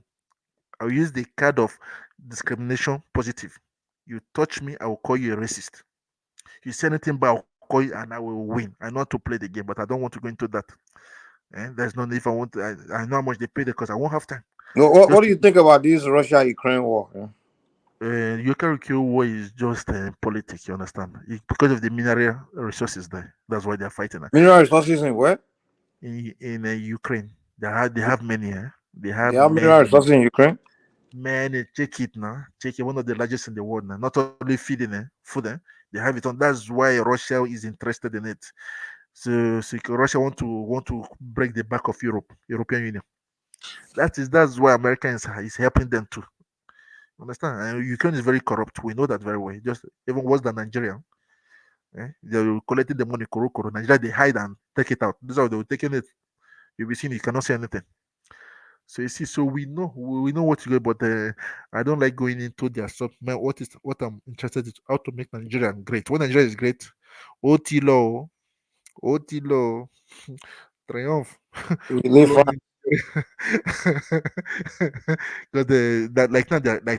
I was listening to Pogba's interview, man. He was talking about, they are complaining that, the black players are the one on the national team. No, Pogba did something bad. What is that? When you open your mouth, if you watch, Mbappe doesn't talk. His father brought him up. Well, I'm telling you, he doesn't talk. They gave him captain. All of them are all older than him. He keeps quiet. It's the father and the mother that talks for him. You want to pass from the mother and meet the father. The father has power on him. You understand? And then, like, no, one thing is that why should they not talk? Because he's black. So you shouldn't talk because no. You just want us to be subservient. No, not it. When you talk out too much, they will know who you are. They will know how to get you. Do you know why I beat the whites? Like now, I'm working one of my platforms. I've paid money. They told me to bring another some money. You understand? Because I'm doing something that I will have less workers. You understand? Everything I'm putting in AI, automatic, autonomous. So I don't need people. So even though I'm in Nigeria, I just press the button. Everything will be working for me. I see everything. Everybody knows what to do. You understand? I'm not more giving anybody a fixed contract, life contract. I give them life contract. They messed it up. You understand? So sometimes they tell you not come, you start paying. You continue paying here. You pay, my brother. You pay, Mike. You will cry. Eh? So I would advise you to rest in your American. Like, do you know my lawyer told me go to America. Go to America. You'll be free to do what you want to do. Yeah, there's a law you have to respect. I keep quiet, and sometimes I cry at night. I sleep around 12. I wake up around 3. That's what I do. 12 to 3. I sleep 3 hours. Then the later in the day I prepare before I communicated to you guys. I've already done my job already. I've done everything, fix everything, send the mails and everything, correct everything, write the mails, write my letter, then everything I dispatch. But I work like in 1 hour a day. Understand? Administrative money, but later they need my presence here. Sometimes I go, I talk on phones, and that's it. That's what I do. RENO. So that's the next thing. I only worked for 1 hour. Even though it's not how far, Mr. Mike, is how well. Because I'm still learning. I'm still learning. That's why I told them that if Dangote come Europe, mostly France, he came and ran away now. They go tax and go pay, go run. What's it called? When Will Smith came here, just they told him that if you make $1 million, you pay 70%. He say, whoa, whoa, whoa, whoa. He say, ooh, lie. Oh, you try here. Try waiting. Yeah, they tax you now. There's a guy I know, because of he's not married. He made $1 million every year. They tax him 90%. Mike, if it's you, what will you do? Will you still, or will you run away? That's why all their millionaires are running away now. They're going to Sweden. They have only 300 millionaires in France. Do you know that, Mr. Mike? 300 millionaires. Even the billionaires there. You say you only have 300 millionaires in France? In France, because they run away. They will tax the hell out of you. Yeah, All of them, they run away. I can't do that, man. They run away. They run away. Even me too, I will still run away with my family. What's so special that I'll be paying all that money just to live in one boring place? No. But they have security. They have medical help too. But now they want to start copying America. They want to stop many things now, which is bad. People will start running away. That's what you can see in the UK. They pay a lot, man. They are complaining. Small 1,000, they are complaining. See, if they give that one to Americans, they'll be making party. You understand? So that is it. One thing is just that understand why some people doesn't want to be a boss here. It's risky, and again, you have to pay your workers. You have to pay. If the moment I remember when I gave them my workers bonus of end of the year, I gave them end of the year 1,000 euro. I have to give government. They say I'm at 1,000. Will you give your workers bonus? If it's you, Mr. Mike, will you do that? I stop. I don't give them bonus anymore. Finish. I only buy them gift. So I give them gift. Everybody's on his own. So that's it. So one thing does that I told my mother saw the money. Do you own property in Lagos? Very soon.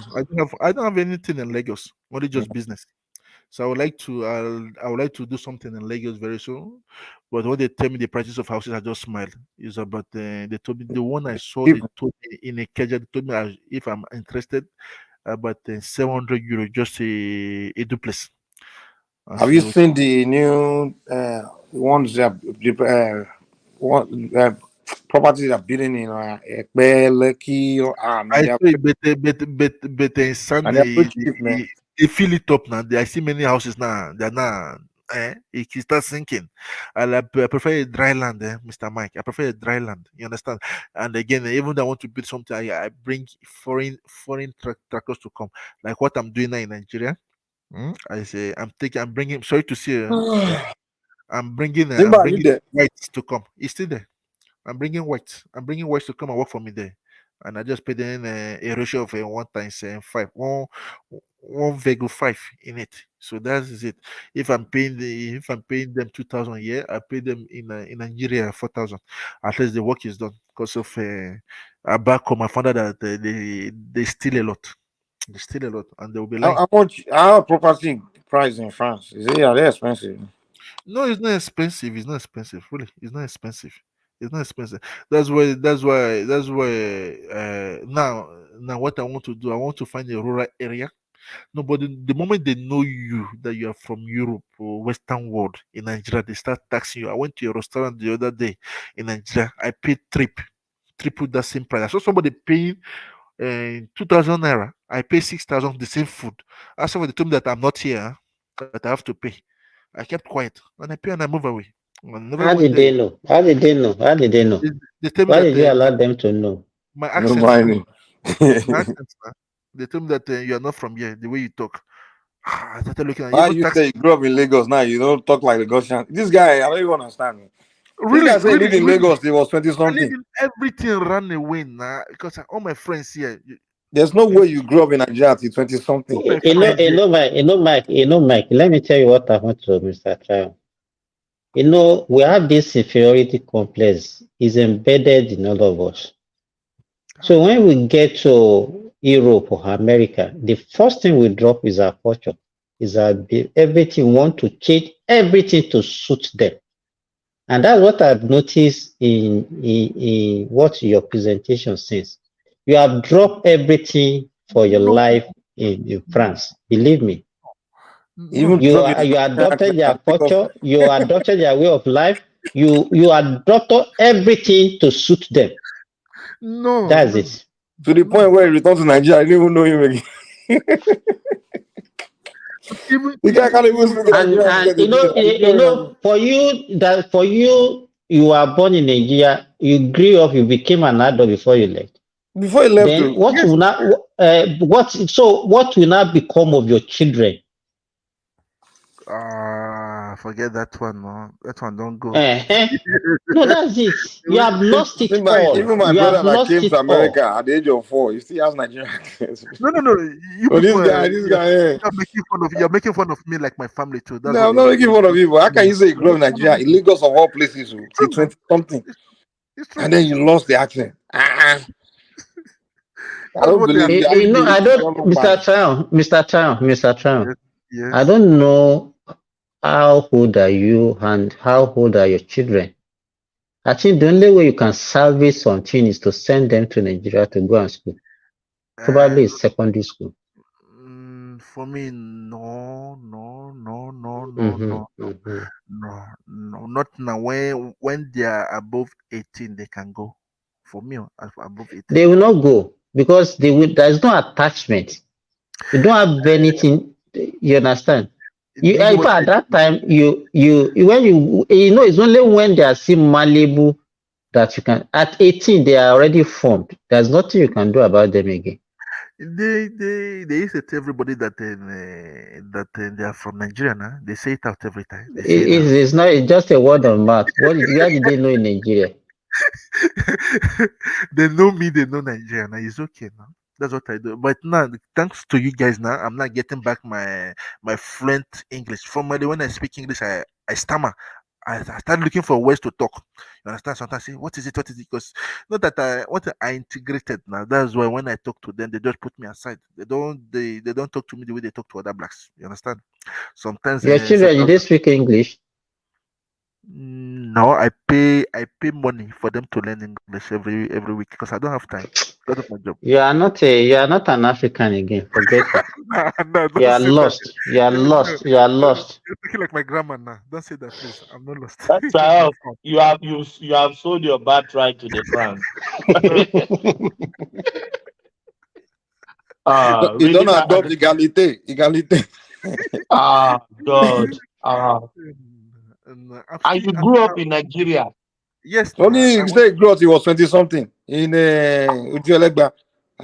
Jesus Christ of Nigeria. Ujuelegba of all places. I live in Coast Street and Coast Street 29 Coast Street. Coast Street in Ibutemeta. Yeah, no. There's one in Ojolegba that they used to do this in festival period there. All these things there, all these things in Calabar. They made the Empire. Yeah, all of them, they are all there. You understand? When I tell people look at me strange, they say, "Are you sure?"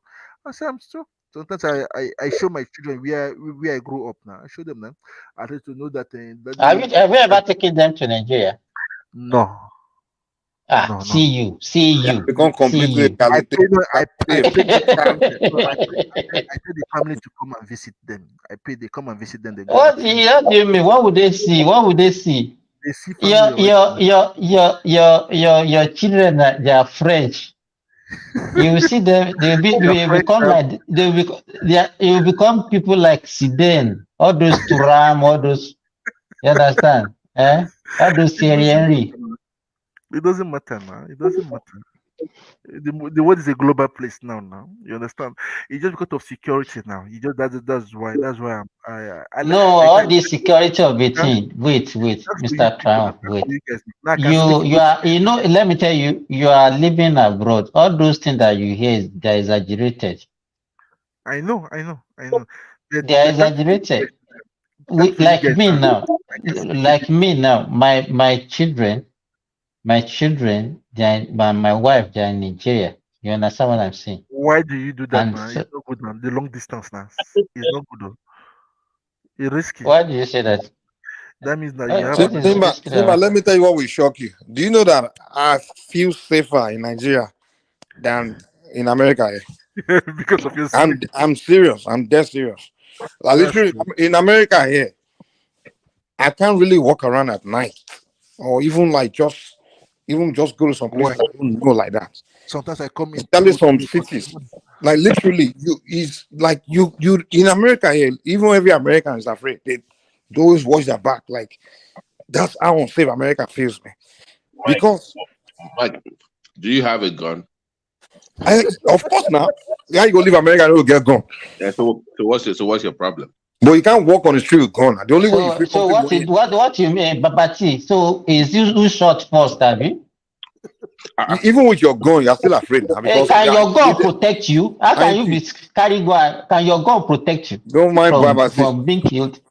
You can carry now. You can carry around. Well, yeah, but Carry it to do you still have what? to To watch do your what? back. You carry it to do what? Exactly. Do you You know can't who shoot want to first shoot now. you? You can't shoot. The only way your gun Your can gun protect you. cannot go. Your gun. In fact, when you say gun, maybe you can say okay, gun can protect you in a place like Nigeria, but not in America that you don't even know who is going to kill you. Exactly. Your gun doesn't give you the confidence. Is take away your fear. Thank you. Because now we shoot first. Now you win now. So me, I don't even accuse Exactly. the whole have a gun. You protect yourself. You run it. Even carry it, if you are carrying it around, it doesn't protect you. Yeah, exactly. I know what's really funny. Like when they say they need to ban gun in America, Americans are like, okay, how are they going to protect themselves? See, I say, okay, countries that don't have guns, like they are not dying like this.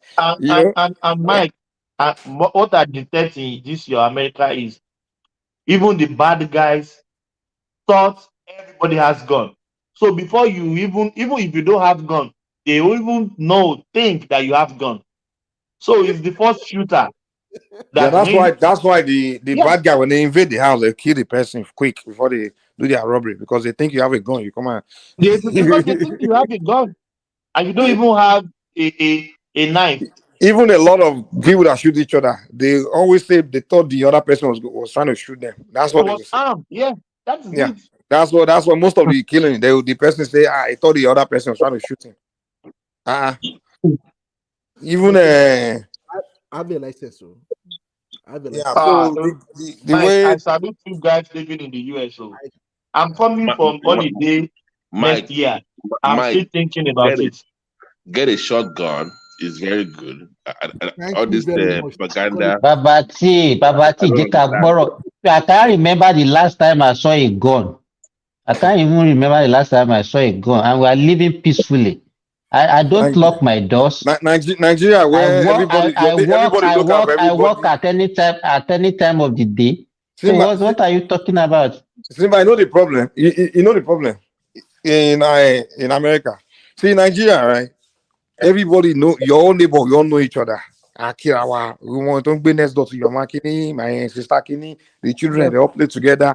Everybody know everybody. So we all protect each other. The neighbor, we all like just protect each other. We don't have to worry about that. If once they won't come, neighbor, everybody know. When America we do community meeting now. Community meeting, those kind of things. In my estate, we do every month end. We have meetings. In America here, neighbors don't talk. They don't talk to each other.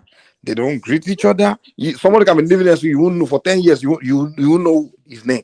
They don't. Everybody they come out like they don't greet. Don't you have my friend? I'm not lying. Mike, let me even shock you. If you look at your neighbor too long, the neighbor will call police on you. During Christmas and during Salah, one person will just volunteer and the whole community will go there to go and eat. It's just like a party during Christmas, Easter, and Salah. So the thing we don't know each other. You know, that's what I'm saying. We know each other. We know everybody. If they see your child strolling, they will call you and say they saw your child. Yes, everybody know you. That's why see, the reason why I say I feel safer in Nigeria is that once I'm in Nigeria, I get to my community. I know that once I don't enter my community, and now I know that all these people here, we all know each other. You understand? I know you, so now I feel safe. For America, yeah. Once you land like this, you don't even know, even your own neighbor, you're not sure where you are. You're not sure where you are. You're not, because you don't, you're not sure where you are. So your neighbor going, you have to carry your gun to watch him, because you're so. And in America, the one that Simba, I know what will scare you the most in America. There are some people who call the zombies, the junkies, No. drug addicts. You see that they call for road. They don't take one kind of drug like this. And this you go see that. Like yesterday, I went to the grocery store, and this guy, I don't know which heroin he took or whatever, cocaine, crack. The guy was just walking towards me. Yay! Man. See me, I might grab my gun because any moment the guy can do something crazy to you because he's for drug. He doesn't know what he's so high on that drug. And he was talking crazy, talking to himself, just like you don't see things like that in Nigeria now, So California. That is not true now. Nigeria show on the way they do it, they have our but we're in here. Wèrè Nàìjíríà ṣé wèrè jọ lórí wèrè tó ń léèyàn kiri lójú títì bàbá tí torí wèrè Nàìjíríà tó ń léèyàn káàkiri. Wọ́n náà wá ayé ní àbí kó wá ayé ló bá yẹn jà. But we know where we're stay now. Ṣé wèrè máa kó àrẹ̀ wá sí neighborhood? Wèrè tó máa rí ẹ tó máa bẹ̀ pé kó fún un lówó. Wèrè tó rán my business. We are talking about how the fact balance don't want to young boys too, you see the young guys, drug addicts everywhere. Even I remember that my family used to ask me, "Do I have a gun?" Nobody knows. Nobody knows if I have. I have a license. I have even when it is in my file. I can shoot a rifle. I can shoot anything. Understand? Even I remember too. And when I go to outside the country, So I have one sec. Mike, I saw a video of Philadelphia. Oh my! Like, down, standing like this, sleeping on standing with drugs. Thomas, if you don't read, at least they show that video in the daylight. Night time, if they don't better go lobby, Thomas, please don't come to America. We don't want you here because this we don't want you. I'm not going to Philadelphia. I'm going to New York. We don't want you. New York, no. You're going to New York, no. Bronx. I'm not here. I love it. Brooklyn. Wait. What do you say? Bronx? Bronx, yes. That's where I'm going. I cannot. Mike, let me even tell you this. Let me tell you this thing. The last time I went to Nigeria. No, Simba. No. Mike, I'm so disappointed with you. You are bashing your own country with these foreigners. These are foreigners. Australians. I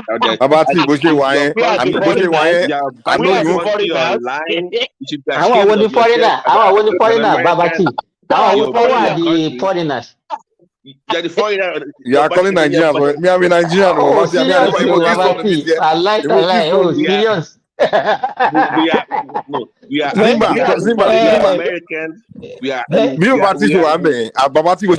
guarantee you, at this time of the night in Boston, where you are, you can't go outside right now. No. We are Americans. Thomas. No. You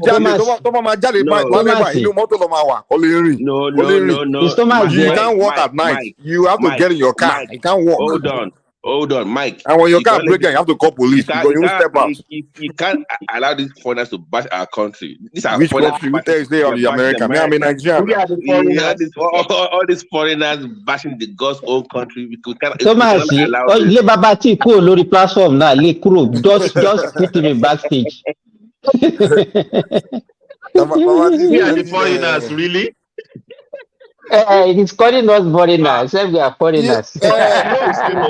Simba, you know the funny thing, Let me tell you guys the funny thing, right? You see Nigerians, when they come to America, all of a sudden, they are not afraid to go to Nigeria. Nigeria is so bad because they are watching too many all these social media rubbish that everybody's saying about Nigeria. Even American media, they be talking about Nigeria. Africa is so bad. My mother, I remember when we were living in Nigeria. In one time we're living in Butemeta. She doesn't come home till 2 a.m. She will even take Okada home, like waka home in the night in Nigeria. In America, do you know the first time in her life where she gone, she was robbed on a gunpoint. It was in America. Really? She was, yes, gunpoint. When she came home, I see the mark of the gun in her neck. Because the guy, she told me the guy put a gun on her neck. Say, okay, let's enter the car. America. God bless And America. took her to make that drive to ATM to withdraw money. Babati, let somebody talk. Oh. Let somebody talk. What did they do you? My mom experienced the armed robbery here in America, and still she will still tell me that she's not going to Nigeria. That Nigeria is dangerous. And you know what? You know one thing my that mom I still want to doesn't come out tell at you. night in America again. Mike, the last time I went, July, when I was on vacation in Nigeria, you know, I went to a mechanic workshop. You understand? Okay. To just to go and repair my car. And you know, when I got to this mechanic workshop, you know, I got there around 9 a.m. and they finished my work around 10:30. But the place was so lively. I was enjoying the jokes and the way those guys were doing their this thing. I was there till evening because here where I'm living, after leaving work, what else do I do? I will remain indoor. It's true. I was just enjoying every minute. I was just laughing the way those guys are just playing. You understand? In Nigeria, every neighbor was about to wear a jolly. There's no dull moment in Nigeria, believe me. There's no dull moment if you are in Nigeria. There's no dull moment, man. There's no exactly. You know, you have family members, you have friends, you have relatives, you have colleagues, you have so many. Especially if you can feed people. That many will be coming to eat in your house. My last 10 years is my most boring life in my life in Australia. From work to church, from church, home, from home to work, from work to church, from church, maybe get some grocery. I don't buy grocery. My wife do grocery. So I don't even go to the shopping mall. From the shopping mall, go do some shopping, buy some clothes, back home, work, church, work, church, work, church. There is no life. Let me tell you, all these things that we are doing on one man platform, it's just to while away time. Because we have, no, believe me, it's engaging people. If I'm in Nigeria, I don't think I will spend time on one man show. You have something better to go and do. I won't. Every time I go to Nigeria, you guys don't see me here now. I even have to. Sometimes I have to remember like one man show. Then I'm tuning. Like last time I went to Nigeria, I spent like 2 weeks. I only tuning. How can you be in Nigeria and be on one man show for 6 hours? Where will you get the time? Live, man. People will be calling you like, come, there's too much, man. There's too much to go and do that. I cannot be on the internet. Last time I went to Nigeria, I would just come like 10 minutes, 20 minutes, I'm gone. Because the 2 weeks I was in Nigeria, I only finished the one man show once. It just crossed my mind once, and I'm like, oh, let me even see that. No. My 3 weeks in Nigeria last year was one of the best in 8 years. If you have money in Nigeria, that country is the best in the world, man. Thomas, it will be fast because by the time it's when you are about to leave, that's when you will now be missing Nigeria more. I traveled from Lagos to Is it food? Is it food? Is it food? I was safe. I was no. Even I brought some. I even asked some. Let me tell you, one thing about life is also it's not about what you have. You know, you cannot enjoy life alone. When you see people sharing things with you, that is what you feel fulfilled. That's life. America is only country where Simba, you see how their celebrities, they will say the guy is on drugs, he has this problem, Because look at Will Smith and his wife, they are bored. What happened with many of them is they'll get money and they go and buy a house in one suburb. Some of them are just laugh. They'll go and buy us one boring area, they'll buy a house for $1 million. House, and then they're doing nothing. Husband and wife only spend time with each other. Another reason the man divorce. There's nobody in the neighborhood at There's all. nobody now. There's no. It's just quiet. There's no interaction, and that's why they divorce. Their marriage don't last because it's just husband and wife I seeing each other understand. every But me, day. I Husband like and that wife. kind of life, The- really. I like that kind of. I like that's what I'm living today. I will not lie. So some people that like it, some people they If you like it, if you like boring life, that's good for you. But not boring life. It's sometimes I like cool place, quiet place. yeah. Sometimes no. I like quiet play, but sometimes I need some. I want to get out and go and experience Sometimes life. when I'm with sometimes I spend time with my workers. You understand? I go and visit my workers. All of them they come together. I will even pay their feeding and their drink. They will start talking. After they don't know. People ask me, You know, Mr. Trump, let me tell you why you're saying this. Yeah. You know, what you don't know or what we have not been used to, you don't miss it. That is the problem that you have. Exactly. Yeah. Go But to another thing Nigeria is and enjoy. Then that's when you know you have been exactly. living a wrong life. Exactly. But another thing I can maybe with Mr. Trump is a busy businessman. So he's busy all day doing business. And then when he goes home, he wants a quiet place. I get that. I when get that do one. You anything, understand? you need to relax. Yeah, I get that. But if you are talking about just a regular person or your kids or or you've made money, you're not really that busy. I just want to live around a social life. I mean, it's too boring in all this country. You know, Mike. In fact, Nigeria. Even when you get to a place where they don't even know you, and you see people will bond very easily, and you start talking. They You start understand? talking. Yeah. Exactly. Let me tell you, here in Saudi Arabia, if you see all these parents by the time they come to clinic with their child, you see all of them, they will start alone. Everybody will just start alone and stay glued to their. Nobody will talk to one another. In Nigeria, you see, people will start making noise in that place. They can start discussing politics. They can start discussing so many things. You So won't many even things, know man. when you understand. Here, they don't have that patience because they are bored. They are standing alone, not talking to anybody. So Everybody everybody is join in a hurry to even leave. when they talk to you, they are not saying it genuinely. It's not coming from the heart. They are holding back. I'm like, what is? There's no confidence in on internet. it's.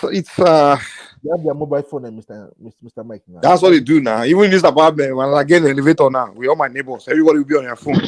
Inside the elevator, then they pray me the elevator quickly reach and they go, so they go, come on, next minute, I know, so I can get away from these idiots. That's the way the Americans are. I remember when I went to Nigeria, Mr. Mike. I remember, Mr. Simba. I remember when I went to Nigeria. So I saw other guys that came from the Western world like me in the hotel. They were shouting at the waiter, the security, the cleaner. What I did, I just talked to the boss. I said they should come and stay with me. I paid them. I paid the boss the evening what they used to pay them off for the whole month. I said, let them stay with me. So I was talking with them. So they were looking at me that why are you different? I said, no, I just want to listen to you guys. I came to you, I still send them money. You understand? Thank you for everything because one thing is that I just like to ask questions to know what is going on. Then later they started telling me their problems too. You understand, Mr. Mike? They started loading everything that I just say, this is not what I want to hear now. Just tell me what to do, things like that. And that's it. Sometimes I just take it. I talk to my driver, take me to any fast food joint. You know that I left the island to go to the mainland to go and eat amala. To go and eat amala, exactly. Nobody knows me there. I sat in this dirty place. I don't see the guy. Drop the car like 2 streets ahead. You understand? Then I walk down. Mr. Trump, even those people that are living in Lekki and all those places in Nigeria, that's how they behave. They will take their car, they will go to mainland to go and enjoy life, then retire back just for them to relax. Because all those secluded areas, just for relaxation, there's no life there. Understand? So that's what I do. So every morning the driver comes and pick me, and they say, "Why are you like this?" I say, "Don't worry, I paid him the whole day. I tell you, go and stay in your house. I will call you when I want to move." And then what I do, I only visit from restaurant to restaurant to restaurant. So they were asking me questions that, "Where are you from, Mr. Man? Where are you from, Mr. Man?" I said, "Nigeria." I said, "No, you're not Nigerian." I said, "I'm in Nigeria," because everybody knows me with my accent. That's just the problem I have. I know that with time, within now 6 months' time, I will not have this accent with you guys by my side. At least, I'll start talking like a Nigerian. That would be great too. I remember the first time Mr. Woman had my voice. He said, "You are not Nigerian." I said, "I'm in Nigeria."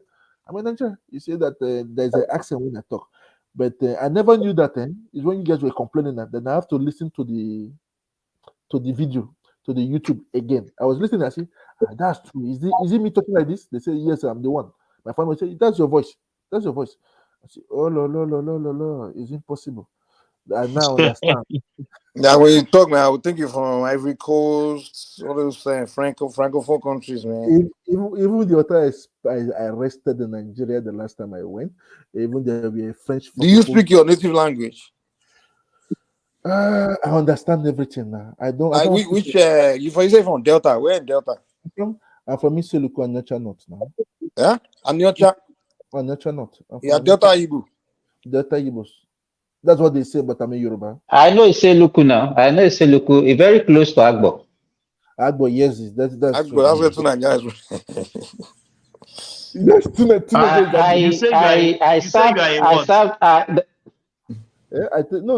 said, Mr. Travis, you said you are a what? I'm a Lagosian. Huh? You are a Lagosian. Yes. I like that. So you've not heard when he said he grew up in Ojo-Elegba. No, I didn't know. It's just I'm not really hear from him. It's just today I'm really hear from him. Yeah. What it does, I remember when I want to take I don't like the system in Nigeria. For me to do my passport, they have to go to Delta State to one of their community there to sign a paper that I'm from. I say that's bullshit. Yeah, where you were born, you are there. If they can remove this ethnicity and tribalism in Nigeria, I bet it will. Anywhere you are giving birth from, you are from there. Not like my children were giving birth in a certain place. That's their place of birth. That's their city. That's it, and they can change anywhere tomorrow. Nobody knows. So are you saying we should eliminate ethnicity in Nigeria? Or? Yes. If you make Nigeria great, that's the problem we have. Really? So we should get rid of our ethnic nationalities and that is it. So what would be the new identities then? Just Nigeria. So what would be the culture, national culture? No culture. No culture, because here they don't have we become British. We adopt British. No culture. Which culture do you have in America? Which culture do you have in America? Mr. Mike. We become British English. The other Americans are confused now. They're all drug addicts because they don't know anything. They don't know. They don't greet each other. They don't know. But Mike, I remember when are they producing all those drugs in America, or they are bringing it from Mexico? Let me. It's too much, man. It's an epidemic, man. I'm coming next year. Mike. I wanted to come in January, but they said Black Americans, June will be better. June. I want to ask you what, Mike. Yeah. Summer is June, Abi, in America, in New York. Yeah, it's summer, June, yeah. Summer, June, yes. I will come in June, yeah. I remember before I became. Better be careful, New York City. Yeah, New York, Bronx, exactly, Bronx. Yeah, that's where my sister. Be careful in the Bronx, so that's the one of the part of New York, man. I'm afraid that. I will not go out if they don't drive us out. I will not go out. I just want to visit America because they've been calling me to come. My sister has been living there for 15 years. I went for cheeseburger. I traveled the world for just to go and visit their restaurant. Because I used to see it on the internet. Just I went to New York now, just to eat just a cheeseburger. Understand? Just I said I've tested it. I went on Friday, came back on Sunday. See, but it was fun. It was fun. So that's it. I know that on Monday morning I start doing my business. So only the time I have is Saturday, Sunday. I reach there, I eat, I move around, and that was. But the one thing just that when I visit, I just want to test their food. Even in France, I visit cities just for their food. I see it on the net. I remember even when the first time I went to UK, I went to Peckham. I told they have a good restaurant there. Their food is not good. Their food is not good. Zima, what are you trying to ask me, sir? Well, the question I want to ask you is, I saw a lot of Black Americans, not even African American, no, Black Americans that are now coming to Africa. No, wait. Simba. What are you talking about, Black America? You are from Africa? you say Black America? No. I'm just trying to, somebody who grew up in Differentiate, just to Africa and differentiate. migrate. Yes, just to differentiate. But they are not coming. Majority of them are not coming. No, don't let me use majority, but a lot of them are coming to Africa now. I'm not talking particularly about Nigeria, but East Africa, Ghana, Uganda, Kenya, and all those places. They're bringing they're bringing rubbish to us now. Hold on, I'm trying to understand your question. Hold on. You say who's coming? No, they are coming to do business, and most of them are now residing in those countries. Okay, it's not bringing rubbish. In fact, some of them they have businesses that they are not doing, estate, agriculture, and so many things that they are doing. There was one in Ghana. Are you talking about that she? Okay. I'm trying to know the Ghana, black you're talking about. Is it the black from Africa that are Americans, or is some of the black? The black America themselves. Those people, the people that are the. No, what happened is that not the Africans. The entire existing in America, they always teach them that Africa is there's nothing good about Africa. Africa is a dirty place or just jungle. That's what they always thought of Africa. So when social media came out, and then they started seeing alternative view of Africa, like so you guys wear clothes, so you guys actually know what they taught you. They always teach us. I think we don't wear clothes. When I first came to America, like many years before, I'm talking about came before even social media. They will ask you if you say you're from Africa. They will, do you wear clothes? You have cars in your country? Do you wear clothes? Do you how did you learn English? They will just be asking you ridiculous questions. Do you live on the tree? Do you live on trees? Do you have animals on the streets? Have you ever seen a lion? The way they picture you, man. And then the next thing they will say is everybody's starving. Everybody's Mike, if they release a car in America today, before 3 weeks, 2 weeks, you will see it in Nigeria. I know that, but they think everybody's poor. Even some of them today still think anyone that has money is just foreigners. They just think over there is just starvation and poverty and jungle. So that's their image. But then when they started seeing things on the internet, like they are shocked.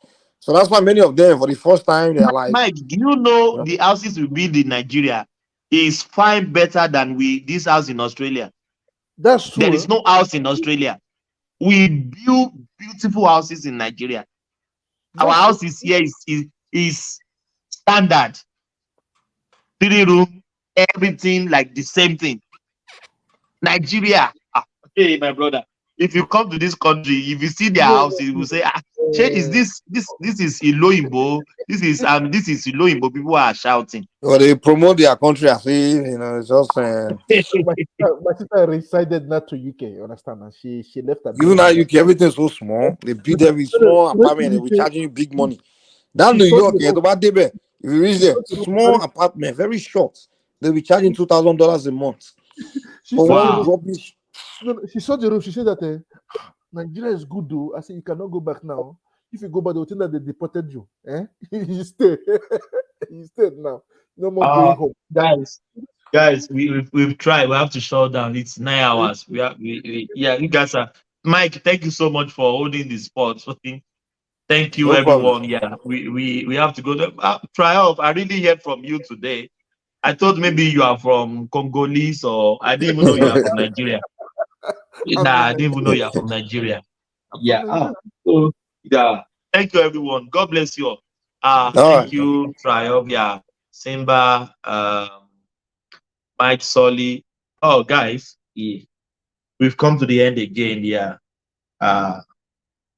Mama, we always said, carry the conversation in the comment section. I said, peace. Thank you, guys.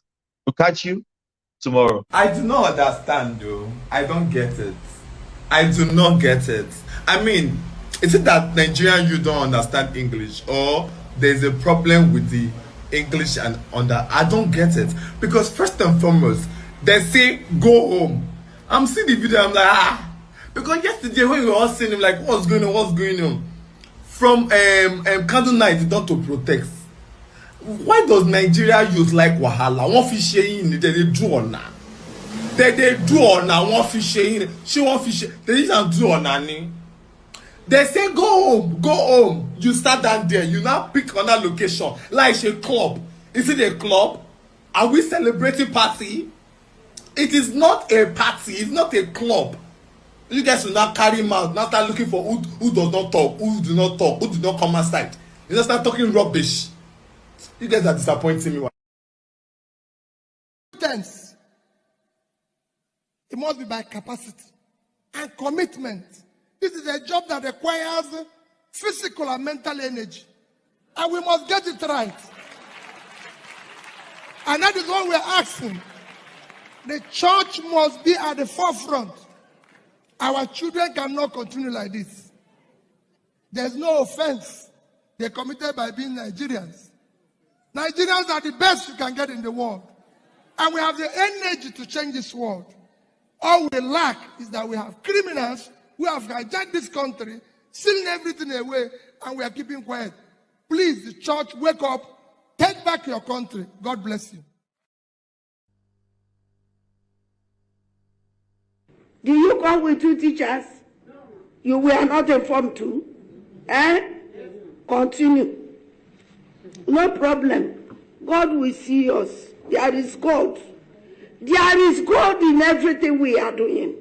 Those bloods that are sharing in Bronu will answer. What of 2 teachers? What of 2 teachers that can tell us that they conducted that exam? Do you come with any? Principal? No, too. You waka come. Okay. Now the first lady is calling you. Come, I want to help you. Come to find your child, your missing child. Will you keep quiet? No. Child. There is God, oh. There is God, oh. The bloods we are sharing, there is God, oh. There is God, oh. There is God, oh. There is God, oh. There is God, oh. There is God.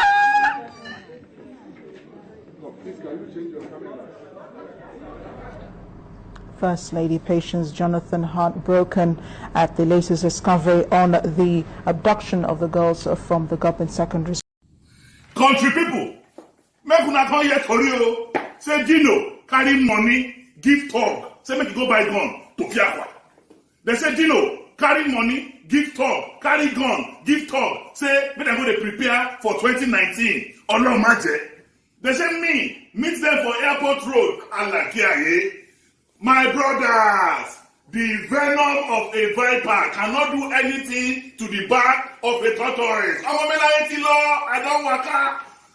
But make I tell you now, Yaya Bello, do you know? Yaya Bello ma ṣẹ̀wọ̀n lẹ́yìn ìjọba. I know. Yaya Bello ma ṣẹ̀wọ̀n lẹ́yìn ìjọba. Do you know? GYB ma ṣẹ̀wọ̀n lẹ́yìn ìjọba. We know. GYB ma ṣẹ̀wọ̀n lẹ́yìn ìjọba. Ìwọ Yaya. You Yaya. Kí ló tún kù tí ó sọ? Kí ló tún kù tí ó sọ? Ẹni tí mo bẹ́ lórí tó ń ṣẹ̀nu wúyẹ́. Kí ló tún kù tí ó sọ? Àtẹ̀kùn ìyá ni ó jẹ. Yaya Bello. Àtẹ̀kùn ìyá ni ó jẹ.